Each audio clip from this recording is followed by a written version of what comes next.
What if the only voice comforting you in the dark belonged to the monster who murdered your father?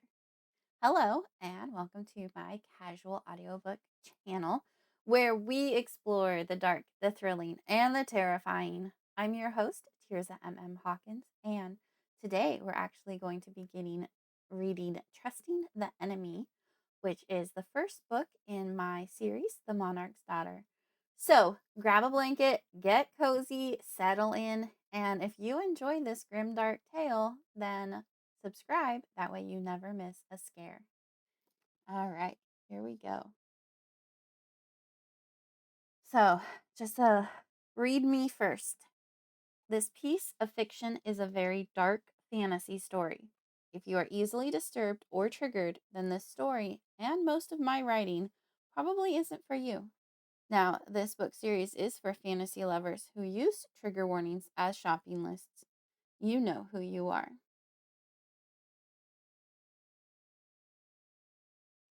Prologue. Exar. I want you to break her, crush her spirit, make her wish she'd never been born. The Emperor delivers his words with chilling brutality. Not one to cringe from tasks others would find distasteful, Exar stifles a shudder. But the circumstances make this one crueler than most. Giving himself time to absorb the Emperor's words without looking like a coward, Exar sips the expensive red wine. The fruity flavor dances on his tongue and sucks all the moisture from his mouth. A young blonde, probably still a teenager, stands at his side, serving as an end table. He swallows and hands the glass to her. While he prefers brunettes, he isn't foolish enough to risk the Emperor's displeasure with a minor complaint. After all, who looks at a female's face when she's showing this much skin? And the carpet is usually darker than the drapes. The girl is dressed in scanty purple lingerie resembling a string bikini. When she takes the stemware from him, freeing his hands, he pulls her onto his lap. She stiffens but offers no verbal complaints. Pretending to be more casual than he feels, Exar strokes her bare leg while addressing his liege. I fear you might be getting ahead of yourself. How are we supposed to extricate the brat from her father? To his left, a wall of glass reveals the unending expanse of space. Today marks the third occasion that he's been privileged to meet with Emperor Seiko aboard his flagship, the Dominion. On each preceding occasion, he was entrusted with a top secret mission. This current one proves to be more daunting than any prior. You're going to assist in taking out Isaiah. The Emperor's voice is as smooth as the flat edge of a knife. Exar sputters and coughs. Excuse me? Seiko's face darkens and his eyes narrow in disapproval. You heard me correctly. Don't pretend otherwise. A nervous sweat erupts from every pore. To help him cool down, Exar shoves the girl from his lap and slides forward in his chair. Not expecting the rude act, she lands with a thud at his feet, but somehow manages not to break the crystal goblet in her hand. Exar swallows hard. I'm sorry, but how exactly am I supposed to eliminate the monarch? The Emperor rolls his eyes. You always were so dramatic. I would never expect you to perform such a feat on your own. If I thought you capable, I would have ordered the hit centuries ago. You'll have assistance. In fact, your part in that is simple. You won't even have to get your hands dirty. The Emperor's assurances don't bring much relief. Going up against the most powerful being in the galaxy was not a mission he ever wanted to be involved with, no matter how small his role. All right.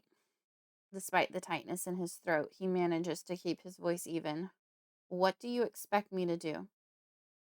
A demonstration first. Seiko presses a button at his side and barks an order into the communication device.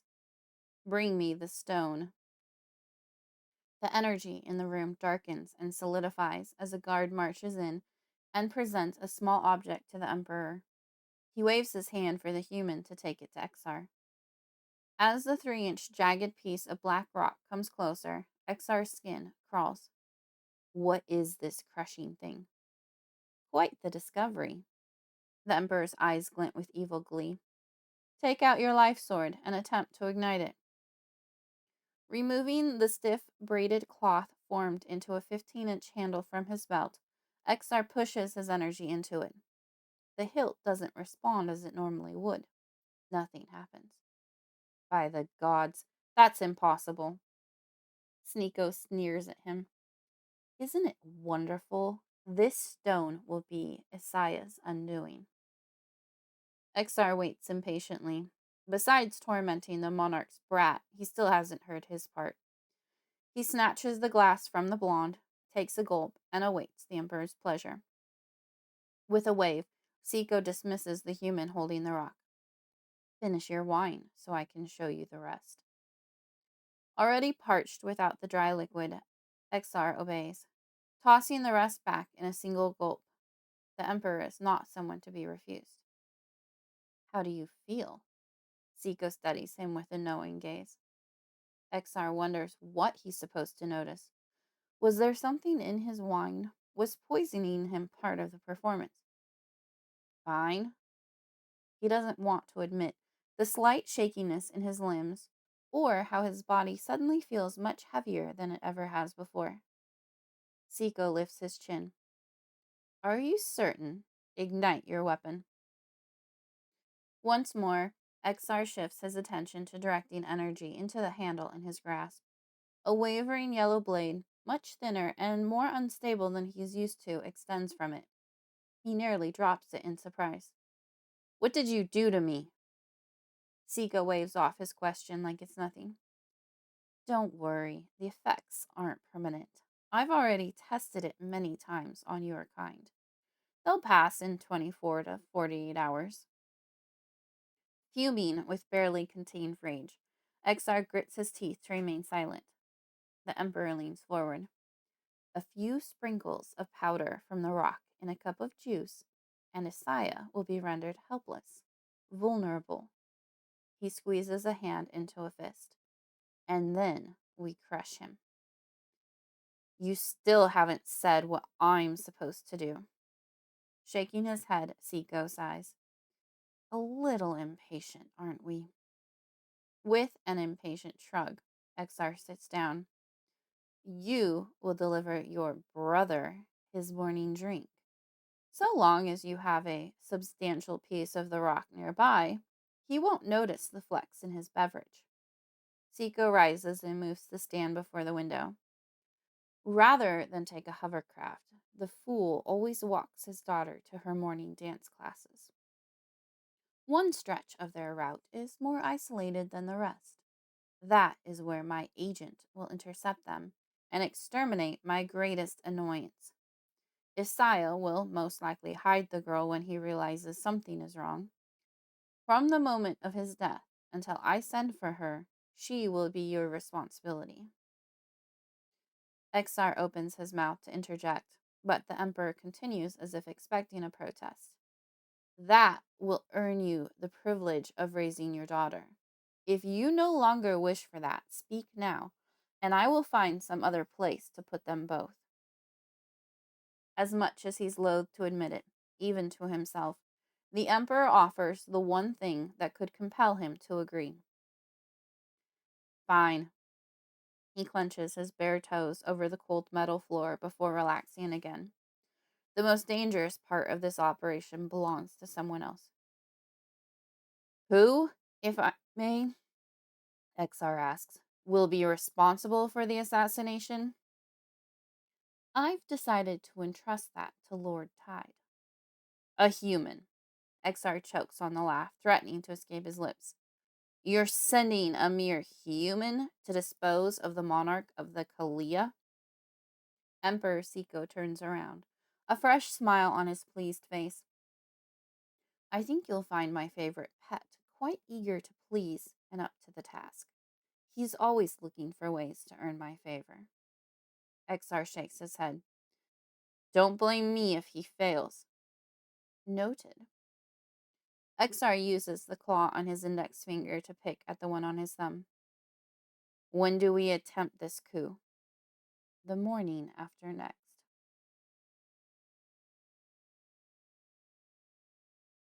Death. Flynae. Wait here, dear one. Isaiah forcefully nudges her toward a doorway. A stern urgency in his tone and scent compels her to obey.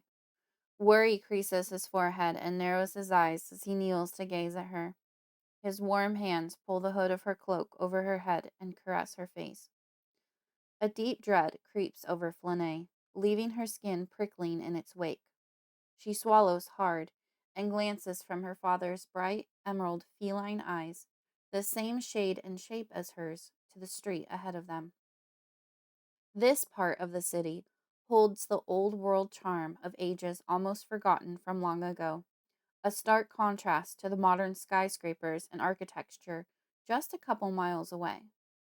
The brick and wooden houses lining the cobblestone streets sit wide enough apart to welcome pedestrians, but near enough to each other to deter all but single rider vehicles from entering.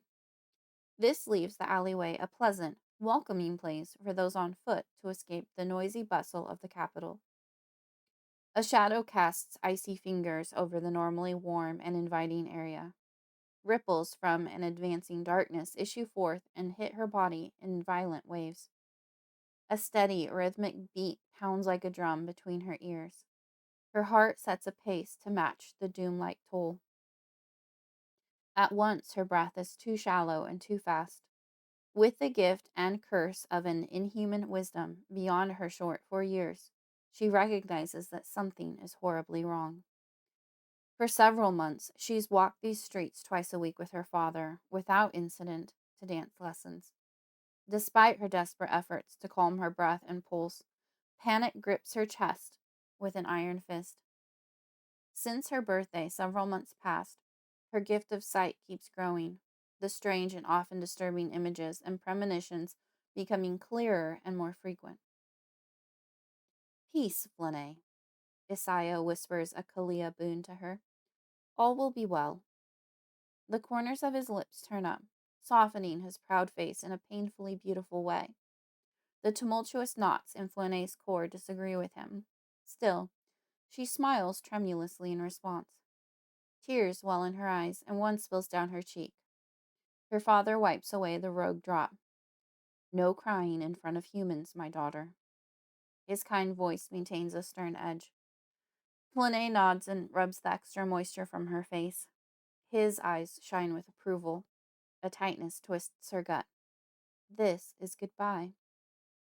Whether or not her father understands the depth of the situation, her sight whispers of a quickly approaching tragic event, and lately her premonitions, good or bad, have come true. Flynae closes her eyes and lowers her head, asking in the tradition of their kind for a blessing. Isaiah places his hand on either side of her head, his fingers gently covering her tall, pointed ears, and kisses her forehead. She inhales, burning his scent into her memory. Though her whole body trembles, she tells herself he must know what's best. As he steps away, Flynae huddles back into the doorway, pulling her cloak about her for comfort and camouflage, and hides in the shadows. The slight distance between them might as well be a chasm. Isaiah walks down the street with his head held high. A slight breeze stirs his long scarlet locks. Before he's out of sight, he stops and waits. This isn't right. Flynae stares down at her hands, which had just moments ago been disguised to appear human by her father's energy. The protection is now tenuous. Her fingertips flash back and forth from short, manicured nails to long, sharp Kalia claws. Knowing she must remain quiet, Flynae stifles a cry. Her father's abilities have never failed, no matter the distance between them. As if he senses her increasing alarm, Isaiah turns his gaze toward her. His mouth presses together in a flat line, his normally placid features showing distress and hesitancy for the first time. He isn't well. The same thought had nagged at her when they first left, and she had wanted to insist that they remain home. Gods, why didn't we stay home? Isaiah lifts a finger to his face and purses his lips. Flynae recognizes the sound of her breaths coming in loud, ragged gasps. I must be calm. Within the last few weeks, her father had started her energy training, teaching her how to wield the power that flows through and around everything. Controlling emotions is the foundation upon which the rest builds. Flynae draws on the natural life forces surrounding her to assist in reducing her panic. The sound of her breath fades almost as if in deference to the rising beat of the drum. Thudding footsteps bounce off the dwelling's exteriors and reverberate through her ears and into her being. The aura of the approaching man exudes confidence. He entertains no doubts about the success of his mission. From the growing booms of his every step, he is close and will soon appear from around the corner. Each footfall carries doom nearer. He means to harm father. Once the thought sprouts, she can't deny its truth. Icy fingers of dread claw at her insides. The impending presence of this powerful human, when her father is weaker than she ever thought possible, can't be a coincidence. If only I were Fennec right now, then I wouldn't be useless and relegated to hide. Her beloved brother, 7 years her elder, has 7 years of training on her. While father only recently taught her how to craft a life sword, Fennec knows how to use one. He might be old enough to hold his own against a human. The footsteps ring louder in her sensitive hearing. She clasps her hands over her elf-like ears to block as much of the grim sound as possible. Too much of it worms its way through and needles at her panicked heart.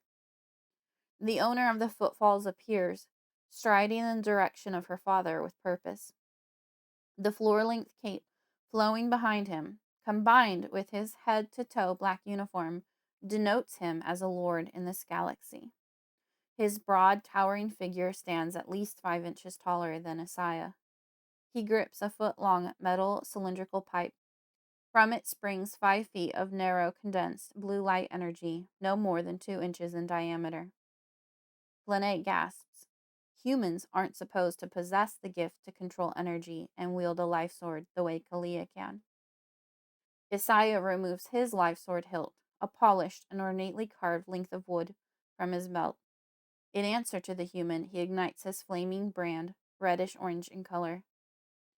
The girl's fingers clench into a fist as she wishes she were allowed to wear her life sword so she could fight beside her father. But she isn't permitted to carry a weapon she isn't adept at manipulating. The human strikes first and her father blocks. Her keen eyes notice the glow of Isaiah's life sword weakening. The energy blade is fading, something she's never seen before. How is this possible? Her stomach twists. The world spins as her breath catches in her throat. Flynae desperately searches for something she can do in the face of this nightmarish situation. Her father should be able to best any human without breaking a sweat.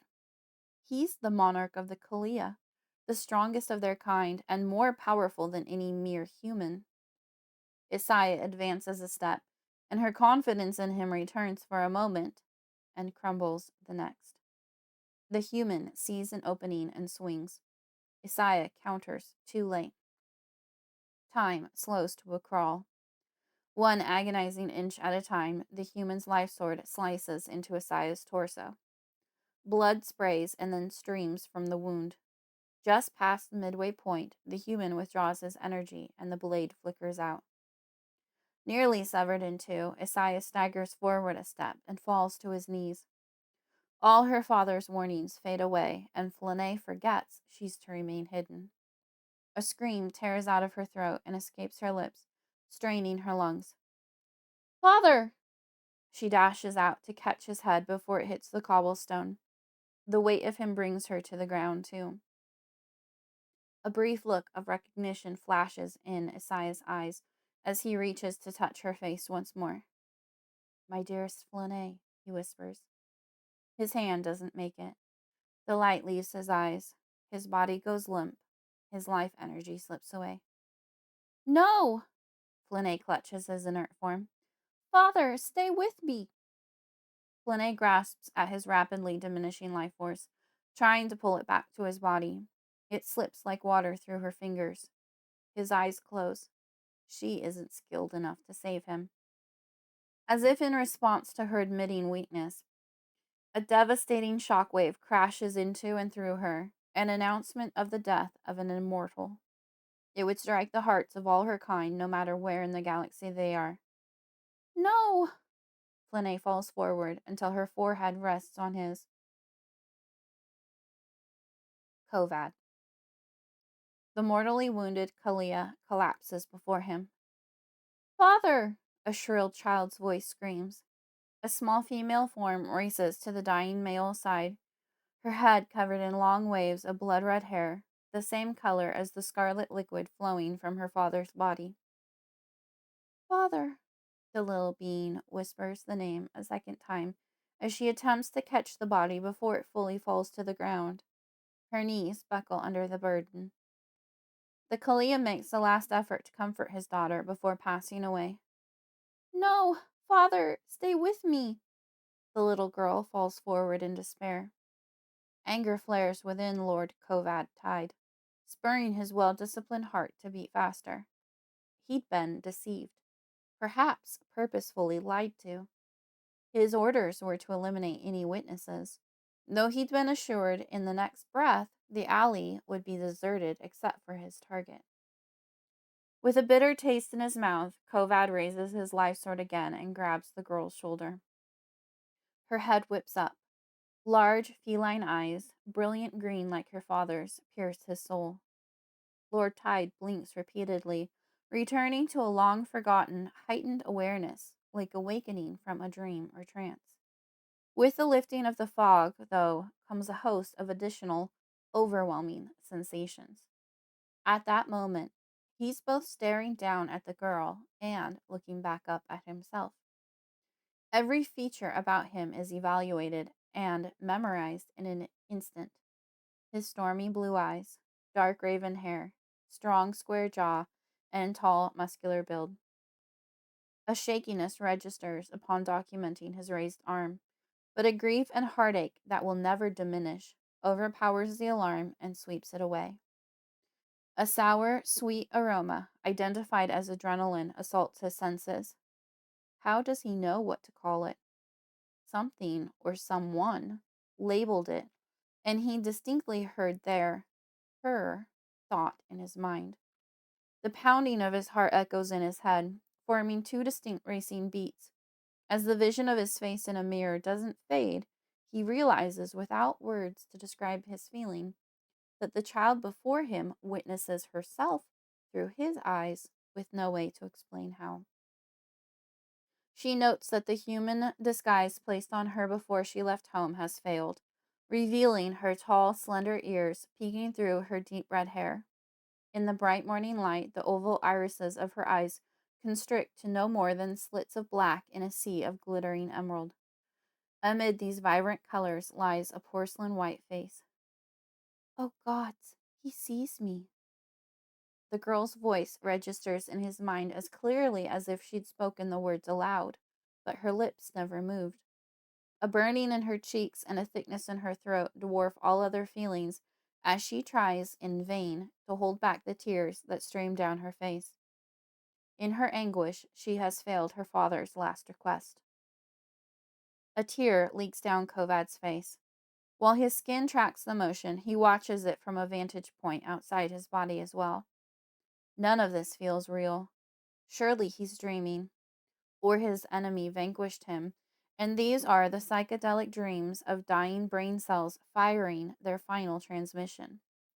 But he's never felt this awake and aware, yet strangely off balance and broken. All the confidence and purpose building within him from being entrusted with a top secret mission from the Emperor now morphs into regret and confusion. A hollowed nakedness fills him. These emotions mix with the child's into one muddy, overwhelming wave. His elevated arm falters and lowers. Through eyes that are not his own, he sees a line on his cheek, clear as day, where his tear traveled. The girl wipes her face, ridding herself of the shameful evidence. Lord Tide extinguishes his life sword and returns the hilt to his belt. With a final, astonished, bewildered glance at the Kalia girl, he turns and strides from her view, his footfalls lacking the authority with which he'd arrived. He marches almost blindly down the empty streets, barely seeing the buildings he passes as multiple scenes collide and overlap in his mind. The memory of striking down the Kalia doubles into two different views, the one he saw from his eyes, as well as the one she saw from hers. Isaiah's lifeless face lies at the center of his mind, but he's looking at it through eyes that detect more details than he's ever seen, even through the fresh tears blurring her vision. By the time the warlord reaches his shuttle, the dual images have thankfully reduced to only what he expects to see through his senses alone. He pilots from the planet's surface and sets course for his warship, the destroyer. No more than 30 minutes into his flight, the girl's emotions have disappeared, making him wonder if it was only a trick of the mind to begin with, something akin to a bad dream. But an enhanced clarity remains. Flynae. Flynae wipes her face and curses herself for displaying weakness in front of a human, especially that human, the one who stole her father's light. The man recalls the energy concentrated through his hand to extinguish his life sword and returns the hilt to his belt. He meets her gaze once more, and she's painfully aware of how unique her feline eyes register in his mind as she sees them through his. The sight doesn't surprise or shock him, though. Without knowing how, she realizes he's met a Kalia before, an adult male. Awe at her beauty washes from him into her. Her charm as a female Kalia child is beyond any he's experienced. With a bitter scent of sorrow and regret, he pivots and walks away, all power and charge absent from his movements. Flynae turns back to her father's body, and more tears fall unbidden from her eyes. Not wanting another human to happen upon her crying, she wipes them away. She doesn't understand the reasoning behind the instruction. Father said she would understand when she's older. With him gone, she fears she may never know. The skirt of her green dress is dark with blood, sticking to her legs as she shifts from her knees to her hip. The red liquid pools beneath Isaiah, concentrating under his torso. For some urgent reason, she wants to keep it from getting in his hair. Flynae lifts his head and gathers his long locks. The lower half is already soaked, and now she's just spreading the mess. Desperate for help, Flynae swivels her head left and right. Constricting pressure builds in her chest. At this hour, people should be about on the street. Even at her young age, she understands someone orchestrated this. For months now, the two of them traverse this path to her dance lessons, and never before had she seen it empty. Whoever planned this didn't want spectators. Now, no one lingers nearby to assist her. Not Mrs. Creedy, who always gave Flynae a treat when they passed the older woman's dwelling. Flynae would take one to be polite and throw the strange-tasting thing away once they rounded the corner. Not Joshua, the teenage boy who always waved and said hello as he passed them on his way to school. Not any of the dozen other, mostly friendly faces she was accustomed to seeing, yet didn't have names for. A lump grows in her throat as she realizes how truly alone she is. But the risk of potentially being seen is still there, and she can't permit herself to weep. Not yet. With no help to be found, her chin falls to her chest, and her eyes land on Isaiah once more. Every glance at her father's lifeless face inflicts a deep wound in her memory that will never ebb. The Kalia had inherited the elven trait for impeccable retention. Once old enough to make intelligent, cognitive decisions, between 2 and 3 years of age, a Kalia never forgets anything. Sensations and happenings do not fade with time the way they do in the human mind. She will remember the image of her father being struck a mortal blow and the accompanying heartache as poignantly and vividly in a millennium as she does now, and it will forever be preceded and followed by those thundering footsteps. Flynae lifts her father's lifeless hand and sets it in her lap. Around his wrist, he wears a small calm device. Wildly, she mashes a few buttons before releasing a cry of despair. Isaiah never instructed her on its use. After several more frustrating, frantic moments of achieving nothing, she gives up and lies down in the crook of his arm with her head on his chest. His body heat is fading, and she prays someone friendly comes along soon.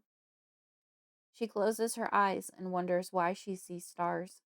So many stars, and she's rushing through them as if she were in space. Strong arms lift and clutch her. Flynae blinks away sleep from her eyes and finds the sun nearing the apex of the sky. A rush of warm relief floods her as she recognizes her Uncle Cenis holding her. She encircles his neck with her arms and weeps. "I'm so sorry, dear one," he whispers into her ear, his lips so close they brush her skin. The presence of 5 other Kalia registers in her awareness before they enter her sight. 4 of them lovingly lift Isaiah's body and set it on a width of cloth attached to 2 wooden poles to carry him between them. Underneath the mourning, the nervous energy of the group tightens like a vice around her. Every Kalia answered to Isaiah as their monarch. Which royal will rise to take his place? Flynae wishes for her oldest brother, who she's never met, to appear and claim the position. No one's heard from Saya for ages. He and a small band of Kalia disappeared into hiding several millennia ago with Wara, his wife, and the last full-blooded elf in the galaxy. The final Kalia on the street with Flynae and Cenis is Exar. Flynae knows him as uncle, though his lack of blood relations to her and Cenis is apparent in his midnight black hair and deep yellow eyes. Those wolf eyes study her now as she clings to Cenis's neck. For the first time ever, her insides squirm under the watchfulness of his gaze. The voice. Flynae. Flynae wakes to raised voices on the floor beneath her bedroom. "What do you mean you're keeping both girls?" Cenis seethes. Flynae hugs her twin sister, Sakara, even tighter, her grip reflecting the growing unease in her body. The girls had fallen asleep in the same bed in their shared bedroom the night before, holding each other until their tears subsided enough for them to drift off. They're mirror images in every way except that Sakara does not have the royal traits. Her hair is jet black, her eyes golden yellow. "What's going on?" Sakara whines, rubbing the sleep from her eyes. "Shh," Flynae softly responds. A floor beneath them, Cenis argues with his stepbrother Exar. The girls' keen ears allow them to hear every word, every intonation, as if they were in the room with the adults. "You heard me." Exar's stony response slows Flynae's heartbeat, and both girls recoil at the hatred in it. As soon as she'd been old enough to detect the nuances of emotion in the aroma of others, Flynae had never missed a moment of Exar's contempt for father and Cenis. The reason for it always escaped her understanding, though. "I can understand Sakara, but why Flynae?" Cenis lowers his voice, possibly to sound more calming and reasonable, or in hopes that the girls won't hear. "You care nothing for her." Flynae gasps and holds her breath, waiting for the response. She'd always wondered about this. Exar continually dotes over Sakara, taking her places, buying her things. Never has he shown her the same affection, and shrugs off any she tries to show him. The truth, now spoken aloud, hurts. "Oh, I care for her." Exar's words hold an undercurrent of maliciousness that sends a cold shiver down Flynae's spine. Sakara turns to cling to her sister. "I care that she is raised appropriately for her purpose in this life." "Her purpose? What is your meaning?" The disquiet in Cenis's voice is unmistakable. The meaning and impact of Cenis's initial question washes over Flynae with a smothering effect. Keeping both girls. She lost father yesterday. Is she losing Cenis and her brother Fennec today? At least she'll still have her twin. She hugs Sakara even tighter. XR. A slight waver in her uncle's question indicates an internal struggle to maintain composure. What have you done? Tell me you didn't have a hand in Isaiah's death. Even in the absence of a verbal response, a gloating energy drifts through the floorboards. The tension between the two adult males permeates the house. Suddenly, Flynae's heart races with fear for Sennis. Isaiah had taught her that one member of the royal family, the Monarch, would always be the strongest Kalia in the galaxy. For the last 4 millennia, her father ruled their people as the Monarch. The royal responsibility and corresponding potency would not pass from brother to brother, as it always goes to the next generation. Sennis would never be in charge, nor could he protect her from XR if required. While stronger than her or Fennec because of his years, Sennis's gifts lie in growing and preparing plants for medicine and compiling wisdom. He doesn't possess the strength to be a skilled fighter. If XR so chose, he could overwhelm and destroy Sennis. The silent tension from below builds to a great pressure. Air bursts in and out of Flynae's lungs in gasps. Her body tightens, bracing for a blow.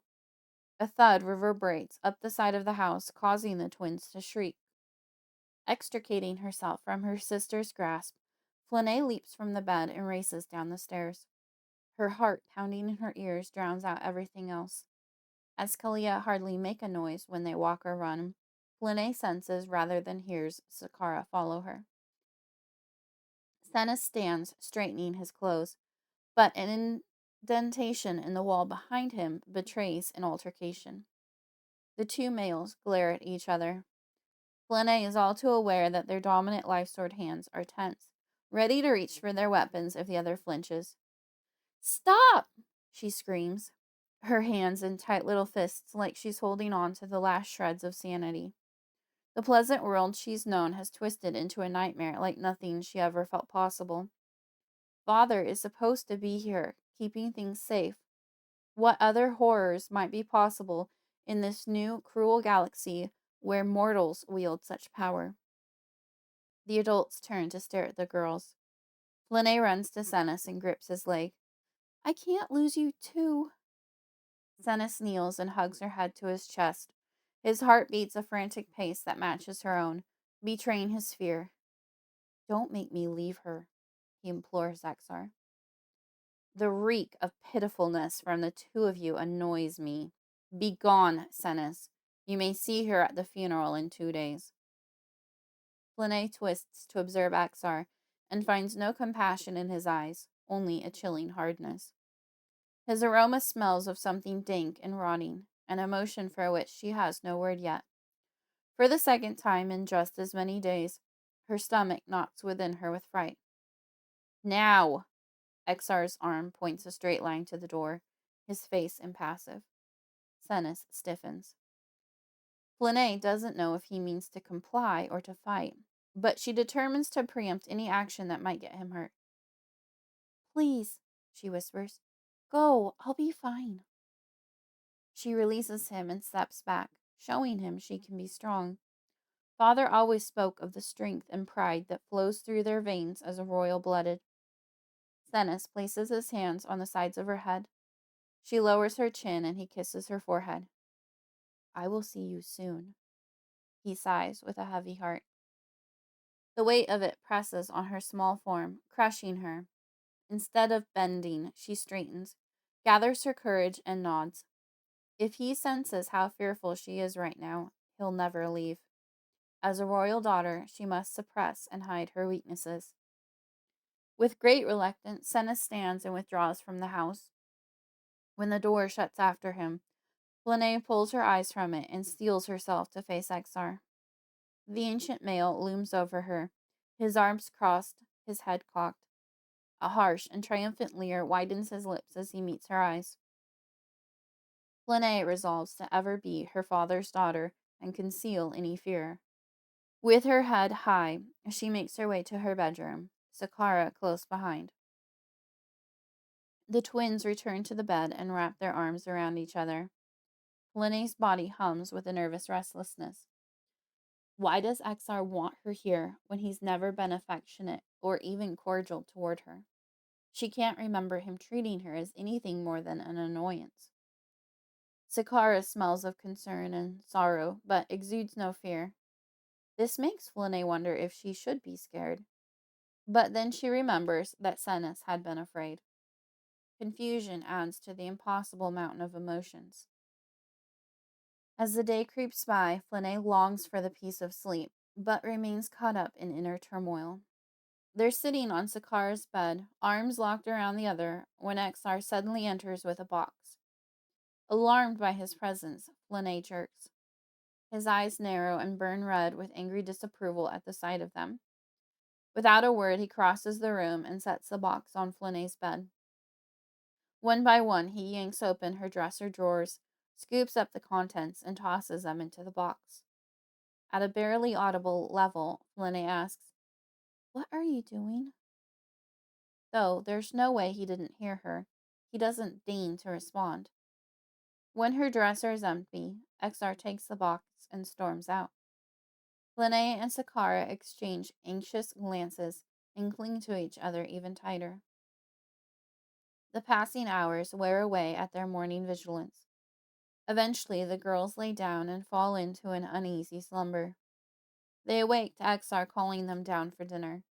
The light in the room is dim as the sun nears the horizon. The twins yawn and stretch in unison before rushing to the dining room. 3 plates are set at the table. The trio sits down to a traditional Kalia dinner of raw meat and uncooked vegetables. What would normally be delicious chokes Flynae like a mouthful of ash. Dinner passes without a single word.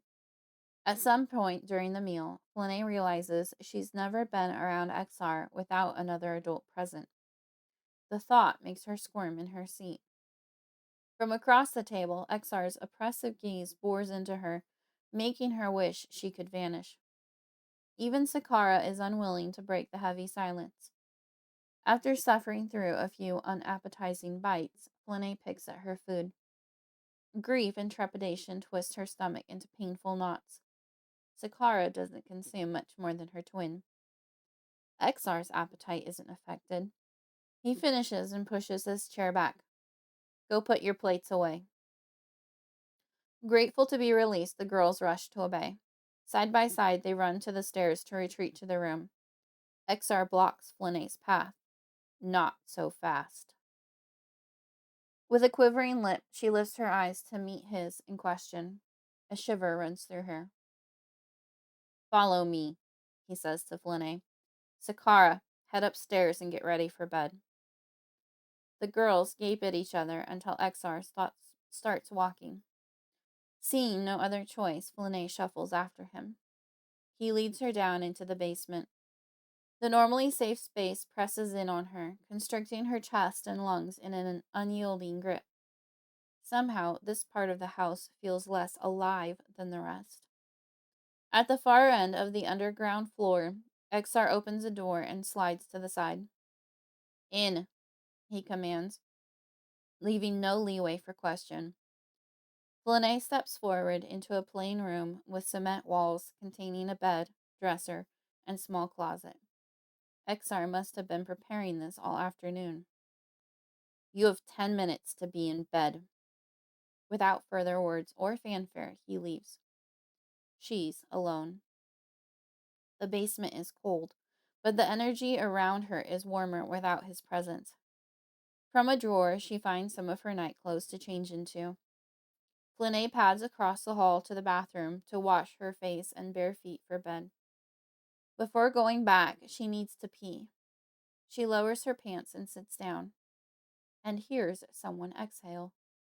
With a cry, Flynae jumps up and pulls her pants back on. "Who's there?" No one responds. Flynae spins around. The washroom doesn't offer any places for someone to hide, but she senses an adult male human nearby. It's too much to ignore. "Hello?" "That can't be real," the man answers. his deep voice coming from right next to her, sounding as if he's speaking to himself rather than to her. Flynae gasps and hugs herself. Probably hallucinations brought on by guilt, the man continues in the same calm voice. Stop indulging distractions. Breathe. 2, 3, 4. Hold. 2, 3, 4. Out. 2, 3, 4. Hold. 2, 3, 4. Wide-eyed, Flynae does one more visual sweep of the small space, but can't find anything to explain what she's hearing. Unable to shake the unnerving sense that someone else is with her, she heads back without emptying her bladder. She's barely back in the bedroom when all the lights downstairs go off at once. The sudden blackness overwhelms her, and she clamps her hands over her mouth to stifle a scream. Halea's night vision is the same as a cat's. They can't see anything if there's no light. The complete darkness terrifies her. Flynae launches herself on the bed. She draws her legs to her chest and pulls the covers to her chin. Her body trembles with a terror worse than any cold. Don't cry, don't cry. The more she repeats it, the less she's able to restrain herself. Hot tears roll down her cheeks as she sobs. What the fuck? The male voice says loudly and clearly. She has a sense of someone nearby sitting up. The speech startles Flynae. Her crying abruptly halts as she tries to listen for the origin. Swiveling her head side to side in the darkness, she's unable to find the source. Nothing else is in the room with her, unless it has no need to breathe or no life energy of its own. And she had heard him breathe. Flynae extends her hearing out beyond the confines of the small space. She discerns a nearby neighbor taking a shower, and the many beating hearts of an earthworm on the other side of the concrete wall. But nothing she can sense indicates where the voice came from. Did I imagine it? She wonders. For the next hour, she's on high alert, listening. Gradually, fatigue takes over, and she falls into a restless sleep. Feeling like an intruder in the only home she's ever known, Flynae tiptoes upstairs the following morning. At the top, she detects Exar's presence to the left in the direction of Isaiah's study. To her right, she feels Sakara in the kitchen. Barely willing to breathe, Flynae slinks toward her twin. Sakara's face lights up upon seeing her sister. Heart in her throat, Flynae brings a finger to her lips. Sakara nods as her eyes dart behind her twin and back. Where have you been? Sakara whispers, throwing her arms around Flynae. He made me sleep in the basement. Remembering how she'd been without any light all night makes her shiver. Was it awful? Unable to find words, Flynae nods. Sakara grips her tighter. It was awful for me, too. I was so lonely without you. Flynae takes a shuddering breath. We're together now. She glances behind her toward the menacing being in the study. How about we go outside? Good idea. The raven-haired girl picks up a bowl of fruit from the table. We can take this. Uncle Exar cut these this morning. I think he already ate. With a great longing, Flynae gazes upward. I want my book, but I'm afraid of making him angry if he catches me upstairs. I'll do it. Here. Sakara passes the fruit to her sister. Meet me out back in the treehouse. Be careful. Flynae watches her sister trot off before sneaking out the back door. Once it's closed between her and Exar, she rushes for the safety of the playhouse. The Let family might be one of the wealthiest on the planet, but no one would know that by looking at them or their home. Their house sits at the end of a cul-de-sac in an upper middle-class neighborhood. The only thing that makes them stand out from those around them is the expanse of bare land and forest behind the dwelling. The twins' treehouse is located within the tree line, several hundred feet from the house. Flynae dashes out to it now.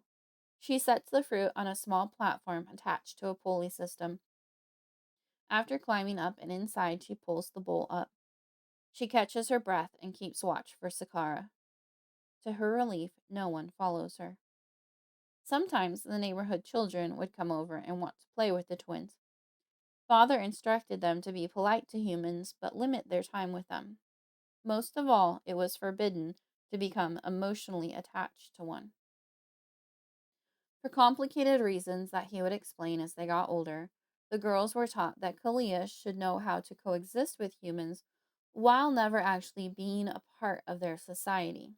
They needed to be able to blend in, hence the reason Isaiah was raising them among humans. Flynae knew Uncle Cenis disagreed with Father on some things concerning humans. When she asked him about it, Cenis told her they would respect Isaiah's judgments until she was old enough to make her own decisions. Her curiosity about humans often returns, as it does now when she gazes out at all the nearby houses containing the mysterious and off-limit beings. A flash of movement draws her attention to her backyard. Sakara races out to her, carrying a tote bag clutched to her chest. Flynae lowers the platform and hauls up the overflowing bag of books while Sakara climbs. I didn't know which ones you wanted, so I brought as many as I could carry. Sakara closes the hatch behind her and plops down. You're amazing. Flynae hugs her sister before seeing what's in the tote. The girls each choose a book, lying side by side close enough that their elbows often bump, and quietly read. Flynae finds her attention split between the story before her and the energy radiating from the house. Anger and frustration permeate the local area. The words on the page often blur as fear responses from the last 48 hours return with real-time intensity. During one of these relivings, Sakara touches her arm. Hey, you okay? Flynae jumps and gasps for air to calm her racing heart. Yeah, just forgot where I was for a moment. The strained, somber expression on Sakara's face reveals that she's struggling too. Preferring distraction over conversation, Flynae turns back to the words on the page before her. Getting lost in the book's fantasy world proves more difficult than ever before. The characters celebrate a small victory while her heart is crushed and broken. How will she ever be happy again? Girls, dinner. Though Exar's voice comes from the other side of the yard, Flynae clamps a hand over her mouth to stifle a scream. His unpredictable actions are made even more unnerving by Cenis's accusation of involvement in Father's death. What other familiar things are potentially unsafe? Why did Father leave her when she needs him more than ever? Sakara closes her book with the same reluctance and aura of trepidation as her twin. We don't want to make him angry. We should hurry. Flynae nods and follows her sister out of the tree. A heaviness in her limbs makes every step back to the house a struggle. The girls wash their hands and sit down at the table. Without looking up, Flynae feels Exar's eyes boring holes in her. Her stomach drops and she wishes the floor would open and swallow her. The dreary solitude of the basement would be preferred over this. Not wanting him to know how much he's disturbing her, Flynae painfully tries not to fidget in her seat. Creepy little prickles, like the legs of thousands of insects, crawl across her skin. She takes a bite of food. It's as tasteless as it had been the day before. Each swallow is like a dense rock sliding down her throat to land with a heavy thud in her stomach. Exar consumes his meal with a methodical rhythm. Every 30 seconds, he cuts another bite and chews it thoroughly. During that time, his menacing gaze hardly looks at anything but her. In contrast to his calm, almost stony demeanor, his rage and disgust build. I don't want to be here. Just let me go to my room. Flynae holds back the words she doesn't dare speak and wipes her sweaty palms on her skirt. After a painful half hour, Exar is finally done eating. He pushes back from the table and stands. A wave of animosity sucks all the air from the room. Sakara gasps. Unable to look, Flynae lowers her head. Her shoulders lift. Something awful is coming that she's helpless to stop. XR crosses the room in 4 long strides and grabs Flynae by her hair. Instinctually, her hands fly up to hold onto his arms and take some pressure off the searing agony in her scalp. He drags her from the room. The sharp pain in her head holds most of her attention. Her hip and legs bang down, first one step and then another. A small cry escapes her lips. The dull pain in her lower half becomes a burning sensation as he drags her across the cold cement basement floor. Finally, he comes to a halt in the middle of her room and releases her. With one hand, she applies pressure to her head. The other hugs her knees to her chest. As fear and pain envelop her, Flynae fights back the sobs, not wanting to give him the satisfaction. Still, little hitching noises escape her. And once more, she's alone. Except she's not alone. Flynae is aware of another presence sensing her. As she focuses on this new being, her breath catches in her throat. The pain and discomfort in her body lessen with the distraction. This sensation of noticing someone noticing her is novel, but she relaxes as the foreign presence doesn't seem hostile. Keeping her breath smooth and quiet, Flynae endeavors to listen for any indication of what or where this new entity is. No one is in the room with her, yet something is as aware of her as she is of it. Goosebumps cover her arms and legs. Is it a ghost? She wonders. No.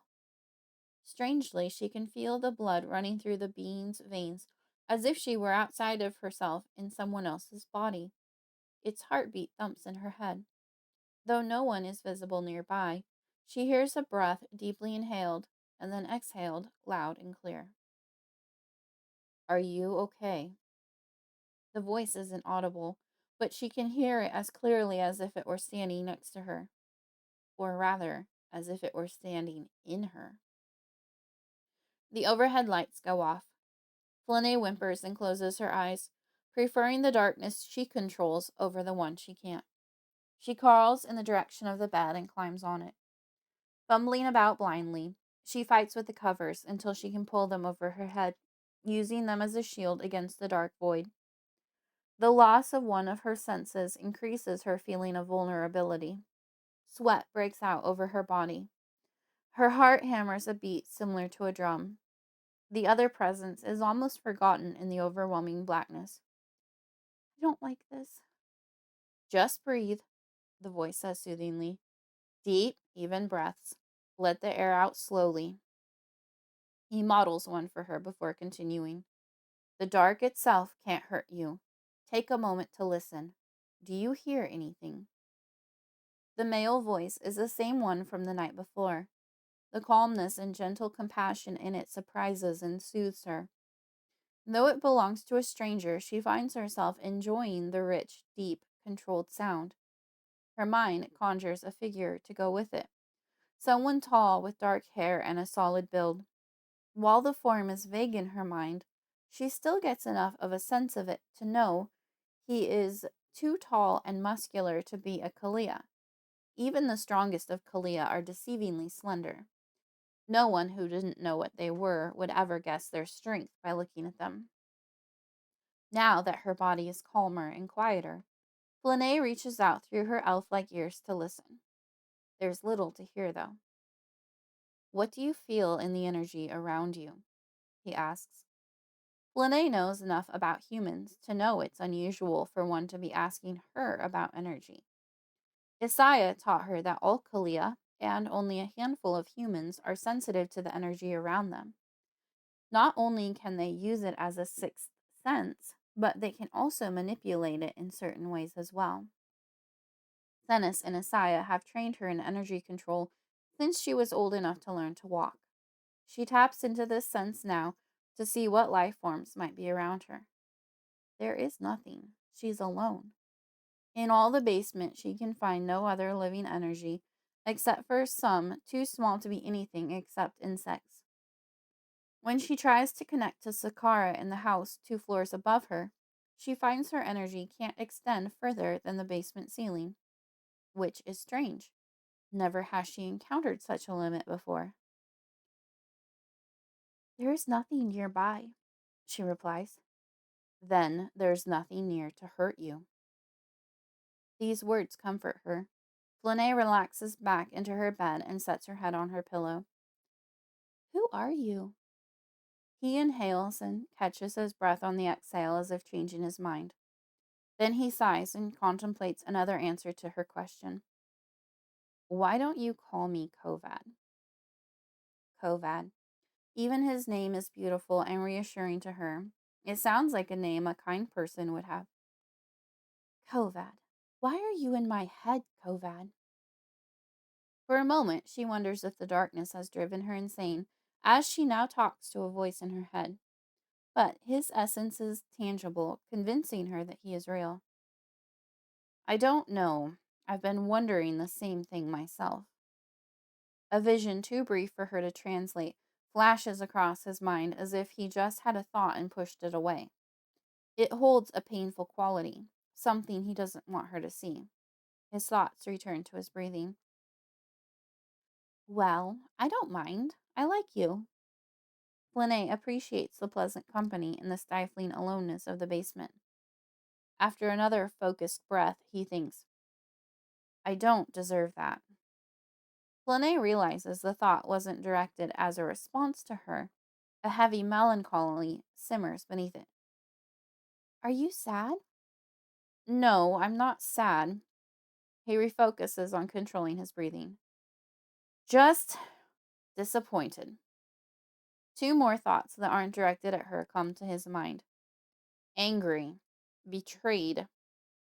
He lets out his breath and clears his mind again. His deep breathing prompts her to take a few of her own, relaxing her further. She yawns and realizes she's exhausted. Every minute since her father's death has been difficult. Why don't you go to sleep now? His suggestion comes more from a place of kindness than of annoyance. What is the breathing thing you're doing? Meditating. May I meditate with you until I fall asleep? Sure.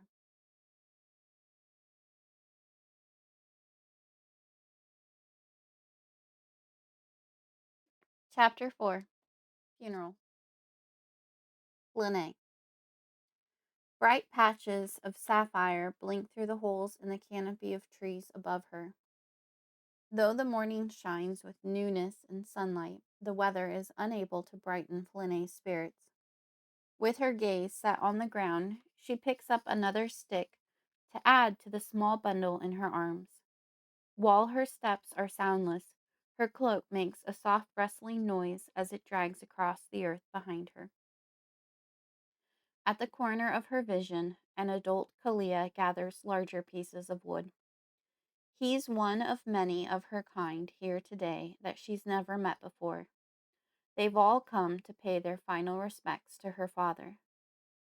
Considering that it isn't common for a Halaa to die, she wonders how many have attended a Halaa cremation before. Isaiah was 4 millennia and nowhere near dying of old age. Her kind are said to be immortal, but she's now painfully aware of their mortality and is afraid of losing the rest of her loved ones. Only Senis, Fennec, and Sakara remain. Senis passes by, carrying a large fallen tree trunk with another stranger. Flynae considers what she's gathered. Her small armload of sticks won't add much to the fire, but she still needs to do her part to contribute to her father's pyre. Despondent and fatigued, she takes a deep breath of clean, crisp fall air. The surrounding leaves present in a glory of brilliant gold and red hues, but she's numb to their beauty today. Leftover raindrops from a recently passed storm fall from the branches. The pattering mixes with the melancholy songs of the nearby birds. Nature senses the Kalia's sorrow and mourns with them. When her arms are full, she heads back to the clearing where the pyre has grown since the last time she saw it. Out of deference for her father, they'll continue to gather for several more hours. Flynae hesitates, not wanting to carry her bundle forward and add it to the rest. The action will solidify the moment as real instead of being some horrible nightmare she's trapped in and cannot awake from. Sensing a small life presence near hers, Flynae glances down to find a large spider crawling from the wood onto her hand. She is not afraid. Her father taught her that nature does not harm Kalia. It's better that the arachnid escapes the wood now rather than be burned with Isaya's body. No more lives need to end. As she lowers her hand to deposit the passenger on the ground, the spider raises its fangs and sinks them into her flesh. Instantly, venom courses through her arm, burning. Flynae screams and flings her arm wildly until the spider flies off. The wood she held falls to her feet. 2 puncture wounds stand out in red contrast to her pale skin like malevolent eyes. Why would it do that? In an instant, Senis is kneeling at her side, asking, "What's wrong?" Unable to speak, Flynae holds out her hand as evidence. Senis opens a small leather pouch on his belt, digs around briefly, and pulls out a few leaves. He pops them into his mouth, chews a few times, and puts the mash on the bite.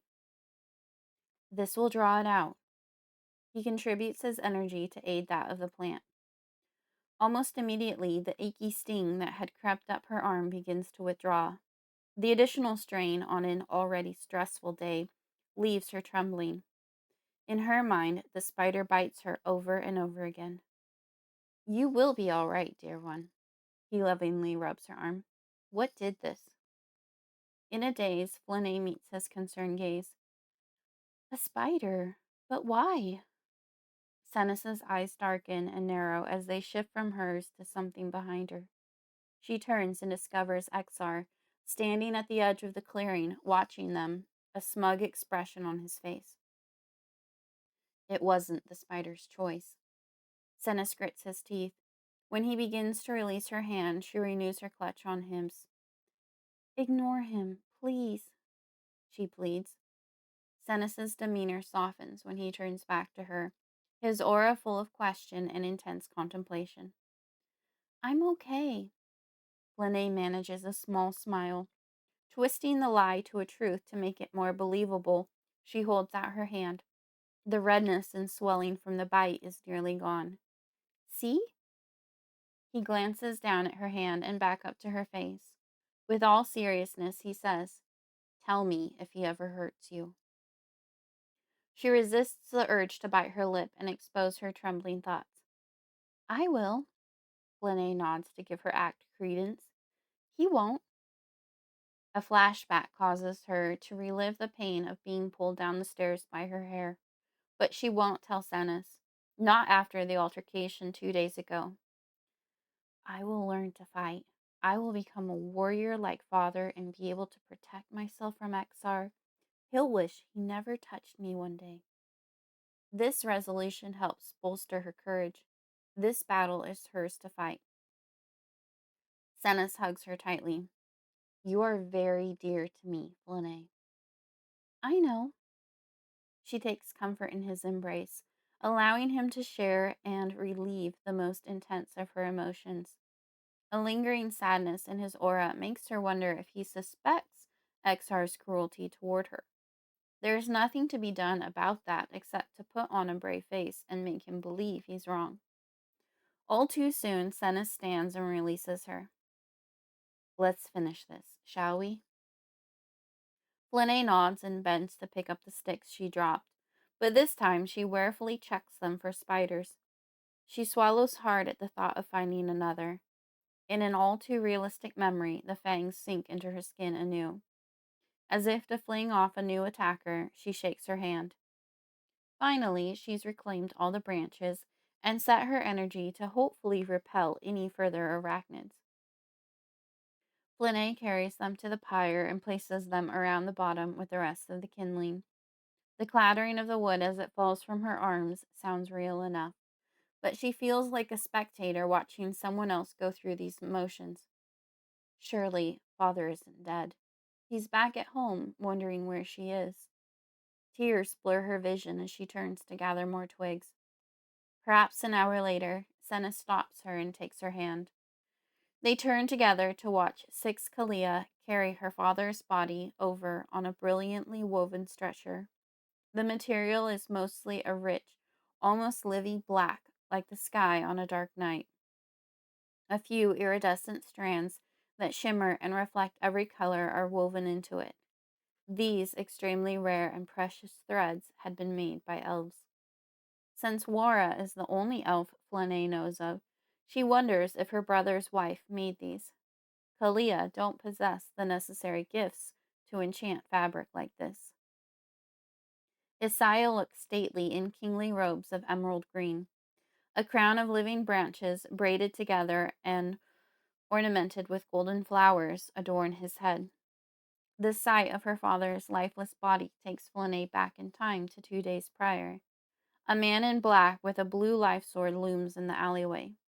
Each beat of his footsteps shakes her to her core. A metallic scent of blood and cobblestones permeates the air. The blue energy blade swings, ripping into Isaiah and tearing a scream from her throat. Once again, she's at her father's side, trying desperately to stop his life source from slipping away. All her efforts are in vain. Flynae looks up at the towering human and sees herself and him at the same time. From deep within, a profound sadness grows. The emotion builds from the place in her mind where she hears Kovad's voice. She hasn't the faintest idea what that might mean. She blinks back her tears, knowing that no matter how many millennia she lives, she'll never forget a single detail about that day. But each passing moment brings with it new memories to help drown out the old. Fennec and Sakara return from the woods with their final loads of branches. After emptying their arms, they stand with Senis and Flynae as Isaiah's body is lovingly and respectfully placed atop the pyre. Flynae takes one of Sakara's hands, and Fennec holds the other. Several hours remain in the day. The family stands in a circle with the 20 other Kalia around the pile of wood, honoring the dead with their silence. Once the sun sets and most of the light fades from the sky, the branches are lit. By his right, as the deceased's brother, Senis breaks the quiet, singing a traditional Kalia dirge in a rich baritone. After the first stanza, the rest of the Kalia join in. The music continues into the night. Sometimes only a few voices sing. At others, only a harp or flute is played.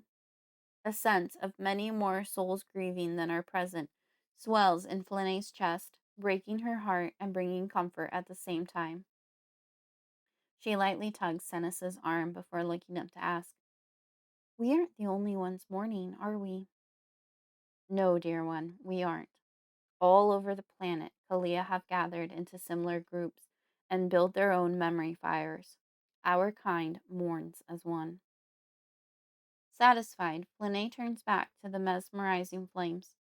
Forever they will represent loss and unity. The fire burns all night. By first light, the wood has been burnt and only embers remain. Without ceremony, Exar approaches and beckons the girls. Before either of them moves, Senis steps between them. "Brother, please reconsider. Let Flynae come with me." Exar's expression remains impassive as he punches Senis in the face. Senis's eyes are wide as he covers his bleeding lip. Exar swings again and Senis staggers backward. Flynae screams and tries to rush forward, but Fennec holds her. "Stop! Let me go!" Several Kalia step forward to intervene. Exar spins around to face them. "Don't come any closer." The malice in his voice is enough to freeze the group. "You all know who the dominant force in the galaxy is now, and he will continue to reign supreme until the next monarch comes into power. I am acting under Emperor Siko's authority. Touch me and face his wrath. His eyes are everywhere." No one moves. The ground beneath Flynae feels unsteady as her pulse pounds a racing beat in her temples. She grips the sides of her head in disbelief. Exar turns to Senis once more, his hands clenching into fists. Noticing that Fennec is slightly distracted, Flynae slips free and rushes to Exar. "I'm here." She swivels to find Sakara and waves her twin over. "We're here. Please." She pauses to pant. Leave Senis alone. Let's just go. Exar's nostrils flare as he leers down at her, making her blood run cold. Fine. He storms from the clearing. Flynae glances at all the stunned faces. We're sorry, royal daughter, the female closest to her whispers. Without the monarch, we cannot stand against the emperor. Sakara tugs at her. Come on, let's not make it worse. Flynae runs and hugs Senis. It'll be okay. You'll see. You don't have to go with. Yes, I do. She steps away with her chin up and shoulders back. Take care of yourself and Fennec, and I'll take care of myself and my sister. Flynae, Exar growls. Coming! She races after him with Sakara beside her. Silently she prays that Senis will give up on trying to protect her, though deep down she knows he never will. The close quarters inside the surface shuttle don't allow Flynae to relax. Exar's ice and hatred simmer the entire way home. Fatigue smacks her when they walk inside. May I go to my room? Yes. Don't let me see you until I call you up for dinner. Flynae runs downstairs. After washing her feet, since Kalia don't normally wear shoes, she climbs into bed. When she closes her eyes, she sees her father being struck down one minute and his body going up in flames the next. At once, she's exhausted and unable to sleep. Would you like some help? Kovad asks. With what? Going to sleep. Yes, please. She doesn't know how he can assist her sleep, but she's grateful for the company. All right, get comfortable. Flynae adjusts her pillow and pulls another blanket over her. Okay, find a spot on the ceiling and focus on it. She's relieved he didn't ask her to close her eyes, as she wouldn't be able to control what images might come. Okay. Take slow, deep breaths all the way down into your belly and exhale completely. Clench your fists and relax them. The clenching feels good. It's easy for her to be tense right now. Releasing after tensing brings with it pleasant tickles. Tense your shoulders, nice and tight. Now relax. Inhale, nice and slow, filling your lungs completely. Exhale, letting it out just as slowly.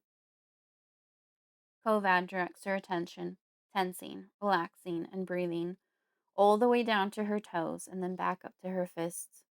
His calm, steady voice soothes and calms her as much as the meditative practice does. At some point, she yawns and closes her eyes. He continues to walk her through the practice until she falls into a dreamless sleep. Mindlink and Questions. Kovad. I have never felt more exposed, more connected, more part of someone in my life. And with a heavy heart, I expect to never encounter anything as wonderful and horrifying again. The experience is beyond words. How do you describe an orchid to someone without knowledge of any flowers? That is the impossible endeavor I am faced with here. How this bond came about, I have not the faintest guess. Yet I recall with perfect clarity the moment it was forged. She was arguing with her boyfriend that night, as was nearly a weekly ritual for them. I heard them clearly as I left my dwelling for my evening stroll. A stronger intensity was in her tone that evening. I endeavored to hope that she had finally reached her limit and was standing up for herself. It was no secret to anyone in the neighborhood that he was abusive. The authorities were frequent visitors to their doorway. But, time and again, she refused to press charges.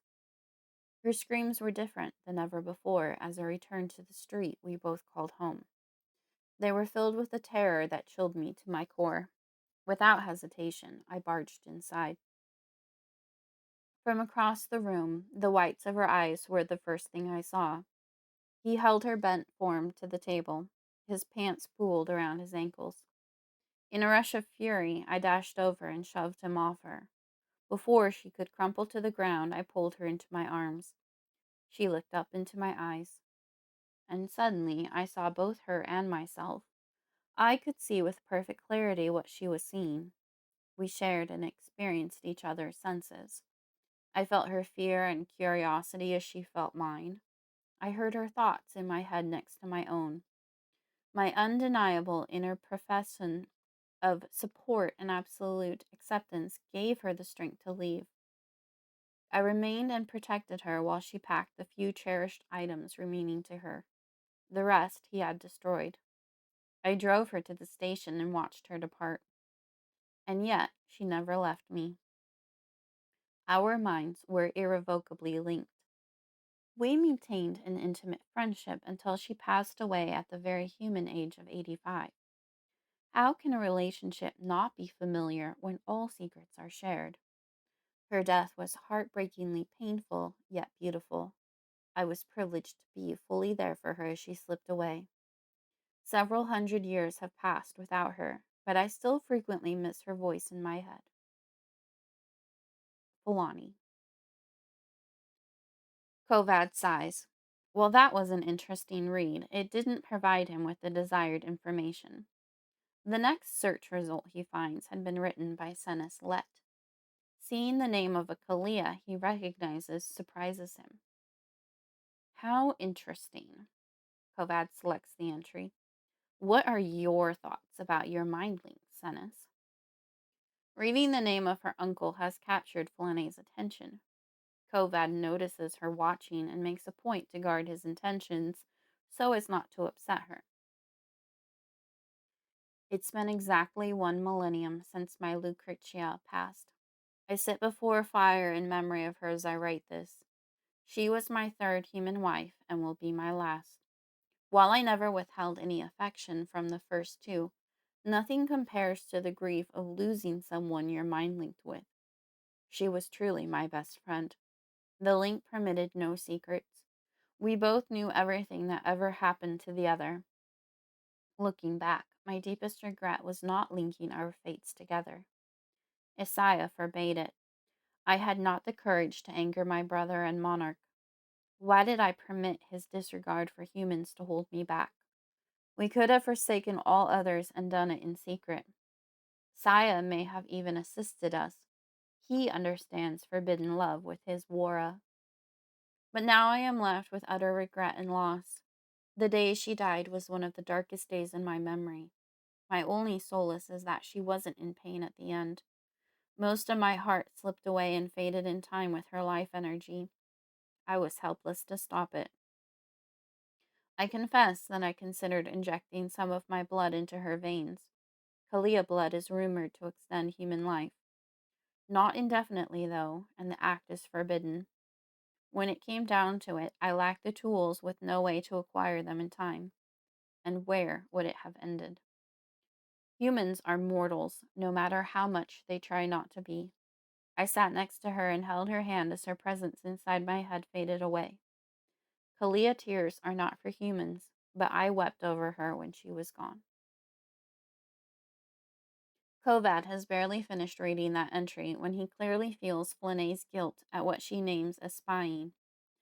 As the link strengthens with each passing day, he's astounded at how quickly they're mutually able to read each other. Not wanting there to be any doubt about being engaged in what he's doing, Flynae speaks up. What are you doing? Researching mind links, but there doesn't seem to be much information. None of the other search results were remotely close to what he's looking for. The ones that aren't theoretical in nature are for businesses and technology devices. Not that I know anything about them, but what specifically are you searching to learn? The unique and intricate patterns of her speech distract him from her question. How do you talk like that? You can't be older than 5, can you? You mean talk like an adult human? Yes, exactly. I am 4, not even half a decade yet, and this is how my elders speak to me. Why would I speak differently from how I'm spoken to? Valid point. A question lingers on her mind. Not wanting to be a nuisance, Flynae hesitates to speak it. Curiosity gets the better of her. She's noticed a disparity between how she talks compared to the neighborhood children. Father was always slightly annoyed when she asked him about humans. Who better to ask about humans than an actual human? Why do human children speak so simply? Do their elders talk down to them? They do. Human children don't have the capacity for complex words and phrases. They gain that as they mature. Wow, you would think that a species with such a short lifespan would be equipped with better faculties earlier in life. Kovad is aware that Flynae covers her mouth in horror at her uncensored thought. I apologize. Was that rude? I certainly didn't take any offense to it. You are entitled to your opinion. It was a good observation. Flynae recalls what Kovad had been doing before this side conversation happened and stumbles upon the reason for it in his mind. Oh, gods! You are looking for a way to sever it. A heavy sadness exudes from her presence in his mind. After losing so much, the isolation and darkness of the basement are easier to bear with his company. Now he means to leave her as well. Kovad closes his eyes and sighs. A lump forms in his throat. It's not because of anything you did. He struggles to find a way to explain without letting on too much. It's all right. I understand. I don't know how old you are, just that you are considered an adult, yet still young for your kind. I can't imagine that you are happy with a Kalia girl invading your thoughts or desiring your attention. Honestly, I wouldn't mind having my bathroom privacy back. It is incredibly awkward to shower or use the toilet while feeling like you are in the room with me. I can't imagine that you are comfortable in those situations either. I'm 26, but that's beside the point. Privacy wasn't a main consideration for the research either. Kovad spreads his arms and turns his palms up as if she could see him. In a way, though, she can, as they both have an internal representation in their mind that is visible now during conversations. Flynae sits across from him on the floor of her side, hugging her knees to her chest. She often presents herself as human here as she wants to appear normal to him. With reoccurring tension, like a knife in his chest, Kovad also makes alterations to hide his true identity. This situation is most unfair to you, he continues. There are things about me that you don't want to know. There are things I do that you don't want to see. Having known you these few days, I would rather we part as friends than have you come to hate me. Flynae presses her lips together thoughtfully. You think of me as a friend? It's complicated, but in short, yes. She smiles. That makes me happy. I've started to think of you as a friend, too. A pressing thought from the day before returns to Kovad's mind. I have a question. Flynae moves to a crisscross sitting position and leans forward, waiting. I'm hoping you know the answer, or can at least find it out for me. How does someone get in touch with the Kalia authorities? The girl frowns. Authorities? Like a local police or Imperial Guard? He nods. Yes, exactly like that. She scratches the side of her head. We don't have anything like that. Stifling a groan, he exhales quickly. Then who is in charge? Who does your kind go to when someone does something wrong? Flynae covers her face and her chin falls. The Monarch? The painful knife twists in his chest at her visible distress. I'm sorry that I need to press. How would someone contact your Monarch? You can't? Her body shakes with sobs. He's dead? Murdered? A blue, glowing blade swings through the air, connecting with Isaya's torso. Blood spills in torrential rivers down his legs to pool at his feet. Kovad moves to sit near her and gently touches her shoulder, hoping to distract her from her grief. Hey, he says softly. She jumps in surprise and scoots a few inches away. After wiping her face, she appraises him. Hating that it means upsetting her, he still needs answers. Certainly, the leader of her people wouldn't approve of the way Exar is treating her. I'm sorry to press and continue with such a painful topic, but who is the new monarch? Flynae sniffs. No one knows yet. What do you mean? There wasn't someone next in line? It passes to the next generation in the royal family. Okay, who did it pass to? Wondering how this is such a difficult question to get a straight answer for, he clenches a fist and relaxes it. No one knows yet. The galaxy chooses by giving them the gift of strength beyond all other Kalia. I assume it went to my oldest brother, Saya, but he traveled from Diomed ages ago. No one has seen or heard from him since. Hope falls within the human, leaving numbness in its wake. Is there anyone I can speak to about how XR treats you? Flynae jumps up and squares her shoulders. I'm fine, okay? A vision of Senes's bloody face appears in her mind. I don't need anyone else getting hurt for me. There's nothing else to be done except to wait until the new monarch is made known. Kovad can't help but admire her spunk and strong will. All right, I'll let it go for now. Besides, she turns away from him and hangs her head. If you succeed in discovering how to sever the mind link, then I won't feel like your problem anymore. I don't think of you as a problem. I'm just concerned for you. I appreciate that, but it's not necessary. Flynae pulls away from him, turning her attention to her basement room and her desire to rest as a way of escaping her heartbreak over Asaya's death. Kovad returns his focus to his computer. A few minutes later, he hears Flynae's endearing little whisper. Kovad? Yes. Would you help me go to sleep? Absolutely. School. Flynae. Flynae sets her breakfast dishes in the sink and visualizes sneaking out the back door in just a few seconds. Exar's cold, abrupt announcement startles and chills her. Both of you need to put shoes on and be ready to leave the house in 5 minutes. You're going to school. In unison, the girls glance at each other before facing Exar.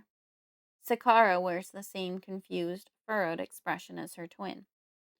Kalia don't have any institutions similar to what humans call school. Their children are taught what they need to know within their family unit and are encouraged to read and learn further on their own. School, father? Sakara's timid and hesitant tone reflects some of the turmoil inside Flynae. Why? An inner fire burns from Flynae's gut to her cheeks. She fights to keep the anger from turning her eyes red. The control Exar is exerting over Sakara is maddening. Isaya's funeral fire was barely a week ago. 2 nights prior, Flynae was stunned and appalled to hear her sister call Exar father for the first time. She had barely slept as she wasn't able to ask her twin about it until they were alone in their treehouse after breakfast the following morning. Sakara's response may have been the bigger shock. At first, Sakara admitted that Exar's recent actions toward Flynae and Senes had left her frightened. When Exar suggested she call him that, she was afraid to say no. More reasons came out during the course of the day, though. Sakara pointed out how Exar had always spent more one-on-one time with her than Isaiah had. As soon as her sister said this, Flynae saw the truth of it.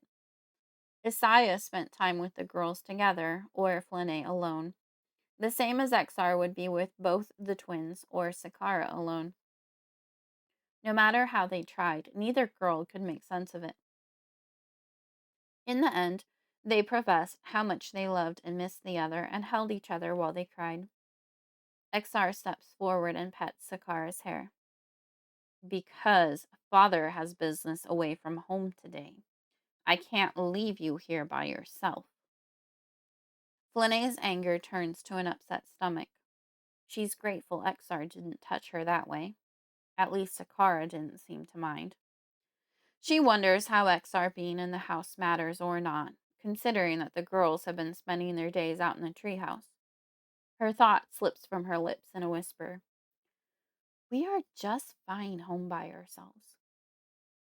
XR's eyes narrow and show a hint of red. You will do as you are told. He towers over her as if hoping to intimidate her. Flynae stands firm, her chin level, unwilling to be unnerved by him, even as her small body betrays her by trembling. Now get downstairs and get ready, he barks. Flynae walks steadily from the room, though everything in her screams to run from his presence. Do not let him see your fear. You are Asiah's daughter. You show no weakness. She draws in some of the breathing techniques Kovad has taught her, hoping to keep her scent from betraying her emotions. As she walks down the stairs, she realizes the basement is now a place of refuge. XR doesn't come down there often. In the small bathroom that suits her just fine, she stands in front of the mirror and braids the sides of her hair back from her face in a typical elven style. Minutes later, she trots back up the stairs, complete with awkward, uncomfortable shoes on her feet. Normally, she only wears shoes when needed during dance lessons. Father's energy disguises always included foot coverings, so humans wouldn't look at them weirdly. Sakara joins her near the front door as they wait for instructions. Neither girl has any idea where they're going. As XR approaches, the energy around Sakara shifts as he casts a temporary human disguise over her. The air around her softly shimmers. Being an energy user as well, Flynae can choose to see the mirage or see through it. XR reaches for the door. Let's go. Flynae's heart leaps into her throat. What about me? Harsh, narrowed eyes glare at her. Her skin crawls from a smirk she feels more than sees. What about you? Aren't you going to make me look human as well? Her stomach rolls as her mouth goes dry. It's against everything she's been taught to not be disguised in human company. No, you may go just as you are. Flynae swallows hard. Again, she makes the conscious choice to not be afraid. She doesn't fear humans, and has quite enjoyed interacting with the ones at her dance lessons. Squaring her shoulders, she says, Okay. As they approach the human school, though, her confidence wanes. People of all ages stare at her. Children point and whisper about the weird or ugly ears. Some laugh. Flynae wishes she could disappear somehow, or run away and hide in her treehouse. Facing XR's wrath might be more tolerable than the heavy disgust she smells. She makes a mental note to not wear her hair in braids again. XR stops at the sidewalk in front of the building and hands them a few pieces of paper. Here is a map of the inside and your schedule for the day. Without waiting for questions, he walks away. The girls watch until he's almost out of sight. Flynae turns to her sister, finds her trepidation reflected in her twin, and shrugs. We'll figure this out. Come on. Flynae takes Sakara's hand and they walk inside. It doesn't take long to find the first classroom on the schedule. They take note of the names of each room they pass for later reference. Inside the bright yellow, red, and blue room are several little round tables with chairs. Many are already filled with children their ages. Human children. Remembering her father's actions on her first day of dance lessons, Flynae walks confidently up to the teacher's desk with her sister in tow. Excuse me, ma'am? I am Flynae Let, and this is my sister Sakara. It is our first day here. Where are we supposed to sit? Anywhere, she begins cheerfully. Her initial warm smile fades as her gaze bounces back and forth from the girl's eyes to her ears. She finishes flatly. You want. The room is suddenly too warm, and sweat breaks out on the back of Flynae's neck. Thank you. She quickly pulls Sakara along with her. The girls find two seats together along the edge of the room. The teacher follows them. She bends down with her hands on her knees. Flynae? Clasping her hands together beneath the table, Flynae respectfully meets the adult's eyes. Yes, ma'am. The teacher shifts her weight. We don't allow costumes in the classroom. A few children close by snicker. Excuse me? Flynae glances at Sakara for help. Her sister shrugs. She's just as confused. Costumes are only allowed on Halloween. Still not understanding, but wanting to be agreeable, Flynae says, Okay. The teacher doesn't leave. Her weight shifts to her other hip. I need you to remove yours. Flynae's heart beats too quickly as she wonders what she's done so terribly wrong. Is it the braids? No one else is wearing their hair in a similar way. I'm sorry, I don't understand. Impatience creeps into the teacher's voice. Your ears. Her voice, now strained, rises in pitch. I need you to take off your ears. Flynae furrows her forehead. A knot forms in her core. This is why she was supposed to be disguised. Exar knew this would happen.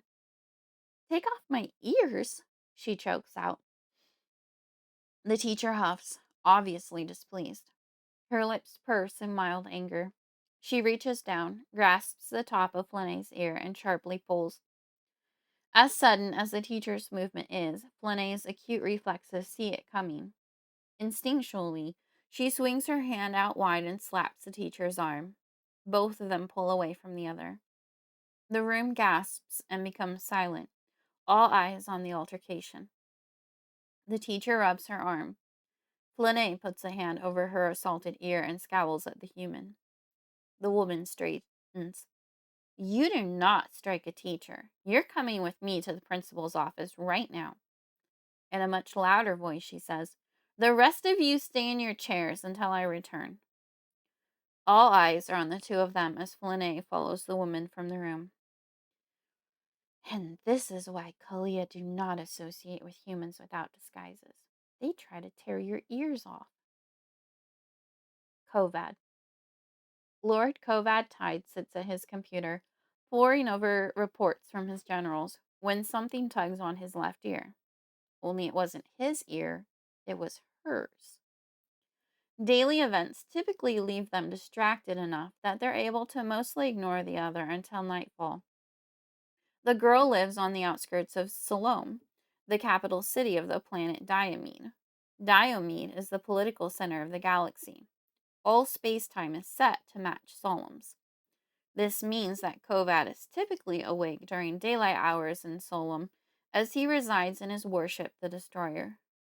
With some light poking into her mind, he becomes aware of where Flynae is and what transpired that caused her to be taken to the principal's office.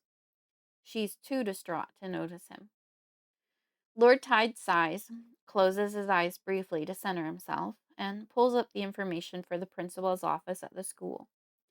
Now that he ruined this little girl's life, he feels responsible for helping take care of her. Not to mention that something sinister seems to be behind his recent assassination orders.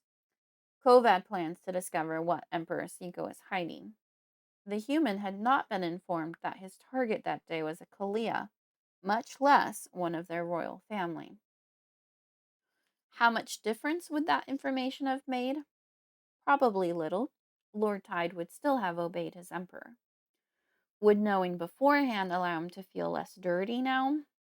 Absolutely not. He just despises being used as a pawn when he has earned his rank through years of faithful service and giving up everything else in his life. Each question leads to another. Why is the Emperor interested in the Kalia, especially the Kalia royal family? Very few humans know the Kalia exist. And what is Siko's plan for this little Kalia maiden? Lord Tide senses that she too is a pawn in a large scheme he's only begun to glimpse. This furthers his resolve to keep an eye on her and intercede on her behalf when he can. A pale male face appears on the holocom. The man dabs his forehead, clearly distressed by the identification of the caller. Principal Hillman's office. How may I help you, my lord? Patch me through to the principal now. The man nods and fumbles as if he's forgotten how to do as he's been told. Yes, my lord. Another nervous face replaces the first. Lord Tide, to what do I owe the pleasure? Hoping he doesn't draw her attention to him, Kovad glances inside Flynae's head to find her present location in the school. She's sitting in the room with the flustered receptionist. A young, red-headed girl is sitting outside your office. You will send her back to her classroom without correction and instruct your entire staff that they will make no comments ever concerning her physical appearance. They will treat her with the utmost respect at all times. Further, you will see to it that no one else on school property harasses her. The principal's mouth hangs open. His eyes flick away and back. Lord Tide is aware that Hillman has no clue about what he's referencing and doesn't care. The staff can fill him in on the details. Have I made myself clear? Yes, my lord. Good. I will know if anyone does not comply with this order. Do not give me reason to contact you again. Mr. Hillman gulps. Lord Tide ends the comm and leans back in his chair to watch without drawing Flynae's attention to his presence in her mind. She's too stressed and distracted to notice him as she waits with trepidation on the bench. He admires her resolve to stay calm and keep her head up. She reminds herself that she's still a Kalia royal and Isaiah's daughter and will conduct herself as such. Flynae. Flynae sits on the bench and resolves not to use any of the excuses or defensive arguments that keep coming to mind. No wonder her father limited her involvement with humans. They're irrational and unpredictable. Whatever she says in self-defense probably won't matter. She'll keep her dignity and take this lesson to heart. Even if she can't completely conceal her ears, she'll wear her hair down tomorrow. They'll be less noticeable then. By the time her ears reach their full length, she'll be able to disguise them by herself. The door to her right opens. A lean man with spectacles emerges. His eyes widen upon seeing her, and he tugs on his tweed jacket. After collecting himself, he approaches and crouches down to her level. What's your name? He asks in a soft voice. Flynae Let. Let's get you back to your classroom, Miss Let, okay? He stands and holds out his hand. I promise the rest of the day will go much easier for you. Flynae nods and gets up, but rejects his hand, keeping her arms firmly at her sides. When he starts walking, she follows. He opens the classroom door and motions for her to enter ahead of him. Go ahead and take your seat. In a louder voice, he says, Mrs. Myers, please step into the hallway with me. As Flynae sits down, Sakara whispers, What is happening? Flynae mouths, I do not know. After a disapproving look at Flynae, the teacher joins the man. Even with the door shut, the twins can hear every word. Why is she back in my classroom so quickly? She struck me. I don't care. I just received a comm from Lord Tide concerning her. Sakara leans toward her twin. Who? Just as confused as her sister, Flynae shrugs. I have no idea. He gave strict instructions that Flynae Let is to be treated with the deepest respect by everyone. The principal continues. If anyone disobeys his orders, their job will be terminated that day without severance. Do you understand? Apparently, Miss Myers understands. She returns to her classroom without another word. With a more subdued demeanor, she averts her gaze from Flynae as she continues the lesson.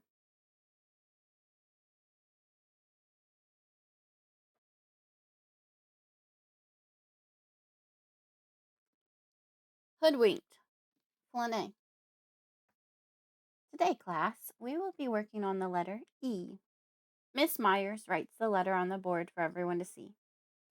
A short E sound starts the word egg and echo. A long E sound is found at the beginning of emu and eagle. The teacher demonstrates how to write an uppercase E followed by a lowercase.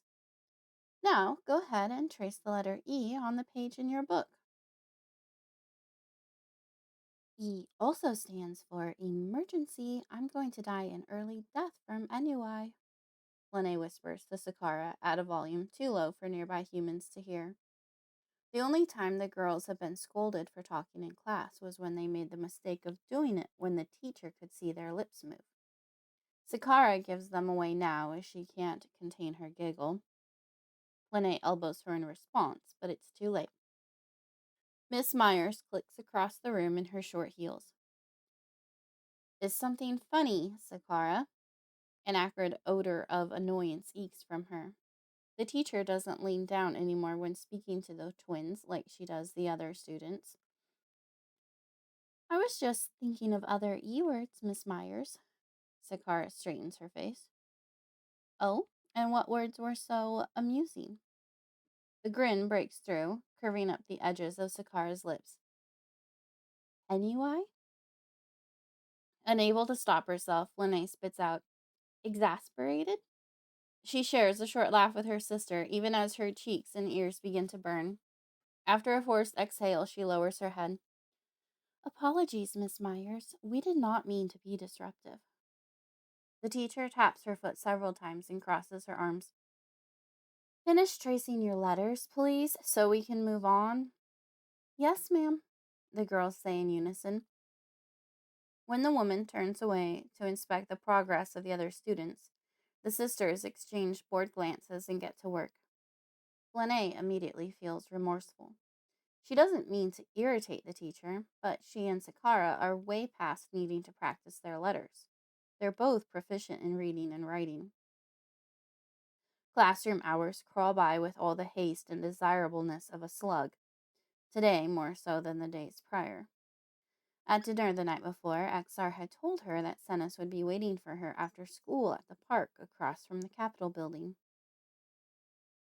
Do I get to go see him too? Sakara asked with wide, hopeful eyes. No, you start finishing classes after school tomorrow. The raven-haired girl's face falls. Finishing classes? Yes, you will learn decorum and how to behave as a lady. Flynae's heart had ached for her sister, while she struggled to control her breath with excitement for her good fortune. She hadn't seen her uncle in the 10 days since her father's funeral and missed him dreadfully. Why she was being allowed to see him was beyond any comprehension, and she didn't dare ask for fear of spoiling it. Freak! The little boy across the table from the girls whispers and scoots closer. In the loud, packed lunchroom, the three of them are the only ones at this table. Anyone who considers sitting with them changes their mind when they see Flynae's eyes. Her eyes are the only thing she hasn't been able to hide. She's taken to clipping her claws short so they're much less noticeable, and wearing her hair pinned over her ears. But there's no masking her eyes despite spending hours in a mirror practicing. If only Exar would disguise her as he does Sakara, but she doesn't dare bring it up again. One day her energy control will be strong enough to do it for herself. The girls stick close together and have been mostly left alone by the other students for the first week. Now, this little human at least is getting braver. The boy glances around before turning back to stare at Flynae. You're a freak, he says a little more loudly. Flynae regards him as much as she would a bothersome gnat flying around making whining noises. The more she ignores him, though, the more tenacious he becomes. This time he leans across the table and quietly shouts, Freak! The persistent antics and need for acknowledgement are almost amusing. In the last week, she's learned enough about humans to understand the boy desperately wants her to react to his insults. He might not stop until she does.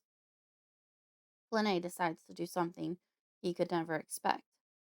Embracing the pain, she conjures the image of the human in black striking down her father. Rather than the usual heartbreak, she summons all the hate and rage she carries for him. She envisions being taller and stronger enough to fight him until her hands tremble with the intensity. Flynae nudges her sister and whispers, Are my eyes red? Instantly exuding a slightly sweet scent of curiosity, Sakara smiles and nods. Very. Flynae bends over the table until her head is only a foot from the boy, before turning to him. Then why don't you go sit somewhere else? All color drains from the boy's face as he jerks back, almost falling off the bench. He bolts from the table, leaving his lunch behind. As the twins share a giggle, Flynae allows the anger to release and dissipate. That'll teach him. A strong smell of ammonia reaches both of their noses, making them crinkle. Ew, Sakara says. Humans. Flynae shakes her head. They're so... She looks around the room at the sea of them, searching for the right word. Useless? Delicate?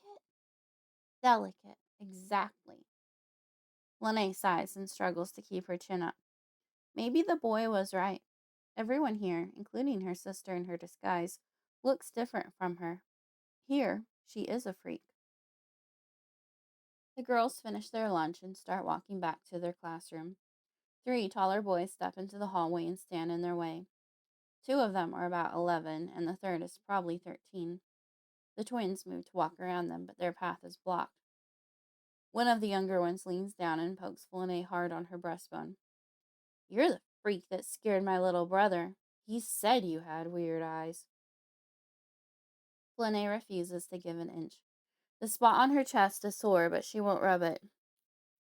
Brian Arndt, a teacher calls from behind the girls.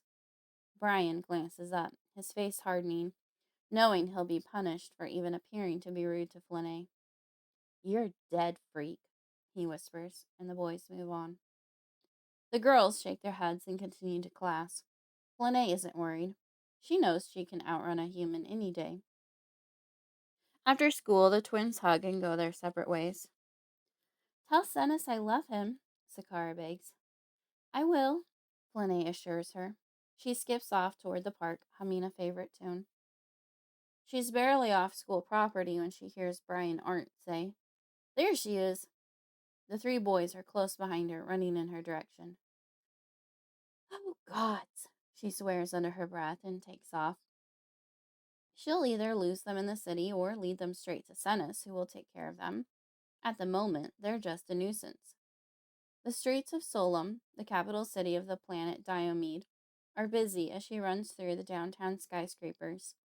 Like all the others, humans assume they rule this planet, but it's actually under Halaa control. The surface city is built on a mirage made of a permanent energy shield. When she looks down, Flynae can choose to see the concrete or see through it.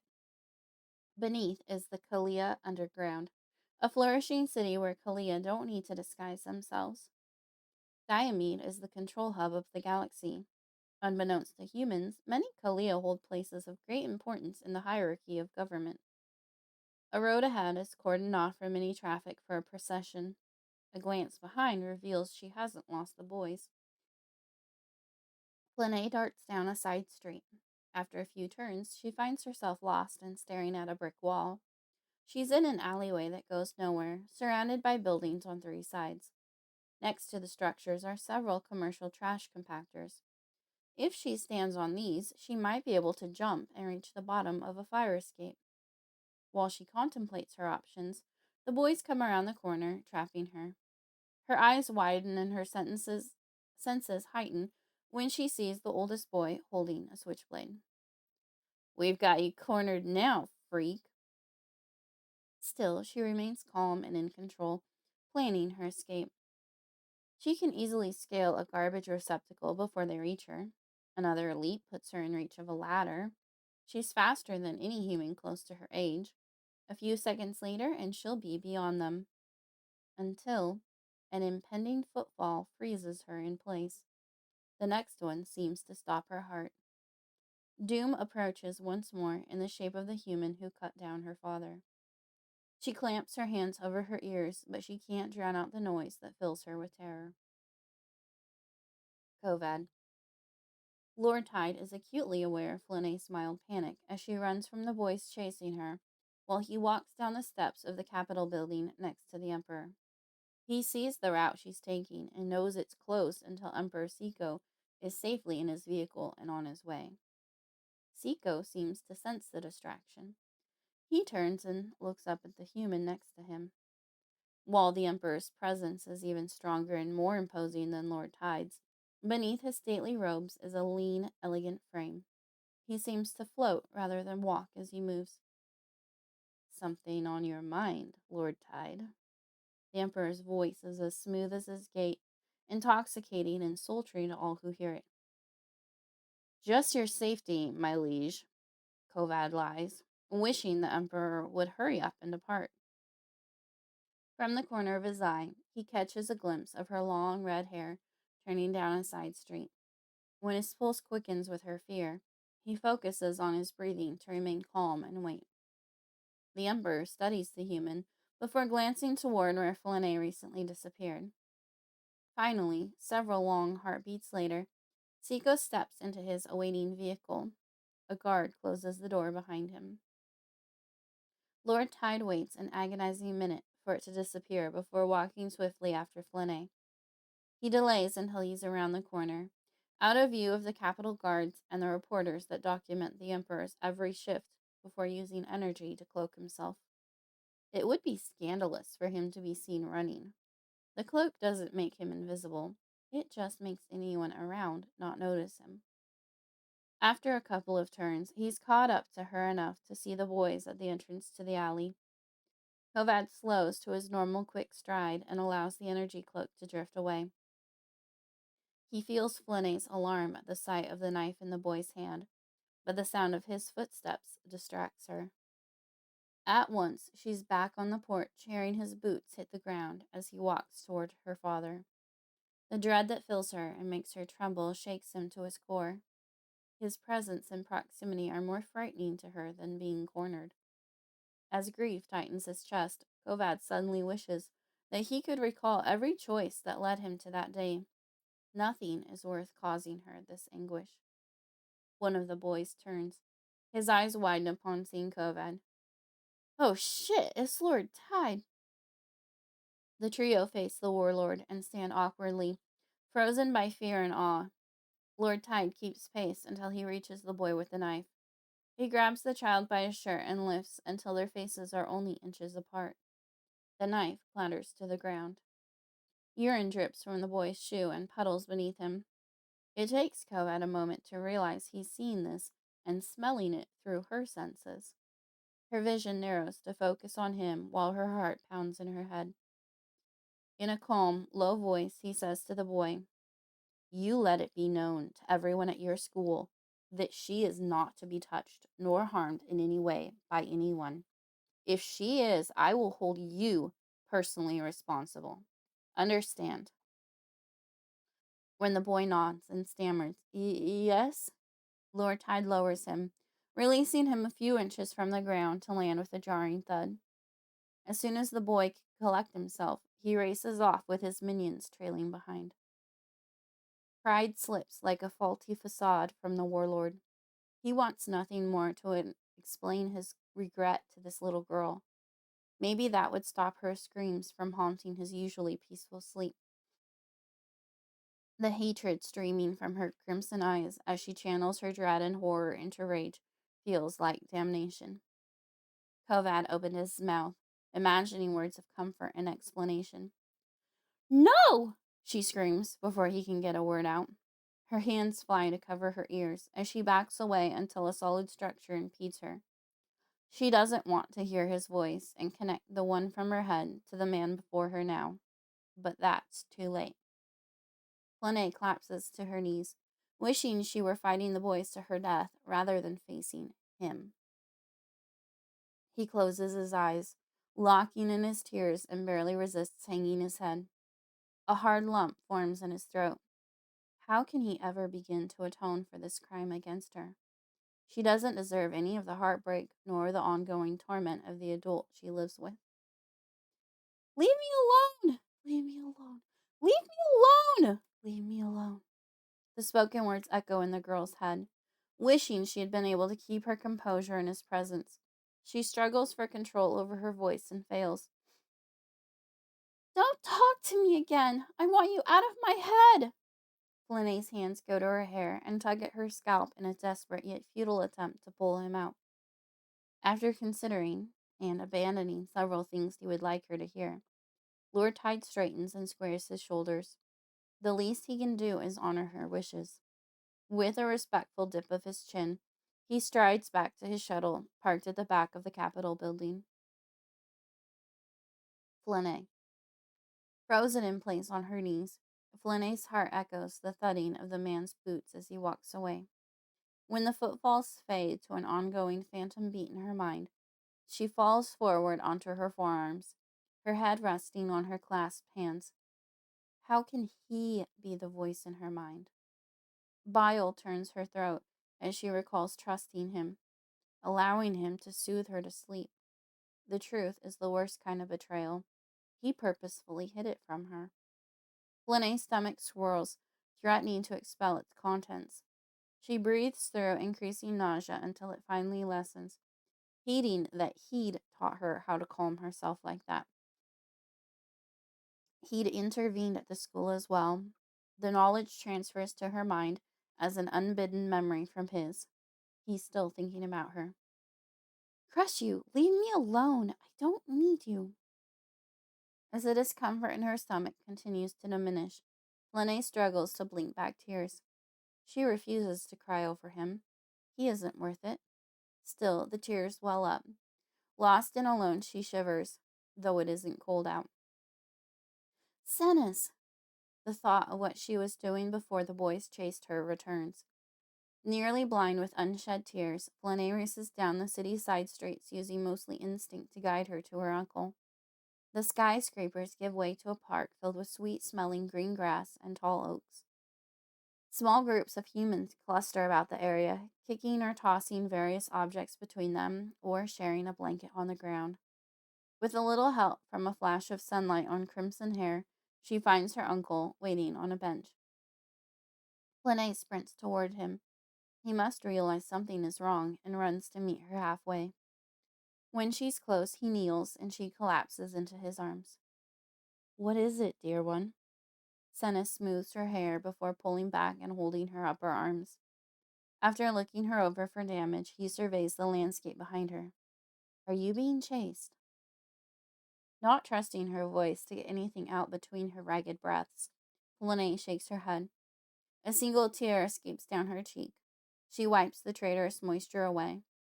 After a long exhale, she whispers, No, not anymore. Who was chasing you? Senes's grip tightens on her arms. His eyes narrow and sweep the view behind her once more with a glare. Flynae brushes her hair back. They aren't important, actually. I have something else to talk to you about. Senes caresses her cheek and kisses her forehead before rising. Taking her hand, he leads her back to the bench. He sits, patiently holding her hand until she's ready to proceed. Now that it comes down to it, Flynae's mind races. She doesn't know where to begin or how to form into words what she needs to know. Finally, her most pressing question surfaces. How do you end a mind link? Senes raises an eyebrow and tilts his head. That is quite the question, Flynae. Where did you hear about mind links? And what does that have to do with the panic that you flew into the park with? Heat rises in her cheeks and ears. Because, her voice catches and she swallows hard. I think I'm mind linked with someone. Really? Who? The lack of judgment in her uncle's kind voice gives her the courage to continue, but she can't bear to say his name. Her head falls forward. The man who killed my father? Kovad tied. Senes doesn't hide his surprise and strokes her hand soothingly. Flynae nods. Senes pulls her into his lap. Flynae leans against his shoulder, relaxing in the warmth of his body, the security of his arms about her, and the soft, steady beating of his heart. I want him out of my head, Uncle. Her voice hitches as she tries not to cry. How do I get him out? I take it this just happened last week. Flynae presses into him, grateful he didn't give words to the horrible act that started it all. Yes. Senes squeezes her tighter. You never said, and I guess I never got the chance to ask, what fully transpired that day. Did Lord Tide touch you? I didn't suspect the two of you would have gotten that close. Right after he struck down, I ran out. Even though father said to stay where I was, hidden out of view, I couldn't. I thought I could stop him from dying. At least I had to try. Flynae rubs her face and stares with unfocused eyes at the humans running across the grass together. Oblivious of her pain, they laugh at some shared joke. She'd rather watch them out here in the brilliant sunshine than return her focus inward to the memory that knots her insides and sends shivers down her spine. But Senis is waiting, so she continues. Then he grabbed my arm. His life sword was raised. I think he meant to kill me too. At that moment, I saw him while seeing myself through his eyes. I didn't understand until today who the voice in my head belonged to. Senis takes a deep breath. What happened today? Flynae relays the events of the morning and finishes by saying, when I saw myself again through his eyes, I realized who I'd been talking to at night. A shudder runs through her small frame. Wait, XR sent you to school without a disguise. The words come out with a low sound like a growl in his throat. Yes, he disguises Sakara, but not me. The sharp, bitter tang of her uncle's anger reaches Flynae's nose. Senis's pulse and breathing are almost back to normal before he speaks again. All right, I'm going to meet you outside school on Monday mornings and disguise you. It will hold for most of the week. You will need to learn how to strengthen it so that it lasts. If I am ever unable to meet you, I will try to let you know. On those occasions, you should wear contacts to hide your eyes, which I will get for you.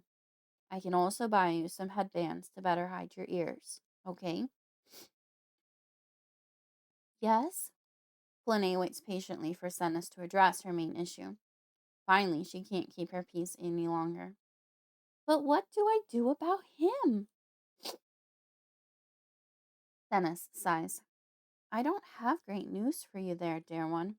I have never heard of a mind link being broken except for one of the beings linked dying. Flynae's vision flashes red as she imagines being old enough and strong enough to cut down the human the way he did her father. The thought sickens her. She's been taught to regard all life as precious. Senis rubs her arm, bringing her back to the present. What have you two talked about? Meditating mostly. Flynae shares that Lord Tide has been kind to her whenever the two of them converse. He's helped me go to sleep most nights. She squeezes her eyes shut, trying to separate the kind voice in her head from the image of the warlord who destroyed her father. He is not malicious human by nature, dear one. I might call him a little misguided, but not malicious. You know him? With a furrowed brow and pursed lips, she looks up at her uncle. I've met him on multiple occasions. Flynae turns her attention inward. The man gazes out of his aircraft at the sea of stars. She realizes they share a love for that view.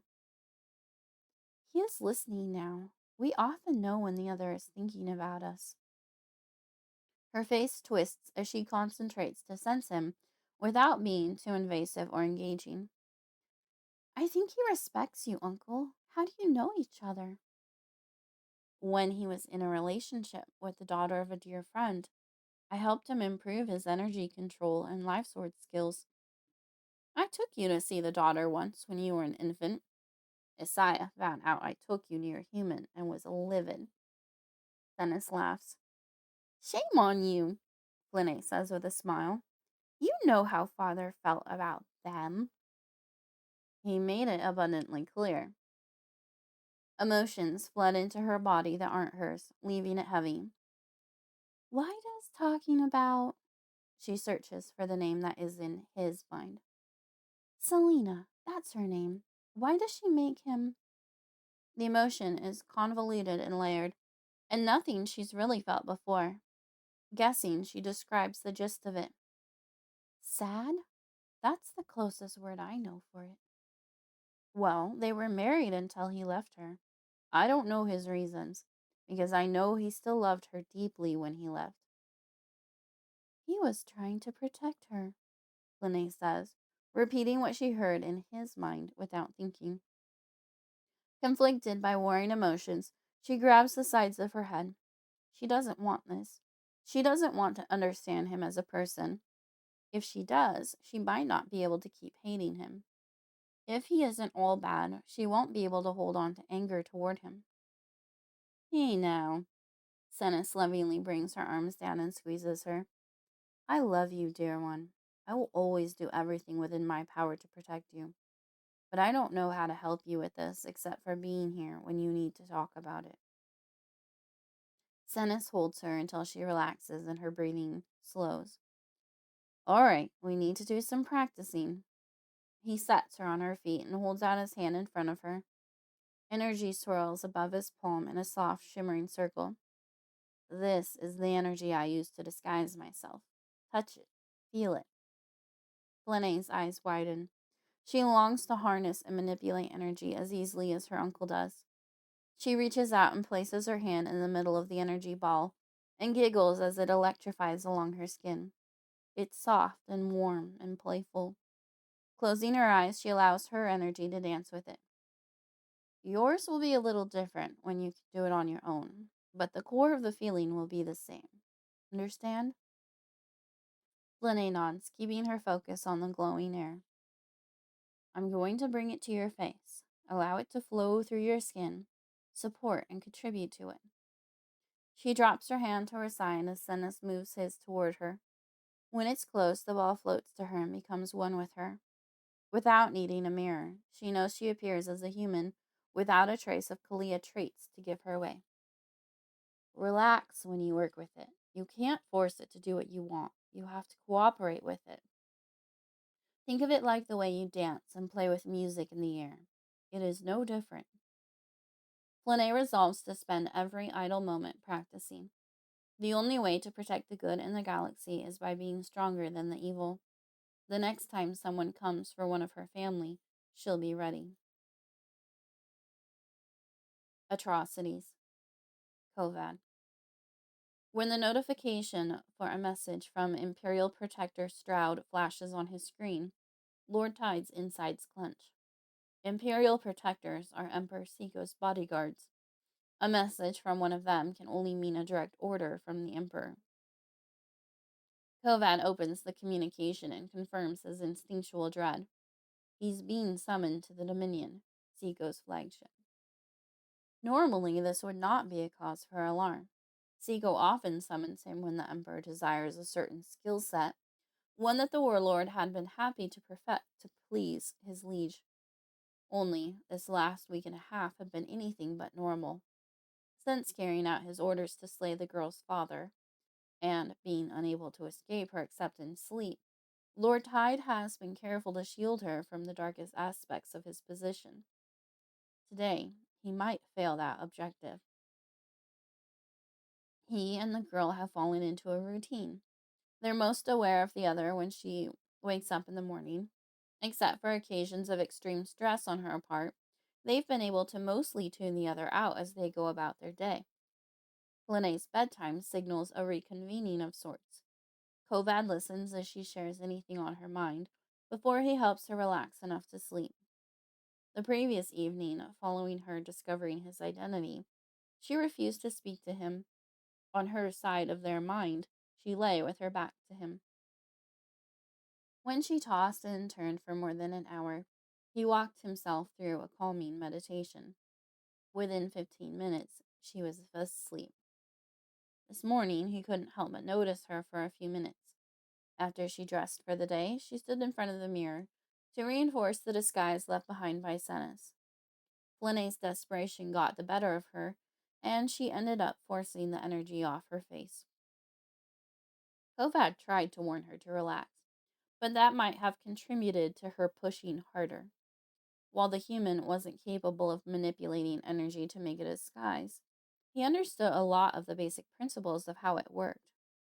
He kept an eye on the little girl as she tiptoed up the stairs for breakfast. Each morning, her throat tightened and her core twisted as she sat down across from Exar. The same thing happened each evening. Lunches at school were the easiest meals for her. Kovad checks the time as he settles into the pilot seat of his shuttle and pinches the bridge of his nose. He's going to arrive at the Dominion around the time Flynae sits down for dinner. No matter how hard he racks his brain, he can't find a way to spare her from what he's about to do. Today might drive another irreconcilable wedge between them, and for that, he's deeply sorry. Upon arrival, Lord Tide is given coordinates to the Emperor's location on the vessel. He recognizes the letters that denote the interrogation block. This is going exactly how he feared. But he can't explain beyond having a smile child in his head precisely what changed. 2 weeks ago, he had been aboard the Dominion for the same reason. 2 weeks ago, he had looked forward to pleasing his liege in this way. 2 weeks ago, he was proud of his skill and precision with a whip. Today, his stomach is nauseous at the thought of holding a leather handle in his grip. Something beyond the mind link happened 10 days ago, and he hasn't the faintest idea what it could be, and being unable to pin it down is driving him insane. 3 place settings on a polished wooden table appear in his mind, and her stomach rolls. Flynae doesn't want to sit across from Exar any more than Kovad wants to obey this summons. A deep inhale fills her lungs with a thick smell like something rotting. She doesn't have a word for Exar's emotion toward her whenever she enters the room. It's not hate. She's familiar with that scent, having smelled her own for Lord Tide. Whatever it is, it makes her blood run cold. Having reached the room where Siko waits, Kovad turns his attention away from her. Perhaps he can create some distance so she won't notice what he's about to do. Reason tells him this is wishful thinking. In mere moments, she will loathe him even more than she does now. Why does this trouble him? It wouldn't have 2 weeks ago. Since he met her, nothing has been the same. A half-naked man stands in the middle of the room, his back to Kovad, his arms held overhead by chains. There he is. Siko swivels and greets Kovad with a wicked grin. My favorite interrogator. Just on time. Lord Tide resists the urge to wince. How was beating a man, sometimes to death, something he used to enjoy? And why does it suddenly disgust him? He stands at slightly relaxed attention, a luxury granted to the rank of lord. I await your orders, my liege. Grab a whip, my lord. My prisoner grows cold. Siko moves to the side of the close quarters, where he can see Kovad's face and the prisoner's back. Let's start with a lovely X. The warlord selects his preferred implement, a simple scourge.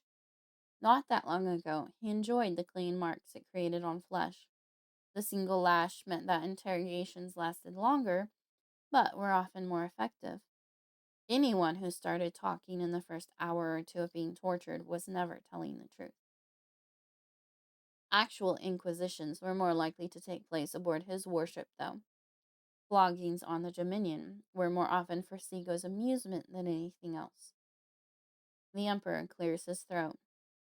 Kovad realizes he's hesitating. He lifts his left arm. Flynae brings a bite of food to her mouth. Lord Tide expertly snaps his arm down. The man gasps. An angry red welt stands in stark contrast to the pale skin of the prisoner's back. Flynae's fork clatters to her plate, and she shrieks. She covers her eyes immediately, screaming, No, no, no!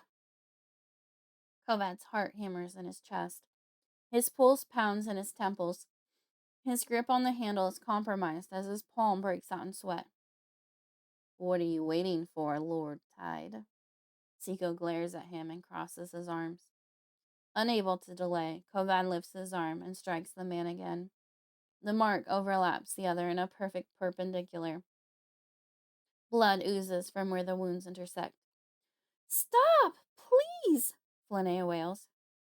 Again, Siko nods once, directly on top of the others.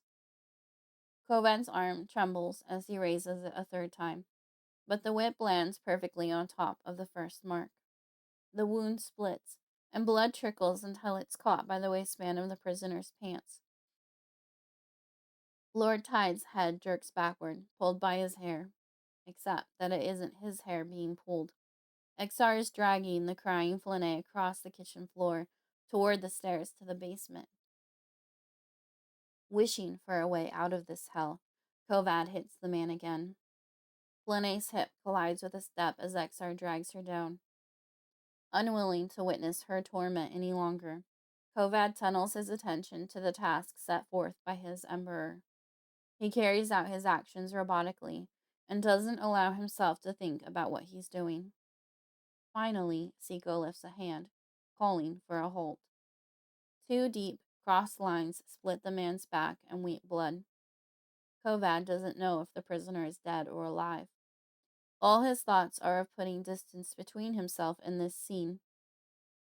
A long exhale draws his gaze away from the gore before him. Siko's visage is dark with displeasure. His eyes narrow. Dismissed, Lord Tide. Kovad nods, turns on his heel, and strides away from the room, unable to get away fast enough. On his way back to his shuttle, the flogging replays with perfect details. Each wail of pain, each overlapping mark is the exact same as it was the first time. Flynae's reliving the whole thing. I'm so sorry. She turns her back to him and sobs while hugging her knees. Even though she's not actively listening, he can't help but continue to offer a weak explanation. This is why I was researching mind links. I never wanted you to see any of this. Finally, he is back in the pilot seat of his short-distance vessel. Once he's cleared the Dominion and set course for his warship, the destroyer, Kovad slumps back with a sigh. Blood trickles and oozes. The prisoner howls. Hey, Kovad opens his eyes. Want to look at the stars? The little girl in the dark basement can't resist. She turns her focus to stare at his eyes with him. After a few minutes, she asks, Why would you do that? Lord Tide doesn't have an easy answer for her. In the beginning, he was just following orders. Then he began to enjoy it. Not only was the precision work rewarding, but so was breaking people. The control it gave him was intoxicating. For as long as he could remember, he'd craved control and discipline. Those were the tools with which he'd advanced to the highest rank in the military faster than anyone else before him. In just a few days, the Emperor will be holding a banquet in his honor as he advances from 5th Lord to 4th Lord. Not all of the events of that evening will please Lord Tide. Siko will undoubtedly hold one of his beloved after-parties for the 10 Lords. Snippets of the last one come unbidden to his recollection. Women dancing on a stage, wearing nothing more than strings and patches of cloth. Many of them are too young to be considered women. From a corner of the room, one of them cries and pleads. Kovad's cheeks burn with rage and helplessness. He tightens his fist. He hates feeling powerless.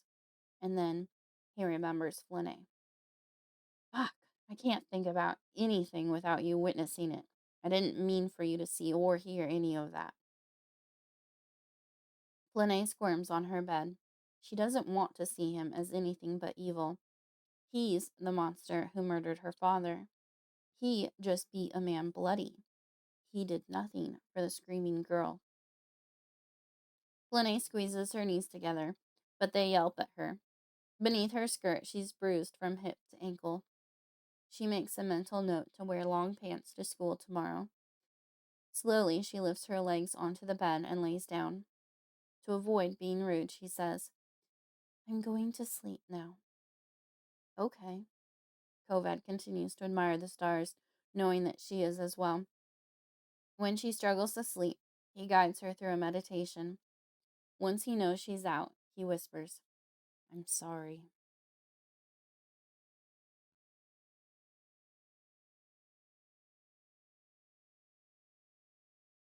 Halaa, Flynae. Senis is picking you both up after school today, Exar informs the twins over breakfast. He'll be responsible for you until Monday morning when he returns you to school. Flynae remains focused on the bowl of fruit and cup of raw egg in front of her, suppressing her excitement, while a warmth spreads through her body. She's found it's better to stuff her emotions rather than let Exar detect them. Zakara pauses a bite of food halfway to her mouth. Where is he taking us? Flynae slightly envies her twin's ability to question Exar, as well as doing anything and going almost anywhere she wants when they're at home. To console herself, she decides Exar's approval means nothing, and she's better off without it. That is a good question. His voice betrays displeasure already. It had better not be someplace that makes me angry. I don't want to completely cut him out of your lives. Flynae's skin crawls under his gaze. At least at this point. Flynae swallows hard and resists the urge to look up and examine his face. Where will you be? Zakara asks. Flynae's insides clench when Exar reaches out and strokes her sister's cheek. I have important business away this week. Zakara takes a sip of her egg. Flynae's stomach turns, but it wasn't her insides. He's listening, taking an interest in the change of her schedule. He'd noticed their breakfast and was working to control his automatic reaction to it. Flynae frowns. I don't understand what is so gross. The berries, melon, and 2 raw eggs in front of her would be delicious, except Exar always ruins her taste for food.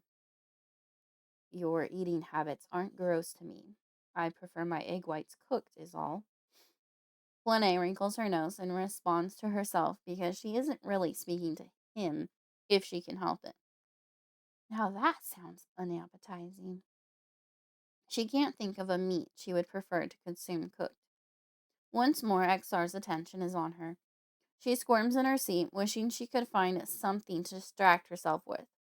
Escaping within her mind isn't an agreeable option, because he's there. Neither within nor without offer any comfort. Senis! The twins squeal in unison and start sprinting when they catch sight of their uncle and brother waiting. They collide into Senis and giggle in his embrace before stepping back to receive a more traditional Kalia greeting. Because Flynae is the older sister by a few minutes, Senis places his palms on her temples, his fingers along her forehead, and kisses her forehead first. When he releases her, she throws her arms around Fennec.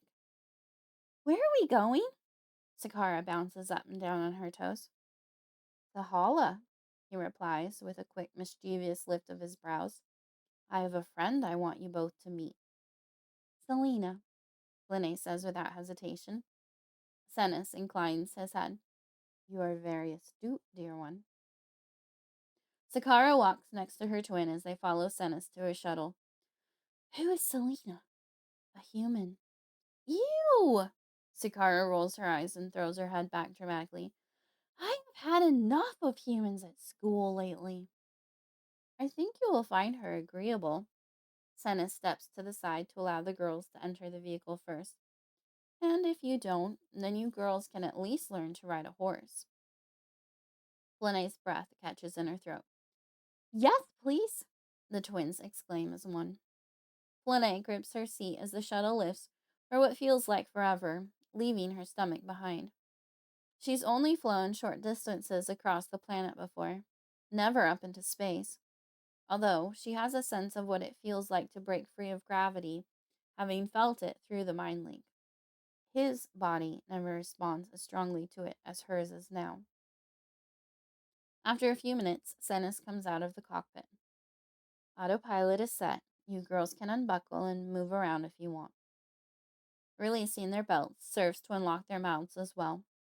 Flynae and Zakara talk over each other for the next several minutes, filling in their uncle and brother about the past almost 2 weeks. To Flynae's relief, Zakara gets caught up talking about school and doesn't mention much about what has been going on at home. The flight lasts for 4 hours. Once they're free of Diomede's gravity, the travel is smooth, and Flynae almost forgets she's in space as she enjoys her family's company. In almost no time, Senis announces, Okay, Back in your seats. We need to prepare for landing. From where she sits, Flynae watches the blue and green planet grow rapidly larger. This corner of the galaxy is much less populated than where we just came from, Fennec says as the twins press their faces close to the cool glass. I think you'll like it here. It's so peaceful being away from the city. Halaa and the nearby planets are mostly wild or populated by farmers. As they descend, Flynae can't find any cities, just small villages dotting the green countryside. Quite frequently, the fields and forests give way to large bodies of water. The spacecraft touches down in a clearing across from an old-style ranch house, the likes of which Flynae has only seen in books. A two-layered deck wraps around as much of the structure as she can see. Several stone chimneys stick up from the roof. The dwelling exudes a cozy vibe that warms the girl to her core. She's immediately excited to be here. Within 100 feet of the house sprawls a barn, with a footprint 3 or 4 times that of the house. The secondary structure is also nearly twice as tall as the human dwelling. White wooden fencing connects to the barn and trails on until it disappears behind a rolling hill. On the other side of the house, across from the barn, is a large open-air arena. A human stands waiting for them on the porch. She's slightly taller than average height for a human female, with a slender yet strong build. Her clothing suits her living quarters: cowboy boots, blue jeans, and a pink and black plaid button-up. Her long auburn hair is pulled into a low pony over her shoulder. The shuttle engine shuts off. Cenis reappears and kneels before the girls. I want to warn you that Kalia children are especially irresistible to humans. Selena will probably fawn over you all weekend. Please be polite and respectful. She really cannot help herself. The girls exchange a look and a groan before turning back to their uncle. We will remember our manners, Uncle Cenis, Flynae promises. We won't say anything impolite, Sakara adds directly after. Thank you, both of you. Cenis places a hand on each of their cheeks and kisses their foreheads in turn. I think you'll enjoy yourself here. As the four Kalia walk to the house, the woman's eyes widen, and her face lights up as she gets a good look at the twins. Oh God, Cenis, they're adorable! Flynae jerks her head in surprise when her uncle embraces the human, who is only about 2 inches shorter than him, and kisses her cheek. Selena hugs him before embracing Fennec. Flynae clenches her teeth before her chin falls. This is where her brother lives now with Cenis since father died. The woman is already familiar with him and treats him like family. Pain grips her chest in an iron hold. Someone else has claimed part of what she's lost. Movement draws her attention back up. Selena crouches before the girls so her face is level with theirs. I'm Selena. You couldn't possibly remember me because you were both babies when you were here last. But I certainly didn't forget either of you. Feel free to correct me if I ever get it wrong. But Flynae has the red hair and Sakara the black? Flynae inhales and notes 2 things about the human from her scent. She's excited about the girls being here.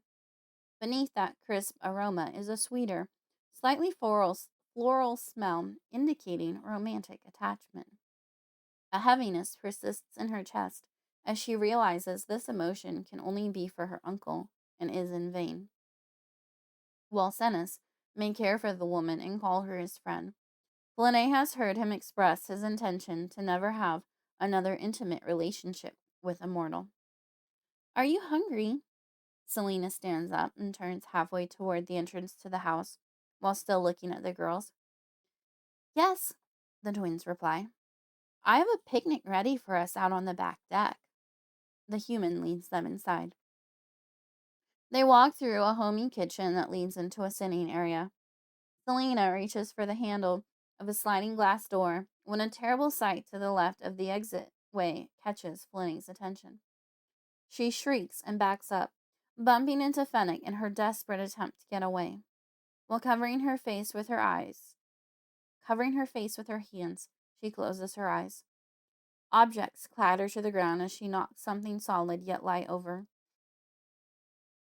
Everyone is talking at once, but she can't make out what any of them are saying.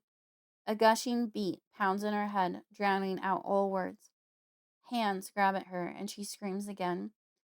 No, don't touch me! She recoils and falls to her knees on the floor. Behind her eyelids, blood covers her hand.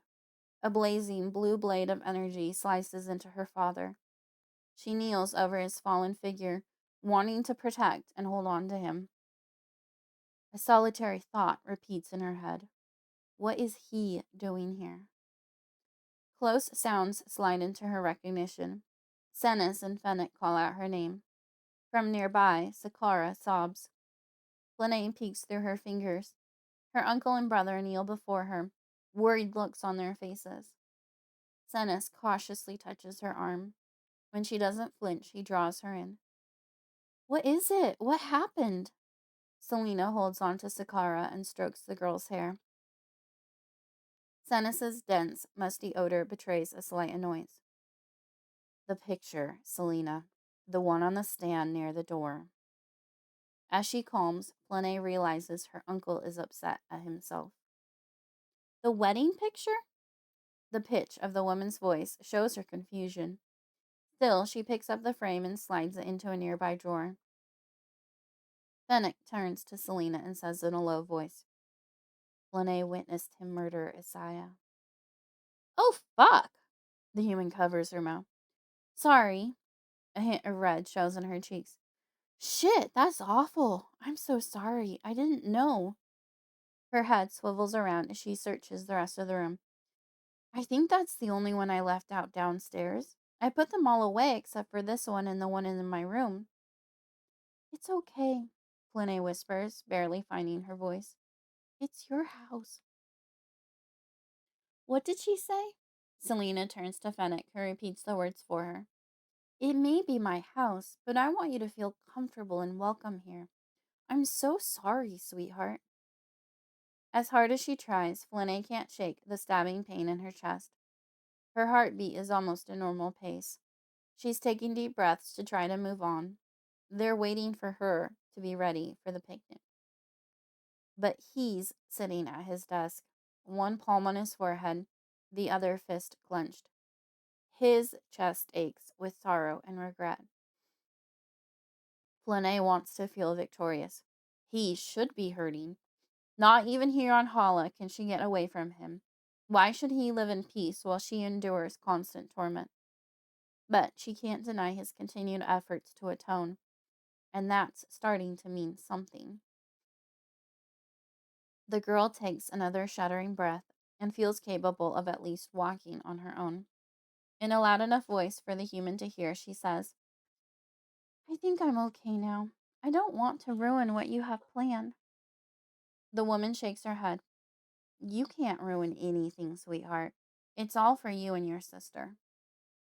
To prove her words, Flynae steps away from her uncle. Selena glances at Senis, who gives her a nod before leading them outside.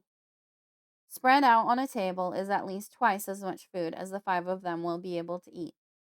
Based on the selection, the human knows what Kalia prefer. In addition to bread, cured meats, and cheeses, are plenty of raw nuts and meats, fresh vegetables, and a variety of berries. Flynae sits down and eats more than she has at any one time during the previous 2 weeks. Every bite is delicious. After a busy day of riding horses, collecting eggs, milking a cow, bottle feeding baby goats, and chopping wood, the exhausted twins are led upstairs. Selena opens the door to a room with a single queen-sized bed. Senis told me you're used to sharing a room. I hope you don't mind sharing a bed, too. I don't have smaller ones. Yes, the girls shout at the same time. Flynae's little body shakes with excitement. After sleeping in the cool, dark basement and away from her sister, this room must be a dream. Neither girl offers up the information that they're no longer allowed to sleep together. They run in and jump on the bed. Suddenly, Flynae notices a life form present that worries her. She stands on the edge of the mattress and grabs her brother's neck, pulling him close. Fennec, she whispers in his ear. What? He replies, matching her volume. There's a spider in the room. It won't hurt you, fly baby. She tightens her grip on him. Yeah, but I thought the same thing about the one that bit me at Father's funeral. Would you feel better if I take it outside? Yes, please. Fennec removes the offending arachnid, while the girls take turns changing into sleep clothes and washing their feet and face in the attached bathroom. We have our own bathroom, Sakara exclaims as she exits, ready for bed. Selena laughs. Yes, sweetheart. Each bedroom has its own bathroom. You have your own balcony, too. Just promise me you won't fall off if you go out there by yourself. I swear. The raven-haired girl climbs into bed and throws her arms around her sister's neck. She doesn't know that the fall wouldn't hurt us, she whispers to her twin. Kalia always land on their feet. It's okay, Flynae replies. She's a human. The adults and Fennec take turns kissing the little ones goodnight before turning off the light and closing them in. The foreign mattress supports Flynae comfortably and she finds herself exhausted. She closes her eyes, ready to drift off and do it all again tomorrow.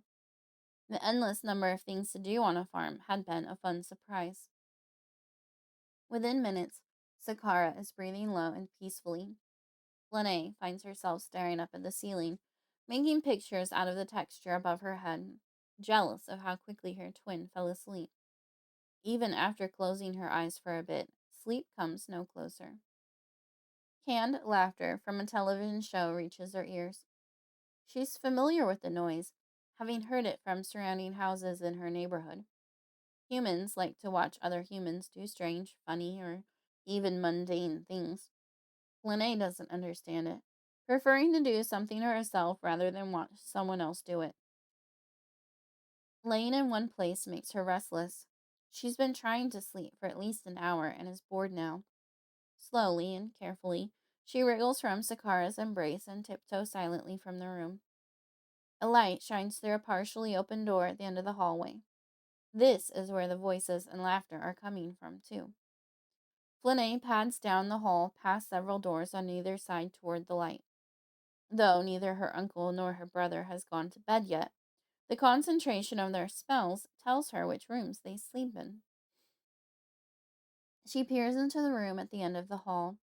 Selena sits against the headboard of a big oak bed, watching television.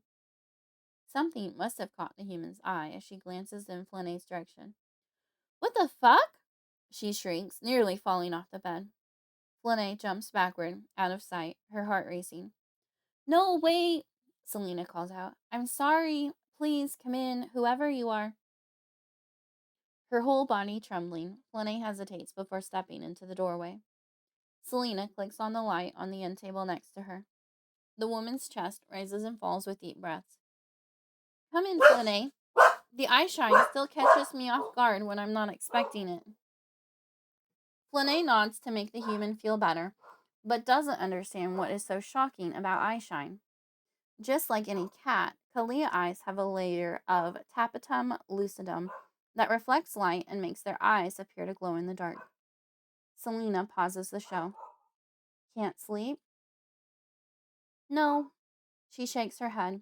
Combined with a general lack of feeling secure, there's been too much change in her life and sleeping quarters lately. Settling down for the night has been more difficult since she hasn't been wanting Lord Tide's help to relax. She's taken to calling him by his title as a way to be less familiar. The human pats the bed next to her. Want to come watch a show with me? Flynae considers and can't think of a reason not to. She's too tired to want to try reading. What are you watching? She climbs onto the side opposite the woman, leaving a foot of space between them. It's called a sitcom. It's supposed to be funny. Flynae watches for a full episode, but doesn't find anything about it humorous. The characters often make silly mistakes or say unkind jokes about each other. She doesn't understand why anyone would behave that way around another being.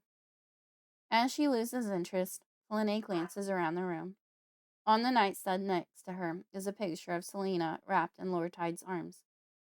They are both several years younger and appear to be happy in the photo. A dense, almost salty smell reaches her nose. Flynae turns in the opposite direction. The human is looking at her, tears glittering in her eyes. Do you miss him? A tidal wave of grief pours out of the woman and washes over Flynae. Her heart sinks as she feels the grief and pain she smells. I do, Selena sniffs, and grabs a tissue to dab at her eyes and nose. Within the girl's mind, Lord Tide is listening while trying not to. The heavy, conflicted feelings in him, a mix too complicated for the girl to give words to, are unusual, but not altogether foreign. Flynae's used to him having opposite feelings, but the man's mind indicates that this is a recent issue for him. He's only been experiencing regret, remorse, sadness, and other incongruous emotions with the way he perceives himself for the last 2 weeks. The silence drags on for a few uncomfortable moments until Selena turns the TV back on. The emotions from either party don't wane. They grow inside the little girl until she can't bear them anymore. There's only one source of them she can create some distance from. I think I'm sleeping now, she lies, and feels a little bad about it, but she doesn't know any tactful way to leave. I'm going back to bed. Okay, sweet dreams, sweetie.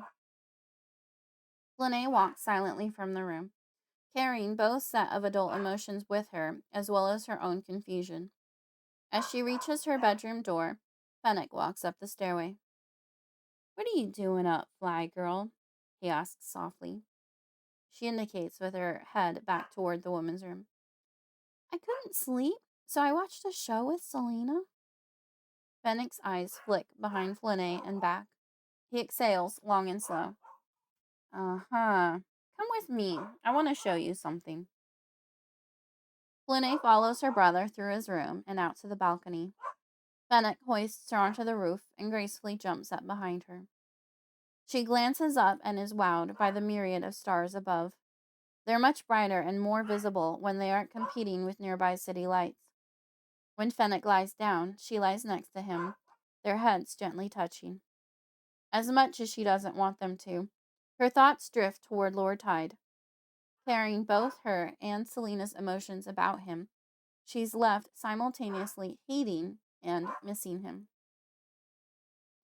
That grief doesn't belong to you, Fly Baby. Fennec takes her hand and absorbs much of the heaviness she picked up in the last hour. Warm relief floods her at the release. You have to be careful around humans, little sister. At least until you're a bit older and learn how to protect yourself better. Halaa are a magnet for their emotions. Our presence provides them with comfort, and that is a gift we can choose to give, but not until you're old enough to understand. In light of her recent experience, Fennec's words make a lot of sense. If she's carrying Lord Tide's emotions, can her brother sense those too? They feel different from the ones she picked up from the woman. His feel much more a part of her. They live deep inside, while Selena's were superficial. Wishing she could find an escape from those and him, Flynae sighs. Fennec turns toward her. Something you want to talk about? No, I'm good. Just worn out. That was a busy day. More lies surrounding a truth. She swallows through a thickness in her throat, but she's not ready to talk about the mind link with him. The fewer people that know about that, the better. And she can't breathe a word about anything to do with XR. No one can know what goes on within the walls of that house. Her family's safety depends on that. Fennec's calm presence relaxes her. Having missed him dreadfully, she soaks it up. At some point, she drifts off. She's barely aware when he lifts her and carries her back to bed. Flynae, would you run upstairs and tell Selena breakfast is ready? Flynae sits at the table with her sister, watching Sennis and Fennec prepare a morning meal that will appeal to humans in Kalia. Wait, Fennec says as she jumps up. He hands her a mug filled with a hot, creamy liquid that smells both bitter and sweet. It is inadvisable to approach a human in the morning without an offering of coffee. They might bite your head off without it. Confused and uncertain, she wrinkles her forehead at him and takes the cup. Only partially kidding, Fennec says with a wink. Without making a sound or spilling a drop, she runs up the stairs and down the hall. Selena's bedroom door is open at the end of the hallway. Flynae wonders if the human ever actually closes it. Selena, she calls, peeking around the door, not wanting to surprise her like last night. In here, the woman hollers back, her voice coming through the open bathroom door. Remembering all of her brother's recent advice about humans, Flynae warily tiptoes through the room to stand in the next doorway. Wearing nothing but a cami and panties, Selena stands on one foot. Her other is on the edge of the sink. Flynae blinks and furrows her brows. What are you? She quickly turns away, aware that if she attracts Lord Hyde's attention, he will see the woman in her current state of undress. I'm sorry. You're fine, Flynae. What's up? Please tell me you brought coffee. Yes, ma'am.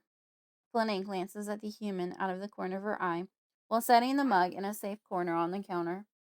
Selena is running a small metal wand up her leg over and over. Shaving, Selena laughs. It's something adults do. Adult humans, you mean? Are you saying Kalia don't remove any body hair? Flynae tilts her head, thinking. What body hair? Like hair on their legs or armpits. Selena switches which leg she's standing on and proceeds to use the wand on her other leg. Kalia don't have hair on their bodies. Selena stops and stares at her with wide, incredulous eyes. Are you telling me that when you get older, you'll only have the hair on you that I can see now? Yes, just the hair on my head, my eyebrows, and my eyelashes. You don't have any peach fuzz on your arms and legs. Last I checked, I'm not a peach, so no fuzz. She stifles a giggle, sensing that the human's question is entirely sincere. Seriously? Smelling disbelief and confusion, Flynae walks forward and offers her arm for the human's inspection. Seriously? She fights the instinct to jerk away when Selena takes it and runs a hand across her skin. The woman brings her face close and looks at it from several angles. Wow, that is just silky smooth skin. I admit, I'm a little jealous. Flynae steps back when her arm is released. Selena pauses before asking, what about the men? Do they have more hair than the women?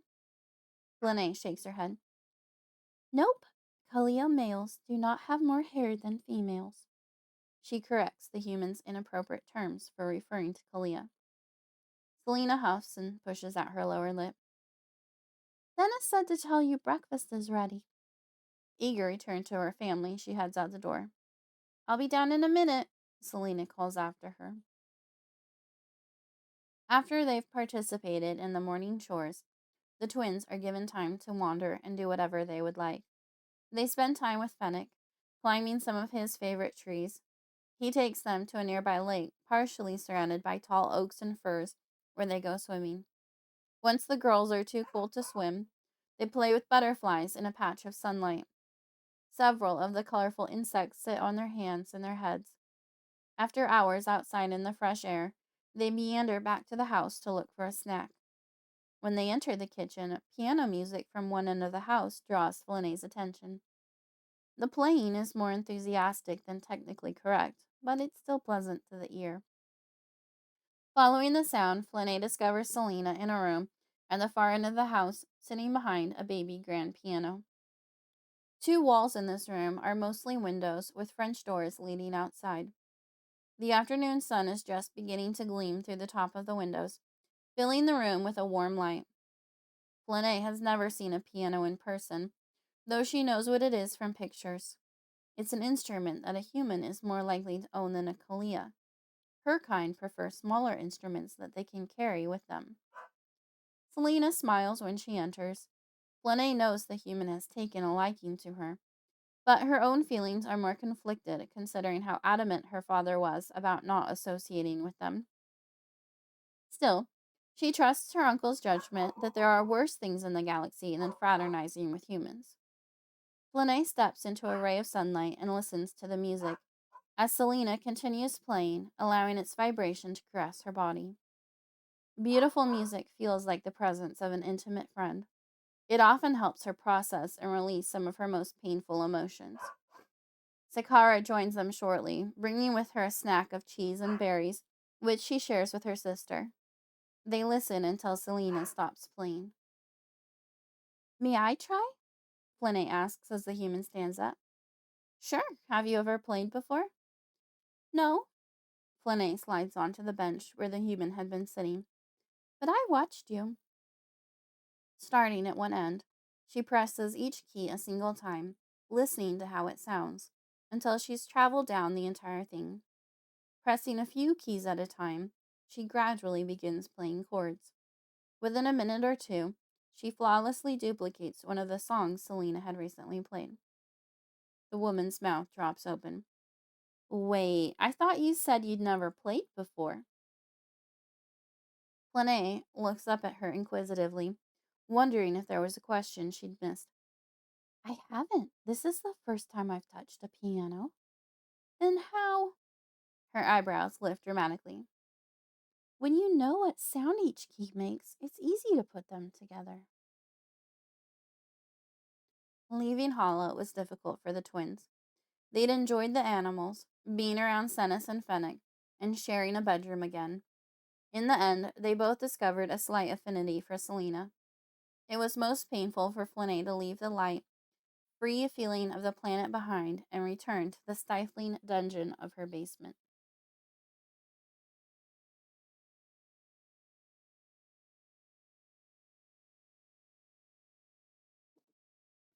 The beginning of something wonderful. Kovad. Clench your fists. Now focus on those fingers. Tighten them. Deep breath in. Let it out slowly. Release all the tension.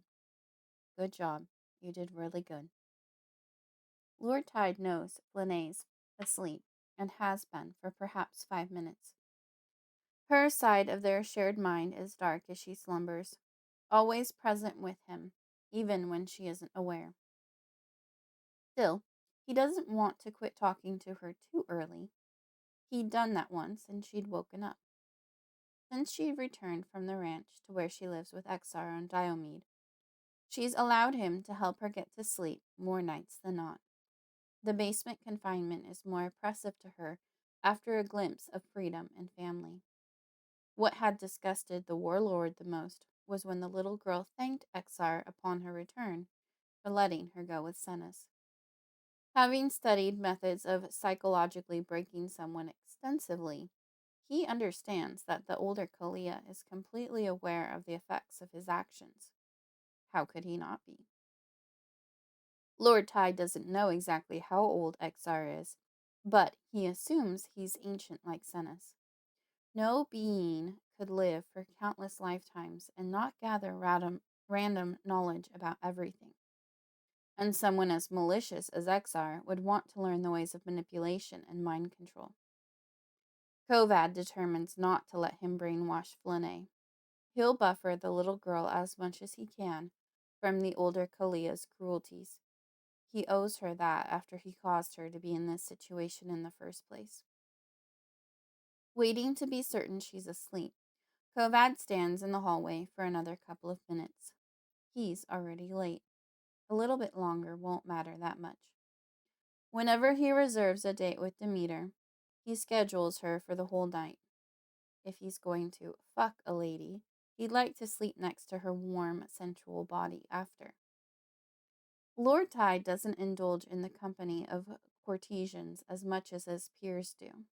He'd prefer having a wife than sex with a woman who was only performing a service for payment. But his instincts in pursuing Selena had only led to heartache. She deserved better than a husband she only saw a few days a month. On his wedding anniversary, the first year after their divorce, was the first time he'd sought out Demeter's services. All her clients were officers and heavily vetted. After his first night with her, He never looked for anyone else. She offered a caring girlfriend experience that appealed to his need for a relationship. Still, Lord Ty didn't allow himself to frequently indulge in his carnal desires for a woman. The first year of seeing her was the only time he reserved her 4 times. Since then, 2 or 3 was the norm. Confident Flynae's asleep, Kovad knocks on the dark burgundy door before him. It opens immediately. Demeter stands within, her lowered eyebrows pulled together above her sultry brown eyes. Black waves of hair cascade over her bare shoulders. A tight bodice hugs her curves before giving way to a floor-length, straight skirt with a slit up one thigh. My lord, I was beginning to worry. She always begins with formalities, acknowledging his rank before settling into a more relaxed demeanor. Apologies. Hungry with desire for a woman's body, Kovad pulls her against him by her hips and kisses her long and deeply. Part of him gets lost in these moments thinking of Selena. He never quit loving her. Letting her go was the best thing for her, though. Demeter licks her lips when he stands upright again. She turns to lead him into her lavish studio apartment. Everything in the room, from the curtains to the rug to the furniture, is expensive and exotic. Nothing is overstated. The few items spread out with room to breathe, inviting those who enter to relax and decompress. To the left, near the floor-to-ceiling window, with a view of the city lights, the king-sized bed awaits, teasing the pleasures for those who visit this room. What can I pour you to drink, Kovad? He grabs her hand as she saunters away. If it's quite all right with you, I'd rather skip the pleasantries and small talk tonight. Demeter presses her body against his and lifts her chin to look at him. Whatever you desire, love, I'm here to fulfill your needs.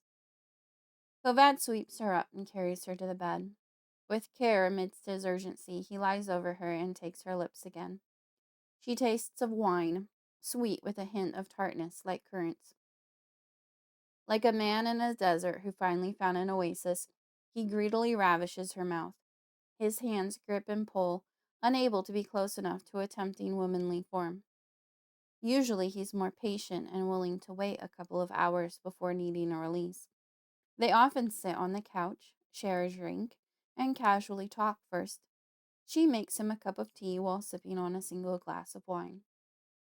But these last 3 weeks have left him completely out of sorts. He barely knows himself anymore, or why he's done what he's done.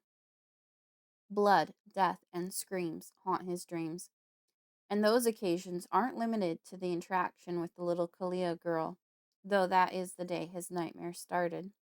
He killed so many others, and not just men, but women and children. The latter two torment him the most. Many of them were unarmed. The worst is that he doesn't know why he did it. Some malevolent force drove him to extreme violence.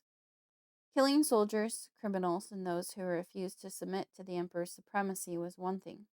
Slaughtering innocents was another.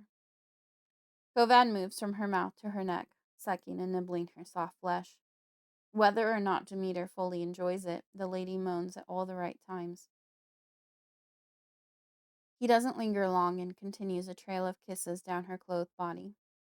When he crosses her waistline and begins pulling her skirt out of the way, she lifts her head. Don't you want me to? No, he whispers sternly. I want to feel you shake beneath my tongue. Demeter relaxes back on the bed.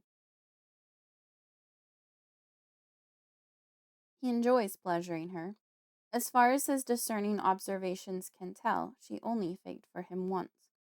Rather than letting her get away with it, he called her out on it, explaining that her pleasure heightened his. He told her he would rather work for her bliss than for her to lie to him. Their intimacy only got better since then. Beneath the subtle rose scent left by her soap lies her natural tangy odor, the smell of which builds his desire. He's ready to feel her shiver.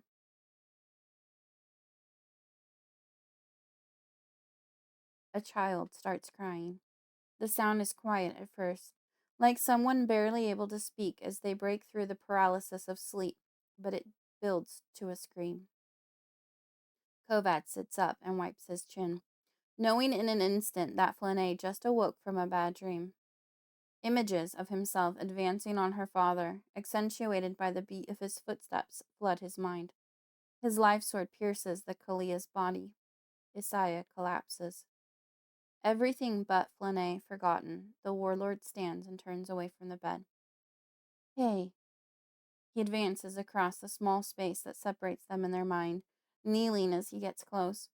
She covers her face with her hands as she sobs but doesn't flinch away. Kovad reaches out to touch her shoulder. She doesn't resist. Within, he envelops her and gently pulls. When Flynae leans towards him, he gathers her into his arms. Without, he seeks privacy and strides to the only room in the apartment he can lock himself inside, the bathroom. Kovad, Demeter calls out from behind. Lord Tide.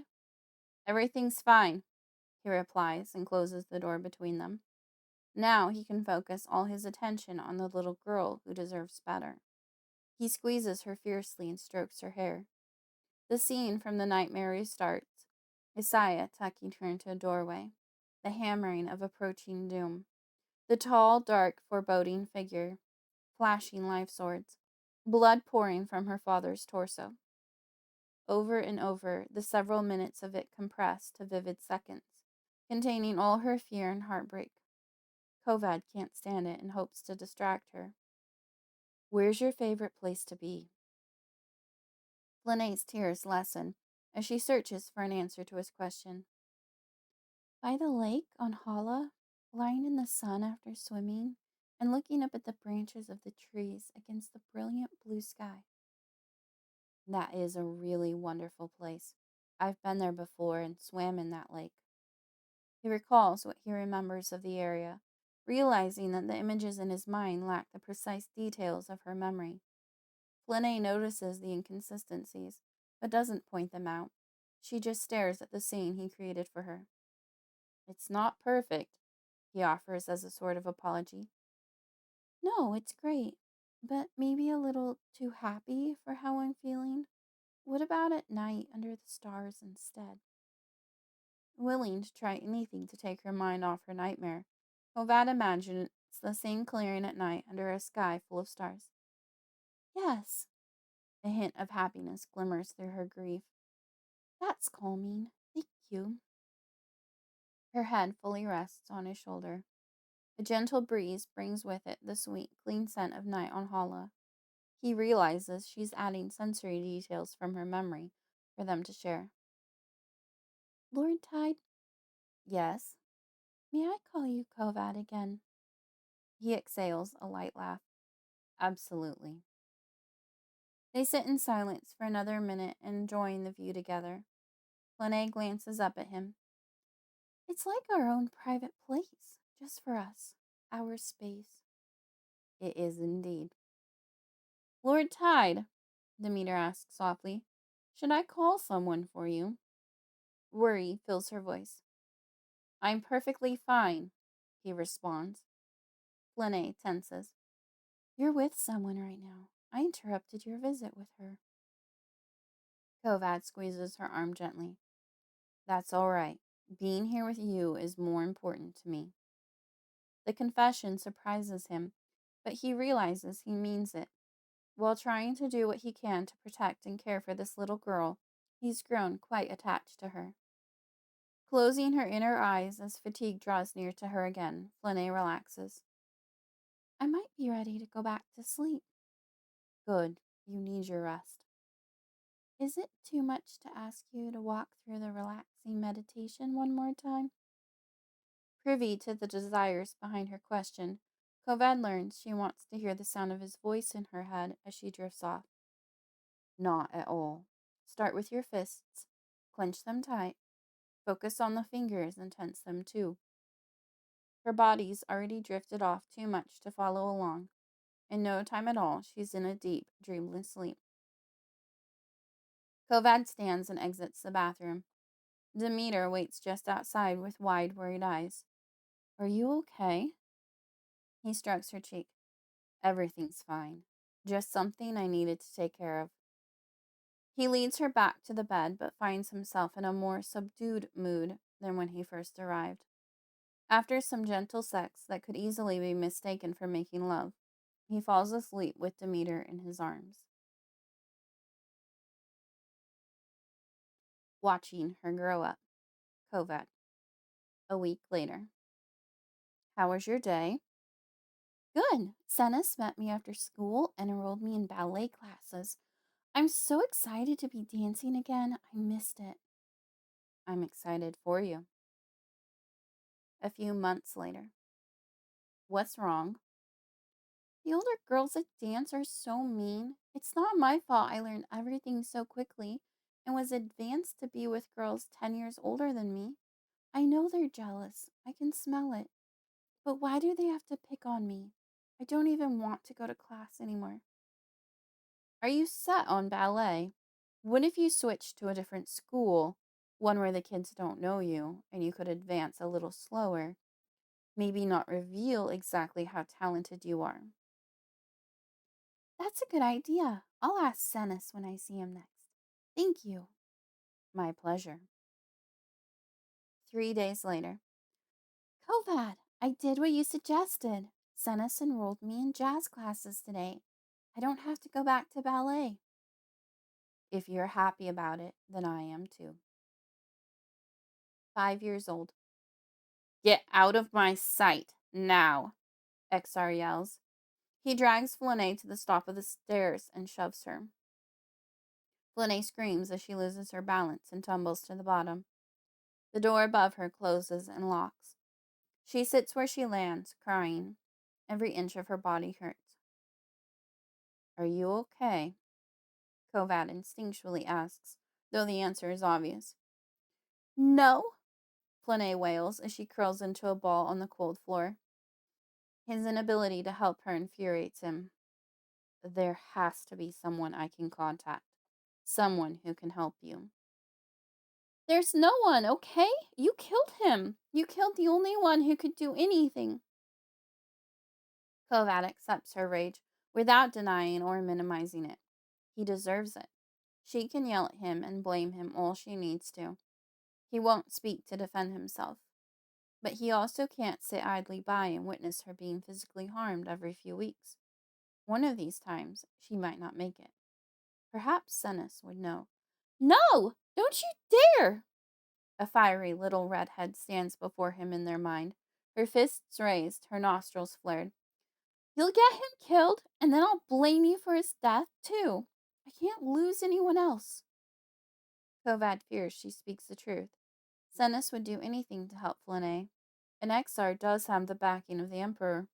Even Kovad can't interfere in the matter. All right, he reluctantly concedes to her wishes, at least for now. I won't say anything. His chest tightens as he watches her struggle to her feet and limp down the hallway to her bed. She collapses, pulls her covers around her, and sobs. After a few minutes, she reaches out a hand toward him in their mind. I'm sorry I yelled at you. Kovad goes and kneels next to her. When she leans in his direction, he wraps her in a hug. It's okay. You can yell at me any time you need to. I can take it. All too often. No, no, no! Why are you doing that again? Kovad lowers the whip, or his fist, or the pliers, or whatever it was he was using to torture or interrogate the prisoner. I'm sorry. I thought you were asleep. I was until I heard screaming. Why are you doing this? Unable to control her tears, Flynae covers her face, trying to stop herself from seeing the bloody indications of the torment Kovad had recently inflicted on another human. Continue, Lord Tide orders one of his soldiers and marches from the room. Because it's part of my position. These men are enemies of the Emperor. It is my responsibility to find out where their allies are. It's awful, Kovad. How do you stand it? He realizes it's gotten easier again. The longer it's been since he first met her, the more the distasteful job has returned to how it was before. especially when he's flogging someone for Emperor Siko. With the Emperor beside him, Lord Tide is completely numb to the men's anguished cries. Back at his quarters, he marches through his office to the room beyond to sit on his bed and hold his head in his hands. The warlord wonders what all this means about himself. Before meeting the Emperor, he never imagined this would be part of his responsibilities. He'd never fully admitted to himself then any of the darkest parts of being a soldier. Yet his dutiful side had won. And when he had attracted the attention of Emperor Siko, he became willing to do anything to garner favor. Both of Lord Tide's parents were deceased, his father in an explosion while on duty, his mother by a combination of broken heart and suicide shortly after. Siko stepped into the empty parental roles, and Kovad had been flattered and starstruck. Looking over the last 5 years with clear eyes, he recognizes the full cruelty of the Emperor and how their close association had morphed him into a monster. The guilt is too overwhelming to fully embrace, especially as he needs to continue as he has been. In a way, he's trapped in a prison of his own making. But this little girl gave him back some of his humanity, and every moment spent with her is a bright spot in the thick blackness that consumes his life. Simultaneously, he desires to cling to her even more, absorbing the light she provides and protecting her as much as he can, while also pushing her away to shield her from the awful things he does. A tiny hand falls on his arm in their mind. The contact brings with it a warmth that spreads under his skin, chasing away some of the hard murkiness that pervaded his being and lingers. He regards her fingers, noting how small and delicate they are. He destroyed her life, yet here she is offering him comfort. Kovad places a hand over hers. Flynae leans her head against him, providing more light, more healing relief from the grief that weighs heavy on him. We're both just surviving, aren't we? Intuition beyond her years always surprises him. I think you are correct. I can't do it on my own. Can we do it together? Absolutely. He lifts her into his arms and carries her to the meadow. How does stargazing sound? Wonderful. Just as frequently. Kovad, can we go to our place? Of course, Flynae. Is something wrong? I'm just really sad. Did something happen? No, not really. Nothing different than the same. I miss my family. I want to be somewhere else than in this basement. It's gotten more stifling and oppressive. I feel like it should just be my imagination, but I know it's different. Like XR's found a way to insulate the floorboards above my head. Lord Tide turns away from his computer. Within, he takes her hand. Let's go to the meadow. Once or twice a year. I'm going to Halaa again tomorrow. Then why are you crying, Flynae? Because Sakara isn't coming this time, and I'm really sad about it. I miss her so much, and I think XR is keeping us apart on purpose. We were able to share a bedroom there, and I was looking forward to that. I'm sorry there's a shadow over your visit. I hope you'll still be able to enjoy yourself. I will. Zenas and Fennec will be there, and riding horses is amazing. I love going fast. Selena is really kind too. She bought me all sorts of pretty dresses last time. I don't like how much she feels sorry for me. It makes me feel like I'm doing something wrong. Being unable to hide your grief isn't wrong. I know. I just want to be able to make those around me happy. I feel better when I can make people happy. And humans' awe for Kalia makes it easy to make them happy. Except that I can't do it all the time. You do it enough. And being around you, even here, makes me happy. Kovad feels the smile on the little girl's lips. Thank you.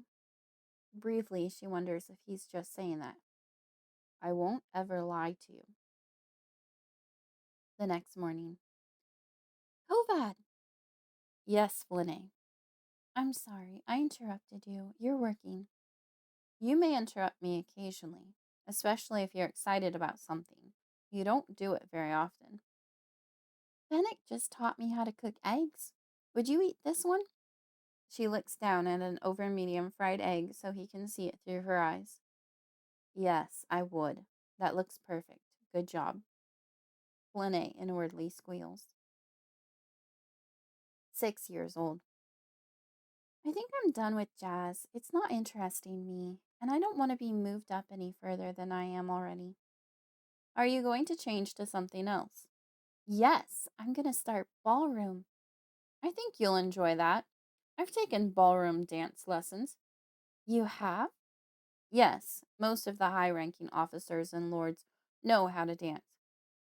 But you don't ever dance at Seago's banquets? No, not since I left Selena. I haven't wanted to take anyone with me since. Flynae's quiet for a minute, her young mind processing. Lord Tide senses her getting up the nerve to ask something important and allows her to take her time. Kovad? Yes, Flynae. If we had the opportunity, when I'm older and taller, of course, would you dance with me? I would love to. At least once a week in the beginning, reducing to once a month over time. Horrible, heart-wrenching screams pull Lord Tide from sleep. It's usually the same thing. The drumming footsteps. The tall man in black, an expertly swung blue live sword. Crimson blood flowing down her father. Isaiah dropping to the ground. The details persist in her nightmares with the same clarity as the day it happened. Sometimes, the night terrors are different. XR stars as the villain in most of these. Flynae wakes up feeling battered and bruised. But the worst are the ones that haven't happened yet. She's unable to breathe as water floods her mouth and nose. Stomach aches so bad she wakes up puking. Monsters surrounding Lord Tide and Cenis in an arena. Cracks of whips. Women screaming. Flynae wakes up from those freezing and covered in sweat, full of dread. They're premonitions, warnings, or promises of things to come. No matter what awful thing woke them, Kovad is quick to scoop her up and carry her to the meadow. While she's too upset to think of anything beyond the images and sensations of her nightmares, he creates a calming landscape. Once he's created their space and held it for a few minutes on his own, she starts participating and adding details to it. But the initial work is all his. Flynae is most frantic after one of the visions of the future. After one of these, she grips his shirt so tight she might rip it if they were physically present with each other, and she buries her face against his neck. Lord Tide holds her for as long as she needs and doesn't allow their space to fade until she's fast asleep again. 8 years old. Kovad, I think I made a friend today. That's wonderful, Flynae. Tell me all about it. I had my first ice skating lesson. What happened to ballroom? Oh, I'm doing that on the side. Fennec showed me how to find tutorial videos on the computer. I can watch them and practice on my own, and then I can learn all the dance styles. I might be addicted. That's probably a safe thing to be addicted to. So, what about the friend? Well, I guess I'm not as good at playing clumsy as I thought I could be. Balancing on the ice skates wasn't hard at all, but I didn't want to look like I knew what I was doing on my first day. But Will saw through my act. Will? Yeah, the friend I made. He came over and, not so subtly, called me out. But not in like a rude way. He ended up being really nice. When I admitted to him I was pretending, he offered to hold my hand.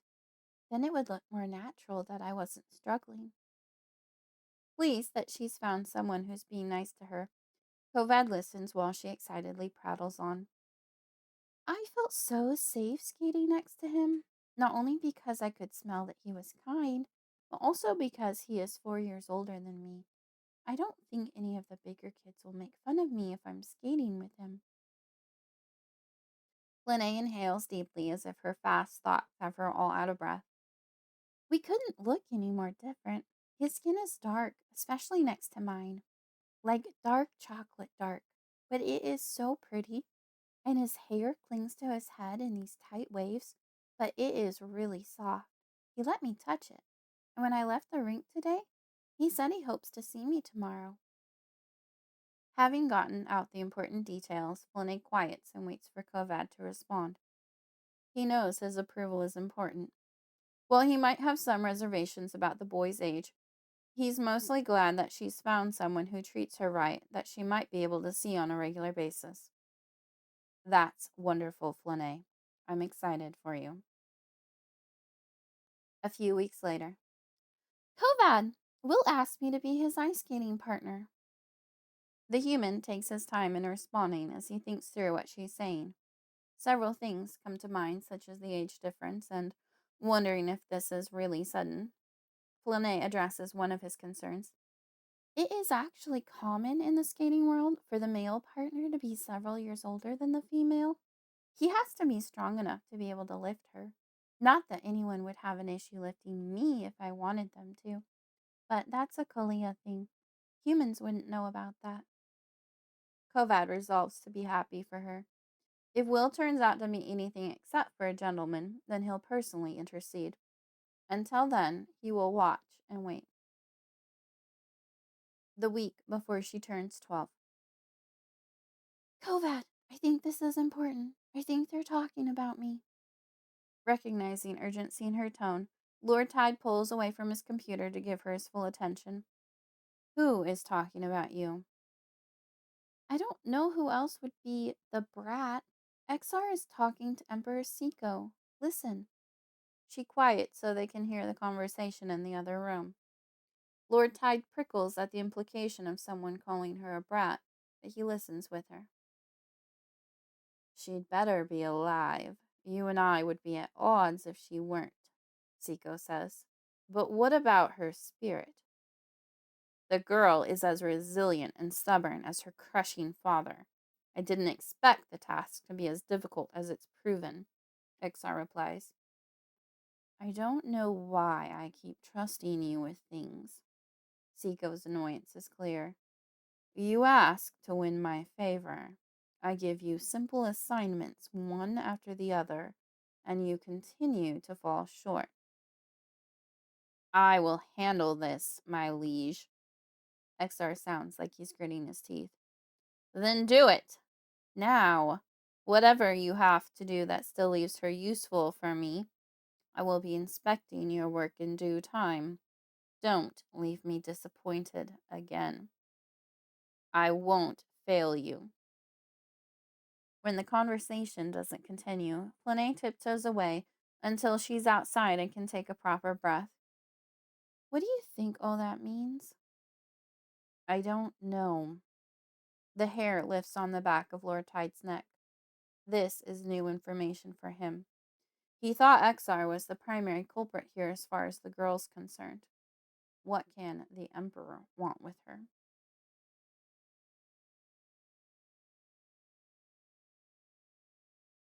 Their place. Flynae. When Flynae wakes up the morning of her 12th birthday, she's perplexed to find a rockabilly halter dress hanging on the inside of her door. The straps and waistband are black satin, while the main fabric is an emerald green that matches her eyes. While she's excited for a new dress, her body recoils at the thought that Exar had hung it there while she slept.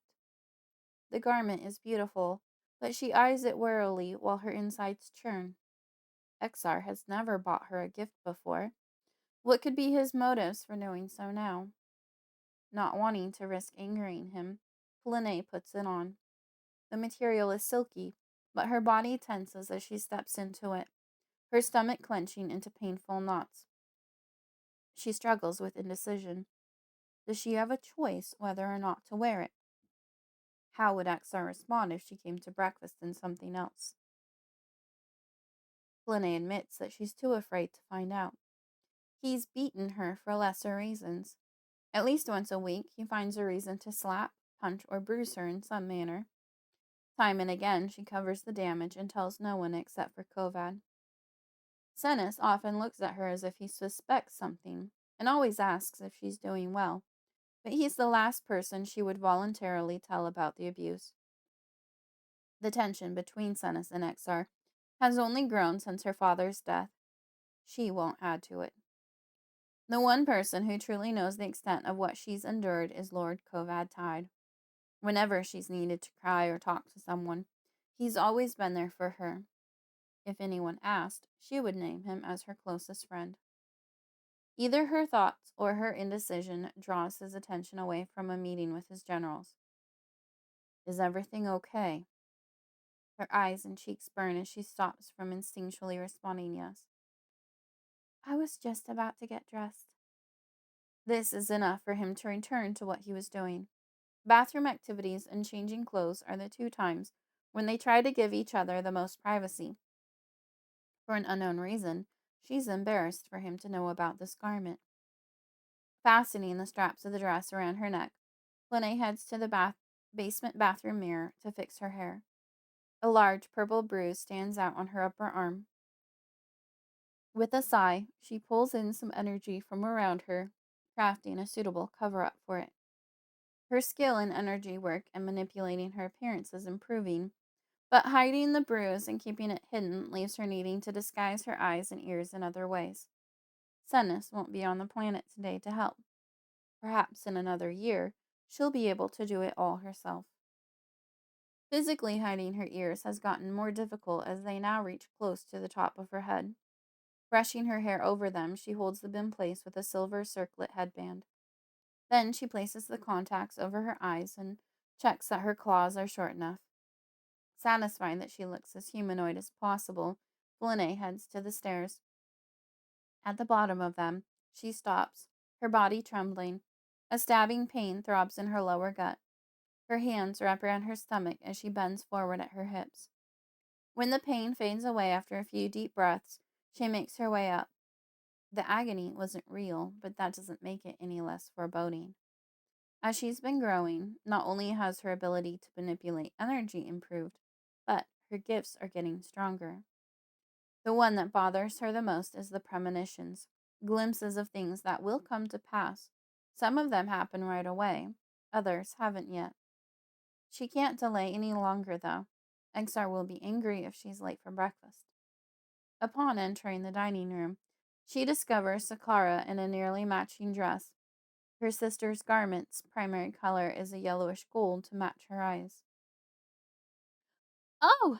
Sakara's eyes widen at the sight of her sister. Aren't the dresses beautiful?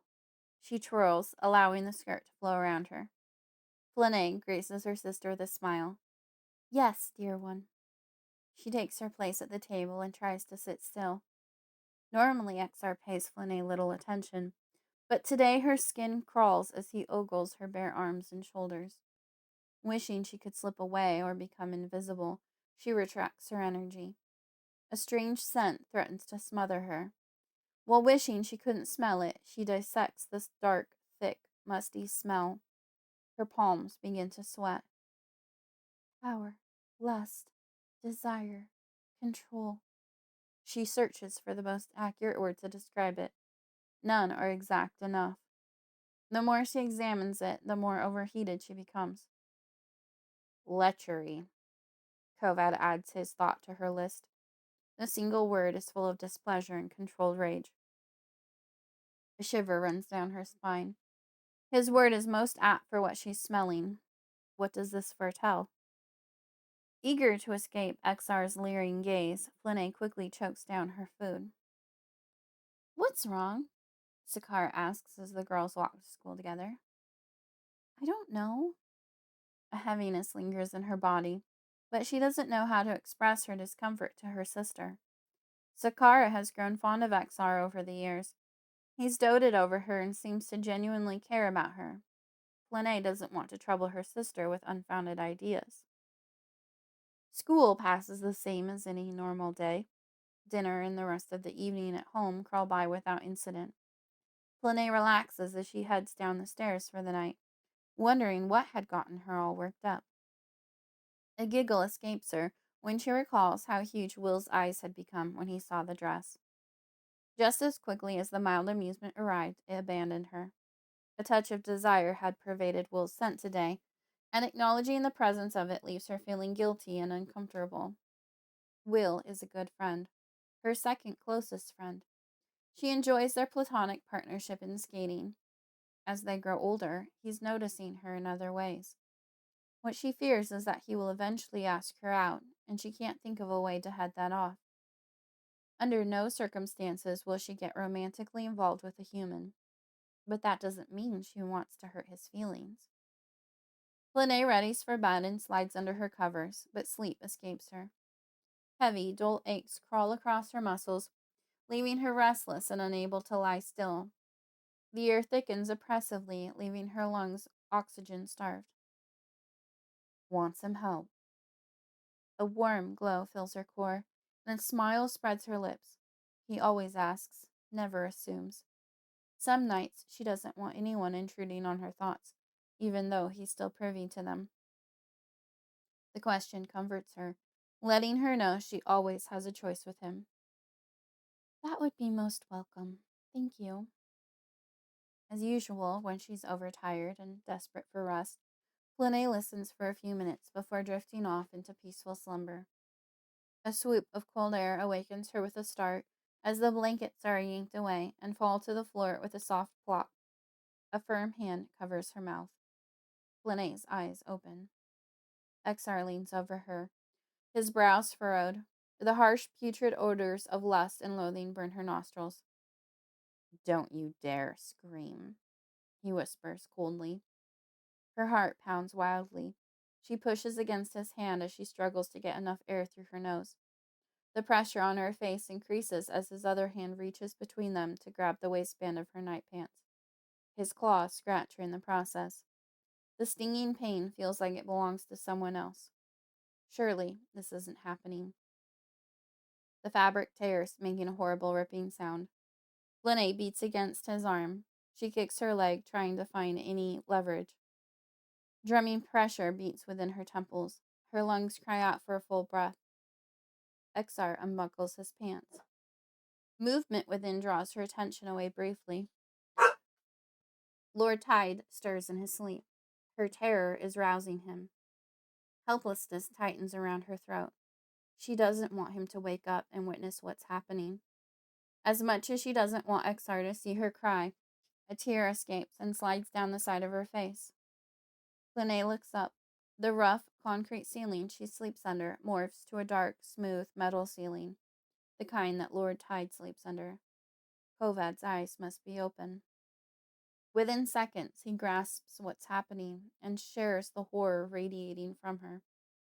In one graceful swoop, he gathers her and carries her away to their space. Here, their minds feel the least separate, like the edges of two circles overlapping. While they've created many landscapes together over the years, the meadow is the one they return to the most when she needs comfort. Kovad generates those details now, manufacturing a perfect, peaceful night in the meadow. Movement draws her gaze to the display of thousands of stars above them. He's imagining a meteor shower. Flynae shivers, so he wraps a cloak around her and holds her tightly. When her body jerks, he gently stops her from peering back at what's physically happening. Just be here with me, he whispers into her hair. She leans against him, knowing he stands guard between her and the awareness of something awful. Kovad's body twitches with barely controlled rage. He sits on the grass, cradles her in his arms, and takes a deep breath. Beneath his anger lies a heavy weight of guilt. Flynae doesn't like that he still feels at fault for everything that happens to her. Over the last 8 years, he's done more than enough to earn her forgiveness. Every day, he's ready to provide her with solace and company. She lifts her head to look at him. At once, she sees both their eyes, glowing with the reflection of soft starlight. The corners of her mouth lift in a slight smile. The beauty of the sight makes his chest ache. Meditate with me? He slowly closes his eyes, presses his head to hers, and inhales deeply. Always. Violent shivers bring Flynae back to her body. The first thing she recalls is being with Kovad in their place.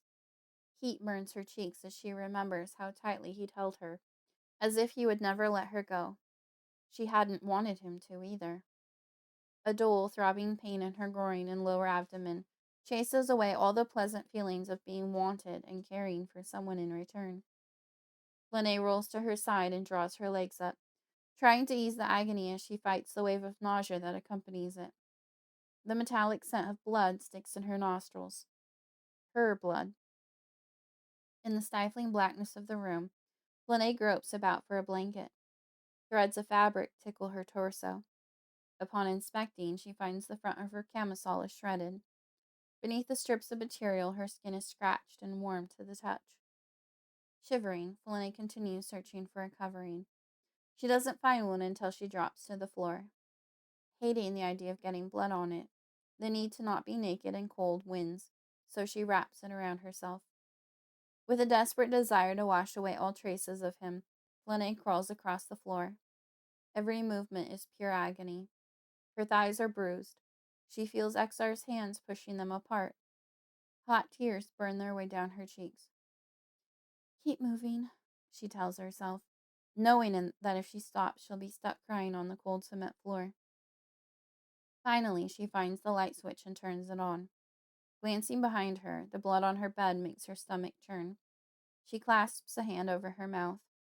It's not the sight of the blood that bothers her, but the memory of what caused it. While she might not remember every second of it, her body does. Gritting her teeth, she forces her shaky legs to stand and strips the sheets from the mattress. Clutching the blanket around her shoulder, she carries her linens to the basement laundry and starts some washing. Flynae stumbles back to the bathroom. A shower sounds like too much effort. She turns on the faucet and climbs in as soon as a little water covers the bottom of the tub. Hugging her knees to her chest, she sits there as the water slowly rises around her. While she'd rather not think of anything at all, her mind can't stop replaying what she recalls. Exar's hand presses against her mouth again and again. Hot, burning tears stream down her face, but she's too numb to fully weep. When she's ready to assess the damage, she finds deep purple bruises on her chest, stomach, and inner thighs. The bathtub turns a slight shade of coppery pink as the blood washes away from her lower half. The worst thing might be that she's supposed to walk up those stairs in a few hours. How can she sit at the breakfast table across from Exar? What will she say to her sister when Sakara inevitably asks what's wrong? While she prepares herself for the unavoidable future, Flynae notices Lord Tide awakening. Don't look at me, please. Painfully aware of her nakedness and blemishes, she averts her eyes from her body. He searches for something to say. There's nothing to be said.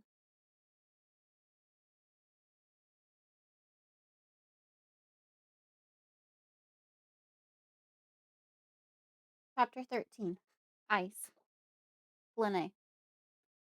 Flynae doesn't know how she survives sitting at the breakfast table across from Exar, except that her heart refuses to quit beating. The long sleeves and pants she wears don't offer nearly enough protection from his leering gaze and smirking mouth. Any glance at food makes her stomach threaten to spew bile. Sakara attempts conversation on the walk to school, but Flynae has no words for her sister. She just shakes her head and keeps walking. All she can think about is getting to the ice. Immediately after school, she rushes to the rink.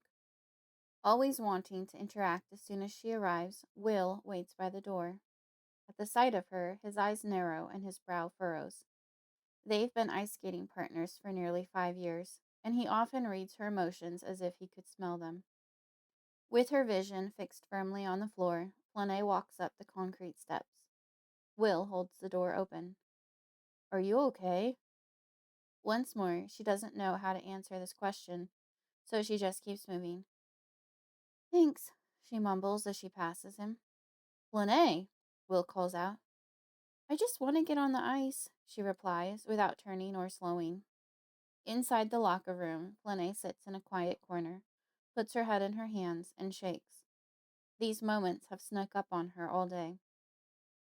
The night before rushes back in, Exar's hand on her mouth, gasping for air. her body jerking. She feels everything like it's happening again, right in front of anyone around. Are you sure this is a good idea today? I need the distraction. Otherwise, I'll just keep thinking about it. You shouldn't push yourself. You've just been through an awful trauma.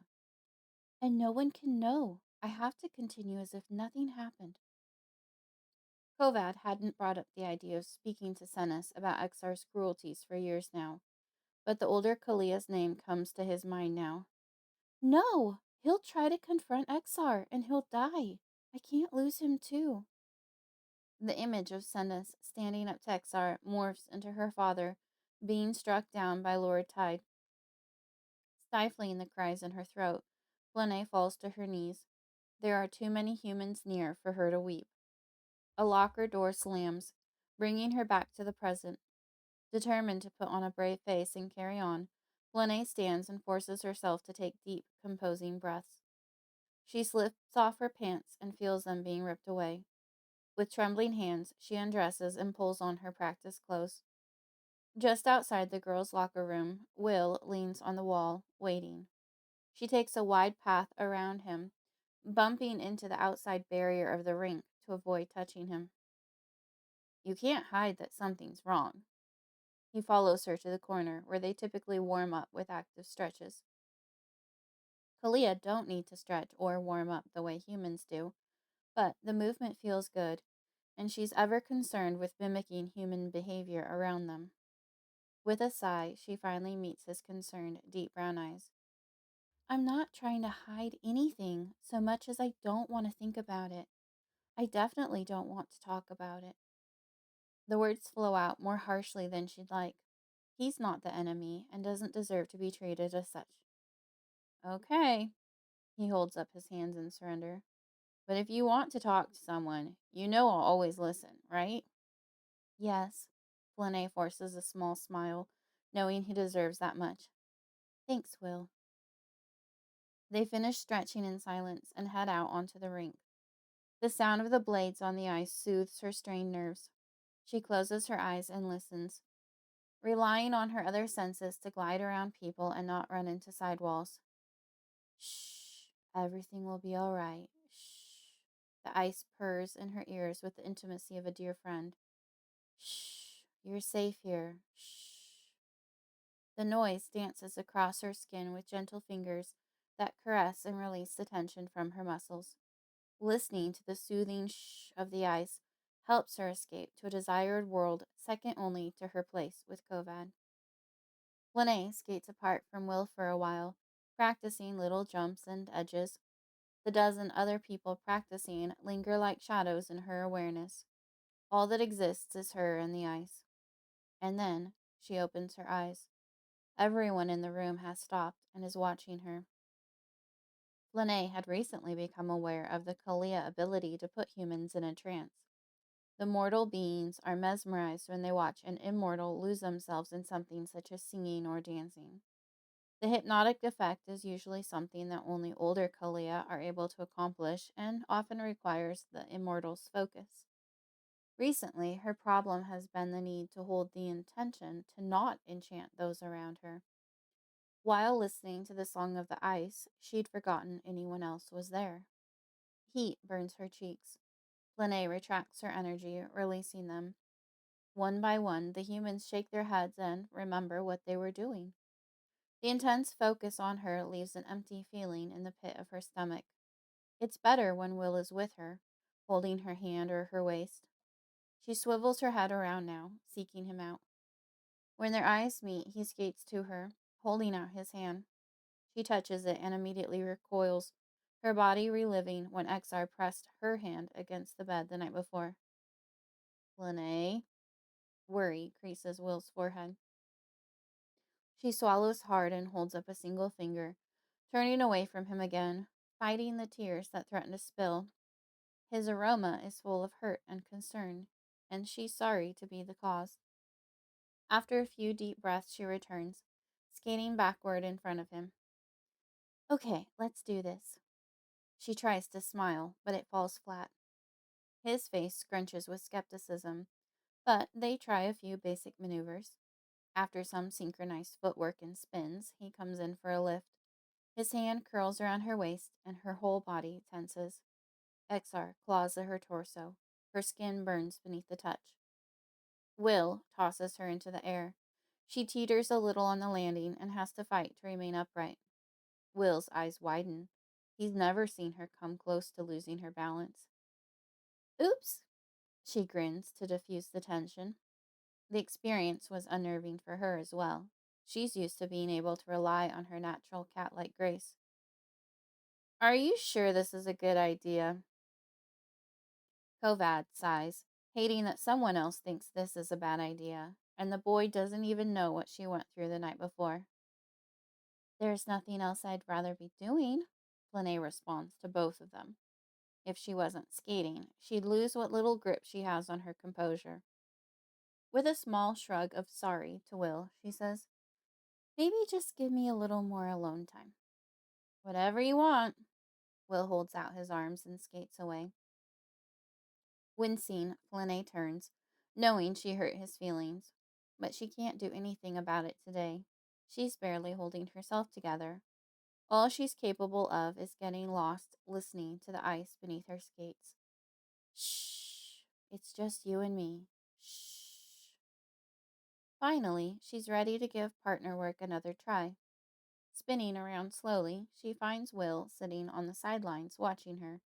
The rest of the rink is empty. What? Scrunching her face in puzzlement, she skates over to him. Where? She motions at the empty rink. Everyone went home, Flynae. It's getting late. Oh. She glances at the clock. There's only an hour left before the rink closes. One more hour and she'll have no choice but to go home. How is she going to drag herself back there? Panic crushes her chest as she pictures Exar's face over hers, his menacing eyes staring down. Is it too late to practice our routine? They're hardly ever here when the ice is empty. This isn't an opportunity she wants to miss. From his smell, Will is more worried about her than anything else. Will raises an eyebrow, studying her. Fine. He goes and puts on their music. Flynae's stomach knots when she takes his hand to assume their starting pose. Everything in her screams to pull away and shrink back into nothing. Instead, she forces herself to remain calm and breathe through the nervousness. If nothing else, Will deserves this for being so patient. When the music begins, her movements flow and become one with his. The ice whispers to her. The music caresses and relaxes her. They skate apart for a synchronized spin and come back together. His hand finds her waist. Her calm disappears as alarm grips her once more. Focus on the music. It's just Will. But her body feels Exar over and over again. A hand touches her inner leg, lifting her in the air, but she feels Exar pushing her thighs. She's back in her bedroom, struggling against him. Sounding a great distance away, Will screams her name. Stunned and confused, Flynae blinks her eyes. When she turns her head, pain explodes through her temples. Will kneels nearby, looking down at her. Where am I? She tries to sit, but he places his hands on her shoulders and holds her down. No! Flynae screams, while thrashing desperately in a wild attempt to fight off her attacker. Flynae, please, don't move. The tears in his voice bring her back to reality and make her pause. You hurt your head. Please stop moving. The pained expression on his face confirms his concern is real. She inhales, smells his shock, and relaxes. It's bleeding so much. I need to stop the flow and go call for help. He slips off his shirt, pushes her headband out of the way, and stops. Staring at her head with wide-eyed wonderment, he whispers, What the? Flynae realizes one of her tall, pointed ears must be visible. Instinctively, she moves a hand to cover it. Don't be daft. He brushes her arm away. I've got to slow the bleeding. Her hand that had touched the side of her head is covered in blood. Shuddering, she stares at the crimson liquid. The image blends with that of blood from her legs mixing with the bath water. Are you all right? I don't know. That's a lot of blood. Will rips his shirt into ribbons to wrap around her head. What don't you know? Yes, it's a lot of blood. His face is dull and ashen. Does the sight of blood bother you? You look a little ill. This much blood bothers me, yeah. She winces as he tightens the fabric against her head.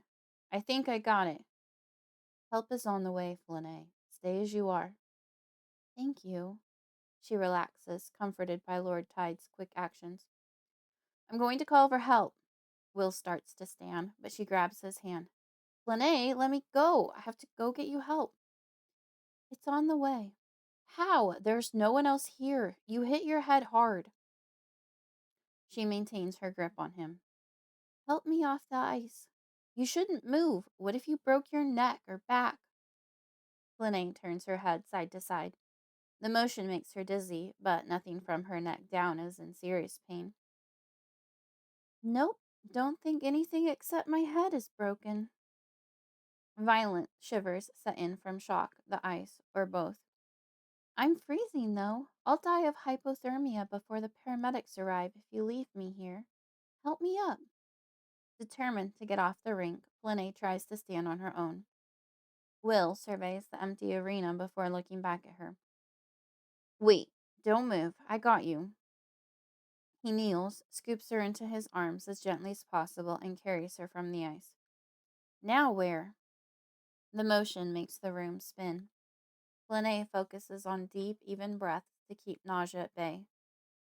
Just sit with me. Flynae, I have to call for medics. The pitch of his voice rises with increasing panic. Trust me, Will. They're on their way. She cups his cheek with her palm and pushes some calming energy his way. Now sit down, please. You're making me dizzy. I don't want to throw up on you.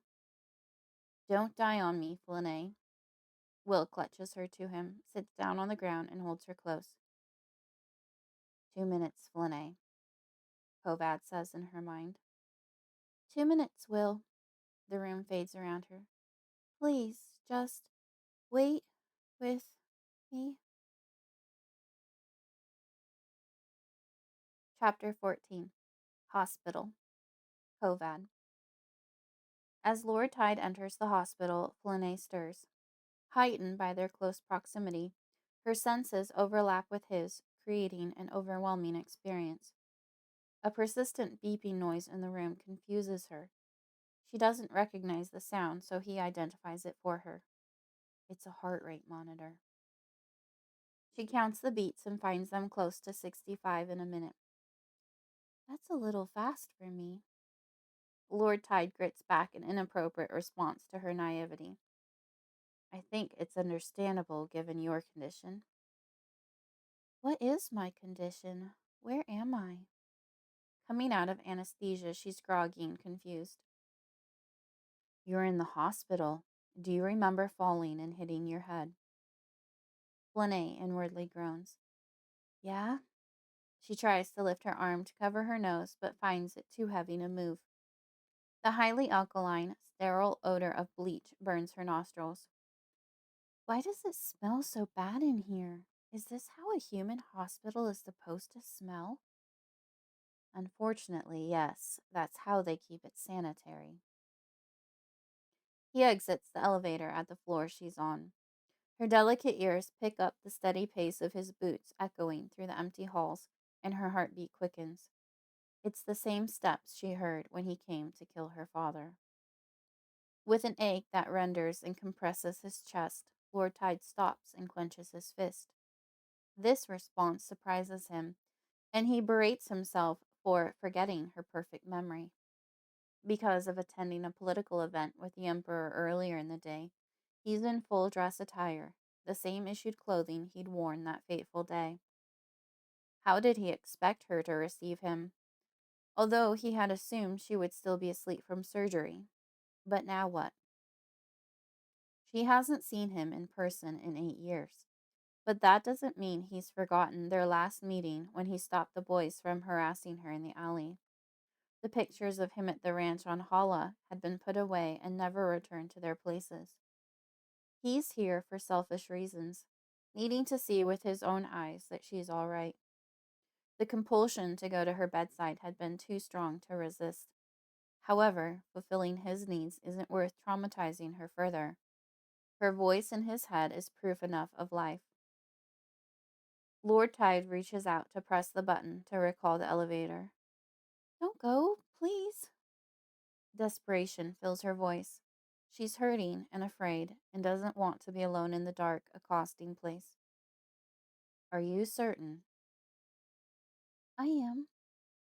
With a long exhale, Lord Tide continues in her direction, but adjusts his gait. He walks slower and sets his feet down more gingerly. The tactic works. The sound is different enough for her to relax. When he reaches the door separating them, he sees both sides of it at once. She's watching, waiting for him to enter. Their heartbeats speed up simultaneously as he releases the latch. As he enters, he sees the large form of his frame filling most of the doorway and the outline of someone small on the slightly inclined bed. Two faint halos shine around the contacts meant to disguise her eyes. Suffocating dread settles into the space around them as her body reacts to the sight of him. Flynae squeezes her eyes shut. Once more he hesitates. Is this really worth it for her? Is she being amenable for his sake alone? He's harmed her so much that she can't even look at him. Movement catches his attention. A pale, delicate hand reaches toward him. The gesture lifts most of the weight from his shoulders.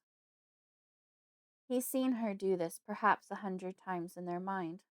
It happens after Flynae is too hurt or angry or sad to deal with anyone, including him. She lashes out inwardly and turns away. As soon as she begins to calm and desires comfort, she reaches out. And just as he has every time before, he goes to her and takes her hand. A warm glow ignites at the contact and spreads from their palms throughout them. His heart swells like it would break out of his chest. For the past 8 years, no one has mattered to him as much as this little girl. The elation of being near her, holding her hand, gives way to concern at her icy fingers. He touches her forearm just above the wrist. Your skin is freezing. Flynae smiles, not at his words, but at hearing him speak aloud for the first time. She finds his voice just as comforting as his thoughts. With effort, she replies in kind, her words barely above a whisper. You would think they were storing bodies in here, not living beings, but your hand is delightfully warm. His knees weaken at the beauty of her smile. Whether it's the almost elven blood flowing through her veins or something else, regal, exquisite, and perfect come to mind at the sight of her. The words from her lips are a melody to his ears. As intimate as their thoughts are, he longs to hear her speak more. Through their deep connection, he experiences the burn in her cheeks. Pulling himself from these distractions, Lord Tide recalls why she spoke in the first place. Let me go get you another blanket. Her gentle grip on him tightens. That would require me releasing your hand. He is her lifeline, her hold on sanity. Despite how their relationship began, he's become her friend and protector, her safety.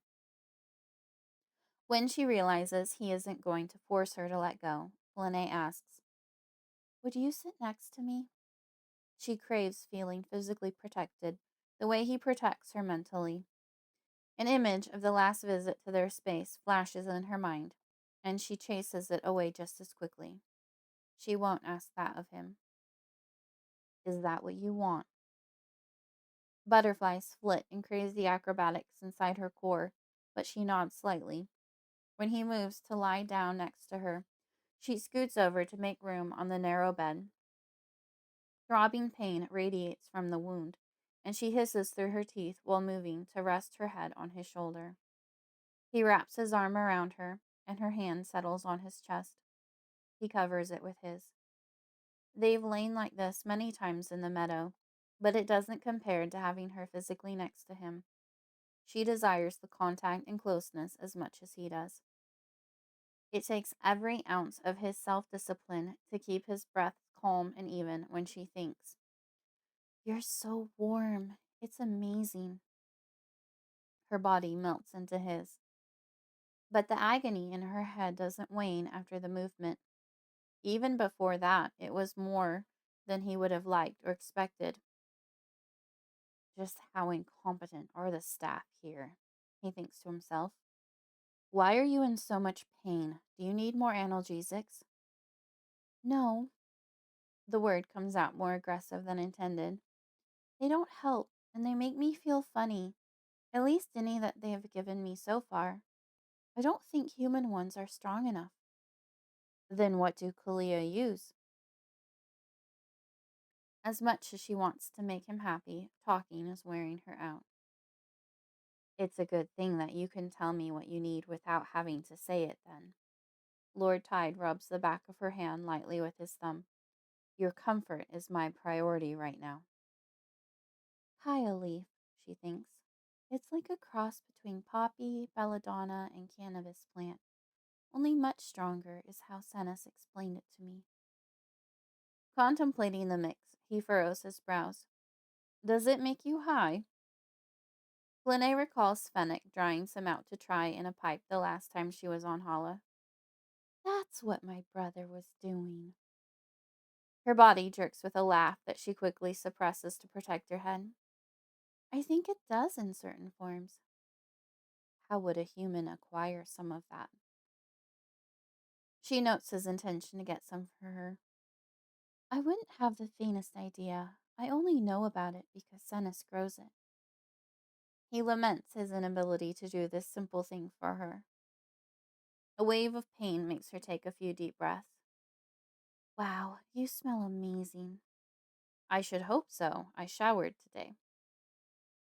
Once more, she stifles the impulse to laugh, but he understands the intent of her words. She's smelling his care for her, something that's mostly missing from her life. As surely as if someone slammed her into a wall, the full realization of who she's lying next to takes her breath away. His figure looms large on the cobblestone street. Life swords flash. Isaiah crumples. A cruel hand seizes her shoulder. How much is she betraying her father by taking refuge in his murderer's arms? Do you want me to leave? He asks softly, willing to accept her answer no matter what. No. Her slender fingers frantically clutch his shirt. Okay, I won't. At least not for a few hours. Hoping to help calm her again, Kovad strokes the back of her hand and arm.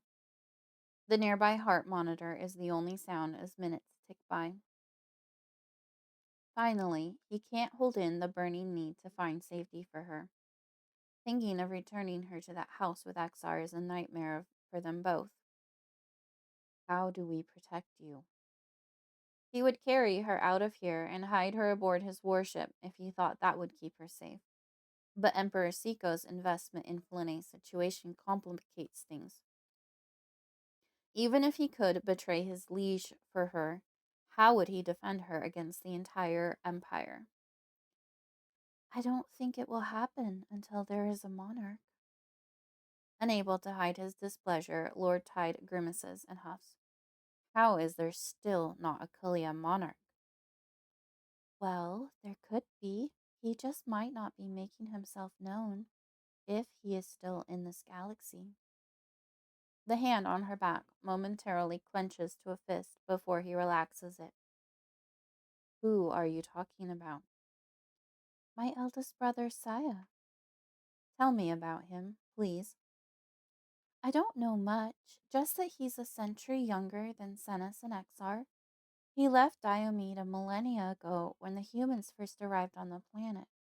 A small band of Kalia and his elf wife departed with him. And you're certain that he will be the next monarch? There are only 3 options, and neither Fennec nor myself are strong enough. The monarch is the most powerful Kalia in the galaxy. That only leaves Saya, and no one has heard from him since he left. Flynae pulls her hand away to cover a yawn. You need rest. I've pressed you enough as it is. He curls his fingers around hers when she sets her hand back. I don't know if I can sleep with my head like this. Instinct compels him to place his palm on her temple, with no understanding beyond an intention to take some of the pain from her. Some of the agonizing pressure flows from her into him. Lord Tide doesn't know how he's doing, or even if he's actively doing anything. All he knows is that it's working, and the relief allows her to rapidly drift away. Flynae fights the fatigue overpowering her. No, she whines. I don't want to. Why not? Because you will be gone when I wake up. I never really leave you. His words are enough to allow her to fully relax and sleep. Flynae. The slight squeak from the door to her hospital room opening wakes Flynae. Though the clock on the wall says she only slept for 5 hours, she's more refreshed than expected. Like unwelcome guests, the pain and pressure come rushing back into her head. Shivers course from head to toe, and she longingly remembers feeling his heat next to her. The visit was unexpected, and more than she could ever wish for. She didn't realize how much the mind link had made her long for his physical presence, and how lonely and abandoned she felt being relegated to the basement dungeon. As the nurse comes around the curtain, she recoils and her eyes widen. Flynae remembers, having seen herself through Kovad's eyes last night, that her ears are standing out quite prominently over the bandages wrapping her head. Thankfully, she was wearing contacts when she got hurt. At least she doesn't have two abnormalities for the humans to stare at. With a slight pang of loss, she wonders how much hair she's missing from them stitching her together. On the chest of the nurse's bright yellow scrubs is a name tag that says Shaden. Oh, you're awake already. That's surprising. I was just making my rounds and checking vitals. The woman moves to the computer monitors and inspects them. How are you feeling? With a grimace, Flynae closes her eyes and evaluates her answer. Depending on the human's power of perception, she might notice a lie. Like my head is about to explode? It says here that you're receiving a regular dose of opioids every 4 hours. It's almost the maximum dose for someone as light as you. If you need a little more, you have a button here you can press. Flynae acknowledges the device, though she knows she won't use it. Human painkillers make her feel strange, a little out of her senses. The woman observes Flynae with a frown. You shouldn't be in pain, though. I'll let the doctor know. I'm a little surprised you're awake already. Flynae politely nods and sighs, feeling as if the nurse is just talking to herself at this point. Do you need anything right now? No, thank you. Well, we're just a push of a button away if you change your mind. As quickly as she had arrived, Shaden departs, leaving Flynae in peace. Except it's nothing close to peaceful. Without anything to drown out the noises, Flynae hears everything in the hospital around her. The beeping of many monitors, sneakers squeaking on linoleum floors, nurses chatting at their station. To give her ears something else to focus on, Flynae turns on the television and finds a music channel. A couple of hours later, someone brings her breakfast.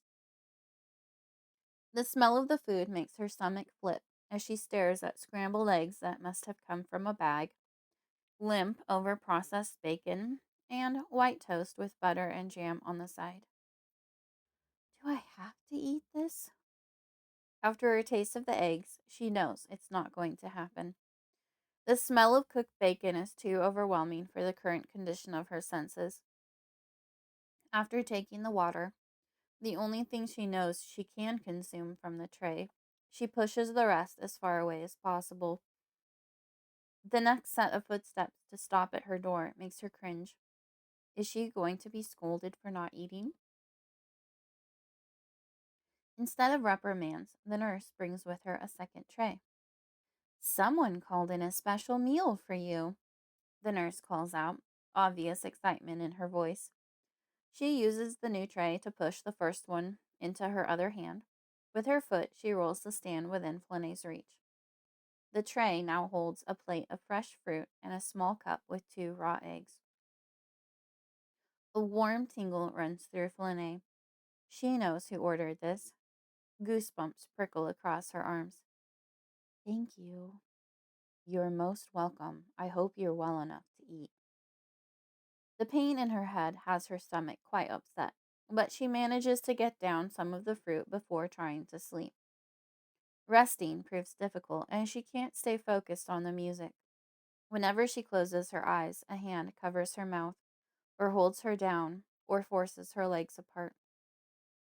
Approaching footsteps pull her out of her dozing daymare. 2 women enter. One is Shaden from earlier, and the other is formally dressed in black slacks and a white button-down blouse. Hi, Flynae, the business-looking woman says, pronouncing her name correctly with a short I sound. My name is Sandy Cole. I work in human services here at the hospital. She sits in the nearby chair while the nurse hovers around the foot of the bed. A lump grows in Flynae's throat. She knows what this is about.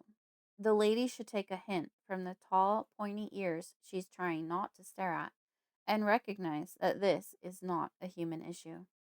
Nor is it one that any human, not even Lord Tide, can solve. She struggles to keep her hands relaxed as she vacillates between shame and rage.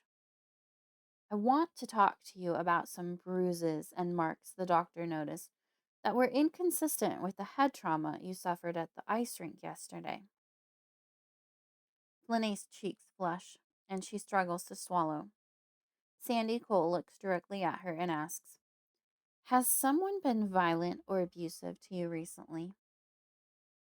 Flynae refuses to break eye contact or make any indication under her conscious control to give credence to the allegation. After a deep breath, she calmly states, No? The woman's shoulders drop. Flynae, we can help you if you'll talk to me. We can protect you and make sure it doesn't happen again. It takes all of her self-control not to laugh. This human is making promises about a situation she doesn't understand. When Flynae doesn't respond, the social worker sighs. All right, if you don't want to talk about it, I can't make you. But I do hope you will speak to someone before you're released. If you change your mind, let one of the nurses know. The 2 women depart together. The visit leaves her head aching worse than ever. Flynae leans back and focuses on her breath, hoping to find a sliver of relief. She doesn't hear the arrival of the next 2 visitors, who make no sound as they move barefoot into the room. The normally squeaky door keeps silent as well, but their energy precedes them. Flynae turns her head to find Sennis and Fennec walking across the room toward her. A tidal wave of emotion crashes over her at once. Elation, shame, confusion, joy, pure helplessness. Tears pour down her cheeks. By the gods? What? How did you know where to find me? Unable to wait to touch them, she sits up too quickly and is rewarded with a stabbing pain. She winces and clutches the side of her head. Fennec's face mirrors her agony from his grimaced brows to the moisture on his cheeks.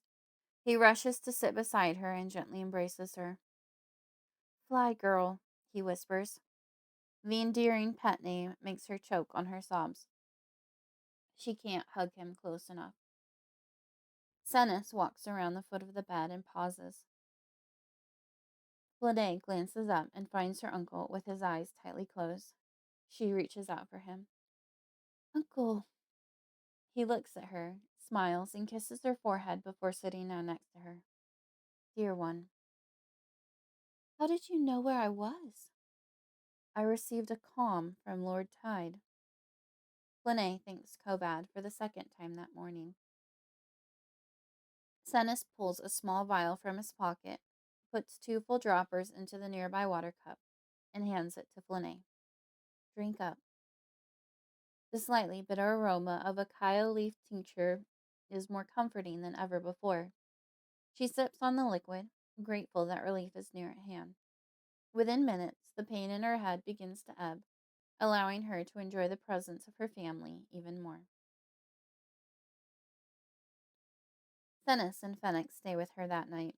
The staff tried to insist that only one person was allowed, but Thenis was adamant that neither of them was leaving. Flynae had never heard her uncle use such a stern voice, and she loved him even more for not budging on the issue. He slept on a supplied cot, while Fenix slept next to his sister and held her all night. She had no nightmares. "Will you tell us what happened?" Thenis asks over breakfast the next morning. He had ordered a lavish brunch of Kalia favorites. "Well, Will and I were skating. I wasn't feeling well, but still wanted to practice. Will tried to convince me to rest. During a lift, I lost track of where I was and lost my balance." As soon as she started talking, Flynae sensed Thenis knew she wasn't telling the whole story. Thankfully, he doesn't press. That's one of her favorite things about him. He makes himself available for anything she's willing to share, and never presses for more. If he had, it would have ruined the perfect moment. All she needs is right here. These are the beings who love her the most. Lord Tide's visit from the night before drifts back into her thoughts. Though she doesn't have words for it, he's important to her too. Somehow seeing him recently set her up to be even more relaxed and in the moment now. Her heart swells like it might burst as she smiles at her family. The door opens and the room dims as if someone had extinguished the lights. Breathing becomes difficult as she recognizes the scent of the Kalia entering before seeing him. Exar strides nonchalantly into the room. "And what do we have here? A family picnic? And I wasn't invited?" He places a hand dramatically on his chest. "I'm hurt." He scowls at first Fennec, then Senis. When his eyes fall on Flynae, she wishes she could make herself invisible. The hint of a grin appears on his face. Icy fingers wrap around her spine. As he does any time he's around Exar, Senis bristles. She isn't sure if her uncle noticed the look or not. At least he doesn't know the meaning behind it. The tension is lightened as both Shaden and Sandy Cole enter the room. The nurse carries a chart, and the social worker holds a clipboard. "Looks like you're ready to go home." A hint of concern is apparent in the nurse's voice. "The doctor has agreed to an early release since your guardian says you'll have constant supervision." Flynae realizes that Exar had arrived to hurry things along, with blatant lies nonetheless. Sandy looks at Flynae and raises her eyebrows. "As long as you're ready to be released." Flynae recognizes the woman is trying to give her a way out, one last chance to talk and tell the truth. There's no way she can say anything in front of Exar and her family. Who knows what Senis would do if he found out? She won't risk it. Having only missed half a beat, Flynae says confidently, "Of course I am." Sandy exhales sharply through her nose. "All right, everyone out so she can get dressed." As the door closes behind them, she whispers, "This is your last chance if you want to say something." Flynae's hands tremble as she puts her shirt on. It would be naive to think that Exar won't violate her again. The question is when. The social worker touches her arm. "It's not too late, my dear." "I'm just a little lightheaded from standing." Flynae forces a laugh. "I'm not used to being upright yet." Her pain is minimal thanks to the Kaya leaf. Nothing compares to the dread of going home. Once she's dressed, she follows the nurse out into the hallway. The nurse tries to offer her a wheelchair ride, but she refuses. Keeping her chin up, Flynae takes Fennec's arm for balance. Externally, she's strong and proud. Inside, she wants to sink to the floor and sob. I am my father's daughter. Her eyes remain dry. Tears threaten again when they're outside, and it's time to say goodbye to Senis and Fennec.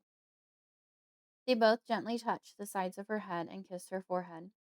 An invisible hand clamps her throat as she grips them each tightly in a hug. They squeeze her lovingly. With a convincing smile, she steps away from them and follows Exar to his shuttle. Her stomach knots. She dreads being alone with him. He doesn't acknowledge her at all for the duration of the trip, but the putrid odor of his smugness pervades the inside of the vehicle. They arrive home while Sakara is still at school. Exar heads to his office without a word. Flynae grabs a book from the house library and goes outside to the treehouse to read. A few hours later, a raven-haired girl with a face that mirrors Flynae's climbs inside the structure. Where have you been? Knowing that Sakara won't be satisfied with only a quick explanation, Flynae closes the book and hangs her head. The hospital? Her sister's jaw falls open. What in the galaxy happened? Flynae recounts her tale from the ice rink and waking up in the hospital. By the time she gets to talking about Senis and Fennec visiting her, which almost made the ordeal worthwhile, Sakara loses interest. Cesar made eyes with me in the hallway today. Taken aback, Flynae stops talking. What? Sakara fusses with her hair. We don't all have boys throwing themselves at us, asking to be our dance partners. I could smell that he really likes me. If you're happy about it, then I am too. Flynae's free hand presses to her stomach. Though she doesn't understand her sister's fascination, she resolves to be supportive. Sakara continues talking about boys until the girls are called in for dinner. Flynae pushes the food on her plate around with her fork, taking only the tiniest of bites. Why aren't you eating? Sakara's aroma carries a mixture of concern and disapproval. Boys don't like girls who are too skinny. Unable to meet her sister's gaze, Flynae hunches her shoulders and focuses on the edge of the table. While the twins used to be identical except for hair and eye color, Flynae is now shorter and thinner than her sister. She's painfully aware of these defects. Her sister is the true beauty of the pair. My head hurts. May I go to bed? This is a lie. She can't eat because Exar's presence has her body twisted into knots, and she doesn't want to go to bed. What if Exar follows her down there? Not daring to look up, she only knows Exar is annoyed by the pungent odor emanating from him. Fine, get out of here. In her haste to leave, she almost knocks over her chair. Kovad? The thought is a whimper as she leans on the wall while descending the stairs. He's typically busy at this hour. I'm here, Flynae. What do you need? I just... She hates to ask, to impose, but she's terrified. Her legs don't want to support her. Even the pounding of her pulse sounds like danger approaching. The words to express her desire vacate her mind. Somehow he knows without needing to be told. I'll sit with you. Even if you can't sleep, I'll be with you no matter what. For hours after going to bed, she lies awake listening. In between these tense spells, she and Kovad walk familiar paths together until she can finally drift off. The night passes without incident.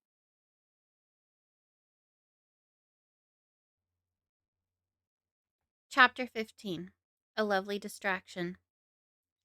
The damage to her hair isn't completely intolerable.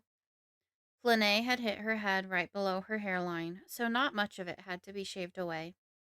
A loose-fitting headband is enough to cover her ears and the bandages.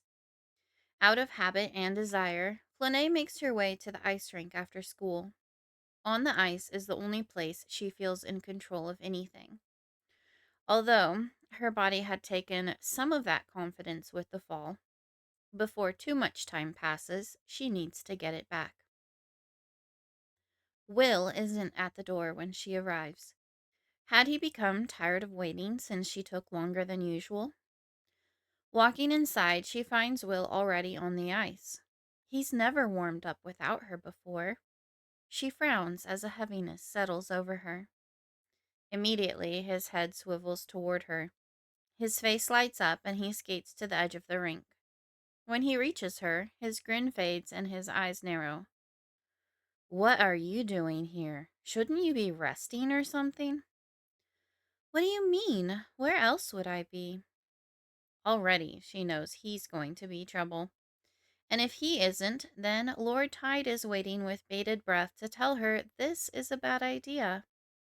What else is she supposed to do? Her options are to pretend everything is normal, or completely melt down. With determined steps, and her chin held high, she heads toward the locker rooms. Will rushes off the ice, nearly stumbling as he puts on his blade guards while rushing to catch up with her. You don't intend to skate today, do you? Flynae keeps her voice steady. Of course I do. Why else would I be here? Towering over her, Will blocks her path. He raises his hands to touch her shoulders, but she jerks back out of reach and glares up at him. Flynae, you just suffered a traumatic head injury. He stares at her incredulously, his eyes bulging, his mouth slightly agape. I'm still traumatized from it myself. No doctor would clear you for physical activity yet. Abyss, I'm surprised you're out of the hospital and walking around. She doesn't budge, maintaining her defiance to hold back the threatening tears. Hey, he steps a little closer. She doesn't move. Will leans down and wraps her in a hug. It's the first time they've been close in a way that wasn't related to their skating practice. Flynae stiffens. Relaxing is dangerous. The dam holding back her emotions is tenuous, and her body is too exhausted to contain all the tension she carries. Something small gives, and she leans into him. He holds her tightly. A rogue tear slips down her cheek. She doesn't beat herself up for it because he didn't actually see it. That can't count as betraying her father's final command. The comfort feels good. She needs it. After she takes a deep inhale and lets it out, Will releases her and stands up straight again. The aroma of his emotions and hormones is all over the place, but she can tell he's trying to keep them in check. I've got an idea. He holds up his hand in a waiting motion. Let me go get changed. When she gives the slightest of nods, he darts away as quickly as he can on his skates over the thin carpeting to the boys' locker room. Flynae rests against the wall and closes her eyes. The sound of the other skaters on the ice calls to her. She wants to be out there. A sense of relief floods her, and she recognizes that it isn't her own. At least someone is happy. He's quick to correct her. Your disappointment does not bring me any pleasure. I just don't wish to see you injured again. Will returns in jeans and a black t-shirt under a black leather jacket, walking with a touch of swagger. Fatigue leaves her without self-control, and Flynae stifles a laugh with a hand over her mouth. He started wearing clothes like this off the ice a couple weeks ago, right after his 16th birthday. What? He lifts a brow. What are you? She teases with a playful smile. Some sort of biker? Will takes her hand, his swagger increasing with the contact, and gently pulls her along. In the parking lot behind the rink is a motorbike. It's nothing fancy or huge, but she can tell that it's been given lots of love and attention. It shines in the sunlight. A guilty pang stabs her chest. How long has he had this? Why doesn't she know about it? Has she been so self-absorbed lately that she's neglected her friend? They used to hang out frequently. But that isn't it. She reminds herself she's been pulling away because he's been catching feelings. It's kinder to be distant than to lead him on. Besides, she already cares for him more than a Halaa should for a human. If she jeopardizes their friendship further, she risks needing to cut it off completely. Will doesn't release her hand until they're next to the bike. He casually throws a leg over and straddles it, Then his dark eyes meet hers with a piercing look that knots her insides. Are you an elf? Flynae jerks her head back. What? She wishes she'd heard him wrong. I saw your ears when you hit your head. His voice is casual, conversational. Her hands fly to the sides of her head as if her ears were visible now. Don't be embarrassed. Flynae slowly brings her hands down. Well, he asks again, are you an elf? A lump asserts itself in her throat. She can't believe she's about to have this conversation with a human. Granted, he's much different than other humans, such as the little boy who had called her a freak her first week of school. No, I am not an elf. Her chin trembles, and she looks away to collect herself. To most Kalia, the differences between the elves and the Kalia are astronomical. Elves are perfect. Kalia are tainted, perverted, inferior immortals. Then what are you? Briefly, she feigns innocence. What makes you think I am not human? Will tilts his head and drops his chin in a come on, quit teasing look. When she hesitates, he says, just look at you. You're perfect. Strong, fast, like superhuman. You hear a song once and you have it memorized. Our choreographer gives us our routine once and you know it inside and out, never making a mistake. His forehead crinkles. And you're gorgeous. I've never seen anyone as breathtaking as you. While her cheeks burn, the only defense she can think of is to deflect. That is some mighty high flattery, Will. He shrugs. So? Flynae presses on the bridge of her nose. She doesn't want to have this discussion. It's not something she's supposed to talk about with a human. But she doesn't want to hurt his feelings either. Was this the only place you were planning on taking me? Out back to the parking lot to interrogate me? It's not, but I'm not moving until you tell me. Crossing her arms, she turns away and stomps her foot in frustration. Why won't he let this go? If you don't tell me, he teases, then I'll just call you an elf. This is the remark that hurts deep into her being. He doesn't understand that she would never even pretend to be an elf. Tears threaten, and she struggles to speak through the vice grip on her throat. With pleading eyes, she turns back to him. Please don't. His grin immediately fades. Whoa, I didn't know it would make you that upset. He begins to stand. No, don't. She holds out her palm toward him to coax him back down. Slowly, he sits again. I didn't mean to distress you. I know. She has herself mostly under control again. But you cannot call me an elf. Why not? Because of the softness of his voice and the concern shining in his eyes, she decides that maybe it wouldn't be the worst thing in the galaxy to let him know. After a shuddering breath, she begins, I am a... She has to break eye contact to find the words. Cursed? Mutated elf? She meets his gaze again. I am a Kalia. Will stares at her entranced, soaking up her every word, her every movement. What's a Kalia? He breathes. Having said this much, Flynae decides to give it all to him in a nutshell. 4 millennia ago, a sorcerer somehow combined the DNA of night stalkers and elves. He was looking to make a physically faster, stronger, more resilient race, essentially an unstoppable army. When he succeeded, he kept them as slaves and made them work in his mines. So, Kalia are way cooler than elves, Will says with a knowing nod. No! Flynae frowns, wondering how he missed the most important part. We're tainted, defective, impure bloods. He eyes her up and down.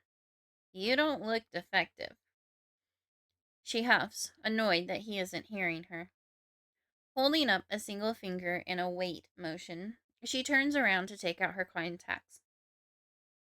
With a rolling feeling in her stomach, she turns back for him to see her eyes. Thinking the worst, she studies his face for a reaction.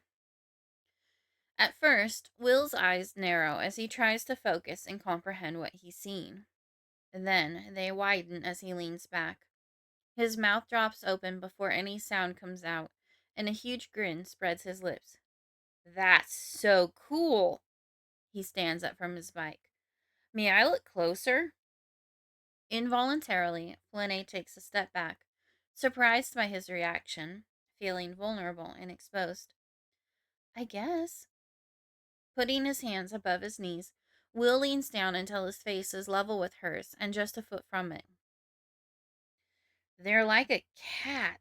Is that what a night stalker is? A cat? Yeah, she whispers, uncomfortable with his face so close, but she resolves to hold her ground. They are similar to a large black panther. He moves his head from side to side, peering into her eyes from every angle. Can you see in the dark? For a short reprieve, she blinks slowly and then holds his gaze again. Yes, as long as there is just a tiny bit of light from the stars or the moon. Okay. He stands up to his full height again and shoves his hands in his pockets. How is this a defect? Well, she holds out her hands. I have to keep my nails trimmed short. I mean, they're not actually nails, they are claws. Will crosses his arms, leans back, and looks down his nose at her. So, in other words, you're telling me that you're some sort of insanely cool cat elf. Flynae stares at him, not knowing what to say. She's been taught that Halaa are inferior to elves. The elves are perfect. Halaa are tainted. I'm going to have to agree with Will on this one, Lord Tide thinks casually. By the gods, you're always listening. The exasperation is feigned as she's flattered by any attention during his working hours. Only when it's interesting. Her head spins. This is a new way of looking at herself, and she's not sure if she can embrace it. I guess. She turns around to put her contacts back in. Wait, why are you doing that? Will touches her arm to stop her. I can't go anywhere without them. She looks up at him earnestly. And you can't tell anyone about me. Understand? No one. He balks and shifts his weight. Will, she says sternly and sets her jaw. Okay. He makes a motion of running a zipper across his mouth. Thank you. Now, where are we going? Oh, yeah. He sits back down. Climb on. I'm taking you to my house. There's something there I think you'll really enjoy. Flynae gingerly sits down behind him and places her hands on the sides of his waist. Without another word, he starts the bike and they drive away. They pull up in front of a 2-story tan and light blue house with a small manicured front yard. The dwelling sits in a suburban area on the other side of town from where she lives. Flynae hasn't been here for more than a year now. She used to hang out with Will and his family all the time after skating practice and competitions. That was when the two of them were close friends as well as skating partners. That was before he started to smell differently around her. She follows Will as he rolls his bike through the side gate into the backyard. Will parks his bike in the garden shed, sets the combination lock on the door, and gives it a little tug. From the other side of the house, music drifts through the air. Drums, a keyboard, a guitar, a male singing. What's going on? The band is practiced and sits in that awkward limbo above amateur and below professional. Like all music, it calls to her. My brother's band practice. He takes her hand and leads her up the steps to the deck, through a sliding glass door and into the kitchen. The smell of baking bread welcomes her. She inhales deeply, enjoying the aroma, though she doesn't often partake of such a human food. Surrounded by a sea of vegetables, Emmeline McNeil stands at the counter looking at a cookbook. Glancing up at the noise, a smile of delight takes over the stout woman's face. Flynae, let you get over here right now and give me a hug. The woman closes more than half the distance between them as Flynae extricates her hand from Will's before advancing. It is lovely to see you, Emma. Flynae braces for her head to be jarred, but the woman's strong arms handle her gently. How's your head? Emma holds her at arm's length and appraises the bandages. Recovering. I was going to skate today, but Will was not having it. He brought me here to keep me distracted from the ice. Emma's warm brown eyes grow large. As well he should. It's much too soon after your accident for you to skate. At least my boy is using his head for something useful. She lovingly ruffles his hair. Will's cheeks redden, but he doesn't pull away from his mother's teasing. I thought Flynae might like to listen to Ryan and his band practice. That's a lovely idea. She kisses his cheek and then Flynae's. Are you kids hungry? Will reclaims Flynae's hand and pulls her through the kitchen to the garage. Starving. Flynae laughs and shakes her head. You might as well be a bottomless pit the way you put food away. Emma glances at Flynae with a quirked brow. I am fine, thank you. Emma frowns. Girl, you are skin and bones. My son can toss you around just fine even if you gain a little padding. I'll have some snacks together in no time, and I expect you to eat some. Yes, ma'am. Humans are always trying to get her to eat more. At first, Flynae thought it was a mothering thing when Selena started doing it. But then Kovad started asking her to eat a little more whenever stress stole her appetite for days on end. No matter what it is, the sentiment fills her insides with a warm glow. Today, she'll accept the comfort of someone caring about her. Gods know she needs comfort. Will leads her through the garage, and the door swings shut behind them. The music welcomes them with a wave of energy. Grinning, Flynae closes her eyes and takes it in before looking around the room. She recognizes Will's brother Ryan standing at the lead mic with an electric guitar in his arms. The two brothers' physique is as different as their chosen hobbies. Will has 50 pounds of solid muscle on his older brother and stands a full 5 inches taller. Pointing to the drummer, Will yells into her ear, That's Dusty. He points to the keyboardist, who also has a mic and is singing backup vocals. That's Chris. Flynae extricates her hand from his and sits down next to Ryan's girlfriend, Carmi, who is a year or two older than Will. The girls have known each other for 2 years now. Ever since Ryan and Carmi started dating, Carmi had been at the McNeil house every time Flynae visited, and she attended all the skating competitions. Taking more care than necessary, Carmi gives Flynae a squeeze. I'm so glad you're all right. I was devastated when I heard about your head. How long until you can skate again? A few days. Really? So soon? It wasn't that bad. Flynae lies and feels awful about it. But she knows she'll go insane if she stays off the ice for too long. That's amazing. I can't wait to watch you compete again. That last event, you two were magnificent, breathtaking. I never knew Will could be so graceful. She accentuates her joke by nudging Flynae gently. The three of them turn their attention back to the band and listen. The quality of the music and singing has steadily increased since Flynae and Will arrived. After a couple of songs, the guys take a break. They swarm a table in the garage that Mrs. McNeil filled with sweet tea and numerous finger foods. Carmi jumps up, clapping. That was inspired. She wraps her arms around Ryan's neck. It felt pretty good. Ryan gives Flynae a welcoming smile. Will's bringing in groupies, I see. Introductions are made with the other two band members. Flynae makes sure that she's referred to as Will's skating partner. Dusty winks at Will, saying, "Right." "Do you play?" Chris asks her. "I am familiar with the piano." "Want to play us something?" Ryan asks. "I would love to. It has been a while."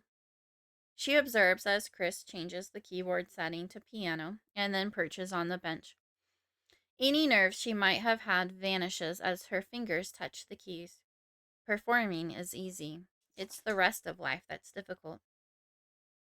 Deciding on a haunting pop rock song that they've probably all memorized, Flynae begins to play and sing. After a few notes, jaws drop.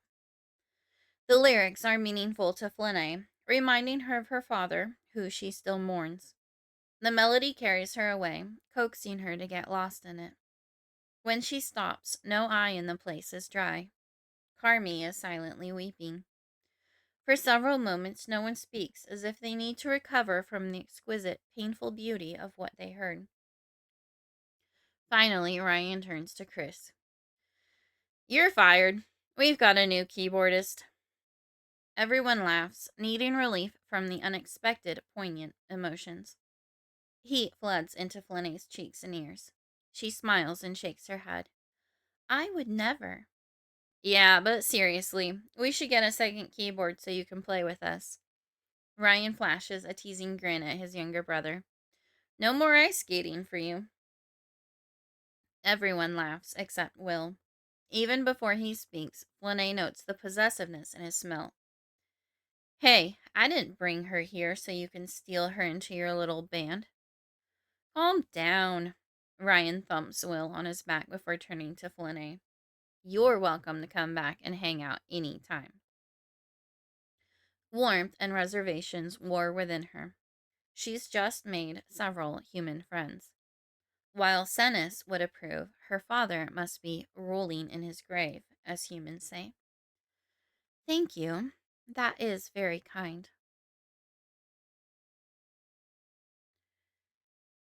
Chapter 16. The Dance. Flynae. Life is cruel over the next 2 years. Exar randomly assaults Flynae at night every 2 or 3 weeks. Because he waits until she's asleep, closing her eyes becomes more and more difficult. Sakara engages in a game of emotional tug-of-war with Flynae. One moment, she wants her twin to do everything with her. The next, she wants nothing to do with her sister, to the point of refusing to acknowledge her in public. Flynae had only briefly wondered if Exar ever abused her twin. But Sakara's aroma and aura around him show no fear or other questionable emotion. Sometimes, she catches a trace of jealousy from her sister. Is it possible that Sakara knows about Exar's nighttime visits to the basement and desires that attention for herself? The girl's vanity at times surprises Flynae. While she'd wished to hold Will at arm's length, Flynae relies on him for daily comfort and company during their dance practices, second only to the way she relies on Lord Tide for the same at night. Visits to Halaa are scarce, but not non-existent. She discovers that Exar enjoys it when she fawns over him after he permits her to go with Senis. If it allows her to see her family, she'll put on a display of gratitude. At the end of school a year and a half ago, Flynae enlisted Senis's help to transfer to the school Will attends. Though she's a freshman and he's a senior, she enjoys having a friend in the hallways. Not one to be left behind, Sakara transferred as well. "How about this one?" Will hands one of his earbuds to Flynae. She slips it in her ear and listens. The song has a strong, catchy beat that makes her want to tap her foot and shake her hips. The lyrics are dirty, typical of the genre Will enjoys. The music still begs her to move with it. Definitely something she can dance to. Flynae had recently convinced Will to take contemporary dance lessons with her in exchange for the next 3 songs they would learn routines for, on or off the ice, would come from him. Always looking for her approval and to make her happy, he keeps suggesting more. In the end, she still comfortably has the upper hand. I'll consider it. He grins as she hands him the device. You like it? I never said that. Keeping a straight face, she retrieves the books for the next class from her locker. As soon as her arm is clear, the metal door slams shut with a bang. She blinks and groans. Eric leans against the locker next to hers, looking his version of cool and casual. His hair is slick with gel and pushed back from his forehead. His cheap cologne burns her sensitive nose. As always, he's dressed in the latest designer clothes for preppy college students. Seeing as how we're the two most attractive people in this joint, it's only fitting that we go to the dance together. Eric crosses his arms and tilts his head. Flynae shares an eye roll with Will as she replies to Eric. Did you really just call yourself attractive? She turns and walks away, not wanting to smell any more of his toilet water, arrogance, and lust. While Sakara always has a sea of males and females around her, she's been throwing herself at this boy. For some reason, he's set his sights on Flynae instead. Though Flynae doesn't want any of his attention, Sakara blames her twin for not being able to attract it. The whole situation is aggravating, even more so because she's failed so far at deflecting him toward her sister. So what if I did? He trots to get ahead of her and stops in the middle of the hallway. A lock of greasy hair falls into his face. He runs a hand over it to put it back. I know where I stand. Really? 'Cause if you did, you would know you are right in my way. She ducks to the side to get around him. He reaches out and painfully snatches her arm just above the elbow. Are you turning me down? Annoyed by his superiority, she meets his glare without flinching or blinking. This human doesn't intimidate her. She deals with someone much worse daily. His nostrils flare in surprise and anger. You'd better think hard about your answer, Flynae. There are consequences for turning me down. Will shifts his weight and smells uncomfortable. She knows he's probably torn between wanting to defend her and not overstep boundaries.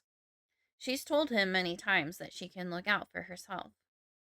A sudden urge compels her to play a little with Eric.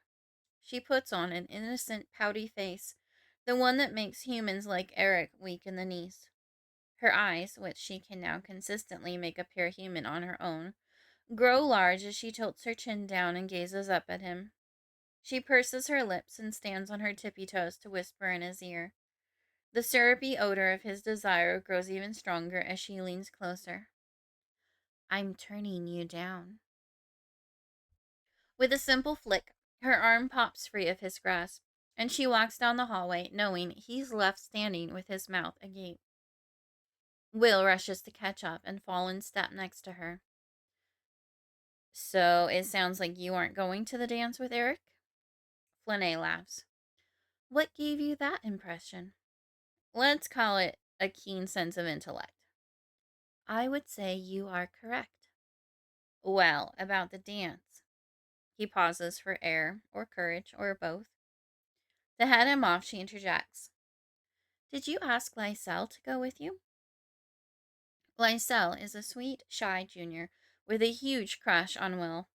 More than once, Flynae overheard Will admitting that the girl is cute. Now she hopes to direct his attention toward a human.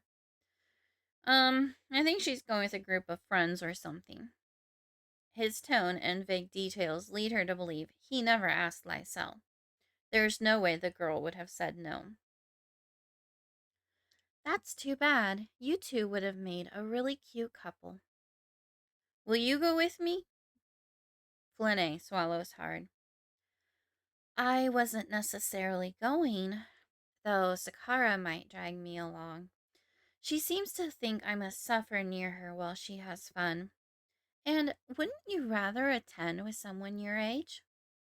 Their 4-year difference might be common in the skating world, but it isn't as prevalent in high school relationships. Nah, Will replies nonchalantly. They're all full of themselves anyway. At least you know how to dance. I don't want to end up doing the slow dance shuffle all night with a ditz. Well, when you put it that way, she says with a laugh. Will jumps in front of her, stopping her, his face lit up. He takes both her hands. Really? You'll go with me? I was going to say I would think about it. His beam fades. She can't handle the smell and feel of his disappointment. Okay, I will go. Sakara has been talking about it for weeks now, too. He scoops her up in a hug and spins them around. You're the best, Fly. She groans. Only my brother is allowed to call me that. I don't like it when you do. Will sets her down and playfully elbows her. Yes, you do.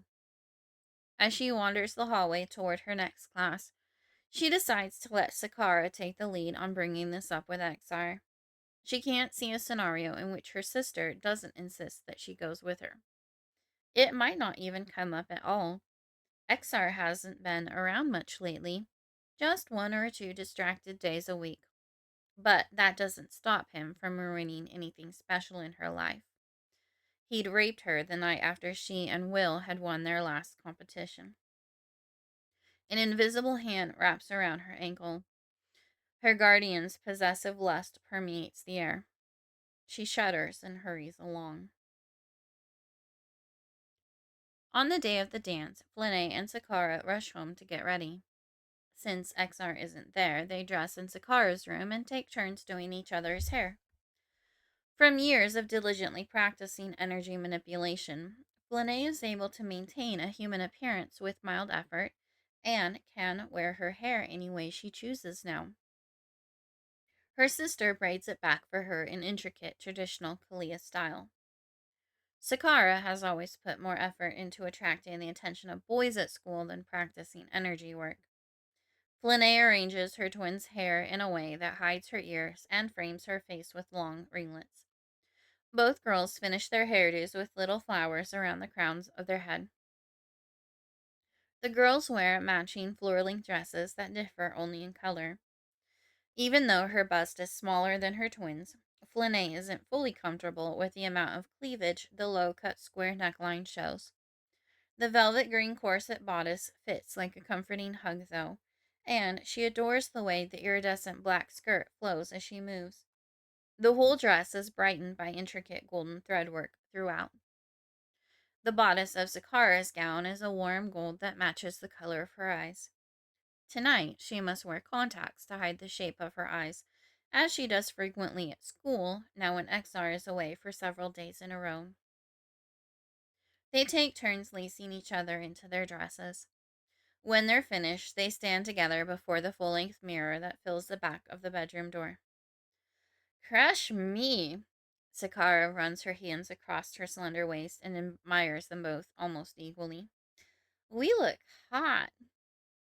Flynae's stomach flops, but she shrugs and gives her sister a half smile. Perhaps they, or at least she, look too pretty. They're going to attract way more attention than she wants at the dance. Will already stares at her more than she would like. The smile fades. She shouldn't have let Sakara talk her into such a fancy dress, and wearing her hair pulled back like this makes her look way older. No, no, no, Sakara says sternly while shaking her head, causing Flynae to start. Flynae meets her sister's gaze in the mirror. Sakara holds up a single scolding finger. Only happy faces tonight. If only to please her sister, Flynae assumes a convincing fake smile. Sakara glances at the clock. They should be here any time. She spins, allowing her skirt to billow out. The doorbell rings. Here we go! Sakara grabs Flynae's hand and pulls her down the stairs. Will and Sakara's date, Aster, stand side by side on the front porch. Both boys' jaws drop when they see the girls. This is gonna be fun, Sakara whispers to her sister. Sakara, a natural-born flirt, enjoys teasing humans with how beautiful she is. But Flynae doesn't get it. She wouldn't appreciate an elf similarly toying with her. Or would she?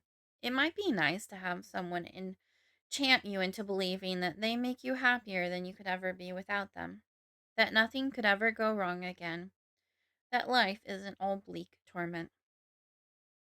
She shakes her head to chase the thought away. None of that could be worth losing control of your faculties. Will, looking dashing in a black suit with gold lapels, offers his arm, and Flynae accepts. The four of them climb into the limo the boys rented for the evening. You look lovely, Will whispers as they settle back into the rich leather seats. His attempts at formality make her smile. Thank you. A hint of heat touches her cheek, and she inhales how enamored he is with her. Still, a heaviness settles over her. She hates stories of unrequited love. Aster pops a bottle of champagne, pours it into four flutes, and hands them out. With sultry, half-lidded eyes, Sakara cozies closer to her date. Where did you get the alcohol? She takes a sip, never breaking eye contact with Aster. My parents have so much they won't notice a bottle missing here or there. Do you drink? Will asks Flynae quietly as he holds his glass and looks at it suspiciously. I've had wine before. My uncle makes it. You don't have to drink it if you don't want to. Since alcohol doesn't affect Kalia the same as it does humans, their customs concerning it are much different. Senis doesn't limit how much she has whenever she visits Halaa. More for me, Sakara laughs and feigns an attempt to snatch Will's glass. Aster's face brightens. If you want more alcohol, he turns to Sakara. Eric is having a party at his house next weekend. We could all go together. I hear it's a costume party. We should go. Sakara bounces up and down in her seat like an excited child. Her head swivels toward Flynae with a look that says, Don't ruin this for me. We weren't invited, Flynae hopes, however slim the chance that this is a sufficient out. The whole school is invited. Didn't you see the flyers? Aster asks. And I bet Eric will personally ask you both to come tonight. Sakara grabs her sister's hand. It will be so much fun to go costume shopping together. Flynae is less enthusiastic. After all, she did just reject him. Say you'll come. Sakara gives her sister her best puppy dog eyes. Flynae turns to Will. Are you going? Trying to play it cool, he shrugs, but his gaze is serious enough to bore holes in her. I will if you are. Flynae sighs. It won't be that terrible if Will is there. Once more, she's using him as a buffer. When they're together, he never leaves her side, making it easier for her to attend these human functions Sakara keeps dragging her to. Okay, fine. Hooray! Sakara lifts her flute into the air, and they clink glasses. The limo pulls to a stop. We're here! Sakara waits for Aster to exit first and help her out. Arm in arm, Will and Flynae follow the other couple inside. The school gym has been decorated to look like a palace straight out of a fairy tale. Soft string lights, entwined with cream tulle, drape across the ceiling and down the walls. Music greets them as they enter, and Flynae's heart leaps to see that Will's brother Ryan and his band have been hired to play for the night. Dancing in place, she turns to Will. Why didn't you tell me? When did they get the gig? Will blinks, seeming to come out of a slight trance. His eyes don't waver from her face. They just found out yesterday. The lead of the first band got sick or something. Flynae stiffens under Will's stare. Why does he have to look at her that way? The aroma of love and infatuation pours off him in waves. Her heart hurts from knowing he'll never be anything other than a really good friend. Romantic love with a human is out of the question. Sakara waves and blows Flynae a kiss as she pulls Aster out onto the dance floor. Not ready to be that close with Will, Flynae looks around for anything else to suggest. Want some punch? The excuse is lame, but the best she can think of. Whatever you want. She clenches her free hand, takes a deep breath, and lets it all out.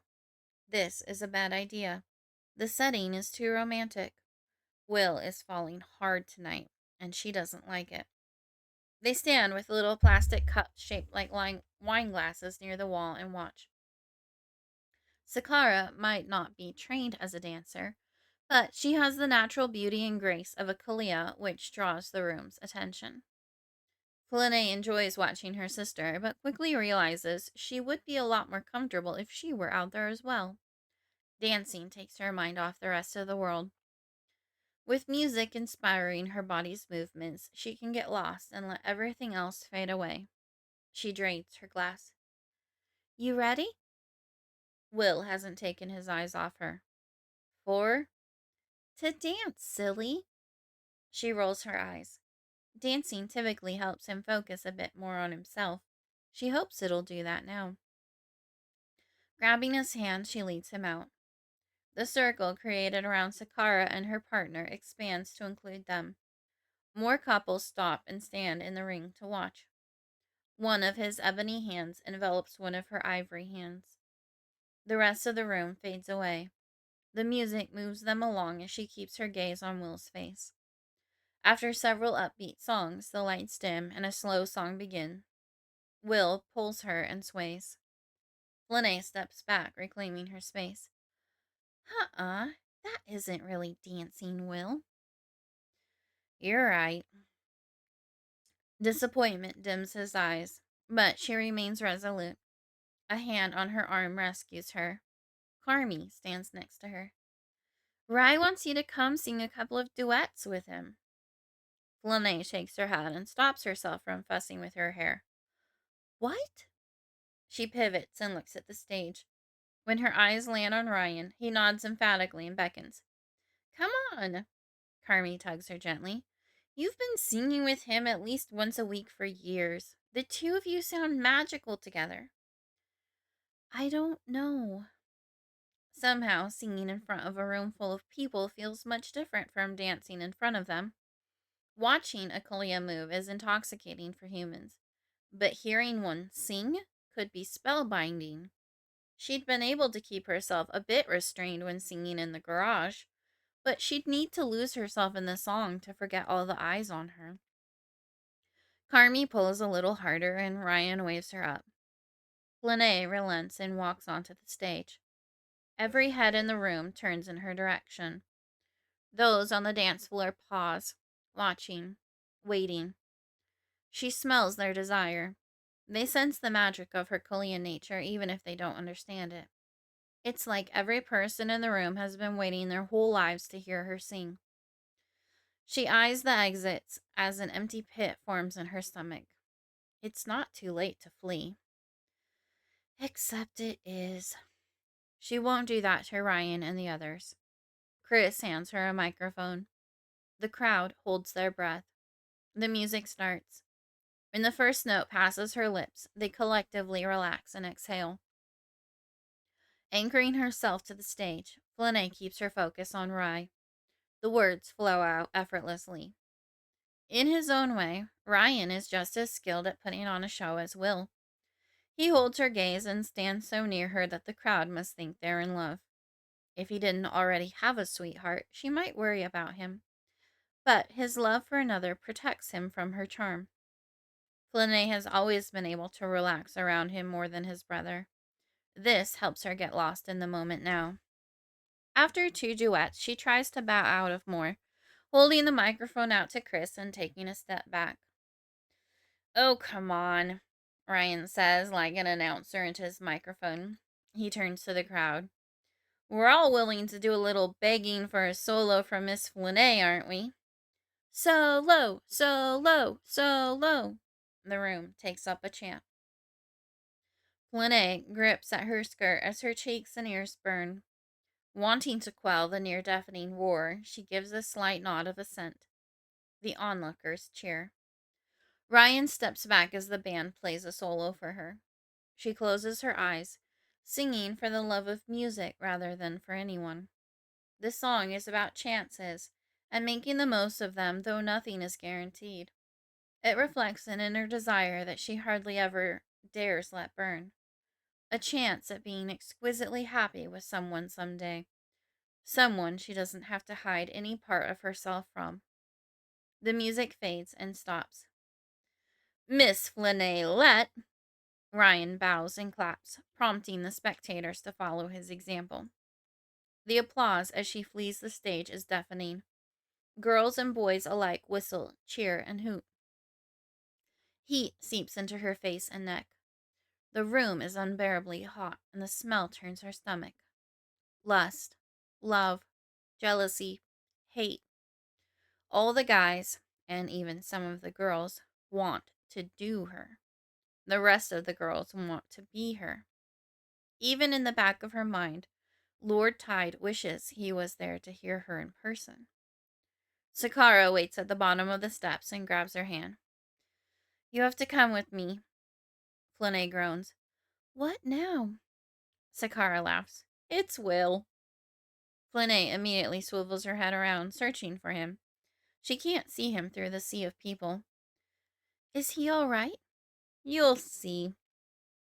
The couples begin to dance again as the band continues playing. They find Will standing in the middle of the dance floor, staring up at the spot on the stage where she'd stood. He doesn't turn or notice the girls as they approach. What's wrong with him? A dull ache, like a punch in her gut, accompanies the sudden realization at the same time that her sister replies. At the sound of Flynae's voice, Will turns to her, his gaze empty and charmed. I think he's under your spell. Sakara laughs again. Flynae squeezes her eyes shut in exasperation. How do I fix him? This is what she was afraid of. She'd read of Kalia casting a trance-like state over humans the same way the elves can. In all the stories, the human is more vulnerable when they have a desire or attachment to the immortal, though it can happen to any human who observes them when they're dancing or singing. One of the most legendary tales was of Amasa, a 3,000-year-old elf who charmed an entire village of humans, including those who were indoors and couldn't even see him. But why is this happening now? It's not supposed to be possible until the immortal is much older. Not knowing what to do, only having the intention of releasing him, Flynae takes Will's hand. He blinks once, twice. Finally, his eyelids flutter in quick succession. What happened? He glances around as if trying to get his bearings. I feel like I just blacked out. I think you did. She gives him an embarrassed smile and searches for an exit. Will shakes his head. It wasn't a blackout. He gazes at her intensely. You were there. Sakara giggles. Flynae glares at her sister before addressing Will. Do you want to get some air? Sweat rolls down her back. Yes, please. Keeping a tight hold on his hand, she leads him through the crowd and out a side door nearly hidden underneath tulle. As they walk, she ponders how to stop that from ever happening again.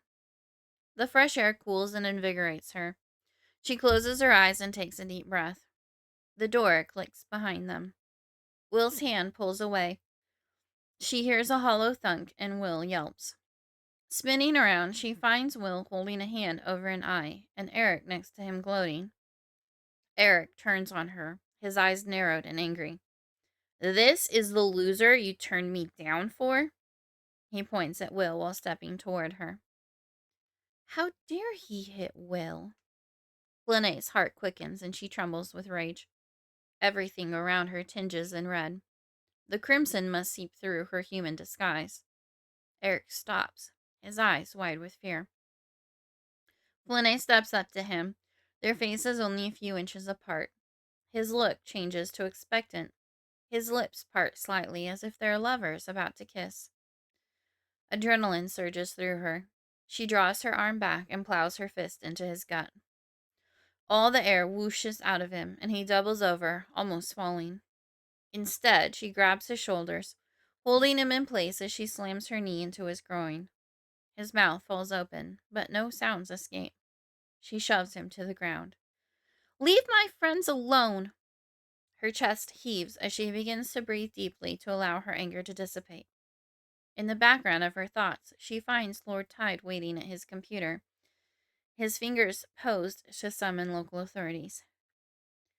I think I have got this. She straightens, the tension in her body melting away. Knowing someone has her back helps her feel more at ease. I see that. I'm proud of you. Thank you. A warmth fills her core. You're going to pay for this, bitch. Eric manages between ragged, gasping breaths. She gathers her skirts with one hand and Will's with the other. The two of them run through the field and into the trees at the far edge. Will keeps his other hand over his eye. You are amazing, he says when they stop. She shrugs and pulls his arm away from his face. Let me see you. He reveals an angry, swollen black eye. The energy of the hurt carries to her, making her inhale sharply. Lean down a little. Will raises the brow above his good eye, but bends forward until she can comfortably reach his face. Moving mostly by instinct alone, Flynae places one hand flat over the front of the injured eye, and the other on the back of his head. Wounds have been calling to her lately. One day at the rink, a little girl fell down and bruised her knee. Warm tingles ran through Flynae's hands, and she wanted to wrap them around the girl's legs. But that would have drawn attention, something she doesn't wish to do in that way. And she doesn't know what would happen. Maybe nothing at all. Many Kolia possess the gift of healing, but like most other gifts, they come with time. She doesn't expect much to happen now, but perhaps she can bring Will a little bit of relief. What are you? Shh. Closing her eyes, she draws the angry, inflamed energy from his swollen face. It flows into her where she experiences the agony of the initial trauma before it disperses. When all the pain is gone, she removes her hand from his head and examines her work. He looks as he had before he was hit. No trace of injury. Flynae grins and takes a deep, satisfied breath. What did you do? His eyes widen. Gingerly at first, he reaches up and touches the area around his eye. Without warning, Will leans in, bringing his overwhelming presence even closer. The musty fragrance of lust envelops her. One arm wraps around her waist, pulling her to him. She gasps as their bodies collide, and his free hand cups her cheek. No, don't be a fool, her mind screams as his lips meet hers. Flynae jerks out of his embrace and reflexively slaps him. For a moment, they stare at each other unmoving, except for their heaving chests. Flynae flabbergasted by the kiss, despite expecting him to attempt it one day. Will appearing shocked by her reaction. Kissing her after everything that had happened feels like a betrayal. Crush you, Will! With a primal growl, she turns and runs through the trees. She needs to be as far away from him and the school as possible. Flynae, come back! He calls after her. I'm sorry! He searches the woods for her for several minutes. Both sides of her nature, the elf and the cat, allow her to remain undetected. There is no point in going far. Eventually, she'll have to make her way back and find Sakara, although she wouldn't put it past her sister to leave without her. When Will gives up and retreats to the school, Flynae allows the tears to flow. Do you want to talk about it? Kovad asks. No, I don't know. Tonight was chaotic. Too many ups and downs. I'm just tired now. She almost thinks she wants to go home, but Halaa is the only place that deserves that name. I can't help but think that was my fault. While I can agree that you've been giving Will mixed signals, you aren't to blame for someone else's actions. And I don't approve of anyone kissing you without your permission. As always, talking with Kovad makes her feel better. He keeps her company for the rest of the night until she's in bed and fast asleep.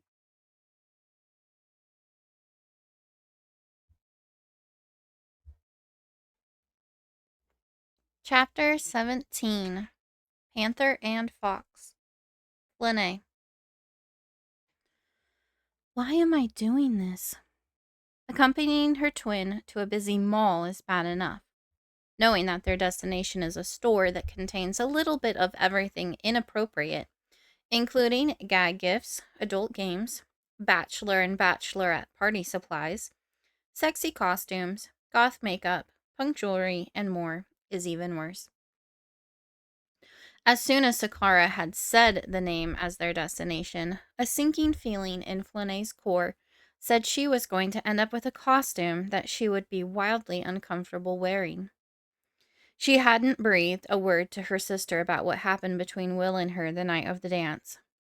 When Sakara asked, with a raised eyebrow, where they disappeared to that night, Flynae replied that she didn't know where Will had gone, but that she had enjoyed the fresh air and decided to take a walk. Sakara is practically skipping with excitement by the time they reach the store. By the gods, look at these! She squeals over a display of slinky animal costumes. 5 mannequins dressed in different prints and colors of furry knee-high boots, sleek corsets with short furry skirts, furry hoods, and furry wrist warmers stand in the window at the front of the store. Groaning, Flynae follows her sister inside, knowing she's going to be forced to at least try on one of the skimpy outfits. The best way to prevent XR from driving them completely apart is to find ways to connect with and please her sister. We have to get these. Sakara's words leave no room for argument. It'll be like we're matching, but not.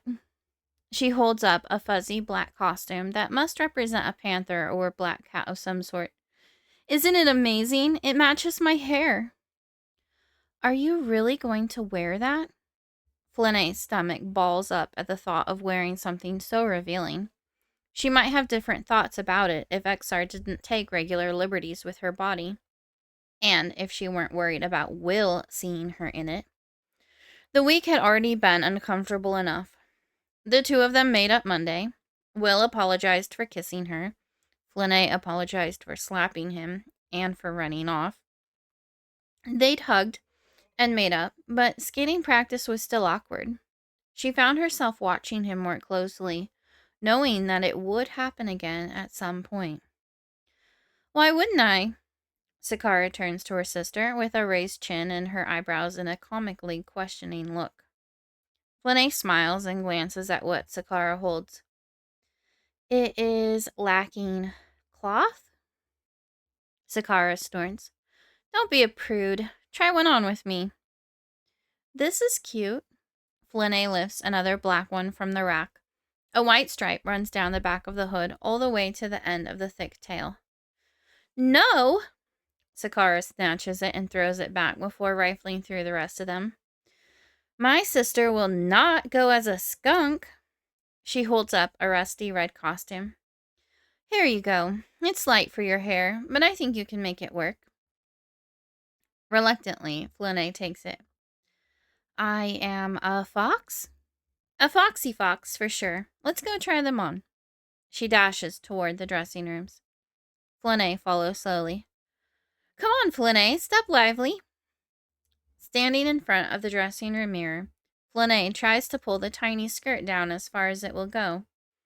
Dance shorts and skating skirts are short, but this feels different. This barely covers my butt. Staring at her long, lean dancer's legs, she knows with a heavy, sinking feeling just what Will and Eric will think of the outfit. A tightness she can barely swallow through squeezes her throat. This isn't a good idea, especially after what happened at the dance. Sakara steps close, running her hands over her hips. Yeah, isn't it great? Every guy there will want a piece of this. Flynae glares at her sister in the mirror, and the disapproving words she only meant to think fall out of her mouth. Really? You're 14. Don't be such a slut. It's better than being a frigid bitch, Sakara giggles. What are you talking about? It's what Eric calling you. Flynae rolls her eyes. Maybe switching schools hadn't been such a great idea. That boy has been a thorn in her life that won't go away. Do you know what happened to him?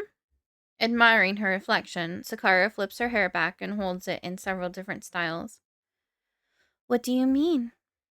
Keeping a straight face is a struggle, knowing exactly what her sister is talking about. Sakara drops her hair and places her hands on her waist. How could you miss the funny way he was walking at school this week? I try not to pay attention to him. Just how is Eric going to respond to her at the party after what she did to him at the dance? She hugs herself, trying to relieve some of the building tightness in her chest. Frigid bitch, huh? Pretending to consider the costume, Flynae surveys herself in the mirror. Not that she needs to see more of the revealing attire her sister is making her wear, but because she doesn't want her sister to know she had anything to do with the way Eric had been walking. Maybe I should go get that polar bear one then. That would be more suitable for a frigid bitch. No way! Sakara pushes out her lower lip.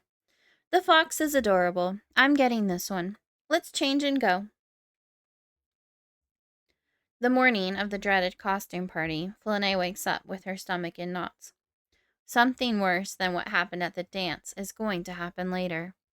Every clenched muscle in her body is certain of it.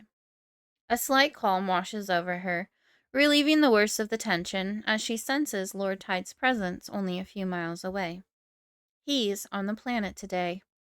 Her body buzzes from the closer than normal proximity.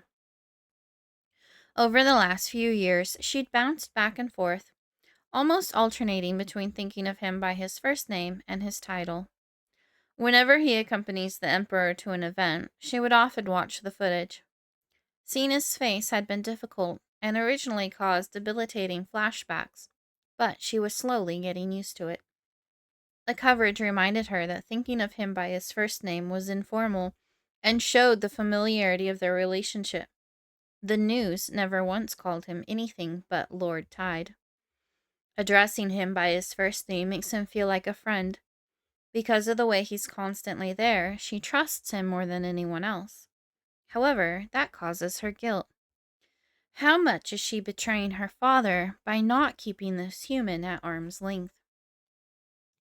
Still, the compulsion to pass by the Capitol building before or after school, just to feel his presence even closer, persists.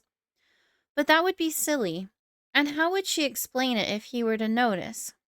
Sighing, she vows to resist as his energy pulls and calls to her, like they're two opposite poles of a magnet. Thankfully, he doesn't notice this internal battle as he's preoccupied. The urge is even stronger that afternoon on her way home, as the strain on her stressed nerves reaches a greater level. The need is replaced with regret as she slips into the horribly short, rusty red-colored skirt. Her stomach twists as she appraises herself in the mirror. What has you all in knots today? His voice is calm and soothing in the midst of her storm. Her heart leaps and races at his intrusion. She'd badly wanted to talk to him, but felt like her teenage angst was something fleeting that didn't need to be immortalized in conversation. It's just a party. When she responds, he turns more of his attention to her. Are you wearing that? He sounds more surprised than disapproving, but she knows that is entirely intentional. Her cheeks and ears burn, and she lowers her head so he can't see her reflection. Sakara wants me to. Knowing he's contributed to her discomfort, he deftly returns to the original issue. Why does this party cause you so much disquiet? Tilting her head, she considers. It's just a feeling I have. A feeling like... Once more, she hears his boots thudding on the paved street. Her heart matches the energy, pounding in her chest. Today's foreboding premonition isn't nearly as intense as the one she had that morning when she saw her father die, but the essence is too similar for comfort. Flynae opens her eyes, not even remembering she had closed them. She's on her knees on the floor, tears streaming down her cheeks. He doesn't apologize. He's done it so often that she's asked him not to anymore. Would it help if I stayed in the city tonight? What? She blinks rapidly, clearing her eyes. I'm done here at 1800, but I'll remain close instead of returning to my ship. You would do that? A reassuring warmth spreads through her, washing away some of the distress concerning the evening and heartache from the memory. For you, always. While Flynae and Sakara walk into the house together, the dark-haired sister quickly finds herself surrounded by a cluster of boys. Flynae wanders through the rooms, away from the dance floor where the music is obnoxiously loud for her sensitive ears, until she finds Will. Besides Sakara, he's the only one she wants to hang out with. When she singles out his scent, her heart sinks. His aroma around her has permanently changed after the kiss. Or was it after the trance? It's difficult to tell. Something about that night was charged, and she wishes she could take it back. As much as she hates to admit it, his aroma forces her to accept that he's in full-blown love. With every inhale, her throat closes tighter. Her eyes threaten tears. Her stomach clenches, and her chest aches. She never wanted to hurt him. Now she's backed into an impossible corner, and the only way out is to break his heart. Thinking about it makes her ill. Whoa! With wide eyes, Will takes his time admiring the costume and all the skin it displays. That's quite the get-up. Flynae stiffens and resists tugging on the awfully short skirt. She told herself if she was going to wear the outfit, then she wouldn't fidget with it all night. Besides, she's wearing a pair of dance shorts underneath. It isn't like more of her will be revealed if she has a clothing malfunction. Sakara made me wear it. Tell Sakara I approve. She shoves his chest hard enough that he has to take a step back to avoid falling over. Will grins at her. After a forced exhale, she can't stop herself from smiling back.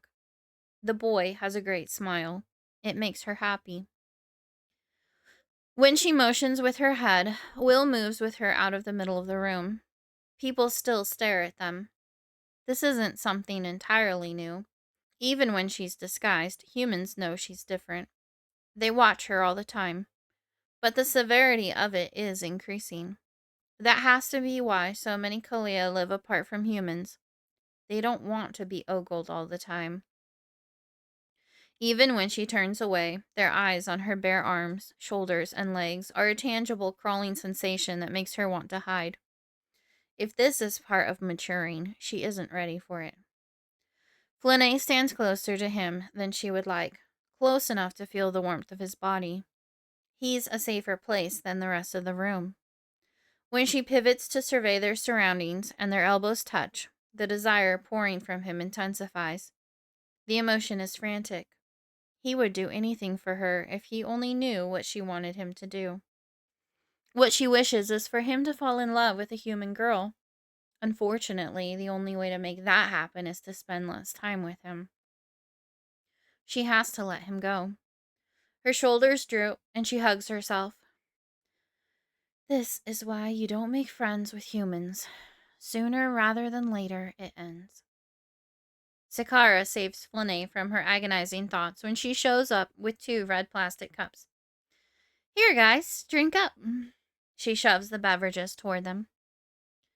What is it? Flynae accepts the container to avoid spilling it and inhales. Beneath the top notes of orange, cranberry, and melon is the unpleasant odor of booze. Fruit punch. With alcohol? Of course. Sakara rolls her eyes at them, feigning annoyance. What's a party without it? A coordinated one? Flynae smirks. When she turns to Will, he raises his glass in salute. They clink cups, and he takes a sip first, and then a gulp. Whoa, that's strong, he grimaces. Not wanting to be unkind, Flynae stifles a laugh. It's not his fault humans can't handle their drink. She takes a sip and pronounces it not terrible. That's it, Sakara nods her approval. Don't waste it. She flits off as quickly as she arrived. With a sigh, Flynae wonders what they're doing here. Will only came because she did. She only came because Sakara wanted it. Sakara came to hang out with her friends and the jocks, not her sister. Flynae has no desire to be here. Teenagers stand around the room in small groups, clutching plastic cups. The girls are coy and flirtatious, twirling their hair around their fingers or pushing up their boobs when they think no one's looking. In their attempts to come across as suave, the guys pretend to be only mildly interested. Adding to the nauseating atmosphere is the thick scent of people wanting to get into each other's pants. The music blares so loudly that she has to shout when she talks. However, she can tune the music out and hear any conversation in the house if she desires. In the middle of her people watching, she notices a familiar scent coming from nearby. Will is leaning back to admire her legs again. Gods, she playfully elbows him. Can you please keep your hormones to yourself? Sorry. He lifts his gaze to meet hers. You checked the mirror before you left, right? Yes, I'm painfully aware that my body has about as much cloth on it as the average streetwalker. Again, she regrets her outfit decision and decides to make the best of it. I'm bored. Want to dance? Let me shake my tail a bit? She shimmies her hips and the foxtail sways. Abyss, yeah! They hold hands to traverse the sea of people and enter where the music is pounding. Sweaty bodies sway about, clearly intoxicated. After a large gulp, Flynae and Will set their drinks down with a host of other cups on a table pushed against the wall. A space clears as the two begin to move. They perform for each other, pulling out all their hip-hop moves, forgetting everything around them. They're both glistening and out of breath when Will yawns and shakes his head. Flynae stands on her toes to put her lips up to his ear. Are you okay? I think I'm just tired. Can we sit down? Can't handle your liquor? She laughs. It was just one drink. I guess it was stronger than I thought. They meander back to the living room. Flynae gives the couple making out on the couch a little energetic push as she and Will enter, and they vacate the space with puzzled expressions. He flops down. I just need to sit for a bit. Leaning back, he closes his eyes. She sits on the arm of the couch next to him. I think exercise makes your body process it faster. She takes his wrist and checks his pulse. It's elevated, but that's to be expected after the exertion. What's wrong with him? Sakara appears out of nowhere and shoves a drink into her hand. I think it was too strong for him. I don't think he drinks a lot. I'm a dancer. I must respect my body, Sakara says mockingly, earning a glare from her sister. It's fine. More for us. She clinks cups with her twin, takes a sip, and darts away again. Flynae nurses her cocktail while keeping an eye on Will. Sleeping it off is probably the best thing for him. Now and then she checks his pulse. It and his breathing are steady, so she isn't worried. The itch of someone watching her causes her eyes to fly open. She doesn't remember closing them in the first place. Trepidation punches her in the gut, taking her breath away. Something awful is coming. Her empty cup is still in her hand in her lap. Will is leaning with his head against her hip, snoring softly. The room spins. Nothing feels normal. Drinking alcohol had never left her so out of sorts or sleepy. Flynae scans her surroundings. Across the room, halfway up the stairs, Eric observes her through the balusters, a wicked smirk on his face. Setting her glass aside, she struggles to her feet. Her body has never felt this heavy, not even after hitting her head against the ice. After staggering to the kitchen, she finds Sakara laughing in the middle of a circle of boys. Flynae pushes one of them aside and grabs her sister's upper arm. Who gave you my drinks? Concentrating, so as not to slur her words is an effort. Are you okay? Sakara's eyebrows draw together. Flynae shakes her head. Who gave you my drinks? To give to me. Eric, why? Prickles light up the back of her neck, and she doesn't have to turn around to know Eric followed her. After glaring at her sister, Flynae marches in the opposite direction. What is your problem? Sakara calls after her, but doesn't follow. The house spins, and Flynae can barely stay upright. She wonders if she's walking on the floor or the walls. At the couch, she nearly falls on top of Will as she places her hands on his shoulders to arouse him. What? He tries to wave her off. Get up, we're leaving. She channels energy into him until he jumps to his feet. What in the abyss? Will's head swivels around. Let's go. Mustering the last of her strength, she drags him along. He slows and stumbles by the time they reach the door. Flynae puts his arm over her shoulder and halfway carries him out. As she contemplates if she can get them both away, her heart races. The fresh air on her skin is welcome when she pulls open the front door and staggers out. Inhaling deeply, she hopes it will clear her head a little. Where do you think you're going? Eric calls from behind her. She doesn't turn around. The motion would make the spinning worse. A shiver runs down her spine as she detects 3 boys standing behind him. Come on, Will. You gotta wake up. Flynae pours more energy into him. The effort weakens her. If they could just run, the boys wouldn't be able to catch them. She's faster than a human, and Will has such long legs. But she's too impaired, and so is he. The toe of her boot catches on the sidewalk, and she stumbles sideways into the grass, landing on top of Will. When she rolls off and looks up, Eric stands over her. I've got this. He holds up his hands for the other guys to wait. Not ready to give up without a fight, Flynae manages to stand. When he takes a step forward, she rushes him. They scuffle. Everything blurs. She barely knows what's happening. Something makes a horrible snapping sound, and Eric begins screaming. His friends rush in and shove her to the ground. They fade into the background of her awareness as the drum of footsteps takes precedence over everything else. Her heart races as they rush closer. The ground seems to shake. The footsteps fall into cadence with her pounding heart. Some unyielding force prevents her from hiding her face behind her hands. Kovad. Lord Tide had his pilot park the shuttle at the airpad in the neighborhood near the party. From there, he could continue to work while being roughly a mile away. Concern distracts him from his reports when Sakara brings Flynae the first drink, but he chooses to swallow his disapproval. She doesn't need him telling her what to do. His chosen role in her life is to keep her safe when he can, no matter what she does. After all, it's his fault she lacks a father to protect her.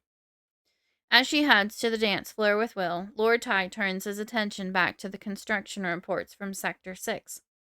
The battleship plant is behind on production, and the general in charge has been making excuses. Either he's hiding something, or incompetent. No matter which, a demotion is coming his way.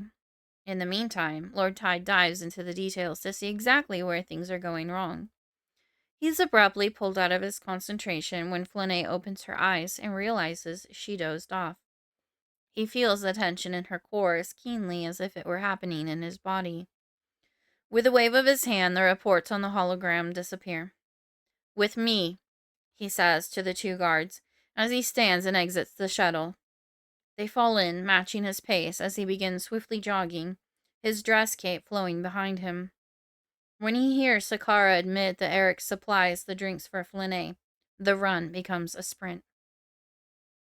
His pulse races as he propels his physical form toward her, while experiencing her lack of energy and sheer horror at what the boys might do on the inside. As Flynae struggles for strength and stumbles under the weight of the boy leaning on her, he wills his legs to go faster. The guards who were just on his heels fall behind. They don't possess the same unique ability, which he shouldn't have even in his limited capacity as a human, to be able to channel energy for their use. His fists clench when Flynae falls, and Eric stands over her. That boy won't ever glance in her direction again when he's through with him. Fiery hair stands out in the moonlight as she struggles to fight off the jackass kid. She's too far away, his inner voice screams. Flynae, I'm coming, he promises more to himself than to her. The girl is too busy trying to protect herself to notice his presence in their mind.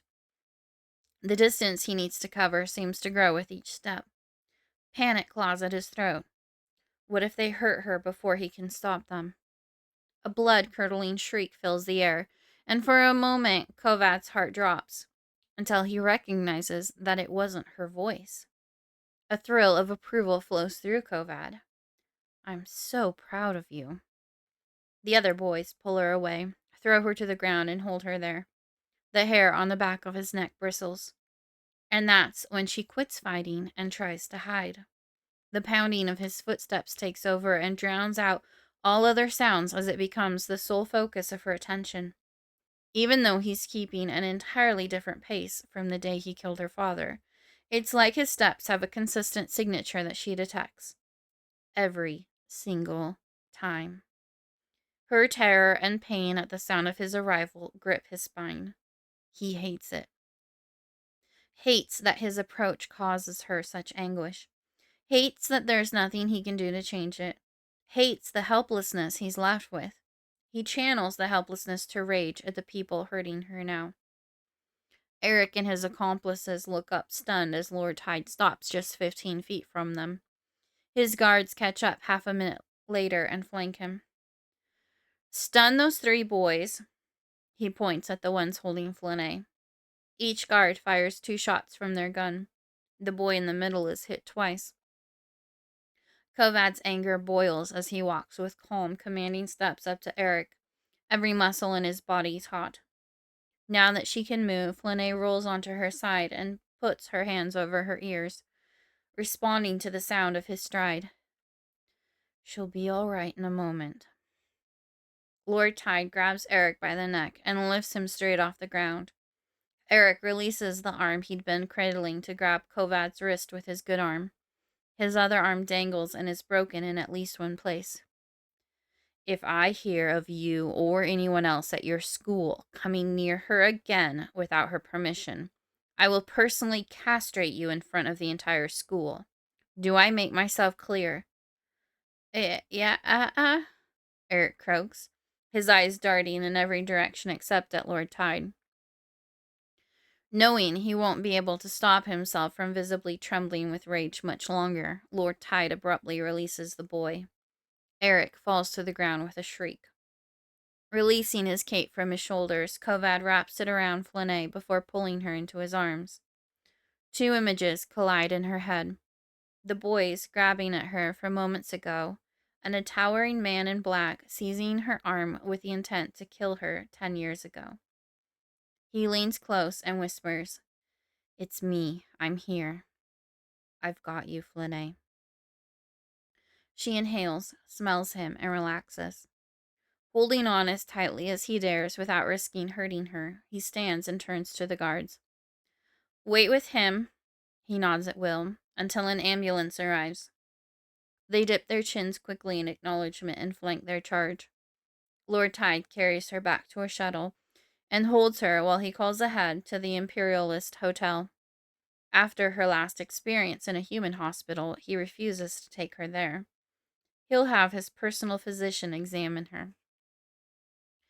"I need your most expensive room for the evening," he says as soon as they answer. There's no need to give his name. Their communication system would show the call is coming from a shuttle. "The penthouse suite is available, my lord." "Perfect. I also need some clothes for a size 2 female, 5 foot 2 inches. Elegant bohemian style. Bring 3 options: leggings and a tunic, a floor-length skirt, and whatever else your stylist thinks fits the description." "The penthouse is ready, Lord Tide. I have someone working on the clothes now. Is there anything else we can provide, my lord?" Kovad looks down at her captivating, sleeping face. Knowing she hasn't eaten since lunch, he'd like to order her food, but she probably won't wake until morning. Unable to resist, he strokes her hair. It falls back at his touch, revealing a bruise beginning to show on her jawline. His fury rises again. Those boys are lucky they got off as easily as they did. He's in the mood to whip them publicly. His hand clenches around an imagined whip handle. The violent imagery makes Flynae whimper intense. Just rest. You're safe. He forces himself to relax. Not unless you can acquire Kyle leaf, he tells the hotel clerk. Actually, yes, we have other high-profile guests who request that. There's a shop down the street that carries it. I'll send someone. How much would you like? Kovad finds this curious. Does the hotel regularly host Halaa as high-profile guests? Are they ordering it during their stay for pain relief or other reasons? He realizes he doesn't know what amount of Kyle leaf should be ordered or administered at a time. An average amount is fine. Consider it done. The clerk deftly skips over his vague answer. What else might we do for you, my lord? That will be all. It's been a pleasure serving you, my lord. The guards return to the shuttle shortly after the call to the hotel ends. While he normally pilots the vehicle, Lord Tide indicates for one of them to fly them to the hotel and land on the rooftop. As he holds her in the elevator, Kovad's chest aches at the thought of letting her go. His arms tighten as if he could hold on to her forever. The attendant opens the door to the suite for him. He takes her to the massive bed, moves the chocolates from the turn-down service to the nightstand, and sets her down. Leaving his cape around her, he pulls off her furry boots and tucks her in. He sits by her side until the physician arrives and verifies that her vitals are normal. Sleep well, my lady. With a great effort, he pulls himself from her side. Her pulse quickens in her sleep at the sound of his steps, walking away. Chapter 18. The Cape. Flynae. Natural light floods the room, awakening Flynae. Though still sleepy, she welcomes the pleasant contrast to the cold, dark basement she is accustomed to. An intoxicating fragrance reaches her nose. She inhales again, singling it out while ignoring the stronger scent of the clean linens. Pushing the plush duvet back, she finds herself wrapped in black cloth. His cape. The exhilarating aroma clings to it. She brings the fabric to her nose and inhales again. The predominant smell is his rich, strong, musky, everyday fragrance. What catches her attention the most is something sweeter. The faint top note he'd imparted to the garment last night. It hinted at affection and attraction with a dash of possessiveness. A lump builds in her throat as she struggles to hold back her emotions. These are the scents she longs to have in her life every day. Flashes of the night before startle her, and she wonders why she's here. The struggle with Eric, her panic to escape with Will. Will, oh gods, is he okay? An immediate answer surprises her. The boy is fine. He's at the hospital in stable condition and will be released this morning. Flynae exhales all the air from her lungs. While she relaxes, her stomach swirls. Lord Tide's attention to detail is overwhelming. He must have already checked on Will before she asked. Most important of all, he'd kept his word, stayed nearby, and was there when she needed him. Thank you. Tears well in her eyes. Hoping she won't cry, she covers her face with her hands. His attention means more than she is able to fully acknowledge, but she wonders if she'll ever be ready for that. It was my honor. Warmth washes over her, but it's too much. She can't continue to converse with him while his cape envelops her, smelling this delicious, and while he's completely aware of the turmoil it's creating within her. To distract herself, she sits, throws back the covers, and takes in more of her surroundings. The sparsely furnished bedroom is ornately detailed and massive. Why would anyone need such a large room for sleep? Keeping the cape around her, she scoots to the edge of the bed. Upon seeing the furry boots on the floor near the wall, her cheeks and ears burn. She's still wearing that ridiculous fox costume. Further glimpses of the previous evening rush in. Sakara bringing her a drink. Dancing with Will. Eric chasing her through the house and outside. What had he wanted to do to her? What would he have done to Will? There had been such anger in his eyes. Had she really caused that by rejecting him? His reaction seemed so over the top. Taking a deep breath, she moves on to the part that can bring her calm and comfort. Lord Tide had been there. He'd carried. Oh, gods, he carried me. She'd experienced that many times over in their space. The imagined scene was sometimes so vivid as to feel real, but was always just an idea, a thought, not a tangible physical connection. Was it really that different from lying next to him in a hospital bed with his arm around her? A memory she'd tried unsuccessfully to not replay 100 times over. Yes, this seems even more personal. She'd completely quit fighting when he'd whispered to her, trusting him to take care of her. Trembling, she grips the fabric of the cape, closes her eyes, and inhales his scent again. He'd kept her safe where she'd failed to do so for herself. He'd even considered what environment would be the most peaceful for her to wake up in.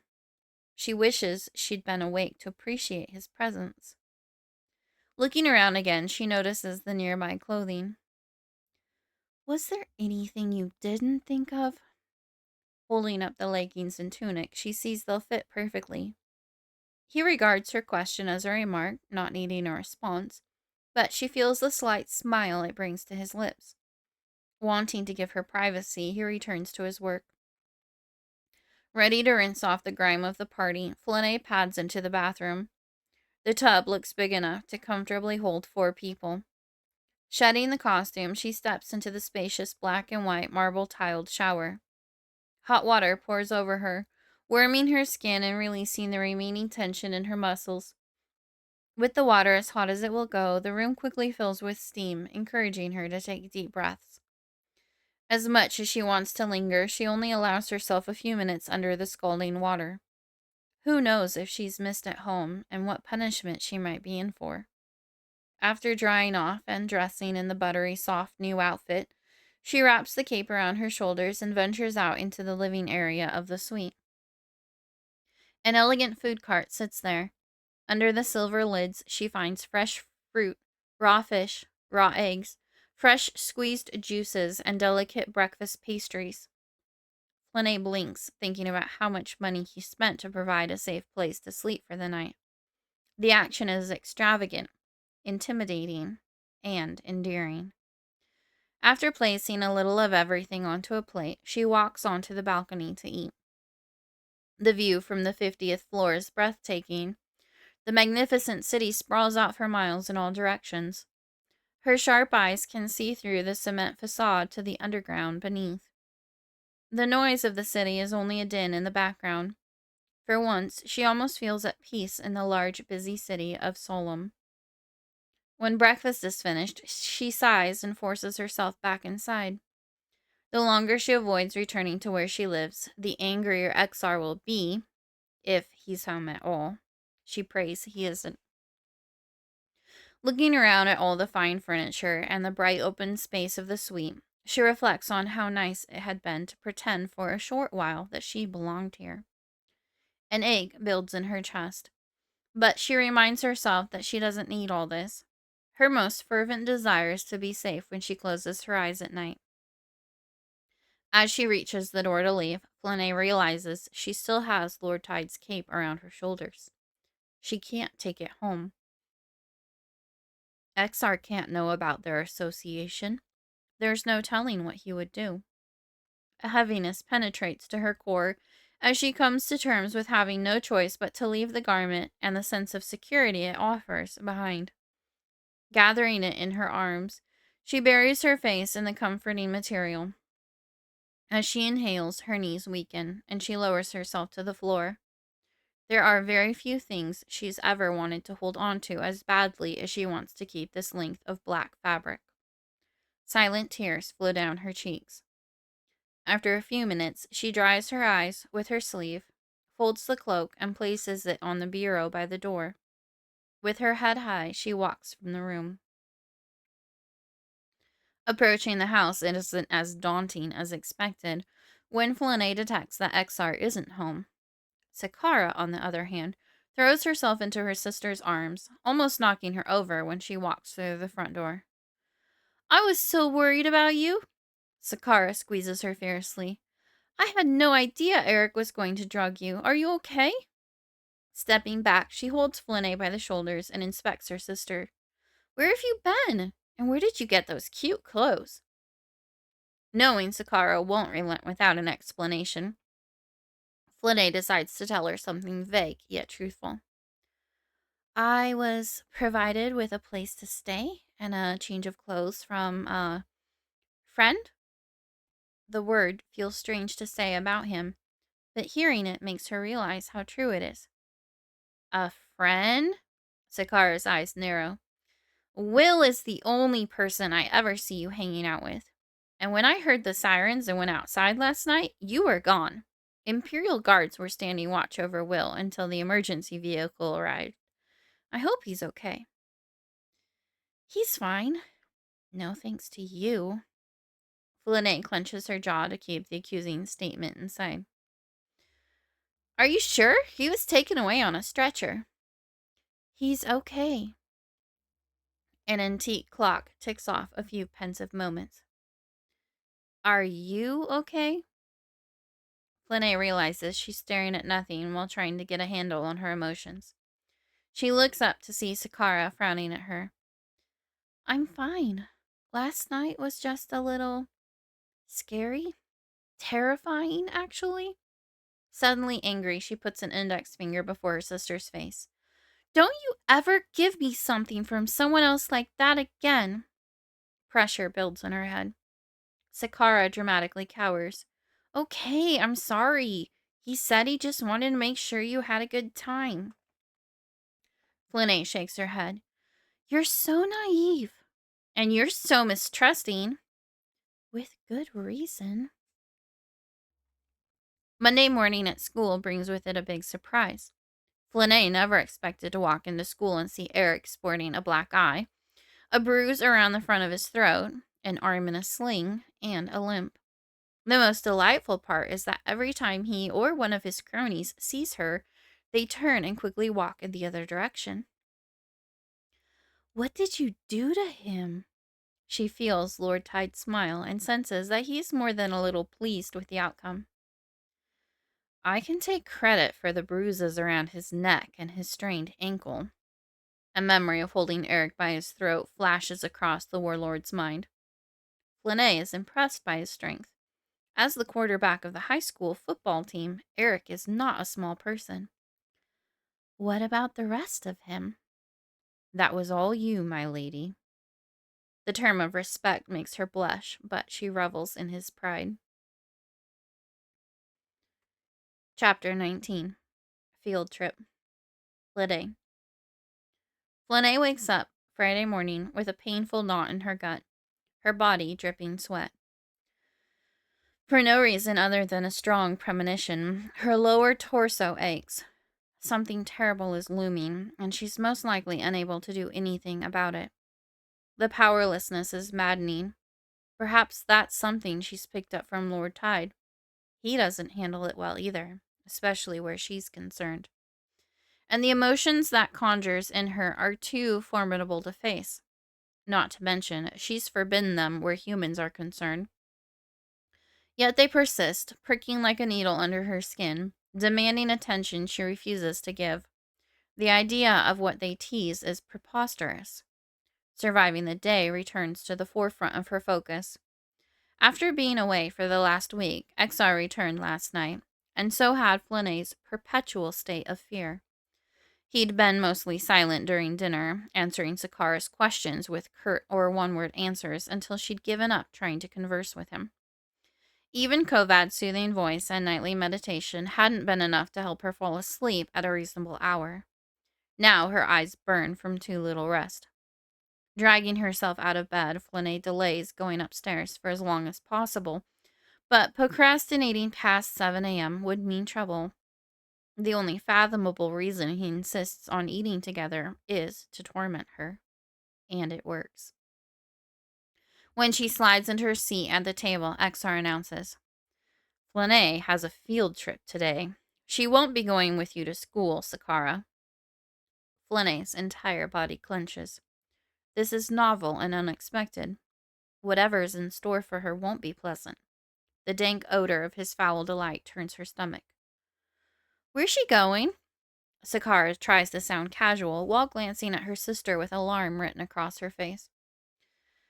Don't worry yourself, my daughter. She is going where she belongs. Where do I belong? Flynae racks her brain for an answer as if she can solve any puzzle involving Exar. She considers every word he's said in her presence. I care that she is raised appropriately for her purpose in this life. Is this related? She struggles to swallow her breakfast. After seeing Sakara off for school, Exar commands Flynae to follow him into a shuttle. Her overwhelming trepidation attracts Lord Tide's attention. Knowing she's not facing anything on her own brings more than a little solace. For the past 10 years, he's buffered all the horrible things in her life. Stepping aboard the vehicle, she realizes this is the first time she's been on this craft. Exar never takes her anywhere. If it weren't for Sennis, she would never have left Diomede. The door closes behind them with a hiss, sealing them in together. With a sudden wave of claustrophobia, Flynae struggles to not scream and pound against it, while begging for him to let her out. Filling her lungs fully requires effort. Replaying calming words and Lord Tide's voice in her head helps. Appearing half mad, Exar stares at her with a malicious, hungry grin. Summoning all her determination, Flynae stands her ground, chin up. Shortly after he'd started taking advantage of her, she'd made a pact with herself that she wouldn't cower in his presence. He would enjoy it too much. She will always be Isaiah's daughter and carry herself as such. Suddenly, Exar rushes her. Startled, she backs up until her knees hit a seat behind her and she plops down. Heart racing, she works to control her rapid breaths as he reaches on either side of her hips to grab the lap belt and fasten it. Let's go for a ride, noble daughter, he laughs. Picking up on a potential clue, her ears tingle. This does have something to do with her royal blood. Exar moves to the cockpit, and she takes the time and space to collect herself. Thankfully, all he did was buckle her in. She hasn't the faintest idea where they're headed, except that it's off-planet. After little more than an hour, the motion changes. Her best guess is that they're landing aboard a larger ship. The movement is different than if they were fighting against gravity and landing on a planet. When the shuttle stops, she unbuckles and stands. Moving quickly, Exar exits the cockpit and waves for her to follow.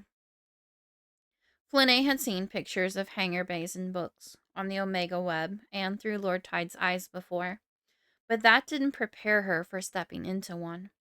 The massive bay holds hundreds of fighters and shuttles on platforms, lining the sides in rows upon rows, both wide and high. It's somehow larger than just being outside under an open sky, making her feel as tiny as an ant. The darkness of the room is striking in its monotone. The walls and rails are gray. The vehicles? Gray. The floors? Yep, gray. As a whole, the sight is oppressive and bleak. Imperial guards stand out against the dull background in their black and gold uniforms. Some wear black and purple, the colors of the Emperor's personal security. Feeling small and vulnerable, Flynae maintains a constant effort to hold her head up and not round her shoulders or hug herself. Exar leads her down many gray corridors. Not wanting to get lost, Flynae remains alert and observant. Based on how long they walk, she begins to get a sense of how large the warship is, and it must be massive. Fright cinches around her throat, making it difficult to breathe. After several minutes and an elevator ride, they stop. Exar presses his palm against a panel, and a door slides aside into the wall. Standing in stark contrast to everything she's seen so far, the room within is anything but plain. Marble tile replaces the metal floors. Warm oak lines the walls. Beneath the lacquer and stain, the wooden parts a slightly natural scent. As if waiting for her and Exar, two female figures stand in the middle of the foyer. Flynae's head swims as she tries to make sense of the situation. Stifling a gasp, she brings a hand to her collarbone. What are these Halaa doing here? The barefoot females wear harem pants with slits from ankle to hip, and bikini halter tops made of exotic purple silks. Their beautiful, ageless faces are stoic, betraying no emotion. The strength of their auras conveys that they are both many centuries old. One of them may even be a millennia or more. A slight hiss and rush of air indicates the door closing behind her.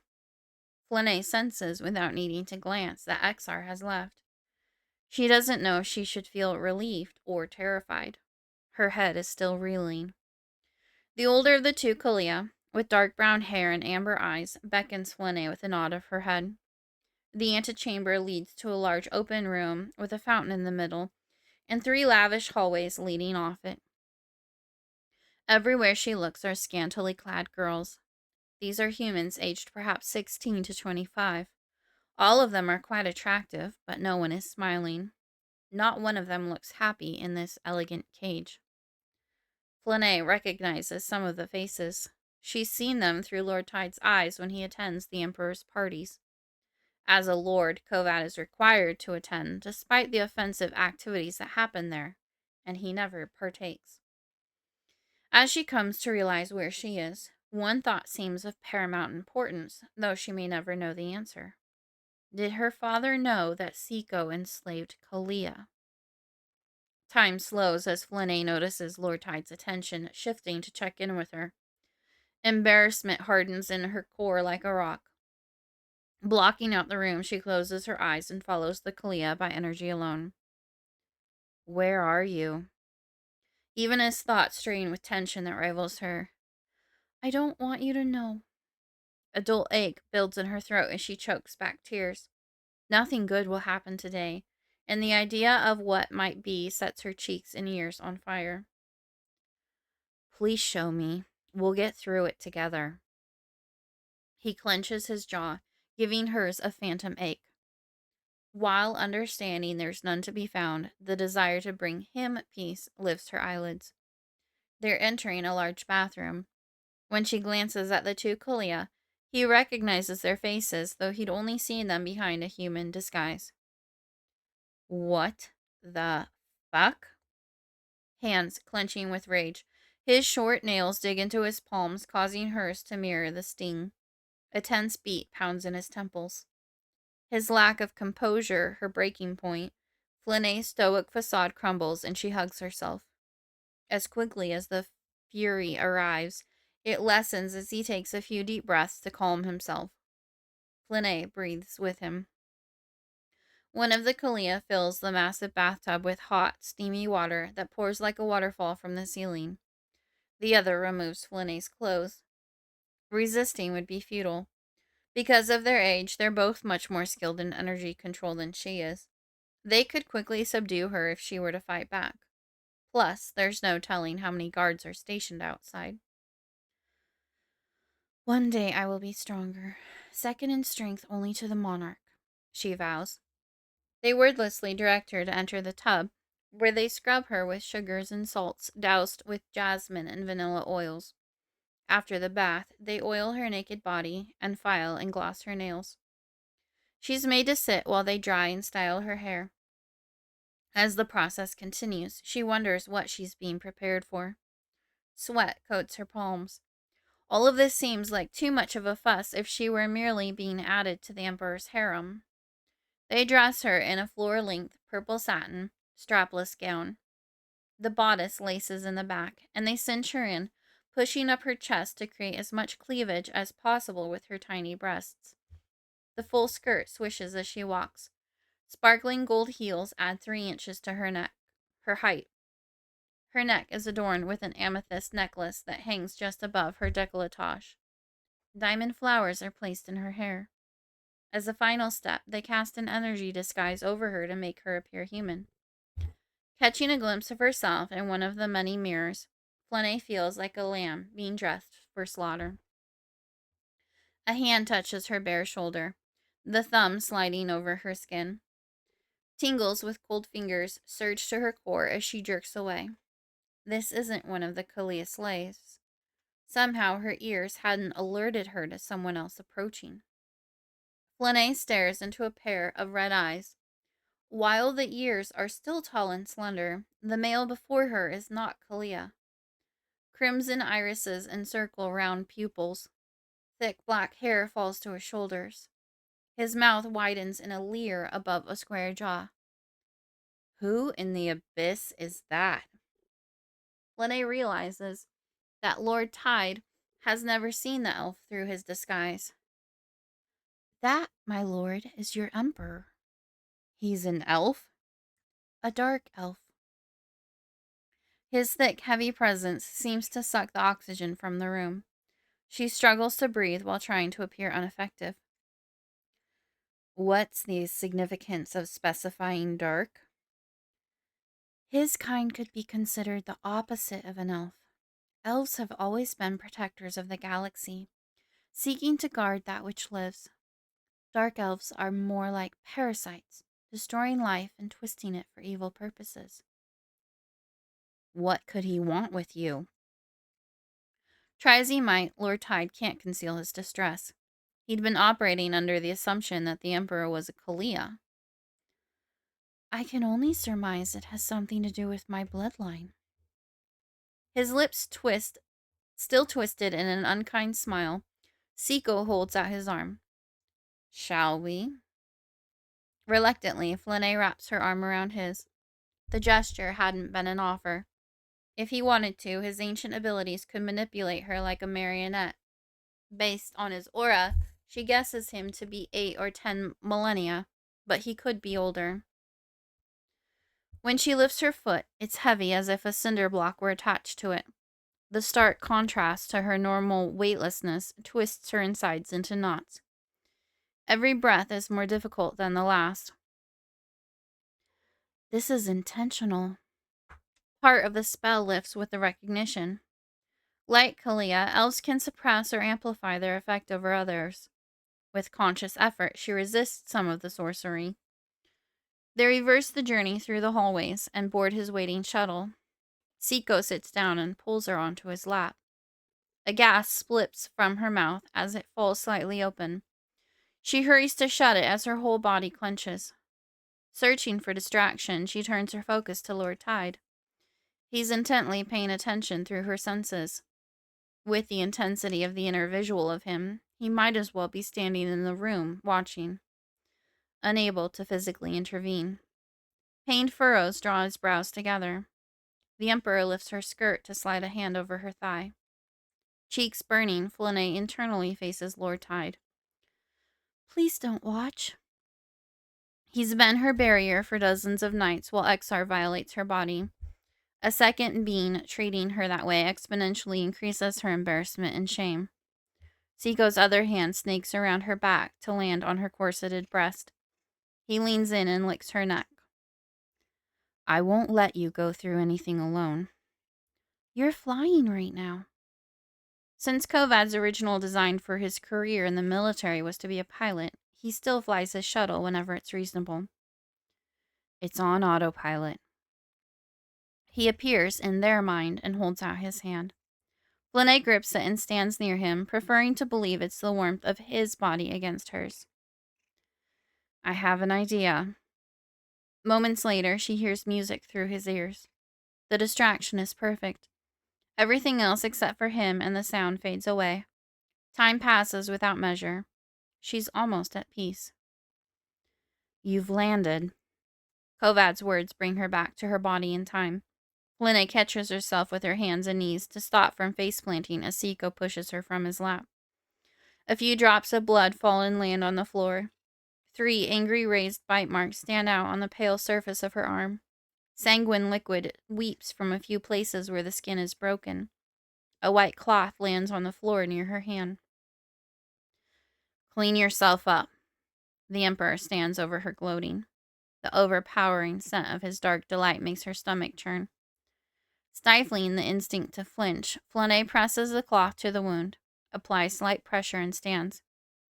Let's go. Seiko extends his hand. Holding her head proudly, Flynae does her best not to tremble as she takes it.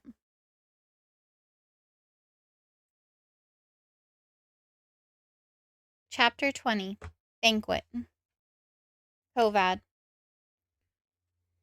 According to the plaque outside the front steps, the ornate palace was built centuries ago. Yet the building possesses a timeless quality that leads Lord Tide to believe it's much older. Every detail, from the extravagant and elegant marble floors and columns, elaborate woodworking, and hand sculpted statues, speak of hundreds of hours of meticulous labor. Delicate chiffon drapes lining the floor to ceiling windows block the glare and still allow for the most natural light. Lead crystal chandeliers adorn the vaulted ceilings. A chamber orchestra plays off to the side of the main ballroom on a dais. The setting would be romantic, were it not for the conceited multitude within who take the beauty and grandeur of it all for granted. Every close interaction with her, such as happened in their mind no more than 15 minutes prior, leaves him more sensitive to the conceited and vile nature of those he considers his peers and inferiors. Somehow, she clears his senses and opens his intuition to the true character of those around him. Like never before, he wishes to cleanse himself of the filth of their company, but the corruption runs deeper than mere surface grime. And now he knows that the muck flows from the one he swore his allegiance to 15 years ago. Under the best of intentions, he'd pledged himself to perhaps the greatest evil in the galaxy. All his ambition and desire to gain the Emperor's favor, concluding with him climbing the military ranks faster than no other before him, results in him serving a parasite. Since Flynae said the despicable word, he can't get it out of his head. This most loathsome of creatures holds her in its grasp. For her safety, Kovad can't reveal his true feelings on the matter. He must lock them away and pretend that his utmost desire is still to serve his emperor. Today he is nothing but a humble servant. Tomorrow is an entirely different matter. Lord Tide focuses on his breath as he waits, third in line to receive Seiko. The 10 lords may be equal in rank as seconds in command of the galaxy, but the Emperor has always made their status in his favor apparent. He is one of 2 lords out of the 10 without a lady on his arm. 3 of the lords are married and stand with their trophy wives, while the other 5 brought expensive escorts. Flynae's presence draws closer. It's like the warm heartbeat of a homing beacon, increasing in intensity as she approaches. She takes in the splendor around her with appreciation and uses it for distraction. Standing still proves more difficult than ever before. He wants nothing more than to race to her side and carry her away from this ridiculous charade of nobility. His heart beats like it would burst from his chest, knowing that she is seconds away. Concealing his feelings is easier said than done, considering his state of mind. The doors to the banquet hall swing wide. His breath catches in his throat, and he can't look away from the opening. As her small, perfect form comes into focus, he exhales. The room falls silent. Every eye turns as the pair floats soundlessly into the room. Emperor Seiko appears as his attractive, charming human facade. While Seiko normally holds the spotlight wherever he goes, Flynae eclipses him. Maybe because Kovad knows the truth, or maybe it's something else entirely, but Flynae's bright, shining spirit cloaks the dark elf in shadow. Showing no indication that anything is amiss, Flynae holds her head high. Every movement is regal, every inch of her flawless. The wounds on her arm are invisible to human eyes behind an energetic disguise. The pair approaches the First Lord, and a possessive wave of jealousy surges through Kovad when the Lord takes her hand and kisses the back of it. I can smell your turmoil, which means that he can sense it, my lord. If he weren't privy to her thoughts and bodily sensations, Kovad would never guess by her outer appearance that the room spins around her and her knees threaten to buckle. In terms of self-control and composure, she's showing him up. With a sigh, Lord Tide focuses on bringing his emotions to neutral. Admiring her calm and grace is a hindrance, but pulling his gaze from her is almost impossible. For a moment, he stares straight ahead at a spot of tapestry on the wall.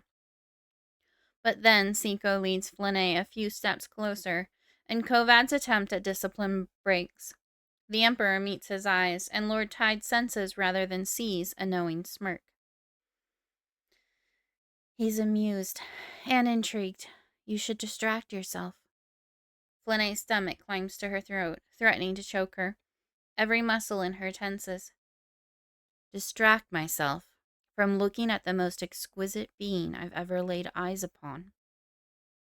Then she's before him, gazing up with bright emerald eyes.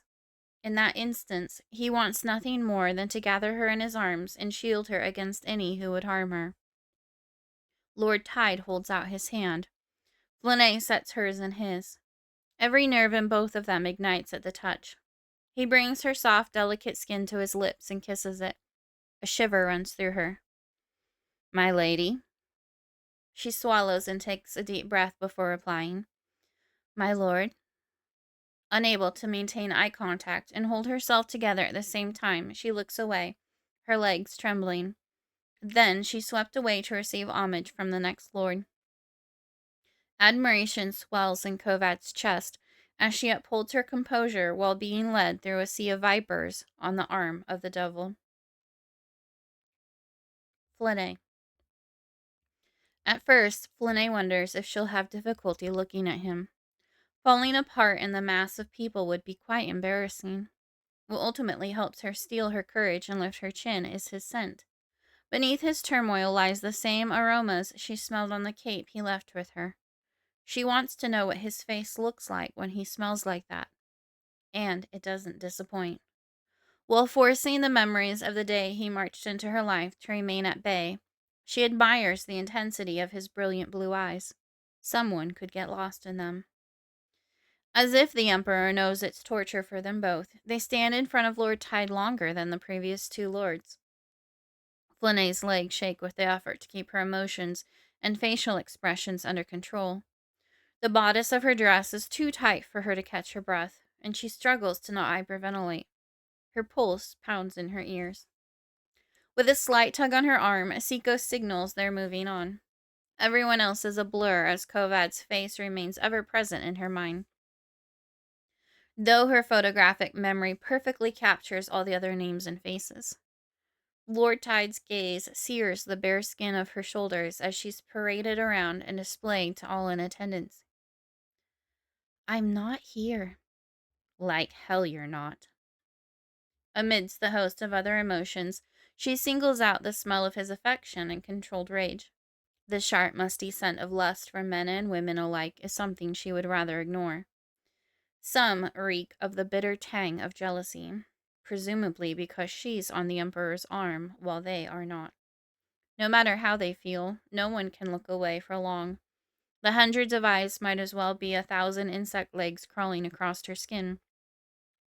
Finally, the pair approach the banquet table. Someone holds a chair for her to sit on.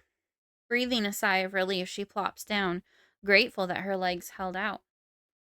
A full flute of champagne sits on the table before her. Flynae grabs it and drains it. As soon as she sets it down, a server refills it. The alcohol takes the edge off her trembling. Drinking might be how she survives the evening. Flynae consumes half of the fresh glass, which is automatically refilled. Siko peers at her out of the corner of his narrowed eyes, his aura of displeasure issuing a warning. Flynae ignores him. What's he going to do? Make a scene and ruin the elaborate finery of the evening? Treat her worse than he's already planned? Whatever cruelty he's considered won't be lessened by her restraint. Reinforcing her decision to choose this slight rebellion, Flynae takes a few more sips. A sudden darkness grips her spine with icy fingers. Tension tightens her jaw. The urge to rip apart every male in the hall overwhelms her. Blinking, she finds the room hasn't changed. And she isn't the one gritting her teeth. Lord Tide had closed his eyes for several seconds. He's conflicted by her resolution, but won't offer words against it. His presence is tantalizingly close, but still too far away for comfort. Lord 1 sits at Siko's right hand. Lord 2 sits to her left. Both of them are at least 2 decades older than Lord Tide. Kovad's place is on the other side of Lord One. Not being able to see him is torment. Flicking her gaze repeatedly in his direction and finding herself no more able to see him than she was before isn't helping either. Closing her eyes and imagining his arms wrapped around her brings with it a touch of relief that allows her to relax. Deep breaths come effortlessly. But she won't permit herself to give in to comfort. Now is not the time to let her guard down. The night's suffering has barely begun. Banishing the vision that she desperately wants to cling to, Flynae opens her eyes. If she relaxes now, she might give too much away. Despite the crowd of people and aromas of nearby food wafting into the room, she only really smells Kovad, his bittersweet concern, the honeyed scent of his affection. How does she keep her emotions from betraying her to Siko if she can't stop thinking about him? When she reaches for the champagne flute again, she sees her hand through Lord Tide's vision. He's admiring how small and delicate it is and longs to hold it again. Flynae hesitates until she can lift the glass without the slightest quivering and empties it. Pursing her lips, she stops herself from crossing her arms as a jealous impulse runs through her. She envies the glimpse because she imagines that if she could catch one more of him, it might help her to settle. As if in answer, Kovad reaches out to grasp his water glass and pauses before lifting it. Heart fluttering in her throat, Flynae's cheeks burn at the gesture that was done purely for her benefit. She clenches a fist under the table and blinks to keep back the threatening tears.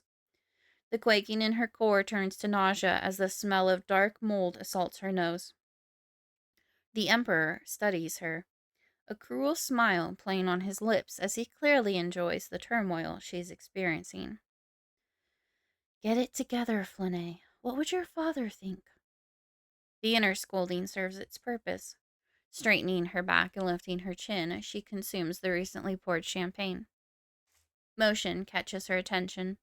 She looks in time to see Lord Tide setting his water glass down. A touch of calmness once more softens her tense muscles, and she releases a deep exhale. No champagne for you, my lord.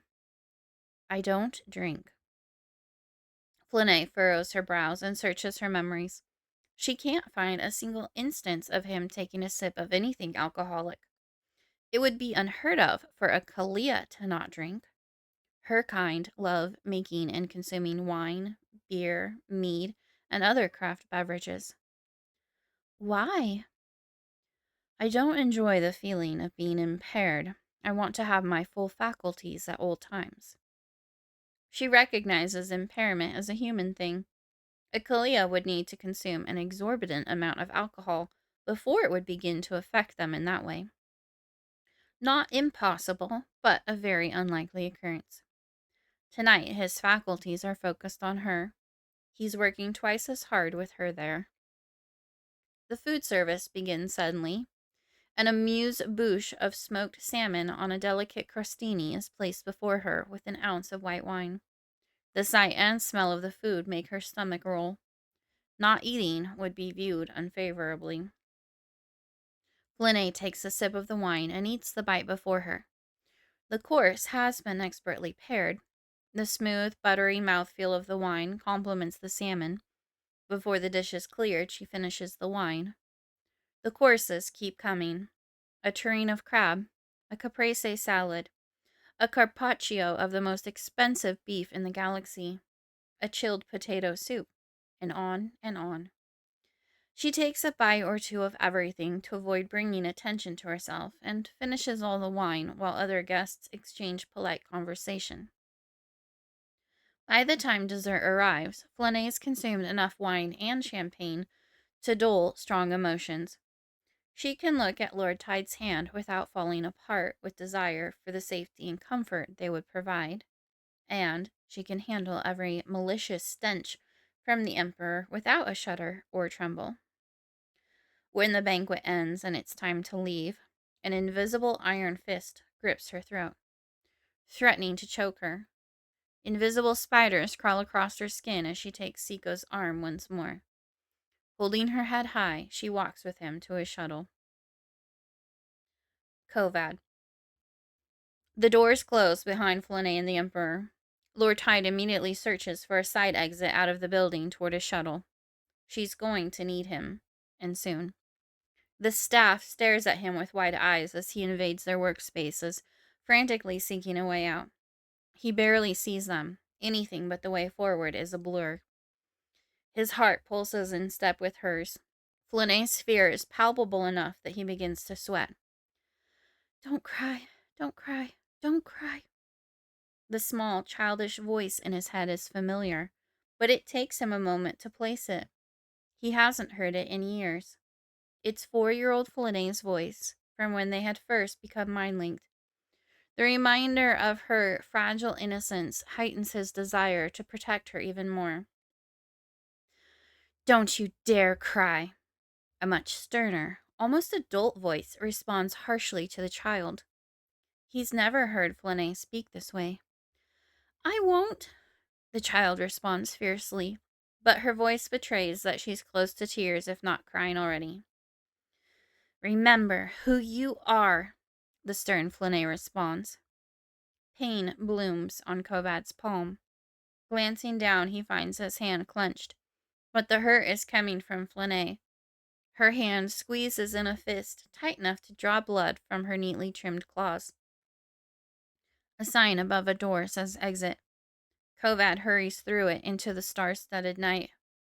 The Emperor and Flynae are boarding Siko's shuttle. Lord Tides isn't far. He begins sprinting. Siko sits down and pulls Flynae onto his lap. Again. Time for you to show some appreciation for the lovely evening I provided. He grabs her dress and rips it down the front. I can't do this, the child screams. Not a single tear, the stern voice yells. A tone he's more familiar with calls to him. Kovad, I need you. I know, I'm coming. Pulling energy from around him, he runs faster. The lump in her throat, the knot in her stomach, the dread that threatens to suffocate her spurs him on.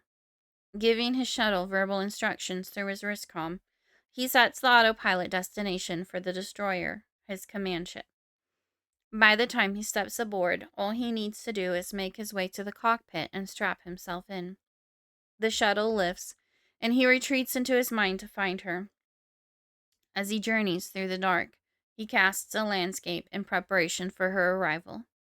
Trees, meadow, twilight, a fades skyline, fresh, sweet air, delicate grass to kiss her bare toes, soft music. A dim light appears and he hurries toward it. The scene he stumbles upon stops him. 4-year-old Flynae sits on the floor of her basement room, her eyes red with unshed tears. She cowers under the glare of present-day Flynae standing over her, commanding her in unspoken waves of disapproval not to cry. Hey, he calls out softly. Both heads turn toward him. I'm here. Kovad kneels and opens his arms. The two morph into one, a perfect blend of each broken part, and she runs to him. He scoops her up and carries her to the place he prepared. She clings to his neck, her body trembling violently.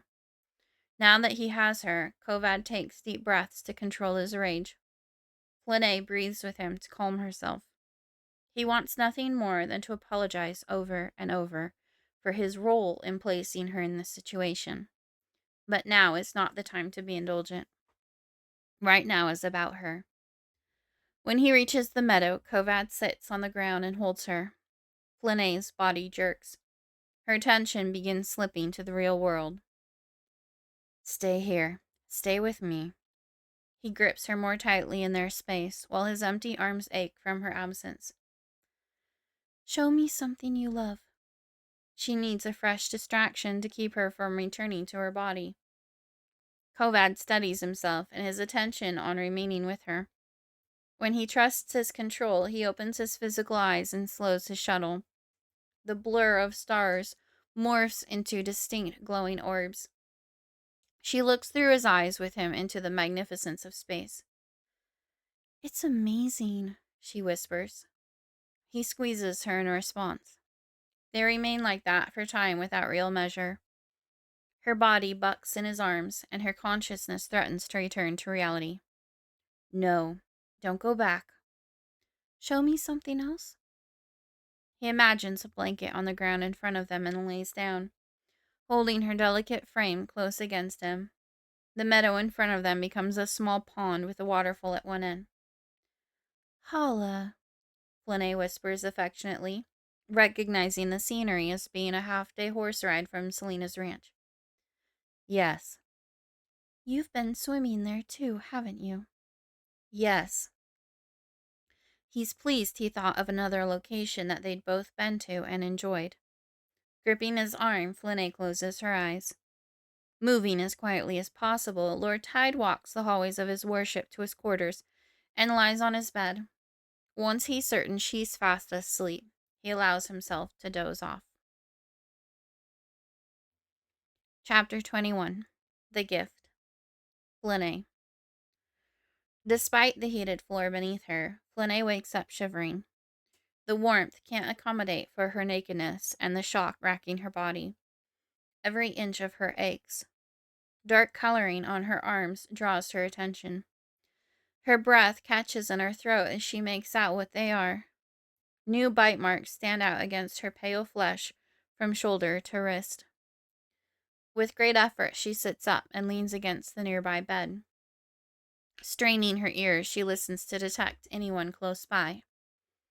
When her breath and heartbeat are the only sounds, besides the low, constant rumbling vibration of the ship moving through space, her fortitude breaks. Hot tears well up in her eyes and sting their way down her cheeks. Her body hitches as she comes apart with uncontrollable sobs. Through tear-blurred vision, she sees that her breasts, stomach, and thighs are also covered in angry red bites with blue halos. The skin on some of them is broken, while others are bruises. Blood streaks down the inside of her legs. Agony in the lowest part of her torso leads her to believe she was both raped and sodomized. Grabbing a blood-stained sheet from the bed to cover herself with, Flynae curls into a ball on the floor and cries. This is too much. It's not just the bruises, a new way of violating her body that overwhelms her. A second being decided to treat her horribly. Why? What did she do to deserve this treatment? What does any of this mean? Flynae. Kovad reaches out tentatively. Drying her eyes with the sheet, Flynae holds her breath to stop her whimpers, unwilling to cry in front of him even in their mind. I need a few minutes. This torments him. She can feel it and knows he wants nothing more than to be her comfort. Just a few minutes, please. Flynae notices his inner battle. He wants to push her to stop hiding her pain, while equally not wanting to force her to do anything. I'm here if you need me. She wants to tell him she knows, and she's grateful, but even that is more than she has to give. Kovad returns his attention to his work, but she can't allow herself to break down again while knowing he's on full alert for any signs from her. Flynae is not alone for long before the two Kalia females enter. She cringes when she sees them. Their faces betray no emotions. Even their scents are hard and stone-like, as if they've learned over the centuries how to reveal nothing. They help her up and lead her back to the room with the giant tub. Hot water is poured, and she's washed once more with the sweet-smelling salts and oils. Broken skin all over her stings. The stoicism of those handling her is surprisingly helpful, enabling her to keep a straight face when she feared she wouldn't be able to control her tears. Instead of turmoil, she's gratefully numb. Once she's clean and dry, they brush her hair and pull the sides back. Another human disguise conceals her eyes, ears, and the bruises on her body. A gasp bursts from her when something stings her. One of the older Kalia slides a needle from her upper arm, the same schooled expression on the female's face. What did you... The room spins. Flynae struggles to remain upright as the women dress her in a tight corset lined with lace, stockings, and a garter belt. Her heart races and her mind reels. She's being prepared for someone. Seiko? Again? Someone else? Someone worse? Is there anyone worse? Anything awful seems possible now. An off-the-shoulder, bohemian-style dress is draped over the lingerie. The low neckline shows off the small swell of her breasts, pushed up by the tight corset. The asymmetrical hem of the skirt comes up to her hip on one side. Flynae wonders what the point of the dress is when it reveals almost as much skin as the garments beneath it. Once she's deemed ready, they wrap a floor-length cloak around her shoulders and lead her from the room. Whatever drug flows through her veins now slows all her reactions and motor skills. Flynae leans onto the female escorting her to remain upright and wonders what new torment she's being taken to. The Halaa accompany her to a shuttle, where they secure her in a seat and leave. The pilot and co-pilot are human. Under other conditions, she might have been able to manipulate them. But whatever they gave her is strong. She can barely stand on her own. The flight doesn't last long, but the motion of the shuttle landing brings with it fresh terror. The vibration beneath her indicates they're still in space aboard another large ship. 2 human guards board and pull her to her feet. Staring at the large gray steel landing bay before her, Flynae wonders where she's seen it before. Even her perfect memory has succumbed to the effects of the drug. They lead her down strange, yet familiar corridors. Every sound makes her flinch. An ache builds in her tense shoulders. Gradually, her breathing becomes more and more shallow until she's gasping for air, unable to get enough. Flynae, you're okay. Crush you! Instantly, she feels bad for the outburst, but she has no more control over her thoughts than she does her breath at this point. How can anything be okay right now? She's certain she wasn't prepared for the Emperor this evening. There would be no reason to transport her. He's sending her to someone else, like a common whore. Because you're aboard my ship. He sent you to me. Kovad. Seiko has done this before, but not in the last decade. At first, the Emperor had sent him gifts of drugged teenage girls, as if he thought Lord Tide would take advantage of them. When Kovad saw that they were cared for until they were reclaimed untouched, Seiko sent hired escorts instead. Lord Tide didn't engage sexually with these either. The warlord isn't proud of the favors he had taken advantage of. The political prisoners condemned to execution. Beating those men to death allowed him to release the inner rage that would otherwise consume him. Where this anger came from, he's only beginning to understand. Every contact with Flynae somehow helps him reclaim another piece of himself. He still doesn't comprehend the whole of it, just that the dark elf has orchestrated many of his actions as directly as a puppet master controls a marionette. Now the bastard sends him Flynae. Their sentiments for each other must have been too apparent the evening before. Kovad can't bring himself to regret allowing what he did to slip through his disciplined defenses. Not if it means she will have at least one night safe from those who would mistreat her. Taking a moment and a breath to calm his elevated heart rate, Lord Tide collects himself before getting up from his desk to meet her in the hallway. After only a few steps, he pauses at the doorway when her racing pulse increases at the sound of his footfalls. The gray corridor in front of her morphs into a warped metal scene of the street where her father was murdered. Kovad's hand clenches into a fist as he works to calm his anger and frustration. All he wants is to comfort her, but he can't even walk without causing her to relive a nightmare he caused. Flynae's mind conjures a twisted image of him walking down the hall toward her, a life sword in his raised hand. Panic spurs her to react instinctively, and she struggles against the guards holding her.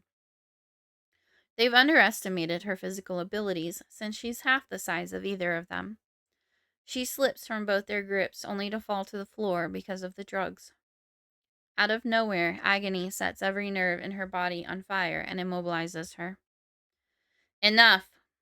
Lord Tide's voice echoes down the hallway.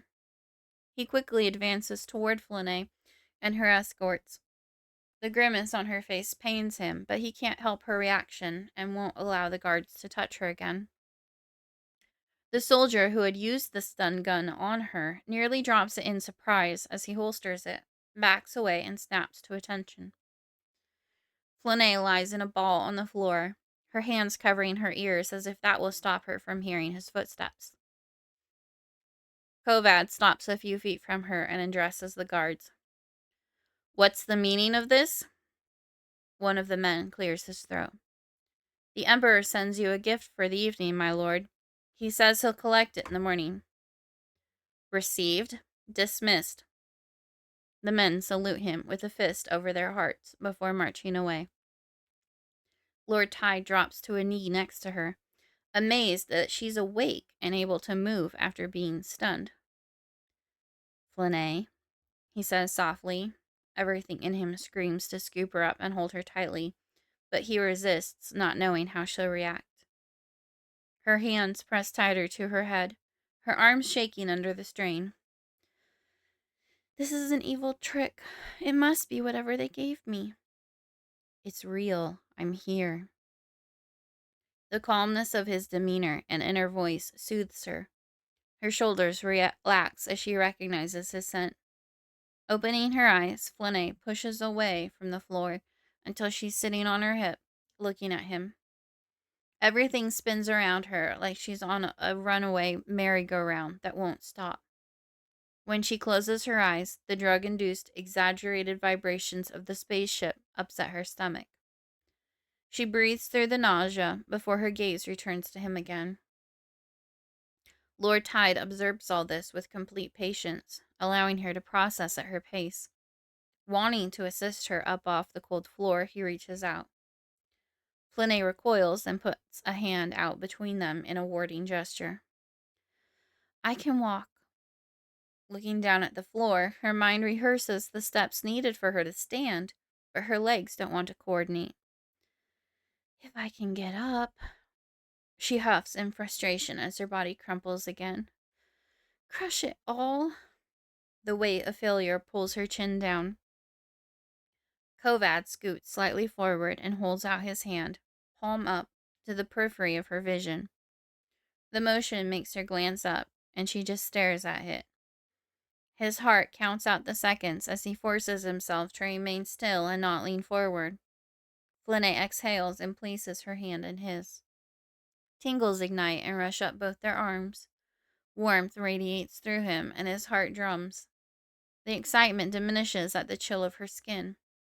He doesn't want her cold, or uncomfortable, or hurt in any way.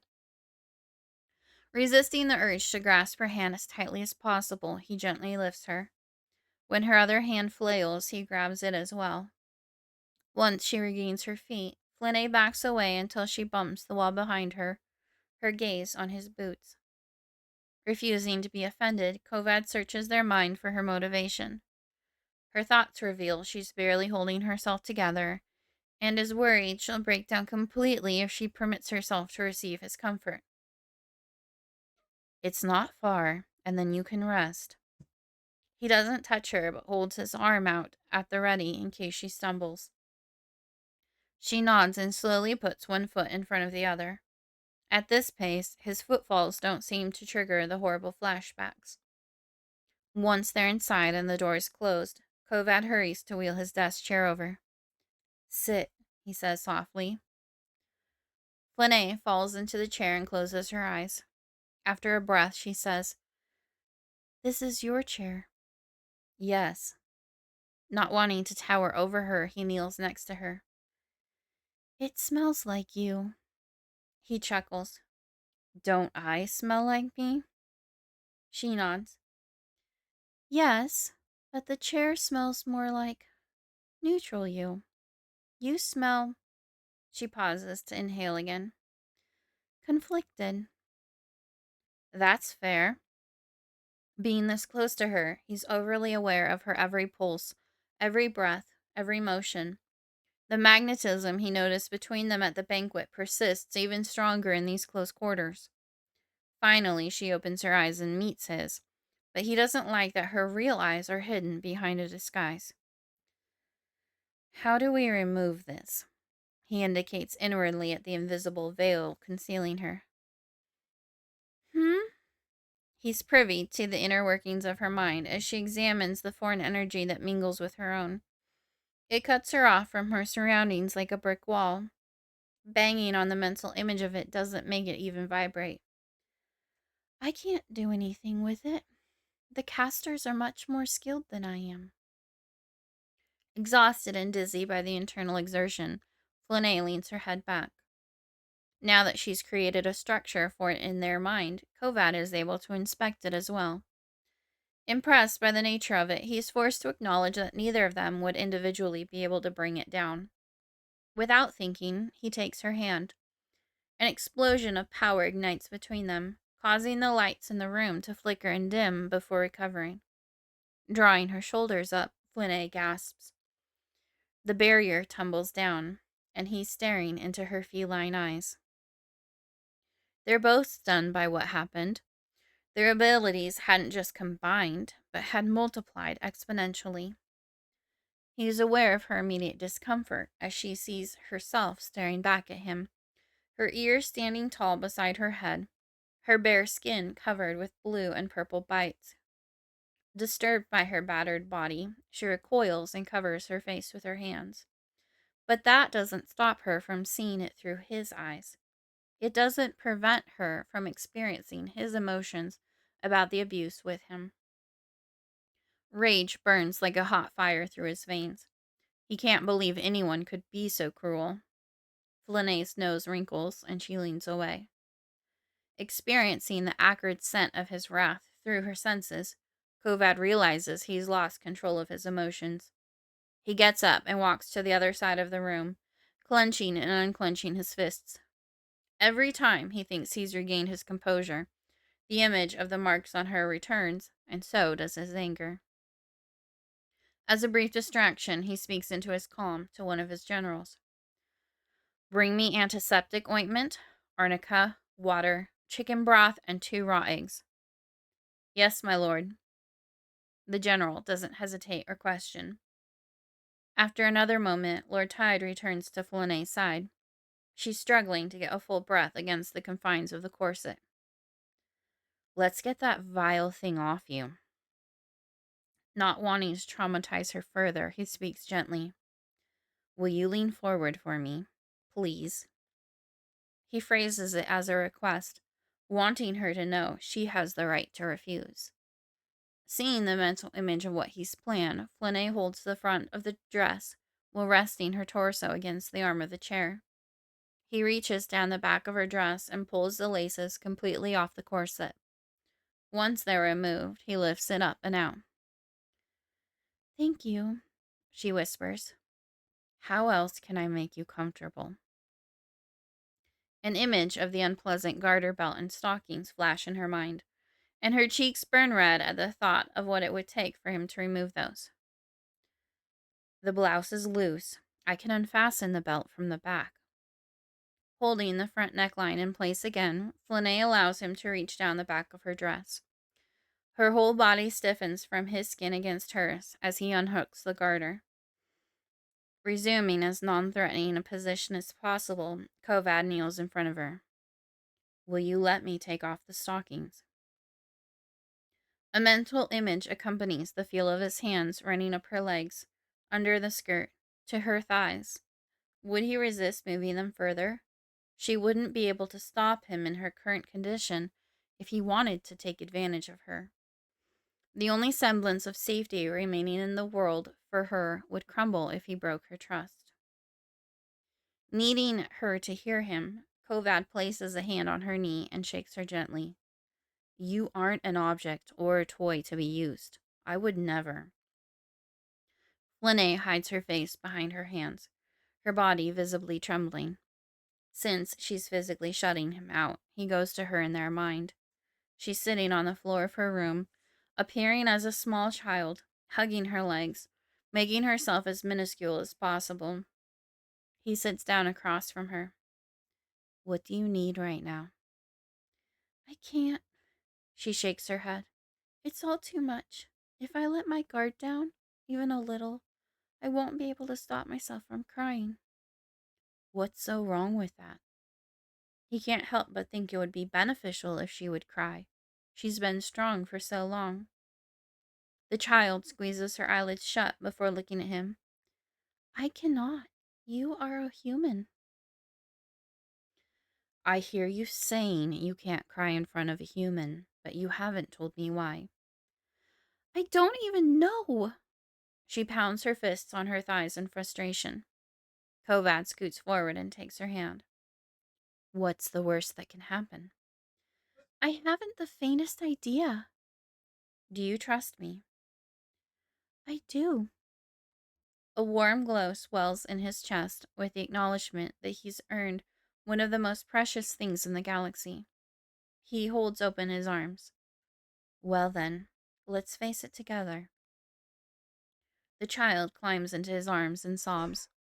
Everything fades to darkness, and he can't remember where he is. Phantom images float and flash before him of all his most painful memories.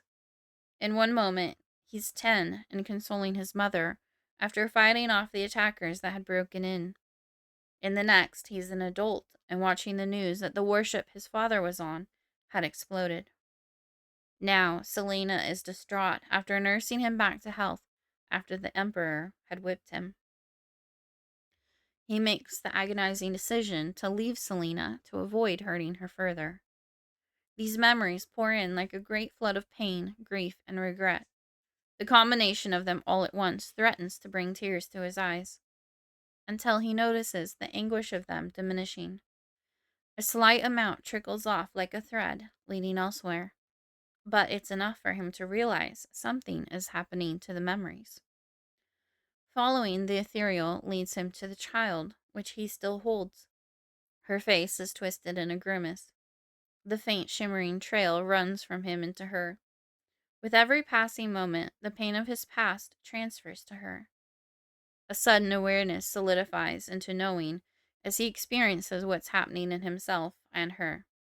Halaa tears heal human hurts. She's absorbing the sorrow from his memories.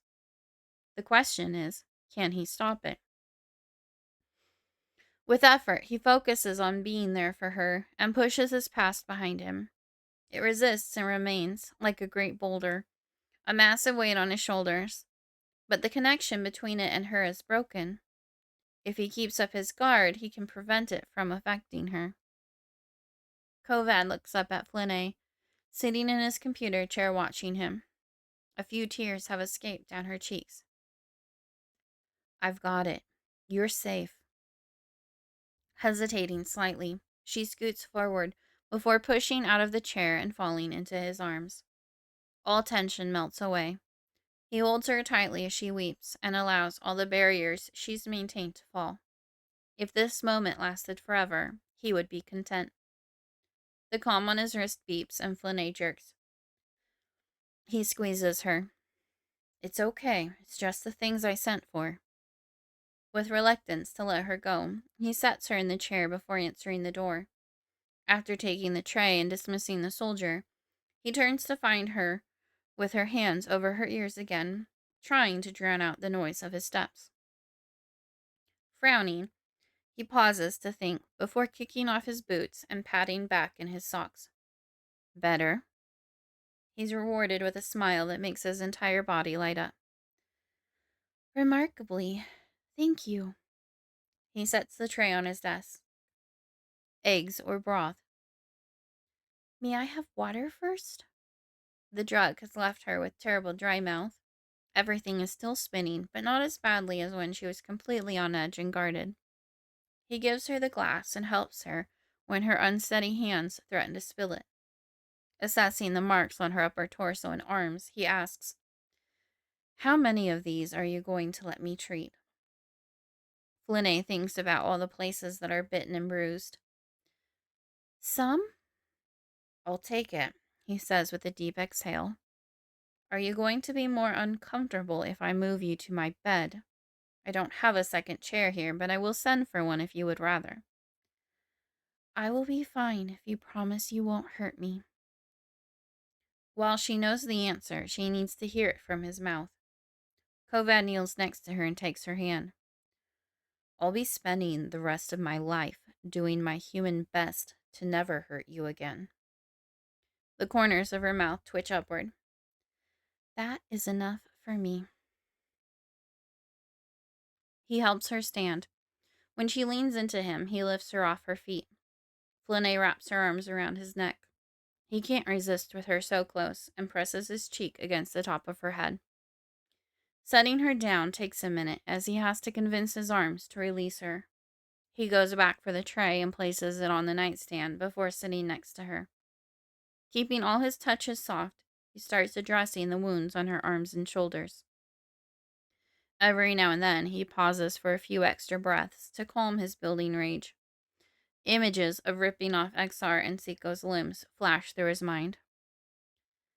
It wouldn't work. Flynae hangs her head and purses her lips. They'd kill you before you got close. I'd have no one to get me through their abuse. Her words barely dull the edges of his fury, but he chases the idea away. Flynae's interruption reminded him that she could see and feel those dark thoughts. He narrows his focus to attending to her.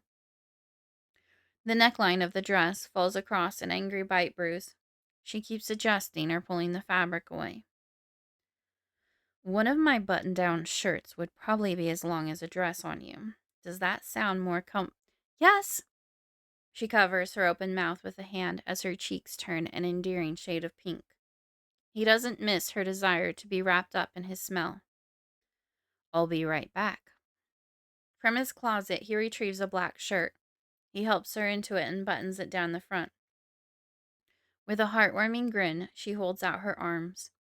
The sleeves continue for about 6 inches past her hands. He rolls them up with a smile. Flynae reaches up under the shirt and pulls the dress down. She rocks back and forth slightly to get it past her hips. Once it's halfway down her thighs, she accepts help removing it, and the stockings the rest of the way. The movement exhausts her, and she relaxes against the headboard. Kovad huffs as he gets a clear look at her bruised legs. Flynae brings the sleeve of his shirt up to her nose. Neutral me? She nods. He runs a hand over his forehead and through his hair. Nothing eases the torrent of tormenting emotions he's holding back. Treating the marks on her legs provides a little distraction as he tries not to bring her any further discomfort. Painful memories snake their way into his mind, standing above 4-year-old Flynae as she weeps over the body of her father. Selena begging him not to return to work and space so soon. His mother's stoic face for the cameras at his father's funeral. Where did these thoughts come from? And why now? The sensation of the phantom string returns. As soon as he recognizes it, he looks at Flynae. Tears stand in her eyes. Sorry, she sniffs. I was overwhelmed, and since I already cried in front of you once, it was more difficult to hold back. It's okay. Having attended to everything besides her torso and upper thighs, Kovad sets the ointment aside and moves next to her. He pulls her into his arms and presses his face to her head. It's safe to cry. Permission is all she needs to give in again. He can't stop thinking about her hair, her skin, the gentle weight of her in his arms. The thoughts of her keep his inner torments and demons at bay. He never wants to let her go. Gradually, she stops shaking with sobs and stills. Then, she stifles a yawn. You need rest. I'll stay with you until you fall asleep. He plans to let her sleep in the bed, and he'll sleep on his meditation mat in the adjoining room. Flynae reaches out and grips his arm. Only until I sleep? He's the only thing keeping her fear at bay. Kovad grips her even tighter. I won't leave you if you don't want me to. I'll hold you all night long. Chapter 22. Will. Flynae. Shh. Shh. The blades etching a pattern into the ice sings to her like a soothing lullaby. The crisp, clear sound conjures images of fresh snow. Flynae can almost smell the clean air of a winter's day. The noise of the ice is nearly as refreshing to her soul as a delicate snowfall. A strong hand grabs her waist. Their bodies float only inches apart as they spin together. She misses a hand connection into a lift and lands hard on her butt. Instead of getting up, she drops back onto the ice. Will's shadow falls over her. Flynae peers up at him. That's not the next move, he says flatly, his scent betraying concern. So I made a mistake. She shrugs and doesn't move. You don't make mistakes. Flynae closes her eyes and allows the cool ice to soothe the back of her head. If I lay here long enough, will I freeze to death? Of course, no one would allow her to lay here for that long, even if she wanted to. The whirlwind weekend has left her with too many emotions. Unable to handle them, she's choosing to feel numb. On Friday night, she'd been wined, dined, and violated by the Emperor. Saturday night was spent in Lord Tide's comforting arms. Every undistracted moment is consumed with reliving that memory. By Sunday evening, she'd been returned home and spent the night worried the exile was going to take advantage of her presence. Thankfully, he hadn't even felt the need to speak to her. Sakara buffeted her with questions, but Flynae hadn't provided any answers. And now it's Monday afternoon. She'd gone to school, as expected, and headed to the ice rink after. But she doesn't know how she's supposed to carry on and act like everything is okay. Nothing is okay. Why had she been sent to the Emperor? Was he going to expect to see her again? If yes, how soon would that be? The chill of the ice seeping through her clothing relaxes her. Flynae, Will calls her name.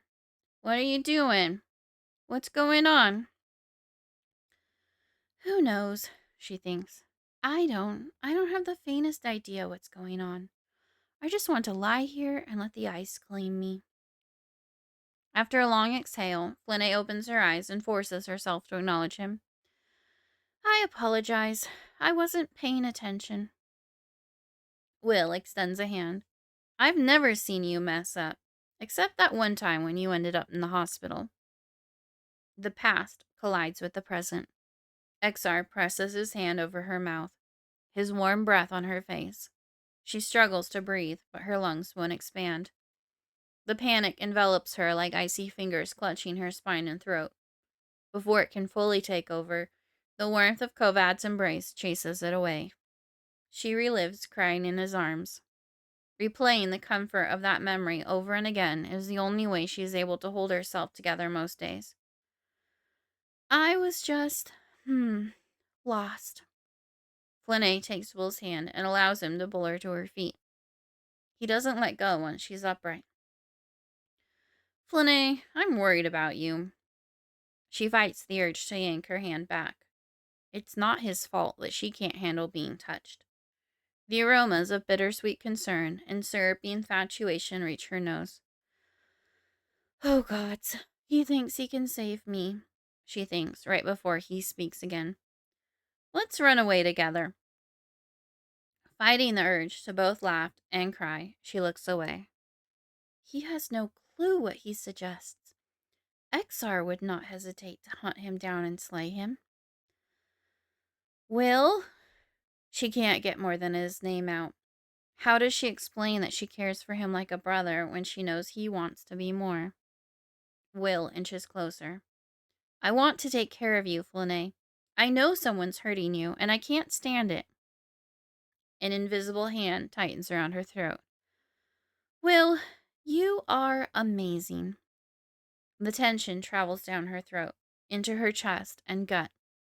She tries to pull her hand from his, but he tightens his grip. Keeping distance between them, Flynae glides backward. And I care about you. She attempts to remove her hand from his, but he won't release her. Will, let me go. Her pulse races, and she starts to sweat. If he doesn't let her go soon, she might be unable to stop herself from screaming. As much as he doesn't mean to, he's behaving like the others who've forced themselves on her. Flynae. The name tumbles from his lips like a plea. Knowing what comes next, she trembles. She hears the words before he speaks them. Will, please don't. I love you. Even though she predicted it, the confession stings as if he'd slapped her. All she can do is stare at him. He'd been wanting to say it for months now. She'd sensed it, smelled it. Now the words are just floating in the air between them. If only she could open his mouth and put them back inside. Instead, she swallows the guilt for not sharing his sentiment. I know. Her tone is cold, flat. She can't encourage him. But you should not. You cannot. I can't help it. His brow is furrowed, his eyes serious. Flynae admits to herself that it isn't his fault. She was stupid for thinking she could just be friends with a human. This was her responsibility. I'm sorry. Though her head is heavy, she won't allow her chin to dip. As a royal daughter, she must maintain family pride even when she's undeserving. When she pulls her hand again, he releases it. Flynae skates to the ring's exit and marches to the locker room. Maybe if she takes her time, he'll get tired of waiting and leave. But Will is waiting right outside. Instead of meeting his eyes, she stares straight ahead. When he stands in her way, she tries to go around, but he blocks her. Flynae finds herself between the wall and Will. Not wanting to do something she'll regret, she focuses on breathing to calm her frustrations and to quell the growing claustrophobia. The room blurs around her as she concentrates on breathing into her diaphragm when Will leans down and kisses her. Again. Every muscle in her stiffens. She gasps and pulls back. Her arm twitches with the urge to slap him, but she'd promised she would never do that again. Instead, she pushes him, harder than she means to, and he falls backward. Crush you, Will!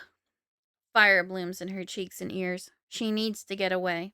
Walking as quickly as she can without running, she rushes for the door. Flynae, I'm sorry. I shouldn't have. Will hurries after her. Please forgive me. A painful knot twists in her stomach. He's become just another man who takes from her body without permission. Will trails behind as she walks out. I'll see you tomorrow, right? Fear cracks his voice. I don't know. Flynae refuses to look back. It would be easier for both of them if she just disappeared. He needs space and time to move on. She needs distance from what might be her biggest regret. She needs to let her dear friend go. Flynae, please, he begs. Goodbye, Will, she says, just loud enough for him to hear. As soon as she can turn a corner, she begins running. Only when she is out of sight of the building do the tears flow.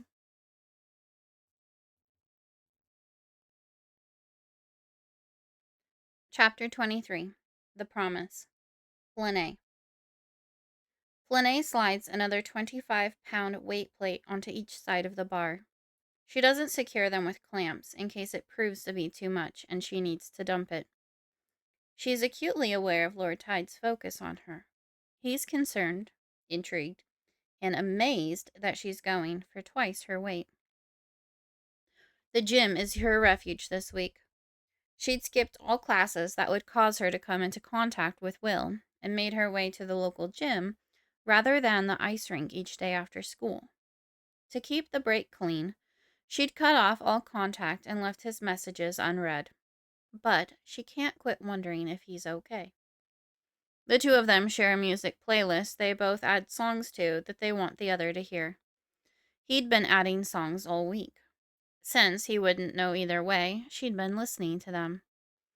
Every single one was about heartbreak and loss, which only reinforced that she'd made the right decision. If they reflected his true feelings, then he was too attached. Lifting isn't a substitute for gliding across the ice, but physical activity is a helpful distraction. Today, she's determined to discover her 1 rep max for a chest press. Most of the other people present on the weight floor are beefy men in muscle shirts. Several of them have stopped to watch the petite girl with enough weight on the bar to put some of them to shame. Flynae ignores them, not even sparing them a glance. That could be interpreted the wrong way. She's shielded with her best stay away energy and hopes no one dares to get close. So far, it's working. As she slides onto the bench, she feels their eyes crawl along her skin. Typical humans. She's fed up with the entire species, yet she can't get away from them. Flynae tunes them out and looks up. She lifts the bar from the rests, lowers it until it grazes her chest, and then pushes it up and away. Muscles straining, she knows she's nearing her limit. Lowering it again, her arms begin to shake. She arches her back to push it up. Just as she's ready to give up and dump the weight, she hears him say, "You've got this. Just a little more." Her eyes move from the bar to the man standing next to the bench. How did he arrive without her noticing? What? Her arms start to give out in her surprise.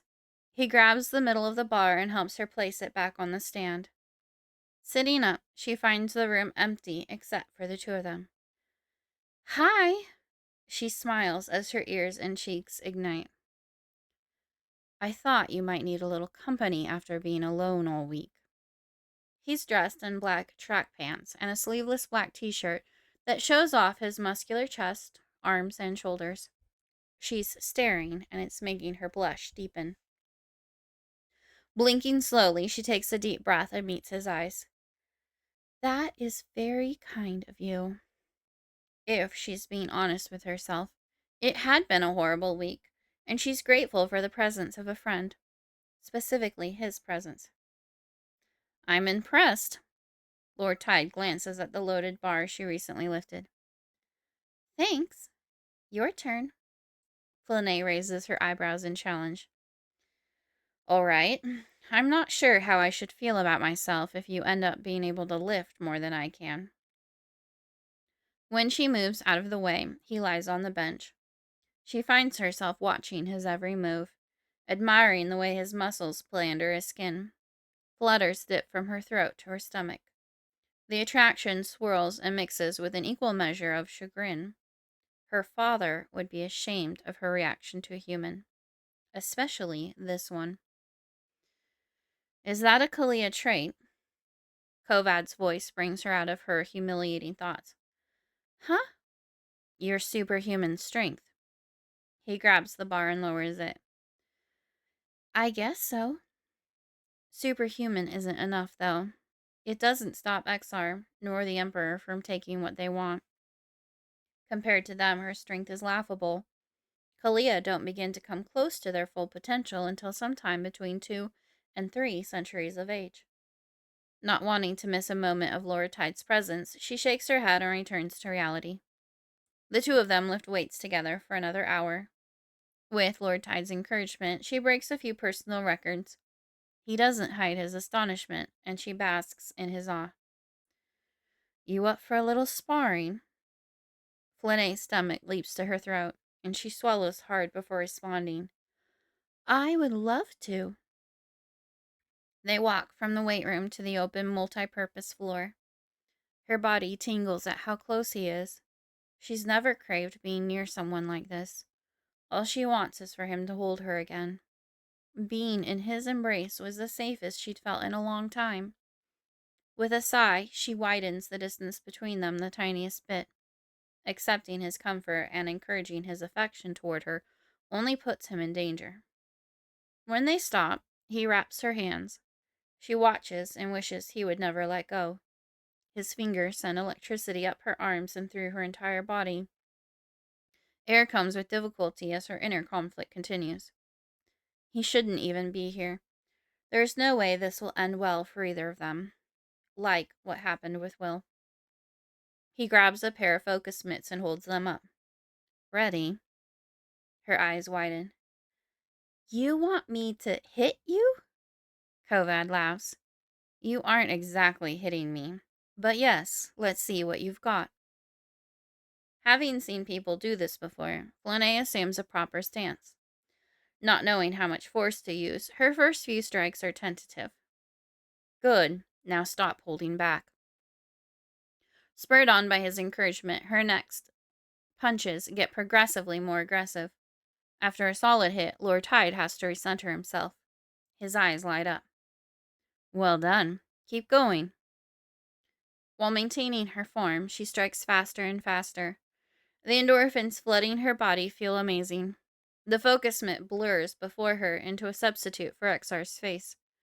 She imagines smashing his leering gaze again and again. Her arms fly faster. As her pace becomes more frenzied, her form suffers. Tears sting her eyes. A distant voice says her name. The figure before her moves aside and she flails forward. Lord Tide catches her around the waist. Energy explodes in and around them. At once, Flynae feels electrified and as if she's the source of the electricity.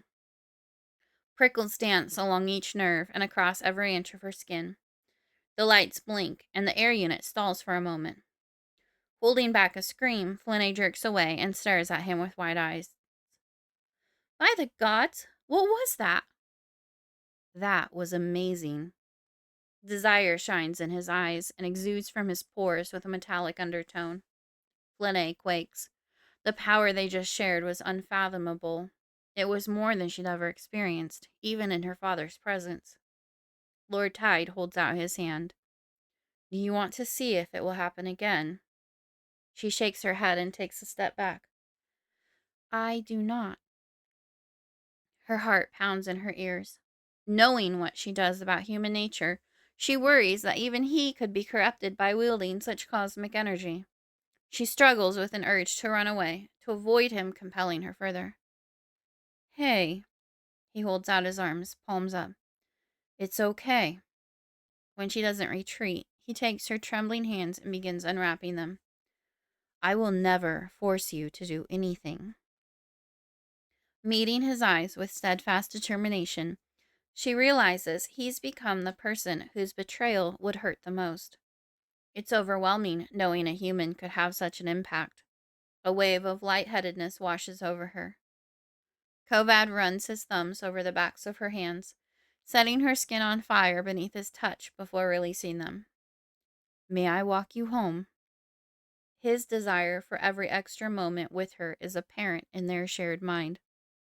Home. The word twists her body into a ball of knots. She has no choice but to return there each night. The recent attention from the Emperor has heightened the seriousness of her plight. But she won't not go back. Who knows what might happen to Senis or Fennec if she tried to run away. She won't allow the thought of it. I was going to shower here first.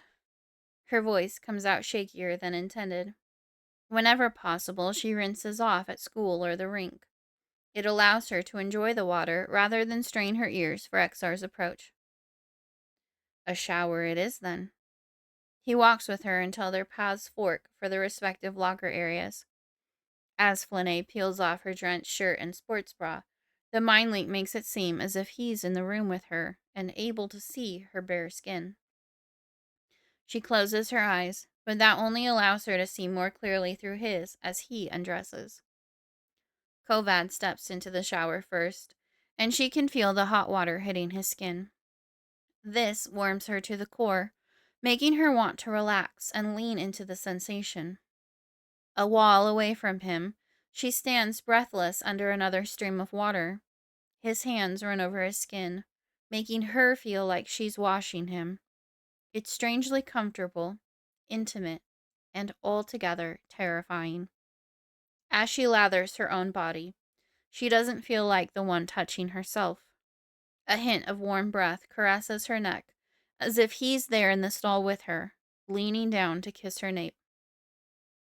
Jerking her head around, Flynae verifies she's alone. After a few deep breaths to collect herself, she moves just a tiny bit faster. Lord Tide stands, waiting for her in the hallway, his face every bit stoic, but she hears his heart beating irregularly in his chest. She determines to look unaffected by the shower experience, but the heat on her cheeks when he looks at her betrays her. "May I?" He holds out his arm. "Thank you." She loops hers through his.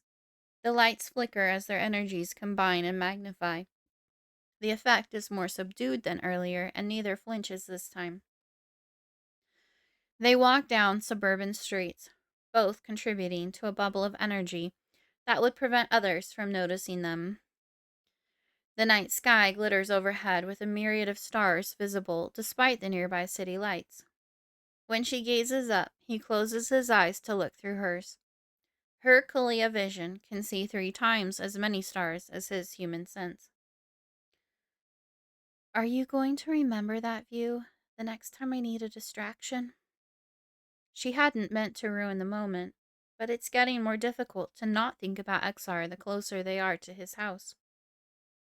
The brilliant lights above fade out as a great weight sits on her chest, making breathing difficult. In her mind, a vision of herself on the basement floor appears. A boot connects with her stomach. Her body responds as if it were real. Flynae bends at the waist as the wind rushes from her lungs. She braces for her knees to hit the cement, but Lord Tide holds her around her waist. With effort, she gets her feet back under her, but doesn't move away from him. The warmth of his torso seeps into her. "What was that?" His arm tightens protectively around her. It's a question that doesn't need an answer. They both know it's a vision of something to come. Even as her terror heightens to the point that she wants to curl into a ball and cry, she straightens, pulls her shoulders back, and meets his eyes. Tonight might be the most awful yet. And he's here, just down the street from where it's going to happen. She can't risk him interfering. She can't risk losing him. Living the nightmare days ahead without him would be unbearable. "No matter what happens tonight, promise me you won't intercede." Kovad tightens his jaw and clenches his fist. "Flynae, I can't." "There's no can't in this, Lord Tide." She summons all her capacity for seriousness and channels it into her tone and aura. "I am fully aware of the strength of those who would defend me, and it isn't close to half of what they would be up against. You are a clever strategist, my lord. You would not subject your forces to such a scenario in battle if given a choice. You would bide your time, would you not?" His mind reveals his awe of her strength, her sudden commanding spirit. He's never been in a more regal presence. "You are correct, my lady." "Then we must wait. Will you promise me?" He thinks back to the power they had generated together in the gym. She shakes her head. "Neither of us knows what that was. Would you risk everything with a strategy you don't know how to control or reproduce?" "I would not." "Then swear it."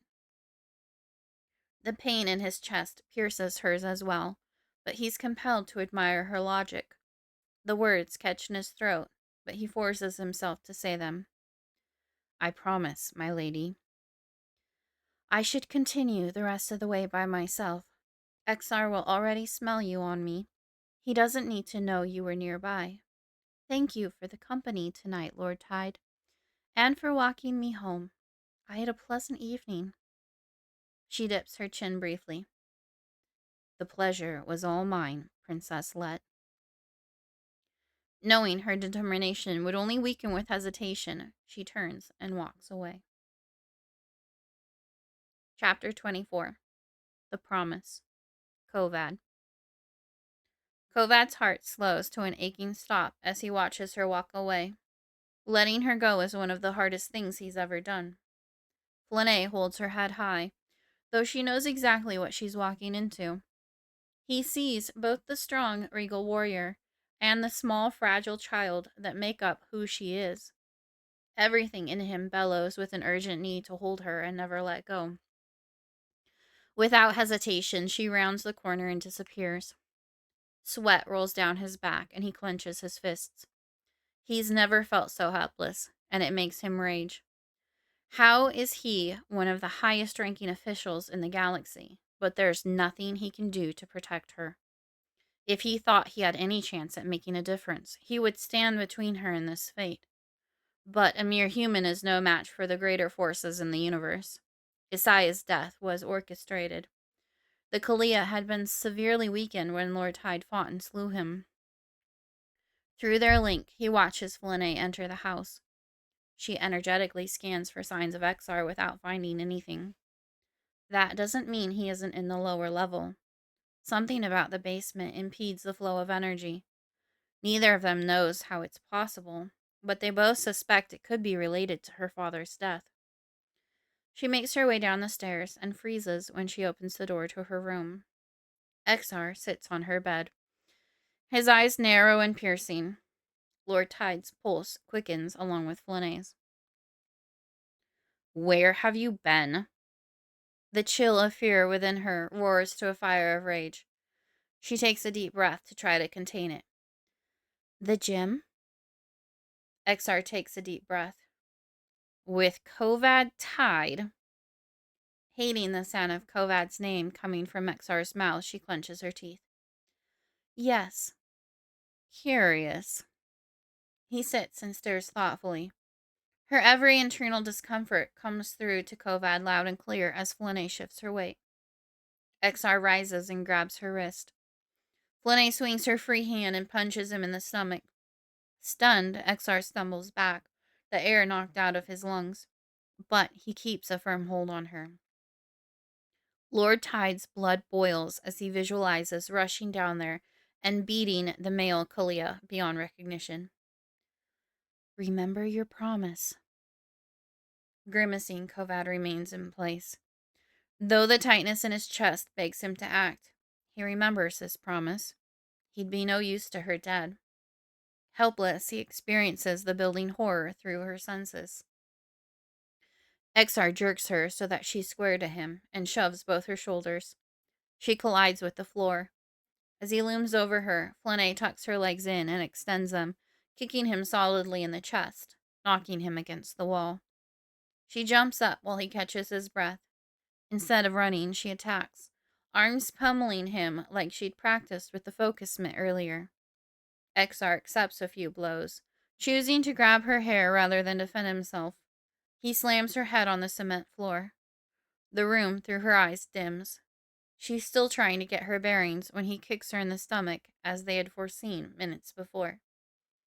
A spattering cough and a phantom brush of her hand on his internal arm are the last things Kovad experiences through their link before her side of their mind goes dark and quiet. The silence in his mind is deafening. With the energy around the basement unable to freely flow, he doesn't know if she's alive or dead. He hasn't felt alone in 10 years now, and the feeling is unendurable. Kovad struggles for air. He would know if she were simply sleeping. Even in sleep, he's aware of her presence and can see her dreams. Now a cold, empty space exists where she usually resides at any time of day. Cold fingers grip his spine. Several seconds pass before he can name the foreign emotion. Fear. He's afraid he's going to lose her tonight. He's terrified she's dying or dead on a basement floor. The moment before her side went dark replays in his mind. She'd reached out to him, touched his inner arm, and felt gratitude that he was keeping his word. Her last thought had been of him. That can't be her final thought. He doesn't deserve it. He was the one who researched if it was possible to end the mind link. Had he been successful, he would have missed out on 10 years with the most wonderful being ever. And now he's facing how much he doesn't want to live without helping her sleep at night and waking up to her voice each morning. Minutes crawl by like hours. Every second is an unbearable void without her. He doesn't move from his post. Pacing, he glances at the sky, praying for daylight while knowing it's still hours away. Raging, he bellows into the night, not caring who hears. Every moment could mean the difference between her breathing or not. And if she stops, scrubbing his face, he pushes the thought away. He can't think about that. If she's killed, he'll never forgive himself. Why did he let her go home, especially when they knew something horrible was coming? The sky begins to lighten around 0500. This only heightens his worry and frustration because he still needs to wait. Finally, shortly before 0800, both Exar and Sakara depart the house. Tapping his foot, he forces himself to wait just a little longer. When he can no longer detect their energy, he races forward. With trembling hands, he punches the code to the front door and gets it wrong. What if that was it? What if that was the moment in which she breathed her last? He can almost hear a soft exhale. Grimacing, he clenches his teeth and tries again. This time he goes a bit slower. The lock pulls back and he rushes in. At the bottom of the basement stairs, he can feel her energy hanging on like a flame, no bigger than a candle that could be snuffed out by a slight breeze. The scene in her bedroom hits him like a gut punch, knocking the air from his lungs. Flynae lies on the floor, naked from the waist down. Dried blood stains her pale thighs. Her ripped shirt hangs on her shoulders like a rag, barely covering any of her upper body.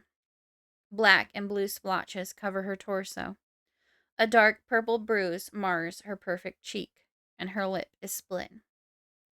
Kovad grabs a blanket from the bed and kneels next to her. After wrapping it around her, he pulls her into his arms. Her body is cold and feels unnaturally weightless as he lifts her. She moans and her face twists in pain, but she doesn't wake. "I've got you, Flynae," he whispers, holding her so close that his lips brush her forehead. "Stay with me." Worried that she lasted the night only to die in his arms, he pushes energy into her. As he carries her from the basement, images of himself advancing on her father with his live sword in hand flood his mind. She's aware enough to hear and react to his footfalls. This won't do. He won't contribute to her distress. Kovad pauses long enough to kick off his boots. He'll have a soldier retrieve them. Upon reaching the upstairs landing, he sends a message on his comm with his location for a shuttle to pick them up. Taking her outside, he stands with her face and body in the sun, hoping it will warm and comfort her. While he impatiently waits, he sends a communication request to Senis. "Lord Tide?" Senis asks, his tone puzzled. The only exchange Lord Tide and Senis have had in the last 14 years was Flynae's first hospital emergency 2 years ago. "Where do Halaa go in Solum for emergency care?" Remembering how inept the humans were at tending to Flynae during her last hospital trip, he won't subject her to that again if he doesn't have to. "The Albatross Hospital. It's on the east side.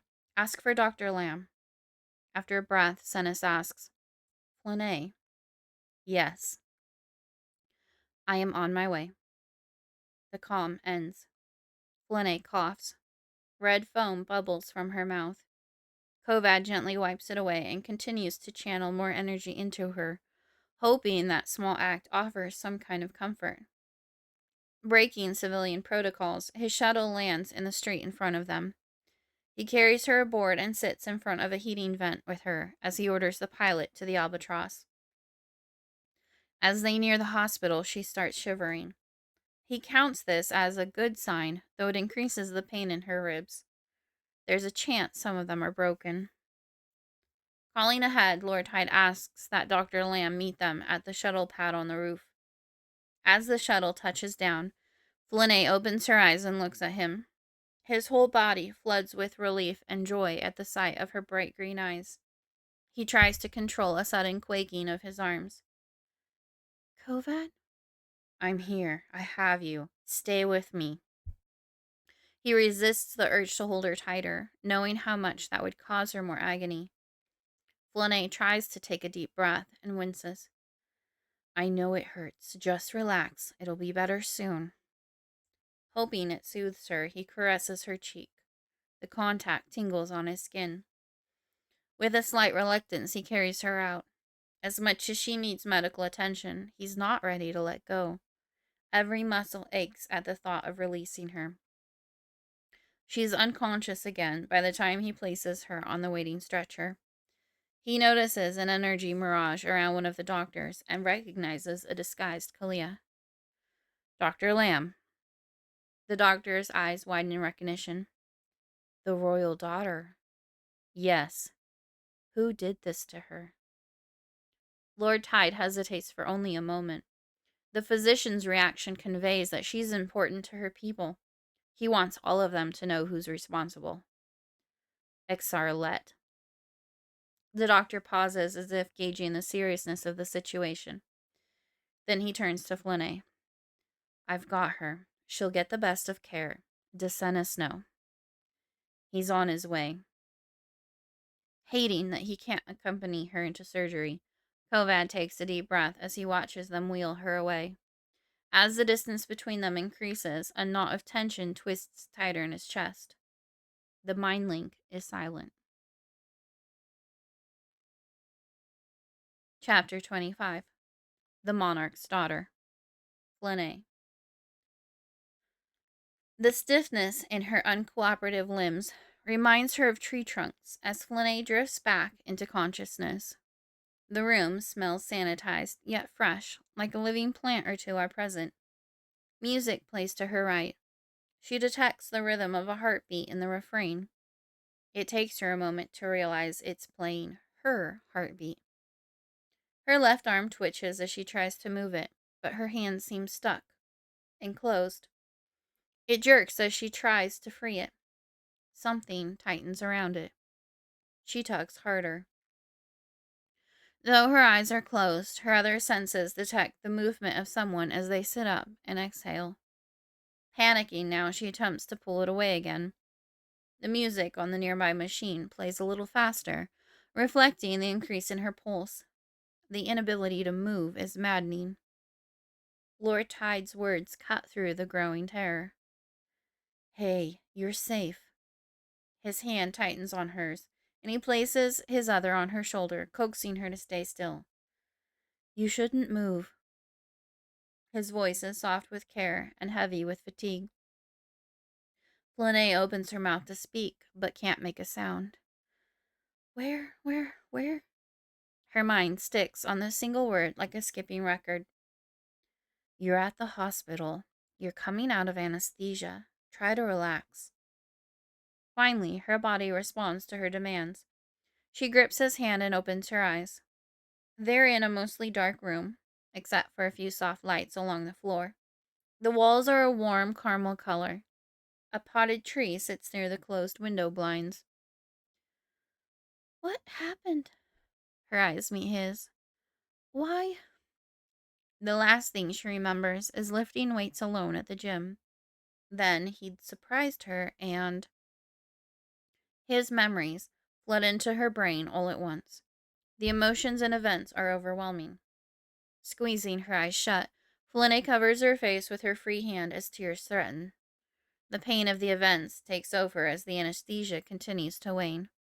Her ribs feel like she's sideways in a vice. The ache between her legs confirms her fears. She can't hold back any longer and begins sobbing. Wanting to shield her from everything, Kovad leans over and she wraps her arm around his neck. Try to lie still, he whispers, knowing how much agony the movements are causing her. He resists the torrent of painful memories that threaten to distract him from her. Gradually, she regains control and dries her face. When he sits up, she notices a sheen to his eyes. Everything okay in here? A melodic voice asks from the doorway. An undisguised female Halaa nurse saunters in and walks soundlessly to the bedside. I heard the monitor speed up and thought I should check on you. Do you want a sedative? Flynae grips Lord Tide's hand and shakes her head. She wants to be able to move more, not less. The nurse extends a hand and holds it a few inches from Flynae's side, checking the energy there. Your ribs are healing nicely. They'll be bruised and sore for a while, but the bones are almost knit back together. You'll have more mobility soon. Give them another few hours, okay? Flynae nods. How's the pain? Do you need something for that? No, I'm fine. Rest then. I'll be close by if you need anything. The nurse leaves as silently as she had arrived. Flynae turns to Lord Tide. Where did you hear about the albatross? All Kalia knew about the facilities operated by their kind in the city, but she didn't think any humans knew about them. From Senes.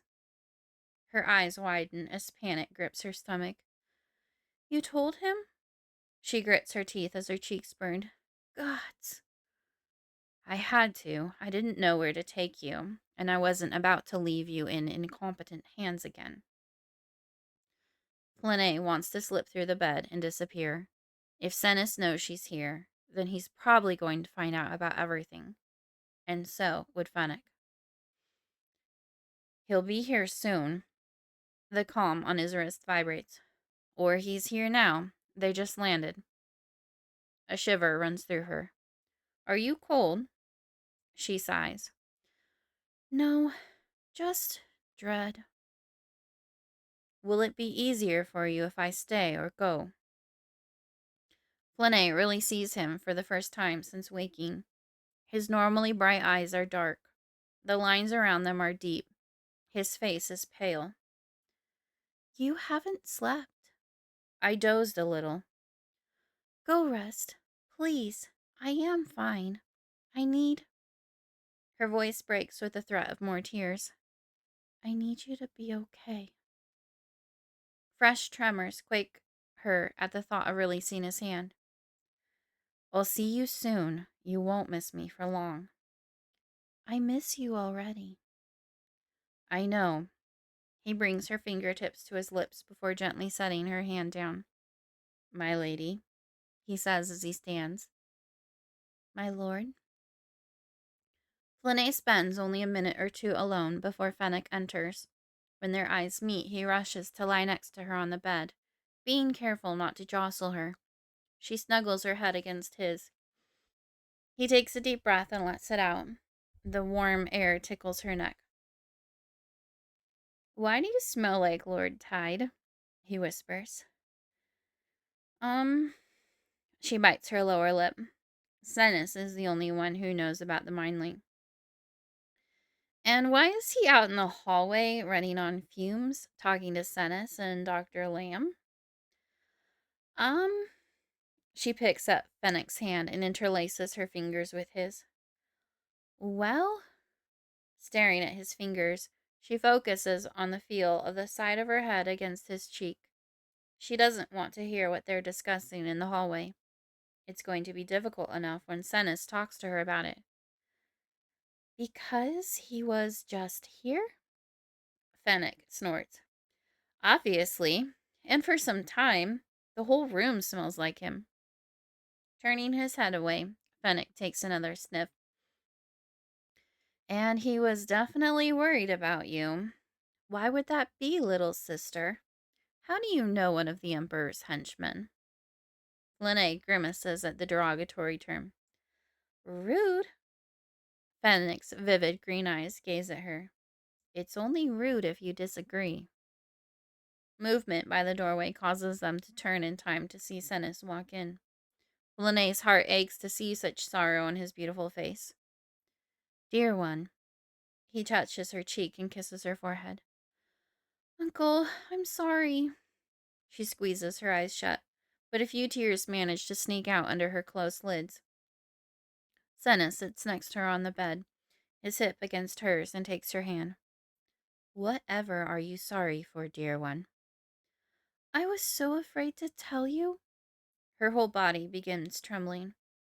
I didn't want you to do something that would get you hurt, or worse. Her strong emotions attract Lord Tide's attention. I didn't mean to intrude. I'm just concerned. You are never intruding. I have nothing to hide from you. Dear one, his face creased with worry, Senesh shakes his head. You've done nothing wrong. I failed to protect you.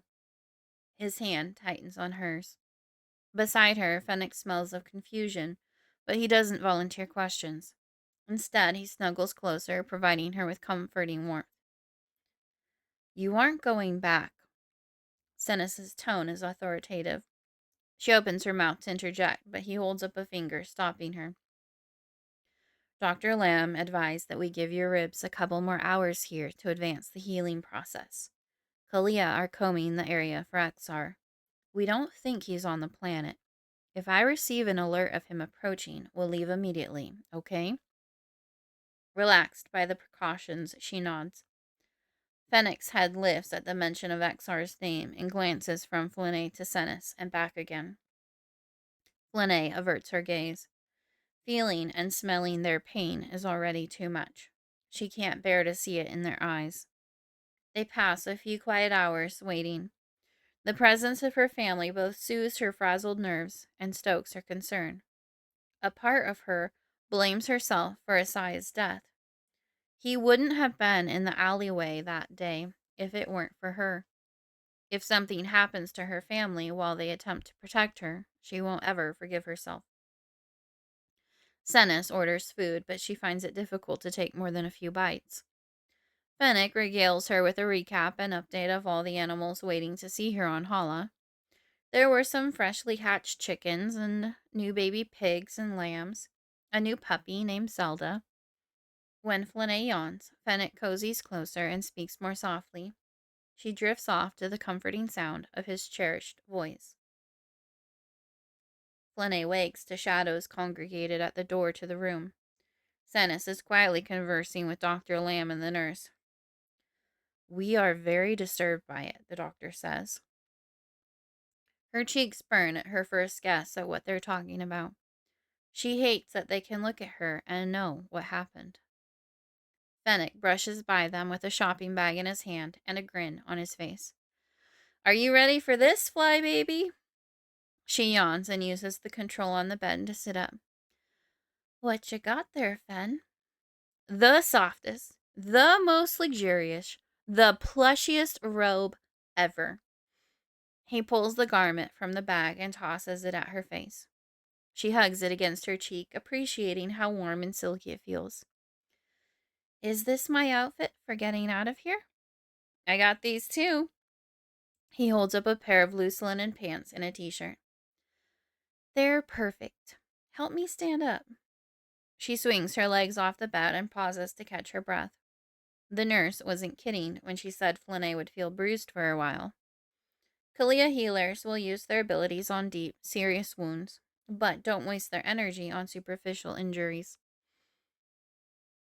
Fennec supports her under her shoulders to avoid her bruises. Where are we going?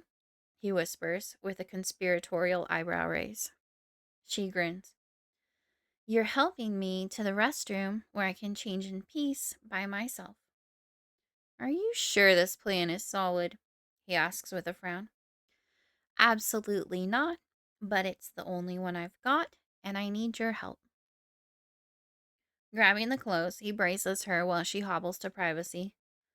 What if you fall? He asks after helping her sit on the closed toilet lid. Turn around. I just need a moment. You're here to pick me back up if I fall. Once he's facing the other way, Flynae shrugs the hospital gown off and slips the t-shirt on. Wriggling the pants on is more difficult, but she manages. Okay, she breathes. I'm going to need help with the rope. Fennec holds it and helps her slip her arms through the sleeves. As he ties the front around her waist, his feline eyes glimmer with an extra shine. Fen, her throat tightens with tears. Don't, please. What did he do to you? Rather than watching her big brother cry, Flynae falls into his arms. I'm okay, Fennec. I'm okay. Her voice sounds convincing enough, but she doesn't believe herself. She's barely holding it together. They put an arm around each other and Fennec leads her out. Senes waits for them. Are you ready? Yeah, let's go. They're all behind you, Flynae, Senna says softly. Who? Suddenly shaking, she looks out the doorway. The wall cuts off her vision, but she senses multiple beings lined up just to the right. What? She backs up a step. What's going on? They just want to pay honor, dear one. Senis goes to her and takes her hands. Pulling some of her nervous energy out, he allows it to dissipate. You're Saya's daughter. The sound of her father's name pulls her chin level. When she closes her eyes, darkness advances upon him in the form of a man with a blue life sword in hand. She refuses to see the face of the shadow. Taking a deep breath, she glances down. Fennec hasn't dressed her terribly. The royal emerald green robe hides her casual shirt. Her brother knew what he was doing. Without further hesitation, she walks from the room. A dozen Halaa on each side line the hall. They incline their heads or bow as she passes. Many of them breathe, Your Highness. Thinking only of putting one foot in front of the other, Flynae keeps her head up until they're in the elevator. As soon as the doors close, Senis and Fennec each take an arm to support her. They shouldn't call me that.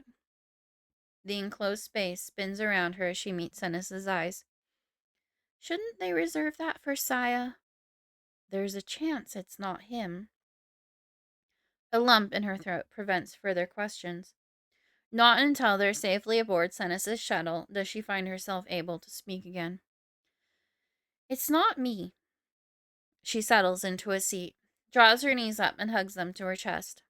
The position makes her ribs ache, but the need to make herself as small as possible outweighs the pain. Senis doesn't immediately respond, but goes to the cockpit.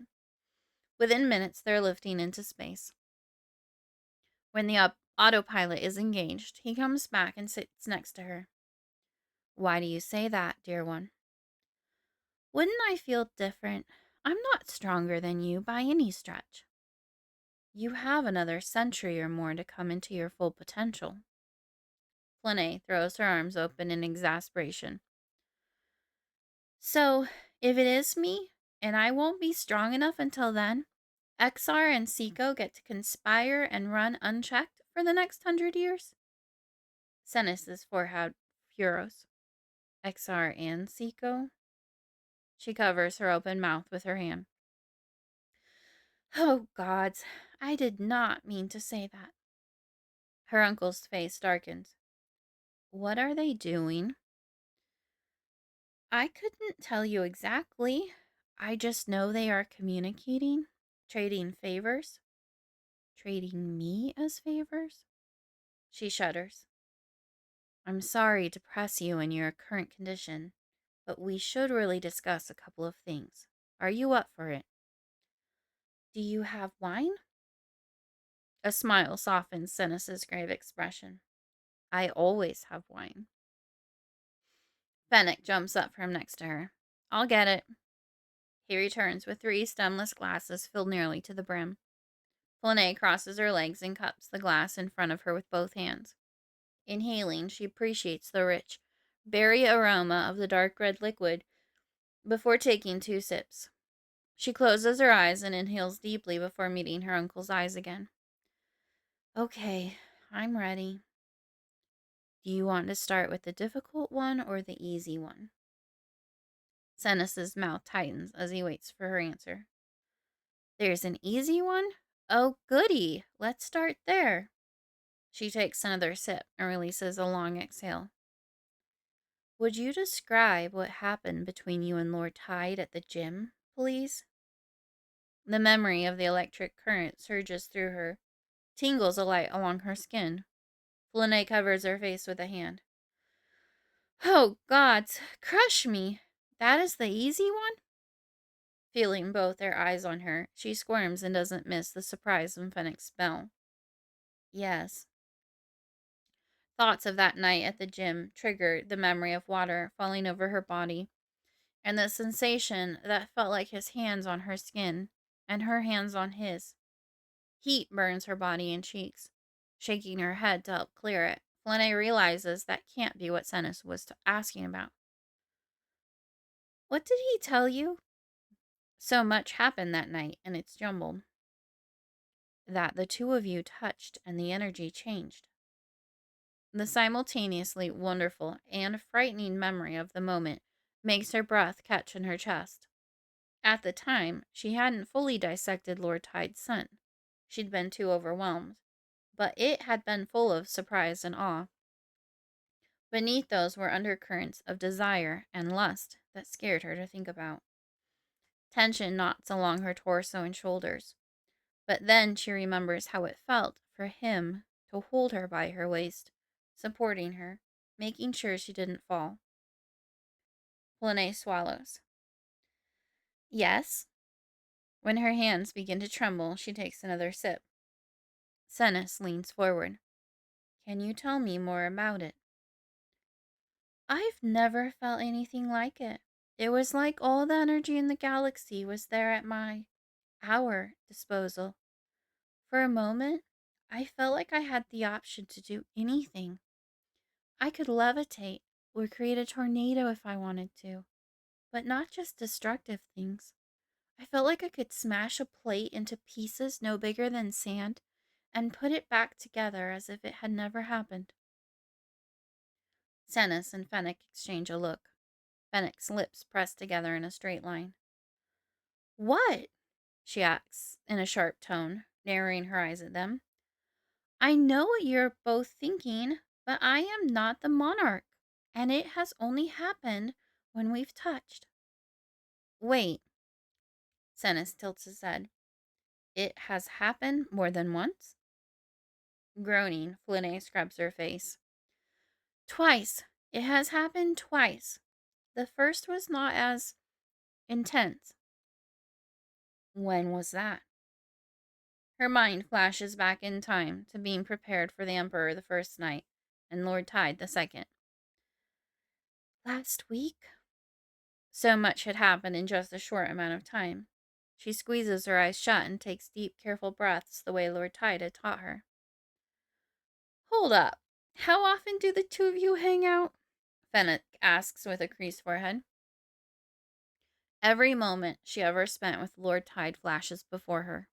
The murder, the bullies at school, the hospital visit, the rescue from the party, the kiss on her hand at the banquet. They all fled in together. An involuntary nervous laugh escapes her. Hang out? Flynae lifts her eyes to look at her bewildered brother. I would say once, Fen. We have hung out once. The night at the gym. She would count that as hanging out. Fennec shakes his head. I don't know what is happening here. When did this all start? In a calm voice, Flynae responds. Well, that one time at band camp? The three of them share a laugh. As the mirthful sound fades, she's caught once more feeling like a small child, kneeling next to her father's expiring body, while Lord Tide grabs her shoulder and lifts his live sword. Hey! Fennec touches her knee, causing her to jump. Come back to us. She gives him a weak smile. Sennis sighs, dissipating more tension from the space around them. Do you need a break? From talking? She shakes her head and drains her glass. The wound is still bleeding. Might as well dig out the bullet now. Her uncle stands and extends his hand for her glass. More wine. Most definitely. Am I interrupting? A warmth ignites in her core as his calming presence draws nearer. You're awake. Yes, I just needed to know you're okay. I can distract myself while you talk to your family. No, wait, stay. I need you close. Flynae reached out to connect with the sense of him that's with her inner being. Her hand closes on itself like she can feel him holding it. Whatever you desire, my lady. The title of respect that sounds more like a term of endearment from him makes her grin. Fly, are you okay? Huh? She looks up to find her brother shaking her knee, his eyes wide with worry. You spaced out on us again. Filled with a peaceful contentment, Flynae falls back in her seat, allowing it to support her. What is the hard question? Grimacing, Senes's eyes reveal a hint of red that only a Halaa would notice. He's keeping most of his rage at bay, probably for her benefit. What happened 2 days ago, after the gym? That wasn't the first time, was it? Tears blur her vision. Senes, I didn't want to tell you. I didn't want you to confront him. The red in his eyes blooms brighter. Dear one. His voice is soft yet strained. It is my job to protect you. How long? Flynae hesitates a moment and sighs. 2.5 years? Senes clenches his fists. The ice skating accident. That was the first time? Your 12th birthday? Gods.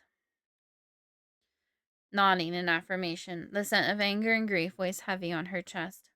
Tears run down Fennec's face, making her heart ache. Leaning forward, she brushes a droplet from his cheek. Don't cry, dear one. I'm okay. The lie is necessary for herself as much as for him. She needs to believe that she's okay. Maybe if she keeps saying it, it will be true. Fennec grips her hand and she leans against him. The three of them settle into silence. In the stillness, exhaustion creeps over her again. She finds herself drifting off. Before she falls asleep, she feels the need to tell Lord Tide where she'll be. We're going to Halaa. I know. I'll see you soon.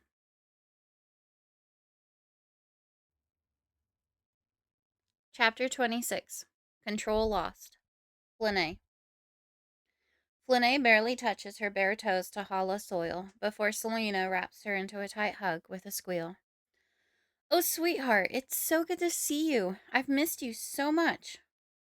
Flynae hides her grimace from the pain in her ribs and gingerly returns the embrace. I missed you too.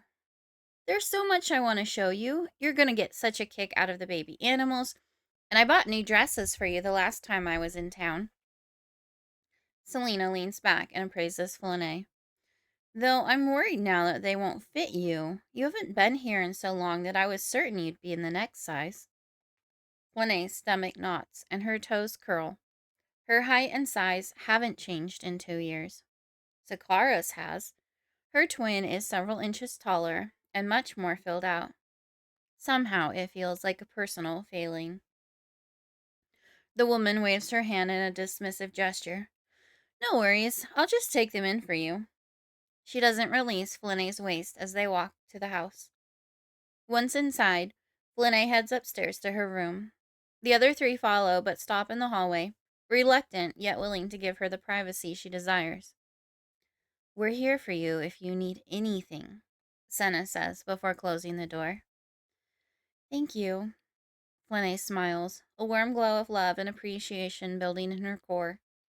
Though she isn't at the ranch often, someone keeps her room cleaned, aired out, and dusted. It smells fresh and welcoming.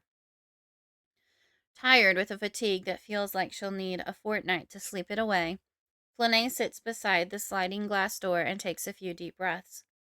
The calm and peace on Halaa contributes such a renewing energy. Never knowing when she'll be back, she wants to drink it all in. After a few minutes, she washes her face, changes her clothes, and steals downstairs to the music room. Fennec beams as she enters. I guessed this would be the first place you'd want to go. Over the years, the room had gradually accumulated more instruments and more recording equipment. The Kalia siblings spent as many hours as they could playing, singing, and mixing. No matter how many new instruments she tries, the piano remains Flynae's favorite. She slides behind it now and allows the music to soothe her frazzled nerves. Every note seems to release deeply seated tension from her body. Fennec sits quietly nearby while she plays, contributing to the moment with a guitar.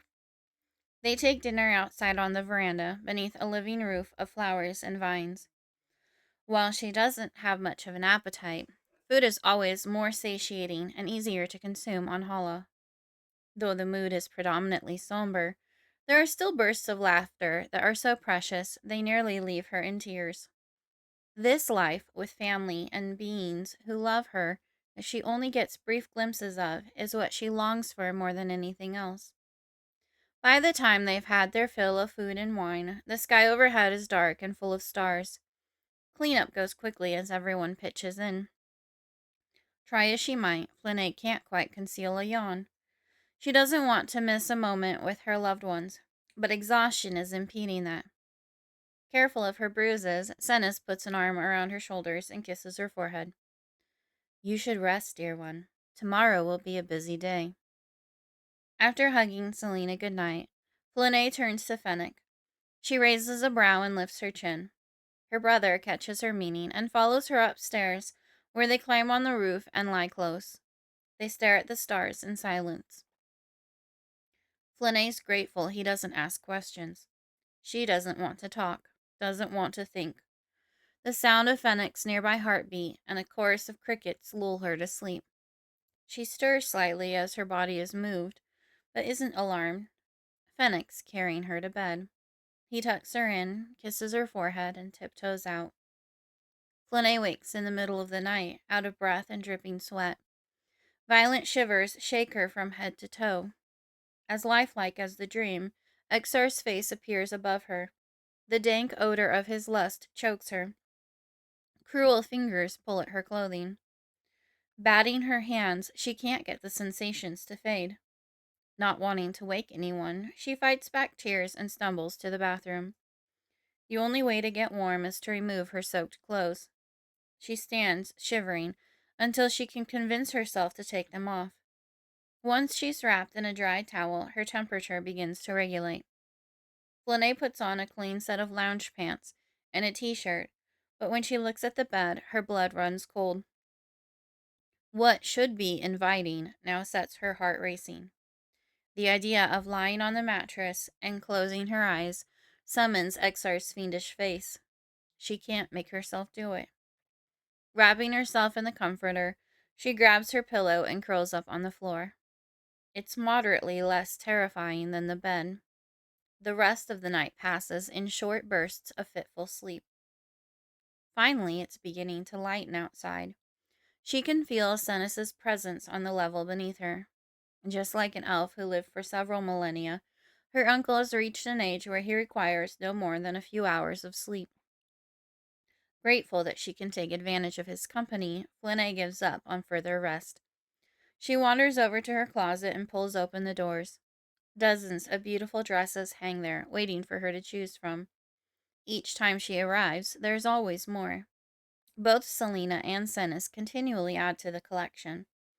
Halaa is the only place she feels safe enough to wear dresses, so that's what she primarily chooses when on the planet.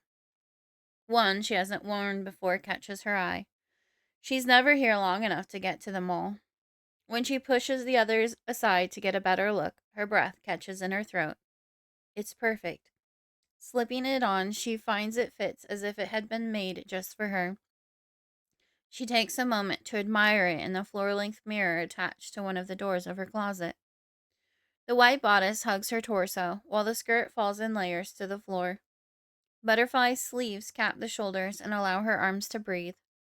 Gold and green threading add little details and accents throughout. Flynae fastens a belt at her waist and hooks her life sword to it. A thrill runs through her as she relishes wearing her life sword again. Carved out of a cherry branch, it's her most cherished possession. Isaiah helped her make it shortly before his death. Despite a general lack of energy, she summons the resolve of a warrior and decides she's ready to face the day. The feeling transports her back a few nights to walking home with Lord Tide. She'd never been more ready to fight in her life, and she knows she'll need that fortitude much more frequently in the future. Pulling her chin to level, she silently runs downstairs to the kitchen. You're up early, dear one, Sennis says when she enters the room. He turns around and stops, his face suddenly even more serious. You look stunning. Thank you. Her cheeks flush. He pours her a mug of tea from the Insta hot faucet. Thanks. The warm cup is comforting in her hands. She follows him out onto the porch to watch the sunrise. How are you feeling? I sense that you didn't sleep well. Sleep? She laughs nervously. What's that? Pace yourself today. Don't be afraid to speak up if you need a break. A knot forms within her at the thought of why she needs to learn how to be strong enough to protect herself immediately. Who knows when XR is going to come looking for her? Is she even safe here? Does he know about the ranch? Knowing worry won't help, she commits to using the fear and trepidation as fuel for the day. Sennis touches her arm until she looks at him. Do not push yourself so hard that you jeopardize your ability to recover. Your body is still healing. Be gentle with yourself. She nods for his benefit, but knows she doesn't have the luxury of pacing herself. Neither XR nor Seiko are going to be gentle with her. The only hope remaining is to become stronger. Fennec joins them shortly. After a light breakfast, the three Kalia head out. What started as just a covered horse riding arena now doubles as a physical training facility. The column supports have been transformed from plain wood to works of art that look like real trees straight out of a fairy tale. The underside of the roof spreads out like a canopy of trees. The morning passes with Sennis coaching and instructing Fennec and Flynae through energy drills. They warm up with simple sparring exercises. Next, they attempt to manipulate the blades of their life swords into shields, something easier than crafting an energy shield out of nothing. Flynae manages to widen the fiery blade by an inch on either side, and takes a little glee in doing better than Fennec with the task. Her brother's gifts are more similar to Sennis's, while Flynae takes after the warrior nature of Isaiah, something she takes great pride in. After several hours, Selena brings out a tray of fruit, nuts, and fresh lemonade. Flynae doesn't miss the way Selena shoots a worried glance in her direction before glaring at Sennis. Her uncle smiles at the human and dips his chin. All right, take a break. Sennis glances out by the landing pad and up before turning back to the young Kalia. Please eat something, Flynae. There is a lot of daylight left. Flynae's throat immediately closes. She'd struggled to eat anything for breakfast. Invisible insect legs prickle her skin as she recalls how many times she'd sat across from Exar and felt his eyes on her. With a sigh, she accepts a dish of her favorite berries from Fennec. After eating a few, she scrolls through the notifications on her pocket comm. She doesn't like how bulky and restricting the wrist ones feel. Several messages are from Sakara. Flynae wonders if her twin had crossed Sennis's mind. She probably had, but the dark-haired girl had been terribly rude the last time she'd been on Halaa, making it clear she didn't want to be there. Besides, Exar hadn't ever hurt Sakara. Flynae is beginning to realize why, and imagines that Sennis knows as well. Certainly Exar can't be so vile as to hurt a close-blood relative. Not knowing what to tell her sister, Flynae moves on. Oh, gods. She presses a hand over her eyes. What's up? Fennec leans over to see what she's reacting to. Will is trying a new way to communicate with me. You guys aren't talking? What happened? Closing her eyes, she rubs her forehead. He fell in love? Flynae nods. Close enough. Fennec puts an arm around her. I'm sorry. We all knew it would eventually happen. No human can resist a Kalia forever. Hanging her head, she says, I know. I just never wanted to hurt him. Fennec bumps her arm with his. What did he send? Songs. Songs? Yeah. We have shared playlists that we add music to that we want the other to hear. He created a new one and sent it. The playlist is called How I'm Feeling. She holds the device for Fennec to see. Wow. Some of those are heavy. Brutal. This is intense, Flybaby. Running around breaking human hearts, are you? She elbows him hard enough for him to dramatically rub his ribs. What's the last song? I don't think I've heard it before. It's a good song. She starts playing it on the outdoor speakers. Well, I liked it before. Now I will forever think of Will when I hear it. After the first verse and chorus, the music becomes more lively. Doesn't this song make you want to dance? Unable to sit still while listening, she hops up. I can imagine a ballroom routine for it. Fennec stands and holds out his arms. Let's do it. Flynae rises up onto her toes, increasing her height by 4.5 inches as if she were wearing heels, and steps close to her brother. They assume a dance pose, and he follows her steps. By the end of the song, she's belting out the lyrics as they twirl around on the lawn. When it's over, she laughs and hugs his neck. That was great, even if a little weird. I am not terribly shorter than you on my toes. Yeah, well, you like your boyfriends tall. Fennec's eyes twinkle with mischief. Flynae furrows her brow at him. Will is not my boyfriend. Fair, I'll give you that one. But what do you consider him? He motions with his head. Flynae turns to follow Fennec's gaze. With the first glimpse of the approaching human, icy fingers wrap around her spine and her knees weaken. Though the face has aged since that fateful day, it's enough to conjure painful images. The warlord advancing on her father, the flickering blade of the life sword in the hand of someone who should be invincible. A flash of blue followed by the flow of crimson. Blinking, Flynae pushes the past away and returns to the present with great effort. The expression of the man has changed. Sadness furrows his forehead and causes his strong jaw to tense and tremble. She wants nothing more in that moment than to run to him and fall into his arms. Tell him his penance has been enough. He doesn't need to suffer from regret any further. Certainly, he would hold her, warm her with his embrace, and make her feel as if he'll never let her go. Something holds her back, as surely as if her feet are encased in concrete blocks. She can't move. Her feet fail to lift with her commands. All she can do is watch him advance, his eyes never wavering from hers, his sole focus on her inner world. And then he stops, 2 arm lengths away, his gaze burning holes in her.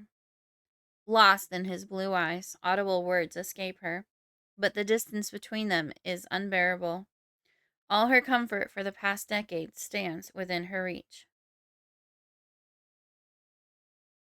May I hug you? Even her thought is barely above a whisper. His relief washes over them both, melting almost all tension away. I was dying to ask you the same thing. Finally, her limbs obey her.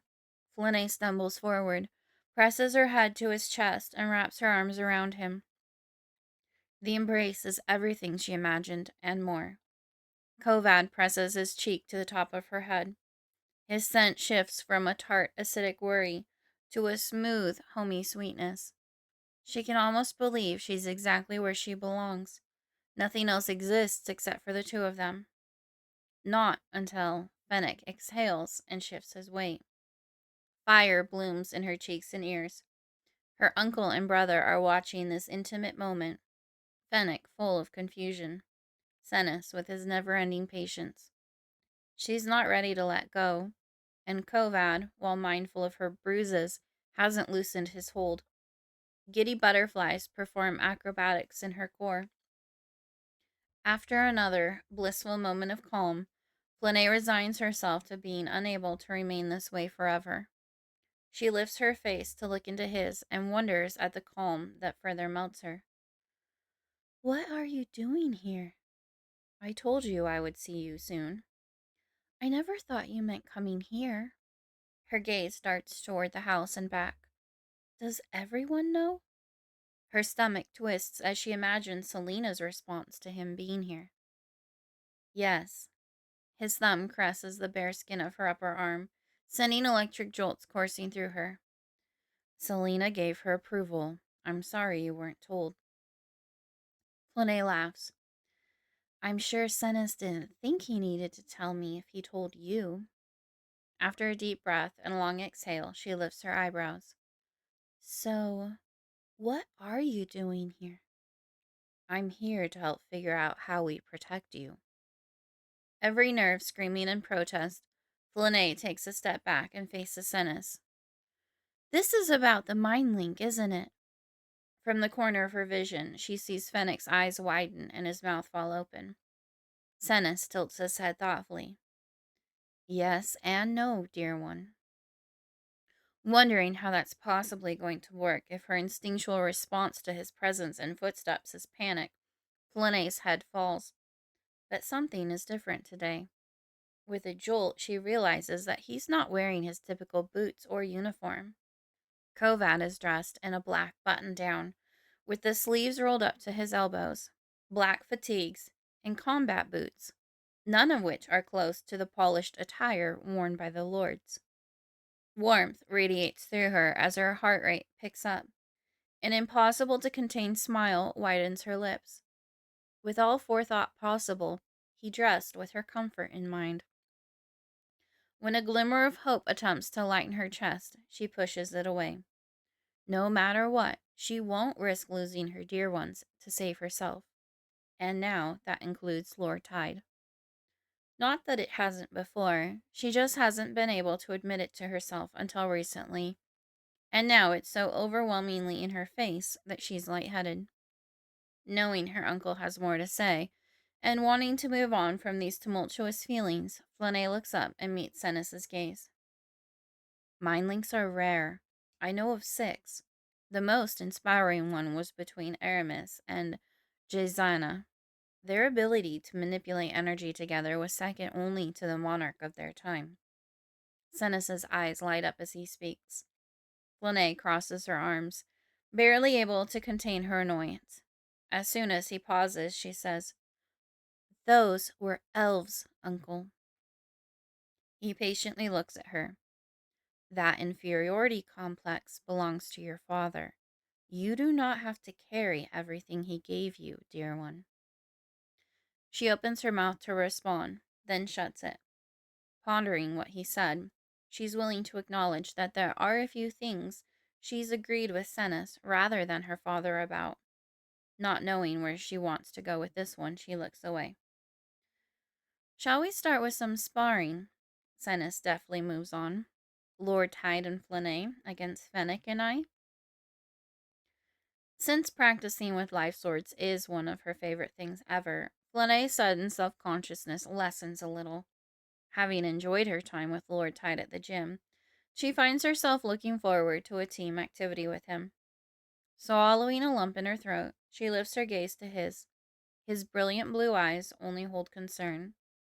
But his scent, she could get lost in it. The sweet, warm aroma comforts like a hug. Okay. Her shaky fingers fumble to release her life sword from her belt.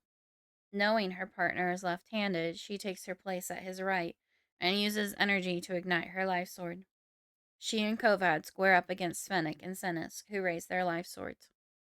The benefit of the mind link becomes quickly apparent. They communicate intentions seamlessly. The exhilarating feeling fuels her movements. She can't help but imagine how they look, side by side. A petite, slender Kalia female in a white dress next to a tall, muscular human male in black clothing. Could they be any more mismatched, yet deeply connected? Flynae takes most of her initial direction from Lord Tide. He's a brilliant strategist even when outmatched, and she moves in response to his thoughts without question. As it becomes clear that they might get the upper hand, her enthusiasm grows. Hope blossoms. They could be unstoppable together. Effort becomes easier. Fatigue dims and her energy renews. By knowing exactly how the other is going to move, they're able to assail in close proximity and act like a single person wielding dual life swords with equal proficiency. Adrenaline floods her veins and her senses heighten. Time slows. Their movements become more complementary and orchestrated. Inhaling, she barely controls an urge to squeal. He's pleased, delighted. The scent of it, like a fresh tropical fruit, fills the air around her. As they grow more comfortable working together, They recognize that closeness is an advantage. The space between them diminishes. Her hip brushes his thigh. An overhead light flickers and explodes. Sparks rain down. Distracted, Sennis glances up. This is enough for the next swing from Lord Tide to knock him off balance, and he falls to the floor. The scene before Flynae blurs. Suddenly, the green eyes and red hair of the Halaa on the ground belong to Isaiah. The man from her earliest nightmares looms over him. This time it's her uncle, not her father, and he appears in peril. Fearful that she's witnessing another loved one dying, she screams and slams Lord Tide with a wave of energy. The charged terror enables her to summon a force like she's never done before. The warlord flies backward, smashing into the sideboards of the arena. Her heart pounds in her ears as she tries to understand what's happened. Breathing is difficult, as if she were underwater. Clearly winded, Kovad slowly regains his feet. Someone calls her name, but the sound is muffled. Something touches her arm, and she shrieks and jerks away. Fennec stares at her, an arm extended. Fly, baby, it's okay. He takes a step forward, but she steps back. The world spins. She glances from Sennis to Fennec to Lord Tide. Every face is filled with concern, sympathy, sorrow. Tears blur her vision. Oh, gods, I hurt you. Her hand lifts to her collarbone, then her mouth. She can feel the dull, throbbing pain in his back. I'm okay. Kovad reaches out for her as well. They all want to comfort her, but that's wrong. She's the one at fault here. The tears won't remain at bay, but she can't cry here. Not in front of them. Shaking her head, she backs away before turning and running. Branches scratch her face as she blindly races through the nearby forest with no thought of where she's going. All she knows is she needs some space. Chapter 27. Bruises. Flynae. When she runs out of breath, Flynae falls to the soft dirt ground, hugs her bruised sides, and sobs. Moments later, her brother gathers her in his arms. What did I do, Fen? She manages between gasps. It's okay. Everyone is okay. No one is upset at you. Stiffness hardens along her neck and jaw. She pulls back to look him in the face. I'm upset at me. I lost control. You were so scared. I have never smelled that much fear before. He brushes a few stray strands of her crimson hair back. And you are still scared and ashamed and embarrassed. You don't have to be, dear one. We are all here for you. Uncle Sennis, me, Selena, Lord Tide, though I still don't understand that one at all. But for some reason, he is here too, and he really cares for you. Like pure affection without an angle. Flynae sniffs and wipes her eyes. You sounded a lot like Sennis there, Fen. He laughs. Is that good or bad? Really good. He always knows the right things to say. Fennec kisses her forehead. Can I walk you back now? Standing up, something out of place catches her eye and she looks down.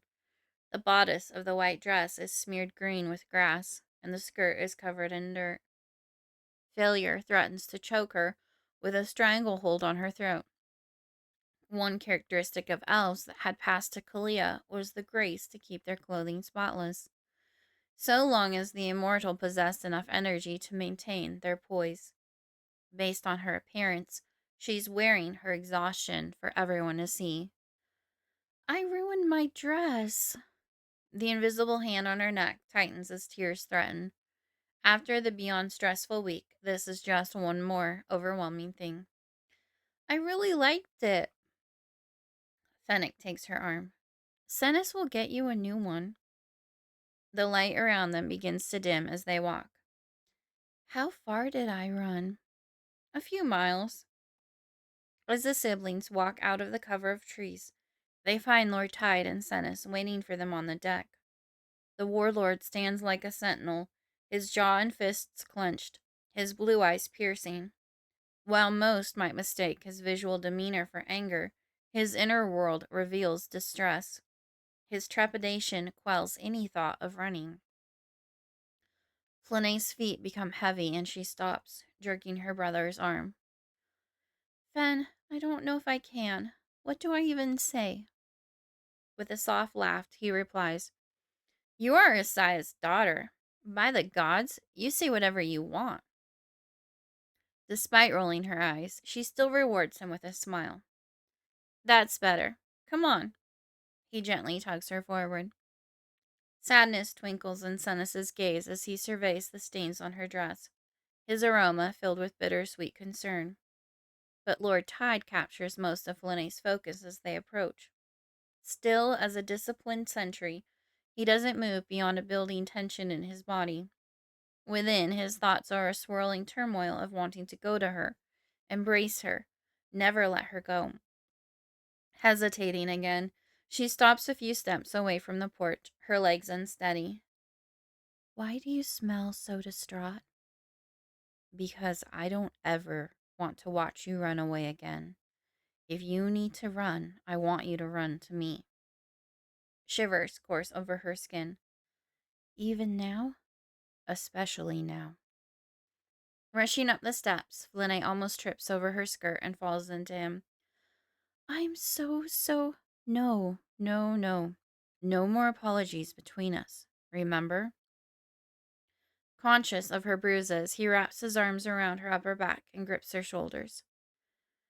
But this is something new. Even as she internally argues, the warmth of his embrace melts most of the tension from her tired muscles. She leans on him, allowing him to support her, and wishes the comforting moment could last forever. It doesn't matter. His fingers smooth along the bare skin of her upper arm. Something within the house clatters. A nervous rigidity chases away the recent reprieve, and Flynae steps back, reluctantly reclaiming her own space. Selena is inside, Lord Tide's ex-wife. What will she think if she sees Flynae hugging him? Her insides roll and launch at her throat. She places a hand over her stomach. How is she supposed to be in a room with both of them at the same time? Contributing to Flynae's unease, Selena's nervous energy seeps out through the wall. At least Lord Tide remains stoic and unaffected. Catching sight of her uncle, Flynae gives him a wan smile. I think I'm ready for that break. Senes places his hands on her temples and kisses her forehead. Dinner is prepared. Are you ready to go inside? Flynae grits her teeth as a chill runs through her. She doesn't think her stomach can handle food now or any time soon. Her uncle puts an arm around her shoulder and turns to Fennec. Would you get your sister a glass of herbed wine?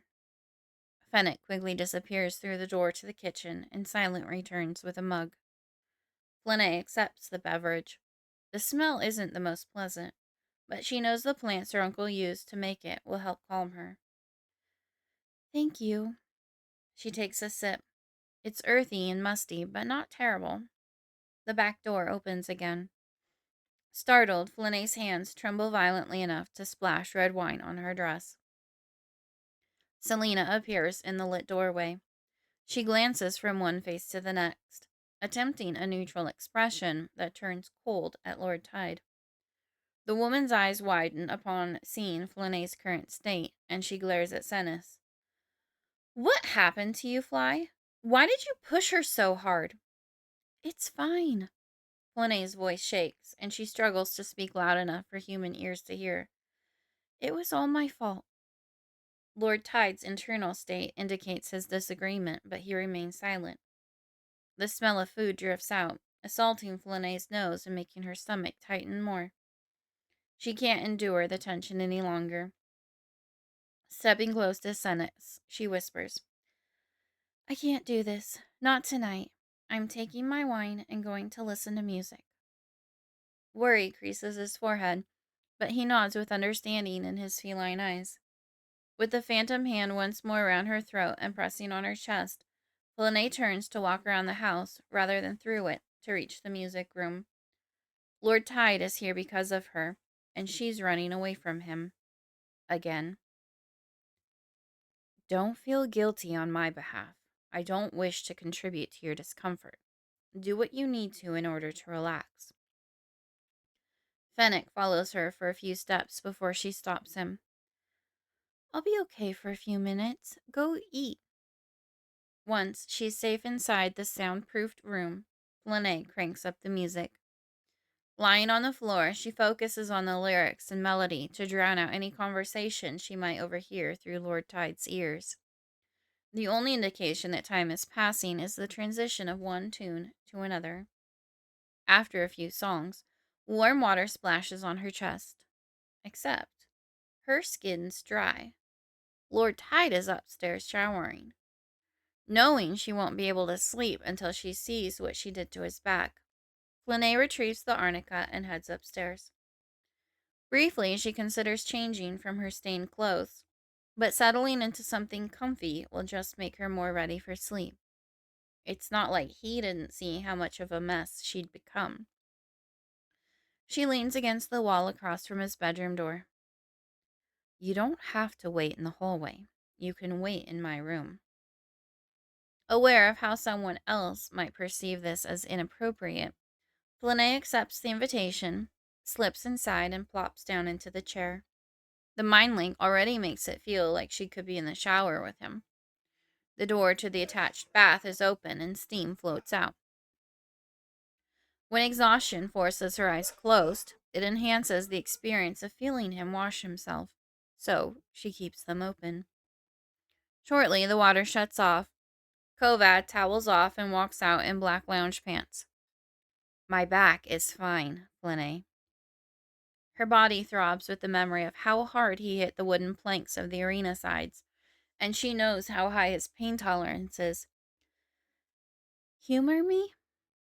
His straight face softens. Anything you need, my lady. Kovad sits sideways on the edge of the bed as she stands and walks over. A tightness in her throat makes breathing difficult.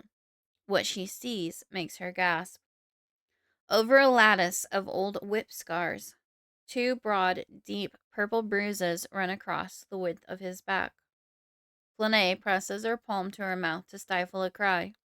She struggles for air as her breath hitches. Hey, come here.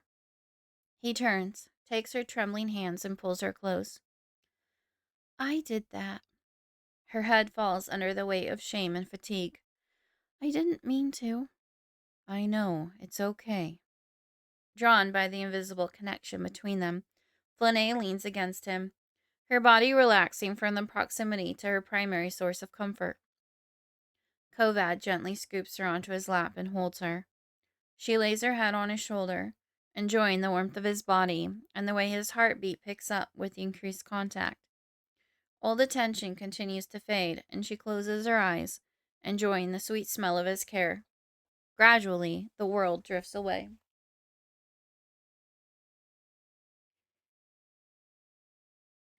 Chapter 28. Bad Tidings. Flynae. Flynae wakes up to the rhythm of a heart beating in her ear. The air smells sweet and familiar. Arms hold her close. Her head rests on someone's bare shoulder. His. Not wanting to move and ruin the moment, she stiffens. Adrenaline floods through her, making it difficult to remain still. One of his hands moves soothingly against her waist, instantly diminishing the tension in her body. The movement is even more precious, considering that he's not fully awake. Without opening her eyes, she can tell they're sitting up on the bed in his bedroom at the ranch. His arms tighten around her as he wakes from a doze. Good morning. It is morning. I didn't mean to. I wasn't about to move you when you were sleeping soundly. Did I keep you up? Hardly. I fell asleep shortly after you did. His recollection of the night before reveals how loath he'd been to consider the idea of taking her to her room and letting her go. Once he'd decided to keep her in his arms, His only fear was of waking her when he moved. She'd been resting too deeply to rouse when he'd adjusted, and that further proved he'd made the right decision. Inhaling his comforting aroma, Flynae presses her face against him, wanting to capture every essence of the moment. Despite his attention to helping her fall asleep most nights, refreshing sleep often eluded her. Last night, he'd created a safe space to rest. She picks up the sound of Selena's feet entering the kitchen on the floor beneath them. Her uncle's aura is already downstairs in that room. A chair scrapes on the wood, and her mind creates a visual of Selena sitting down across from Senna's. "Did you know Flynae slept in Kovad's room?" the woman asks. Flynae tenses, wondering how her uncle will respond. "Yes." Senna sounds calm and unconcerned. "That's it? You aren't worried? He's more than twice her age." "I know Flynae went in there because Lord Tide was injured during training yesterday. I know she started crying and he comforted her. She fell asleep shortly after and had the best rest she has had in a while. I feel no unease about it." When the discussion below doesn't continue, Lord Tide says, "That's quite the hearing you have," having heard the whole thing through the Mindlink. Flynae clears her throat. "Yeah, well, it is not always the most fun to eavesdrop on others' conversations." Relaxing into his warmth again, she remembers why she'd come to his room the evening before. "You're back. You slept against it all night." "I didn't even notice it after you fell asleep." "May I tend to it?" "I wish you wouldn't torture yourself about it." "It may be more torturous if I don't. I will spend all day plagued by it."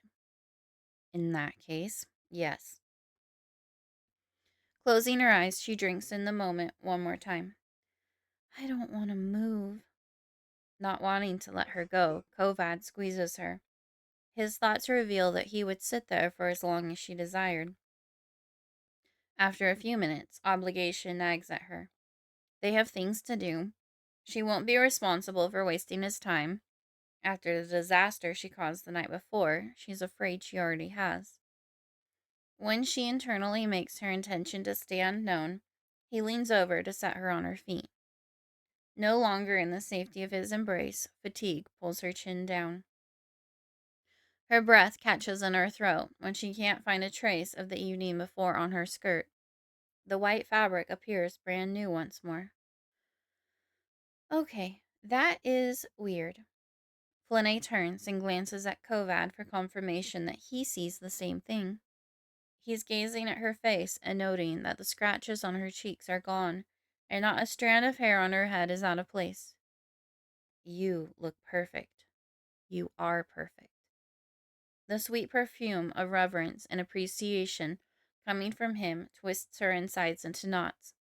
There's a depth to his scent, thoughts, and feelings that she might fall into if she's not careful. Using the present moment as an anchor, Flynae doesn't allow her thoughts to drift. "I've never had my hair or clothing just fix itself before. Let me look at you." Kovad slides to sit on the edge of the bed. She braces herself and moves to look at his back. Adrenaline tingles through her at the sight. There isn't a single mark on it, not even the old scars. Reaching out, she runs her fingers across his shoulder blades, unable to believe her eyes. His skin is smooth and blemish-free. "By the gods, what?" He looks through her eyes to see what she's seen and feels just as baffled. Her hand and gaze move to his shoulder, where more scars had been just the night before. She examines his bicep. Hours ago, it had been marred by a mark that looked like a whip had wrapped around it. Even his chest and cheek are missing all traces of old wounds. Flynae drops her hand from his face as she remembers herself and realizes how much she'd just fondled him. "That wasn't solely an excuse to pet you. I wasn't trying to take liberties." With a hint of lightheartedness in his aroma, he smiles. "I know. I didn't think you were. You reacted instinctively, knowing I would never take advantage of a 14-year-old. Searching his face for meaning, she narrows her eyes. Is my age the only thing stopping you? Of course not. I don't ever want to hurt you, Flynae. His sense turns serious as he sighs. Though I think there will come a time in the future when I'll need to double my meditation in order to continue behaving how I want to around you. She twists her fingers together nervously in front of her torso. How do you want to behave around me? The movement catches his notice, and he takes one of her hands. Respectfully, always. Her heart stalls before launching into a pounding beat in her chest. His words leave her with an almost giddy feeling. She understands the promise behind them, the same thing he's been telling her for years now. He never wants to hurt her. We will be expected soon. I need to change. Every moment she delays will only make it harder to pull away from his calm, protecting presence. Bowing his head, he lifts her hand and kisses her fingers. My lady. With a dip of her chin, she says, Lord Tide, and hurries to her room. After closing the door behind her, Flynae finds herself catching her breath. How does he affect her so much? And what are these tumultuous emotions swirling within her? She pulls her dress off over her head and returns it to the closet. The morning hints at the day being warmer than the one before. With that in mind, she chooses a long flowy skirt and a cami. As she pulls on a clean pair of dance shorts, which she always wears under dresses and skirts, she notices her torso is without bruises. Flynae walks to her floor-length mirror. Holding an arm over her bare chest, she visually examines her reflection. Every mark on her body is gone as well. Look! His attention moves to see through her eyes. After giving him a moment to process the lack of bruises on her stomach and sides, she turns around and looks over her shoulder. What happened last night? I'm just as confused as you. Heat burns her face and ears as she realizes he's keeping thoughts of how perfect her body is at bay. Would you please get dressed? I'm only human and can't keep staring at your skin. Sorry, I wasn't thinking. You don't need to apologize. I'm just making you aware of my limitations. I was beginning to think you didn't have any. She slips the cami over her head and steps into her skirt. A wave of dizziness washes over her as the ground beneath her flashes back and forth from wood flooring to cobblestones. The smell changes from the comforting scent of her room on Halaa to hints of the cobblestone in the alley on Diomede. The sound of footsteps in the hallway conjured the memory. She recognizes this as they stop. Kovad stands 2 paces past the door to her room. The difference in his footwear from that nightmare day and now might be why the flashback is only a distant ripple of the original. However, the negative impact caused by his steps still exists, and it's made him pause and ponder a solution. Would it help if I warn you? Would that at least make it easier on you? You are going to prepare me before you start walking? It's worth trying, and if it makes a difference for you, then it's worth continuing. Flynae swallows through a lump in her throat. The safety she continually finds in his presence makes her want to rush out and close the distance between them, except that it would just be agony again to pull away. No matter how much she might dream of it, she can't live at his side. She realizes she hasn't responded yet. All right. Okay, I'm going to start walking again. A flicker of the memory returns, but she's able to breathe and control the panic that threatens to take over. Lord Tide walks a little slower than his normal quick pace, which also helps her to remain in control. You're doing great, Flynae. I'm proud of you. Basking in his praise, she grins and renews her resolve to not become overwhelmed. Thank you.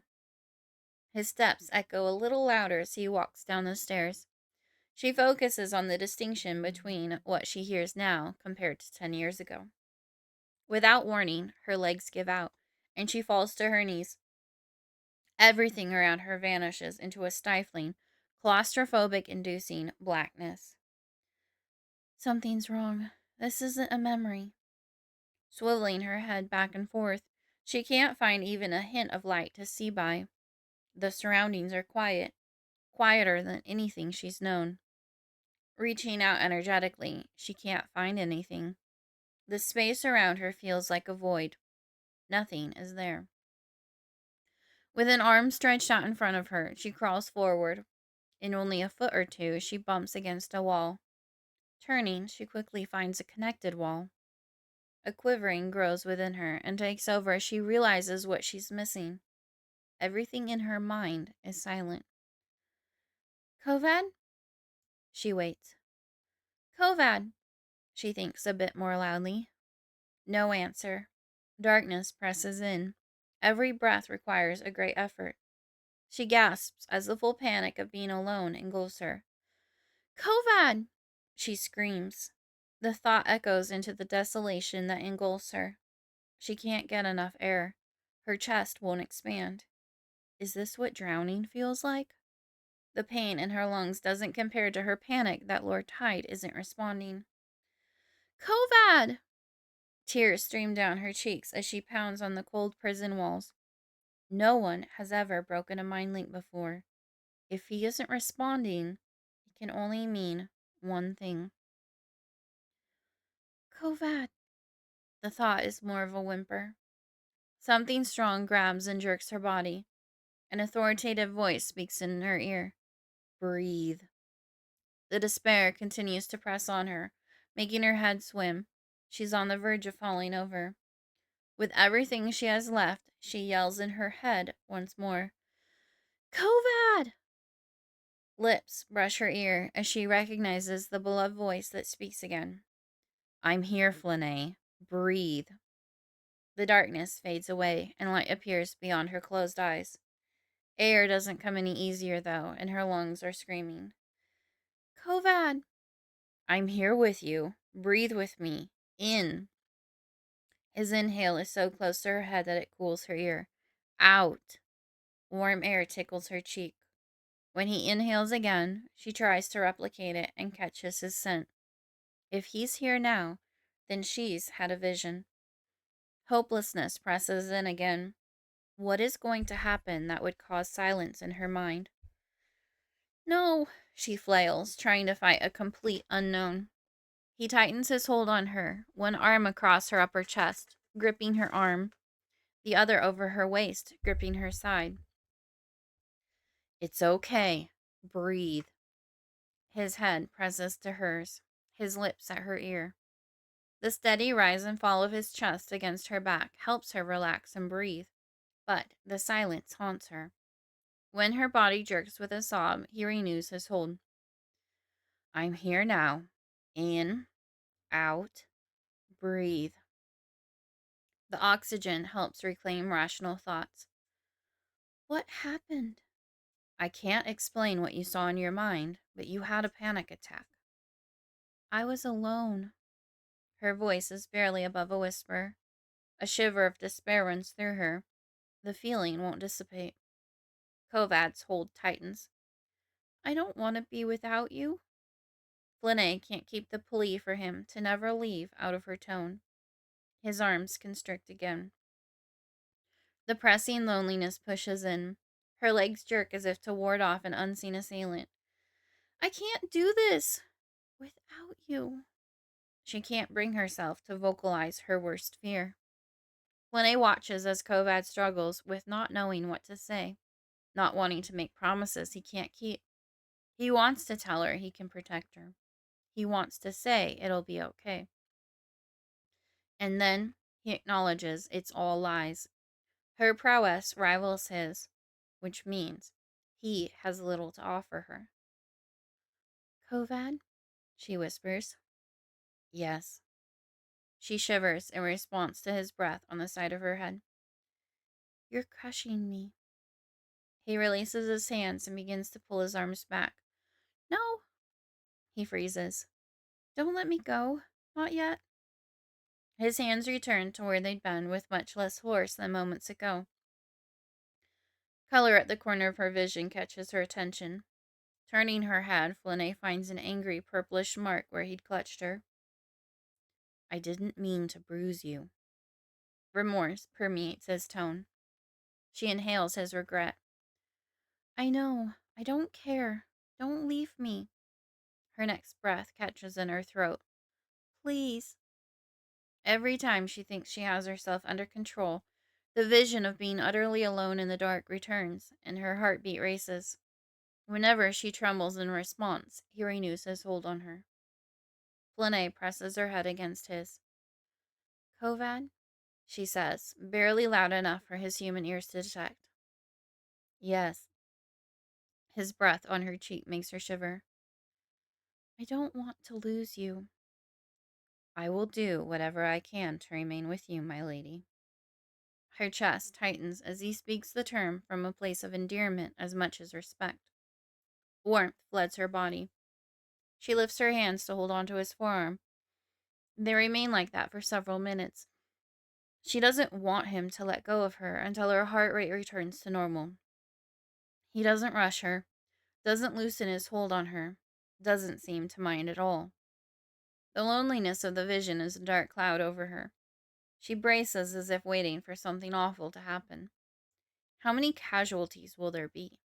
Is her family in danger as well?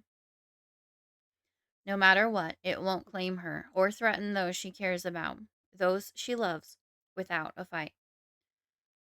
I think I'm okay. Her voice shakes, betraying her. Still, she wants to be okay. It's past time to be strong.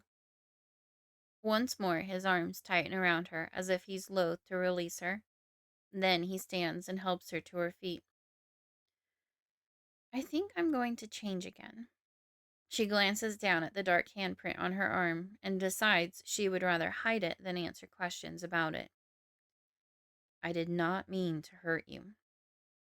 She smells and feels his guilt. I am okay. You did not break me. She takes a step forward, closes her eyes, and leans her forehead against his chest. Thank you. As if to make up for his prior force, Kovad hugs her gently. Always. Flynae inhales his aroma before pulling back. The trembling renews with the distance. It's becoming much more difficult to be apart. You make me feel so safe. The weight of being without him presses on her again. With another step back, she fights the panic that encloses like fingers around her throat. Understanding that she's ready to be alone, he declines his head in respect and walks from the room. This time, the echoes of his footfalls remind her of the recent darkness and being without him. Hugging her upset stomach, she realizes she would prefer to be reminded of her father's death than a world without Lord Tide in her mind. Flynae waits until he's down the stairs before swapping her shirt for one that will cover her arms. While her torso is bare, she discovers a matching bruise from his other hand on her waist. The sight reminds her of his smell, possessive and protective. She's wanted. The thought is desired yet overwhelming at the same time. Touching the doorknob to exit her room, she hesitates. Lord Tide is completely unfazed in the presence of his ex-wife, but Flynae isn't sure she can handle the discomfort of being in the same room with both of them. Rather than traverse the house and chance facing people, she exits through the balcony doors and leaps down, landing on her hands and feet like a cat. After dusting off her palms, she trots to the barn to visit the horses. Flynae sings as she enters, and several of the horses whinny back. She fills a bucket with grain and stops at the first stall to pet Demeter, one of the mares. His approach announced by his aura rather than any sound, Fennec enters the building. He stops beside her and replaces the bucket with a bowl of homemade yogurt topped with berries. She swallows hard and her stomach knots as she visualizes taking a bite. I'm not hungry. He sighs and wrinkles his brow. You haven't been eating. Food doesn't sound good. When was the last time you had an actual meal? Thinking back, Flynae's surprised and horrified to realize it was the night of the banquet. She'd consumed enough then that no one could accuse her of not eating. Getting through that dinner without bringing extra attention to herself was one of her victories. 10 days ago? The words fall out of her mouth as she realizes just how long it's been. Fennec shakes his head. You have to eat. With an obvious attempt at levity, he adds with a smile, before we have to hold you down and force feed you. Rather than her brother and uncle making her eat, an image of Exar restraining and shoving food down her throat comes to her mind. A cold shiver runs down her spine, and she glares at Fennec. Thank you for that terrifying visual. I am only trying to say that I care about you, and you cannot go on forever without eating, nor will you be able to keep up with training. And I will be wasting the time of all who try to help me, especially Lord Tide. Flynae takes a tiny taste of the yogurt. What should be delicious makes her stomach twist. She's painfully aware that she isn't hiding a grimace. Fly? Fen? Do you think you're... His voice trails off, and his cheeks redden as he glances away. Guessing the obvious end to his question, she feels even more ill. What? He shifts his weight and doesn't answer. What? Her voice comes out louder than she intends, but she needs to hear him say why he thinks this. You smell different? Not like different emotion different, but like baseline different. Shaking her head, she thinks back over when it might have happened. Siko's abuse was only 10 days ago. Was that enough time to change her chemistry? Maybe. If not, then it would have been Exar. Either way, it's too much. No. She shakes her head in denial and starts blindly walking out of the barn. Near the exit stands a trash can. By the time she reaches it, her misery has morphed into rage. With a scream, she throws the bowl into the container, shattering it, and covers her face with her hands. The sudden grief and pain give way to anger again, and she storms from the barn toward the training area. Fennec follows on her heels. They climb onto the railing and sit silently while she fumes. She can't recall ever feeling this angry in her life. Her pulse seems to pound in every corner of her body like a living bomb about to explode. Destroying the ceramic bowl wasn't enough, even though she knows guilt for that deed will creep in later. She wants to break something else, or just pummel something with her fists. After several moments of silence, Fennec pulls out his comm and starts a small holographic screen with it. I've got something to make you feel better, or at least distract you. Flynae huffs. Doubtful, but go ahead. She leans on her brother's shoulder, knowing he stands a chance at what he claims he's going to do. Check out this video. This is the top hip-hop dancer on Utka. Within a few seconds, she gasps and covers her open mouth. Oh gods, he's amazing. When the performance ends, Fennec presses a couple of buttons. Let me show you one more. Yes, please. Here we go. He makes one final touch on his comm. The same dancer also tangos. Shut up. As they watch in silence, Flynae's appreciation for her brother swells in her chest. He's always trying to make her feel better, and he often succeeds. This is a perfect distraction. The second recording ends and Flynae sighs. Her shoulders relax. He's good. I think the tango might be my favorite, at least if we're talking dance styles off the ice. Fennec closes his comm, slips it into his pocket, hops down and holds his hand out for hers. All right, let's do it. She sets her hand in his. Do what? Tango. Traditional tango music begins playing from the arena speakers. Flynae slides down. Do you even know how? Yeah, I just watched the guy do it. You can lead when I run out of moves. Grabbing her waist, he twirls her around before taking a proper tango stance. Her side twinges when he touches the bruise. Butterflies flip in her stomach at the thought of Kovad's arms around her. They dance without an audience for a few minutes before Senis and Lord Tide enter the arena. Both Man and Halaa are content and pleased to watch them. As the music ends, the siblings finish in a low dip, and Flynae's eyes meet Kovad's. A strong scent of possessiveness flows from him once more and reaches her nose. Not the type of domineering jealousy that would indicate ownership, but rather one indicating a strong desire to protect her, with his life if necessary. Chapter 29. Possessive. Kovad. I thought I kept myself neutrally composed. How did you smell me from so far away? Nose like a bloodhound? Or a shark. It's like blood in the water. What can I say? Flynae smiles, and the beautiful sight makes him need to fight his feelings and remain as uncharged emotionally as possible. I'd never had the privilege of seeing you dance before. It was stunning. Her cheeks turn an endearing shade of red as she looks away. Butterflies flit about in her stomach, and the sensation is mirrored in his. Do you think your brother's right? He asks.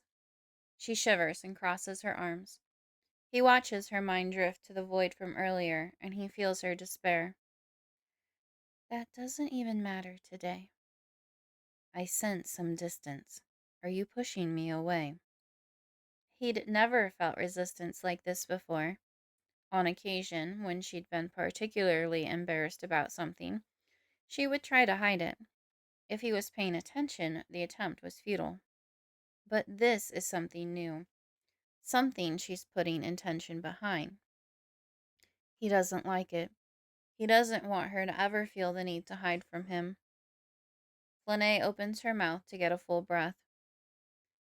It's not that I want to. I'm just bracing. Icy fingers wrap around her spine. What does it mean?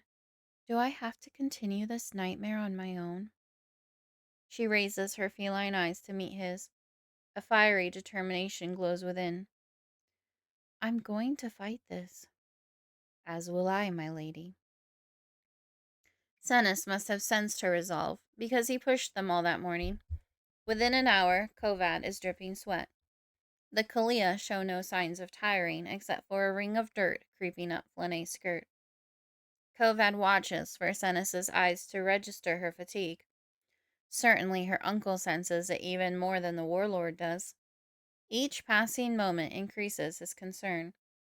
Every time the ancient being hesitates as if prepared to call for a break, Flynae narrows her eyes and shakes her head at him. Lord Tide's stomach tightens. Her actions are increasingly sloppy. She's bound to make a mistake soon. And then she does. Flynae misses a block, and Fennec's life sword cuts into her forearm. Blood pours from the wound. The world slows, passing one frame at a time, just like the first movies ever made. Fennec apologizes over and again, his eyes and face showing every bit of his agony at hurting his little sister. Senis remains perfectly calm and stoic. He sends the boy for the first aid kit and advances to inspect the gash. Flynae backs away, passes her life sword to her other hand, and steps backward into Kovad's arms. With just a flash of a thought, she makes her intentions known. Responding immediately to her unspoken request, he moves without forethought. Holding her left arm steady, he assists her in cauterizing the bleeding flesh with the fiery blade of her life sword. The pain makes her body tremble against his. Her knees threaten to buckle. Kovad holds her around the waist, his head swimming to a lesser degree from the dizziness in hers. A few breaths later, Flynae straightens. Thank you. He doesn't know how to feel about receiving gratitude. for helping her hurt herself, however prudent it may have been. But he can't deny the reason why he obeyed the impulse. I always want to aid you.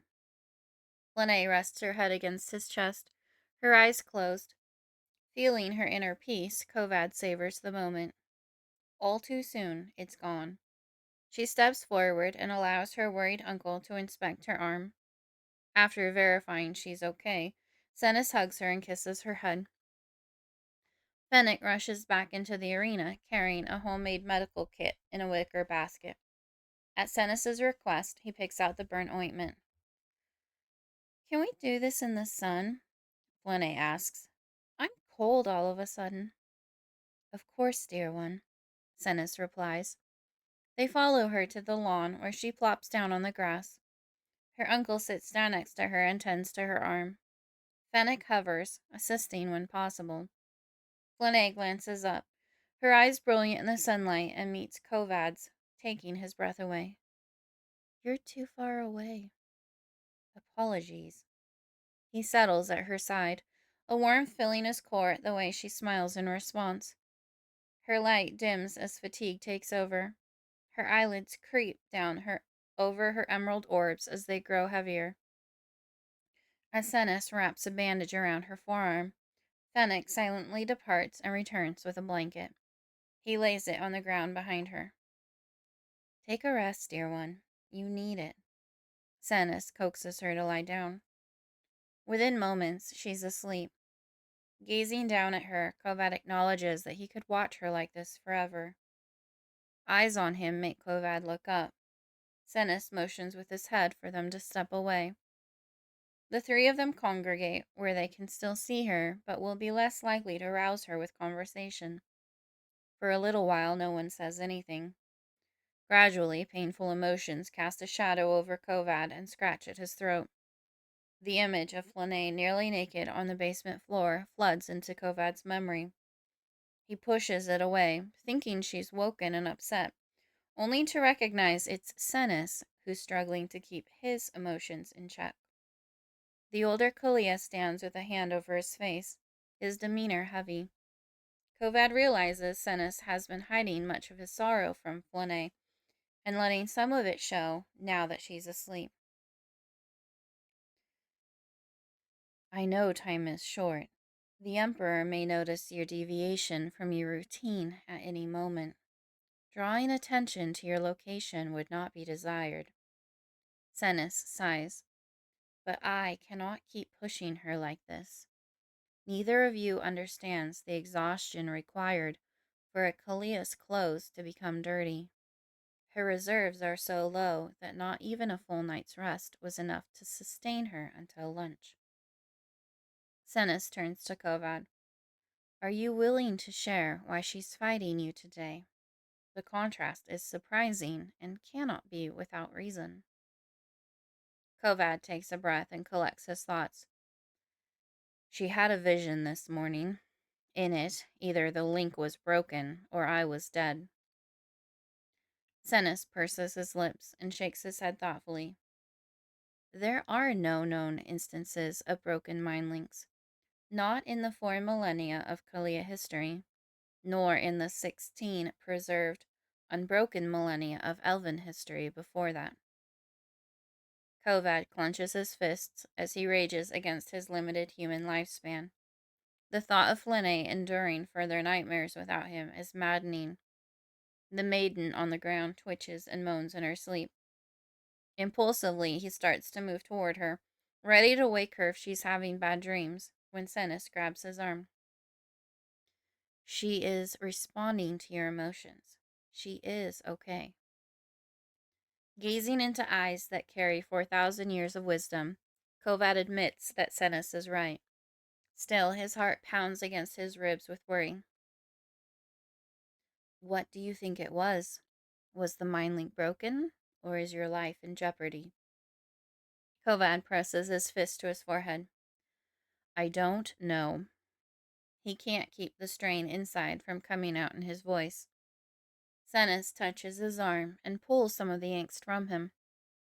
What does your gut tell you?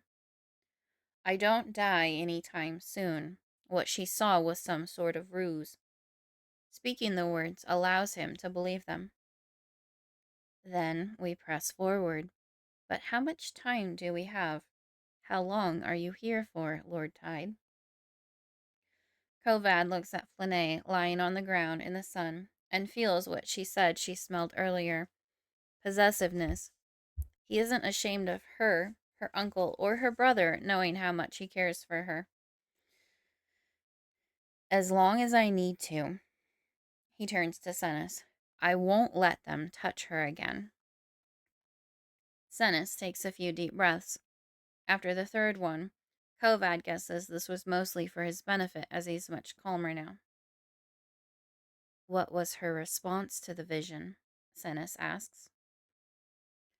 Unrestrained terror. No other words come to mind to explain the intense emotions they'd shared that morning. They were afraid of losing the other. She will need your help moving forward, especially if she thinks she is putting you in danger. Kovad feels the ancient Kalia studying him. I'm most concerned about how hard to push the issue. It all depends on how resolved she is. Sennis laughs. She is one of the most stubborn people I know when she wants to be. Sennis turns his head back to watch Flynae. I think we should let her sleep. She would push through if we asked her to, but I worry about the mental toll as much as the physical. We could focus on progress tomorrow.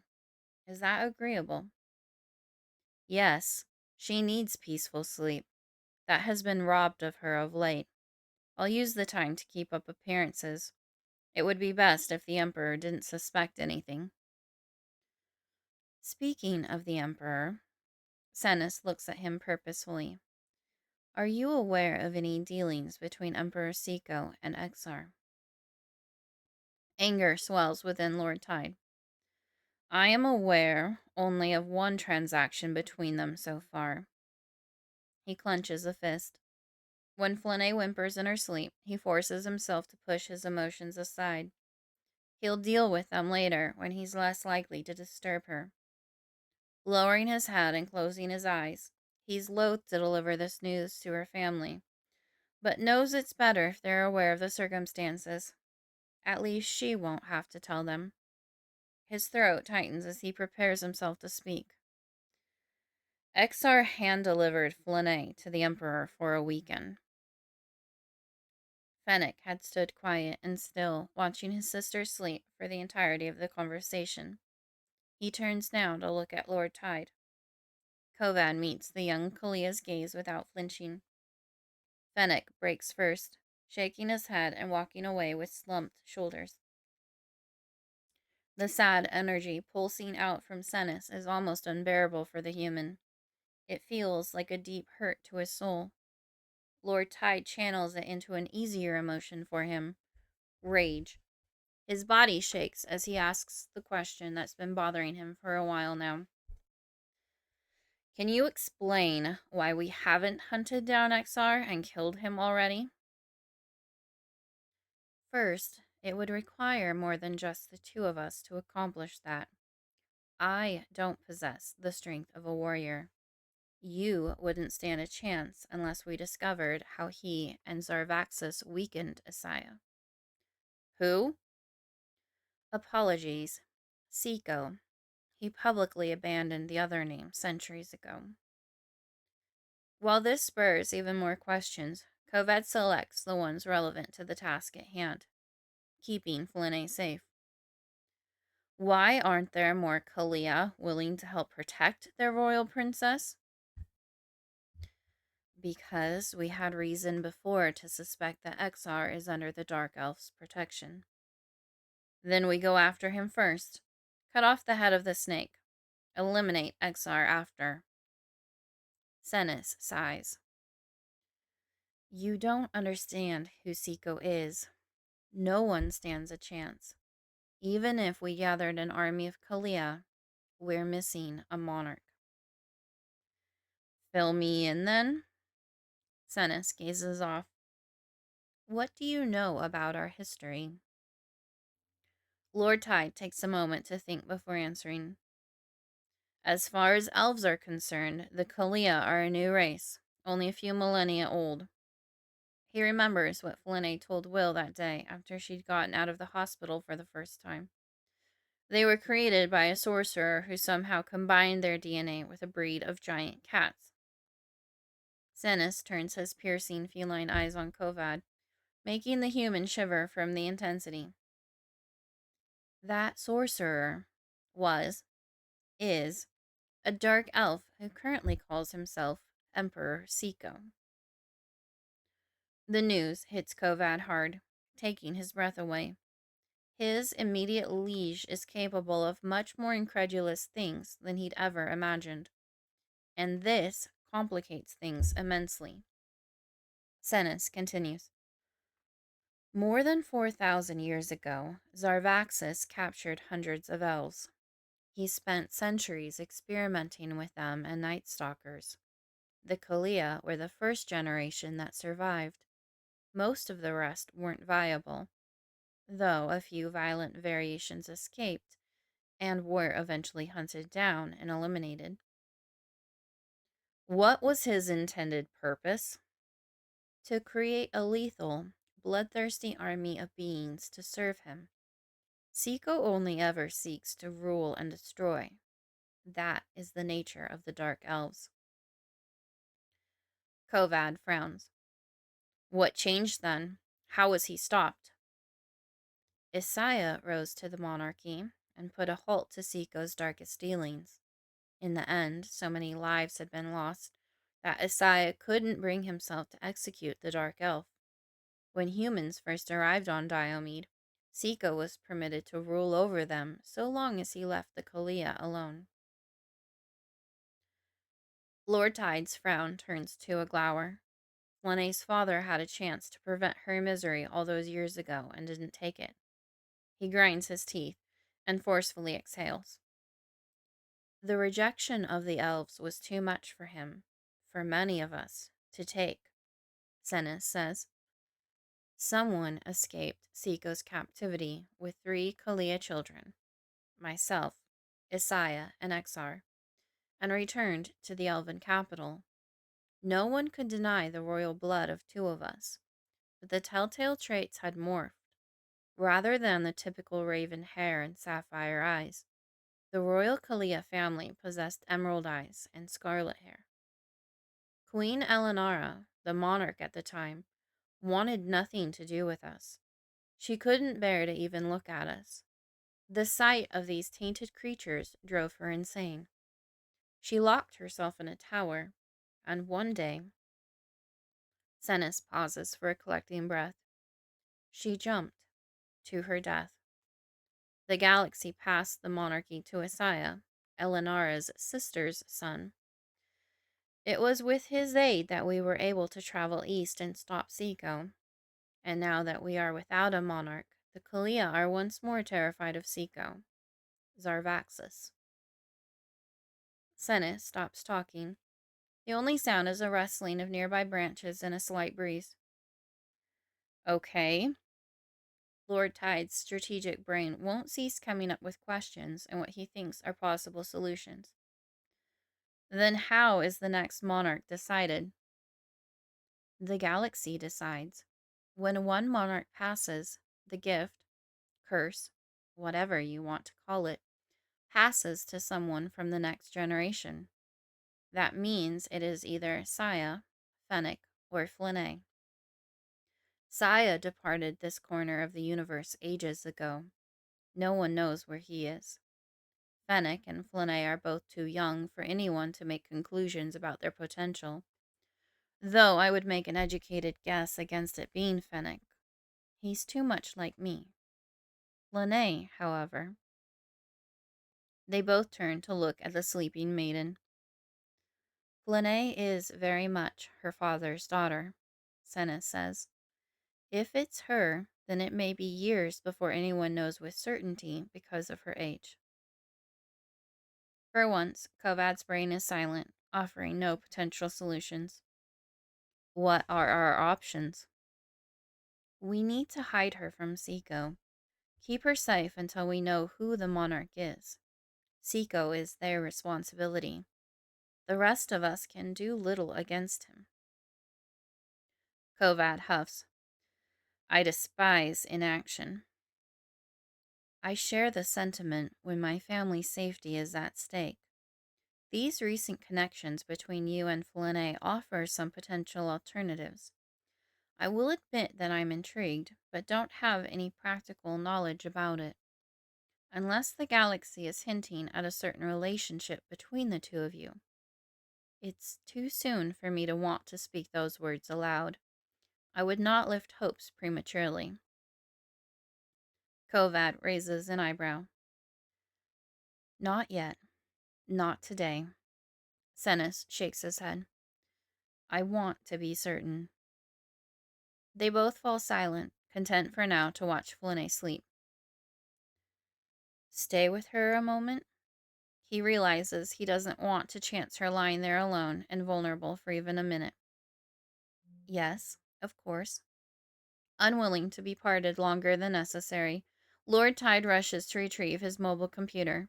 When he returns, he settles next to her. He watches her sleep for a few minutes before he can tear his eyes away and focus on reviewing reports from his generals. At some point, Senis silently leaves them alone. Hours pass. Movement out of the corner of his eye catches his attention. Flynae stretches as she wakes, arching her back, hands above her head, toes and fingers splayed. Then she opens her eyes, looks up, sees him, and smiles. His heart hurts and swells with joy at the same time. As she glances around, her forehead wrinkles. She sits up and turns to look at the sun just above the tree line. What? I slept all day? Kovad turns off his screen and sets the computer aside. You were tired. I was keeping up. The tone of her voice is a mix of pout and melancholy. Absent-mindedly, she pulls her long crimson hair over one shoulder. Oh, gods! She exclaims as if she had just discovered it was crawling with bugs and begins madly picking at it. It's just grass, Flynae. He reaches over and pulls off the pieces he can see. When she sighs and drops her head, he searches her mind for the meaning and finds that this is another form of her failing. She's disappointed and discouraged by her perceived ineptitude. Hey, he places a hand over hers. No one thinks you're failing. We're all impressed. Flynae glances at him out of the corner of her eye. You're impressed? Yes. He grips her hand. Very much so. She draws up her knees and rests her head against them, making herself look small and fragile. The near constant impulse to hold her close and protect her whenever they're together swells. Her thoughts reveal her desire to climb into his arms. At this point, if he would let her live there, she would. A nearby door closes with a soft bang. They both look up. Senis stands on the back patio holding a mug in his hands. Kovad and Flynae stand and walk to the house together. She crosses her arms against the evening chill. Before they reach the porch, Fennec emerges with a robe and puts it around his sister's shoulders. Are you coming inside for dinner? Senis asks when they're close enough for conversation. I'd rather not, she says just above a whisper. I didn't think so. With a gentle smile, he hands her a cup. Flynae looks down to find it filled with a yellow liquid. One inhale tells her it's butternut squash soup. This isn't wine. Food first, dear one, then wine. Holding the warm container in both hands, she sits down on the porch glider. What if I promise to eat it? Can I have wine at the same time? Senis laughs. Yes, that is fine. She smirks as if she won a secret game. Her uncle and brother disappear inside. Kovad sits down near her on the glider, leaving a few inches between them. You aren't going in? I'm not leaving you. The smile that graces her face solidifies that he made the right choice. Kovad and Flynae eat dinner alone on the porch. The low-level panic she's fighting pervades his being, but he resists it, choosing to remain calm and hoping that will bring her comfort instead. Though her mind is elsewhere, wandering and worrying, he's pleased she's finally eating. When they're finished, she stands. "I'm going to go play the piano. Do you want to listen?" "I would love to." The only times he's been blessed to hear her play has been through her senses. He wants to listen for himself. He follows her into the house. Sennis, Fennec, and Selena are inside around the table, conversing with empty plates in front of them. "Then," Flynae tilts her head toward the music room. Instantly understanding her intention, the young Halaa hops up. "Are you playing?" Selena asks, her eyes alight. "Yes, ma'am," Flynae answers before continuing to the music room. On the way, she grabs a chair and sets it beside two others near the wall facing the piano. "Is this where the audience sits?" Kovad asks. "That is where the audience has chosen to sit." She twists her fingers together in front of her. "You may sit or stand wherever you like." The desire to reassure her strong, he sits at one end of the row of chairs. Senna sits in the middle between Kovad and Selena. Flynae takes her place behind the piano, while Fennec stands nearby with a guitar. As soon as she sits, Flynae transforms. A surety replaces her nervous energy. All emotional walls fall away. She holds herself with perfect posture and pose. Somehow she's more stunning than ever before. Kovad's heart races while he struggles to catch his breath. This is probably how she would be had she never been abused. A smile graces her mouth as she turns to Fennec. "It's your turn to select the opening theme." "I have been waiting 380 days for this one," he replies with a grin. A pang twists in his gut, caused by the one that started in hers. Hearing how many days it's been since she was last at the ranch with her family fills her with sadness. The emotion doesn't touch her face or affect the confident voice that flows from her lips. "Which means you have had more than a year to come up with something better. This should be good." "Cheesy rock ballads." Fennec delivers his idea and waits with an expectant look on his face for her reaction. "Define cheesy." 85% of the songs Selena listens to."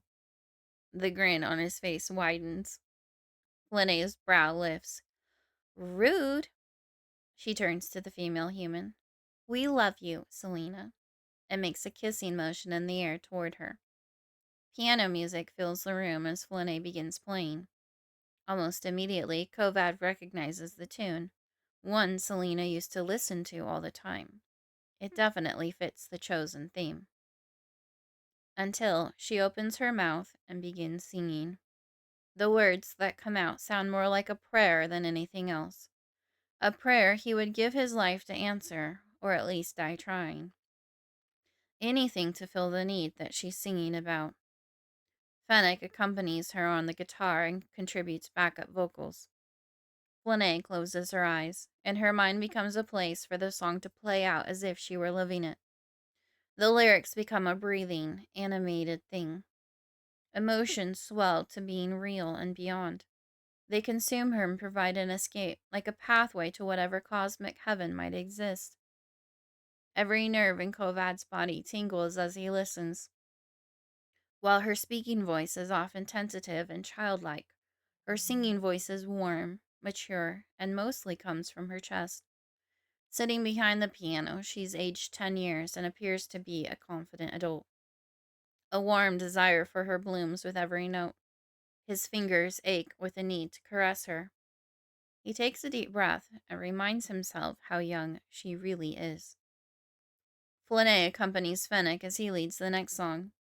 The lad's voice and music possess the magical quality of his elf-like kind, but it pales in comparison to his younger sister. When his tune finishes, she takes the lead again, selecting a love song.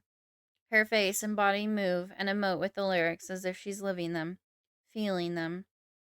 The cravings for her return as Lord Tide listens and watches. He finds himself wanting her to feel that way around him. He'll do anything for her, including giving up the position he's worked his entire life for. All of his existence means nothing if she isn't his. The song comes to an end. Flynae inhales deeply, smelling the air. Her eyes open and meet his. She smiles. Suddenly, he understands. Behind the piano, she feels secure and in charge of something. There, it's safe to affect people when they hear her sing. She enjoys and thrives on it. She flourishes in the strong emotions. Her visage drops slightly as she gazes at the place where Selena had been sitting. The chair is now empty. Flynae's mouth opens in surprise as she turns to Fennec. Already? That was barely one song. Fennec purses his forehead. That was pretty intense, Fly Baby. Flynae looks up as she listens. Her eyes detect Selena up in her room. Sad. Well, Fennec shrugs with feigned nonchalance. One human down, one to go, right? Fen, the point is not to chase anyone off.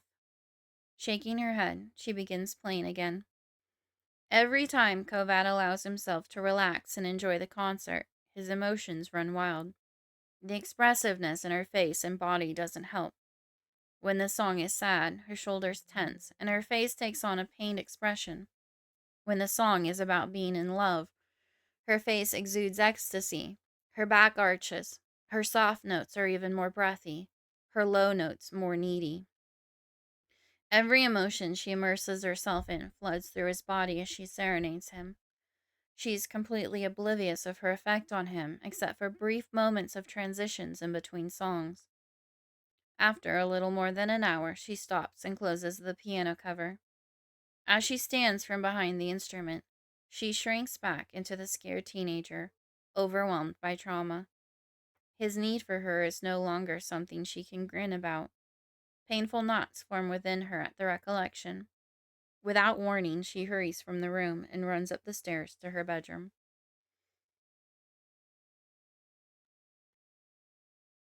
Chapter 30. Trusting the Enemy. Flynae. Flynae shuts the door behind her, closing out the world. Hands over her face, she slides her back down the smooth surface. Playing the piano and singing were times when she could feel emotions that were too big for her. Today, they remained after she'd stood up, something that hadn't happened before. These blissful feelings were how she always imagined the love she wanted would feel. But they torment her now. Just as she had begun to feel safe and enjoy the scents and feelings emanating from Lord Tide, the emptiness from her vision that morning had invaded and choked out any warmth and security. His focus captures her attention. I just wanted to make you aware that I'm coming upstairs and need to pass your room. Pass my room or come inside and scoop me up and hold me again? Oh, gods. She kicks herself mentally for losing control of her thoughts. Whatever you want, my lady. He takes a step and then another, moving up the stairs slowly, giving her plenty of time to adjust however she needs for his footsteps. No, I need to think. Giving in to his constant comfort now is dangerous. Darkness floods her mind. Exar's hand closes on her throat. A small cry escapes her. She rolls onto her side, curling up into a ball. How is she supposed to survive Exar's abuse on her own? If Lord Tide is truly going to be gone soon, then she wants to spend every moment possible with him. But continued closeness, relying on him for comfort, will only make the void of his absence more unbearable. Already, she's painfully aware she will miss him for most of her life if she survives Exar and the Emperor. Because of the mind link, no one else will ever know her the way Kovad does. She'll forever remember him as her closest friend. Lord Tide pauses outside her room, knowing she's on the floor, pressed up against the door, just a few feet away. He reaches out, touching the wood supporting her back. Can I do anything for you, my lady? I just need a couple minutes. I would like to come and talk to you soon if that is okay. Yes, whatever you want. Flynae spends the next 45 minutes sorting through her thoughts and getting dressed. She brushes her hair and changes to a cami and soft flannel pants. When she can't think of anything else to do, she pads out onto her balcony, jumps to the ground, and walks around the house. Is now okay? Yes. He's sitting on his bed, looking out his patio window, wondering what her plan is. All of a sudden, tiny white fingers grip one of the porch railings. Flynae reaches up, grabs the top board, and pulls herself over. Did you just jump up? Yeah. Her thoughts sound disappointed. I kind of missed. I was going for the top rail. Kovad rises and opens the sliding glass door. She enters and lowers her head when she notices he's dressed in his typical bedtime attire, a pair of lounge pants, something that hadn't bothered her last night. Why does it now? What's wrong, Flynae? He finds a casual shirt in his luggage, pulls it on, and sits on the edge of his bed. She settles on the floor near the closed glass door, hugging her drawn-up legs. His thoughts betray how tiny and fragile she looks in that position. As she rests her head against her knees, her large feline eyes captivate him. I don't know if I can do this. The empty vision replays over again in her head. His next thought is to join her on the floor and comfort her, but he feels her resistance. I'm not afraid to die. At least this way it would be in sacrifice for that which means the most to me. Kovad's mention of dying sits like a weight on her chest, crushing her. But I need you alive. She turns her head to press her face against her legs. What is the point if your presence isn't my reward at the end of making it through another day? Unable to sit still with the nervous energy flowing through her, Flynae jumps to her feet. She turns to the slider, barely stopping herself from running away again. And if you don't leave me soon, it's still gonna happen in 60, 70 years, not even a century. And then I have to figure this out on my own. Her intense misery leaves him frozen in place, but she can't do anything to ease his agony. She's bracing, waiting for each connection with him to be the last. He understands she's struggling with his humanity. His lifespan is but a speck compared to how long she could live and have to remember their connection. How is he supposed to argue with that? I'm sorry, he whispers. I'm going to fight to spend every moment I can, making you happy and keeping you safe. She presses her forehead against the cool glass door. I was afraid of that. Exhilarated, but afraid. I am going for a walk. The half moon provides enough light that she can see almost as well as if it were still full daylight. A slight chill in the air cools her skin, and she wraps her arms around herself for warmth. Her hand brushes against the bruise on her side, the security of his arms holding her tightly, and his breath on her cheek returns to the forefront of her mind. She squeezes her waist, bringing back some of the pain from that morning. Why are you hurting yourself? He'd meant to leave her alone and respect her privacy, but the throbbing ache in her side that she's perpetuating caught his attention. Because it feels good? It reminds me of you? You should bruise me more often. Excuse me. She laughs aloud, breaking the quiet stillness of the trees. If the reward for the pain is feeling you holding on to me that securely, then I would accept fresh bruises daily. I'm not sure I could purposefully mark you like that. What happened to the whatever I want? If you decide to quit pushing me away, then I'll reconsider your request. Deal. She returns her attention to the peacefulness of the woods at night. Crickets chirping nearby, the occasional hoot of an owl. All the nocturnal animals and creatures greet her as she passes.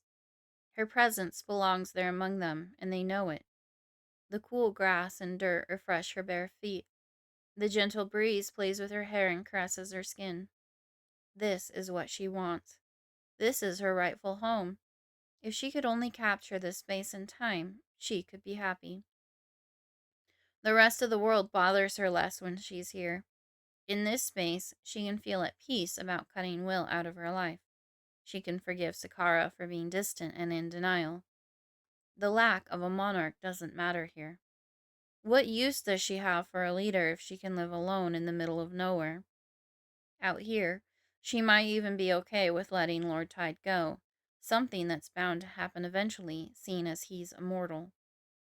The peace found in nature would act as a healing salve to that wound, but only if she remained completely remote and isolated. Any sign of other humanoids would tear that injury wide open again. On the verge of tears, she pushes that thought away. With effort, she returns to a decision to be made. One of the factors carrying the most weight is Cennis's reaction to Lord Tide. Why does her uncle trust the human implicitly, especially given his relationship history? There must be something he knows that he's not sharing. But what could it be? How is she supposed to make a smart choice without having all the information? And how does she make a rational determination when her heart fights against reason? What she wants above anything else isn't feasible, much less logical. And now she understands why the immortals choose to live apart from the mortals. This is what her father was protecting her from when he told her to not form friendships with them. Only his ability to protect her ended with his life, and now she recognizes something she would protect with her life. What are the other options? What she and the rest of her people need is a monarch. The logical assumption is that it's her oldest brother, Saya. Since he's nearly 4 millennia, he would have come into his power by now. He's already reached the age of full potential. Flynae groans and scrubs her face. If Saya is making his way back to Diomed, he has no way of knowing how Isaiah was murdered. Surely Siko must be searching for him to kill him next, and Saya doesn't have the faintest knowledge of her, or how much she needs him, how much they all need him. The thoughts of Siko make her shudder. Suddenly she's freezing. The air around her is not only chilly, but also oppressive and heavy. This is the appropriate atmosphere in which to consider the third option, the one she's been avoiding. If the current timing isn't right for them to stand against Siko and Exar, then she must endure. She would accept this in a heartbeat, except that the torment she receives at their hands affects Lord Tide as well. Is it fair for her to keep using him for relief?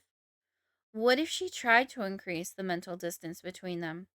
There's no reason for them both to suffer. No, Kovad butts in, unable to stop himself from responding. Please don't. I thought you were letting me think. I am, but I noticed my name. You need my cooperation if you want space. I can't do that, Flynae. I won't let you go through any of it alone. Sighing, she grips the dark purple mark on her upper arm. All right, I won't ask that of you. The density of the cool night air increases again. Her heart beats faster as breathing becomes more difficult. Oh gods, Exar is here. She won't lead him back to the house. That would put her family and loved ones in danger. Instead, she whirls around and runs deeper into the forest. Kovad jumps from his bed, where he had been resting, unable to sleep until she was back safe, and yells into the hallway for Cennis. Flynae pauses after a sprint for her struggling lungs to recover and glances around. From behind her, something glints in the moonlight. Two yellow eyes advance. Fuck! Lord Tide's roar is loud enough she hears it inside and out. Pain explodes in her fist as his slams through his bedroom wall. The eyes move faster. Terror grips her spine and glues her feet to the ground. She fights to regain control of herself and block Kovad out so she can run. The warlord's passionate rage is too overwhelming to hold on to. A great wave of energy slams into her from behind and sends her sprawling. Exar doesn't let her up as he approaches. His eyes morph from gold to red. You thought you could just leave? Looming over her, he kicks her swiftly in the stomach, knocking all air from her lungs. Flynae curls into a protective ball as her body recoils from the blow. Her mind jumps between the screaming sobs of her inner child to stark commands from the warrior within. One needs to be saved, and the other needs her to fight. Exar reaches down and pulls her up by her throat. His fingers squeeze the sides of her neck. The world around her dims as the blood flow to her head is cut off. Everything goes black.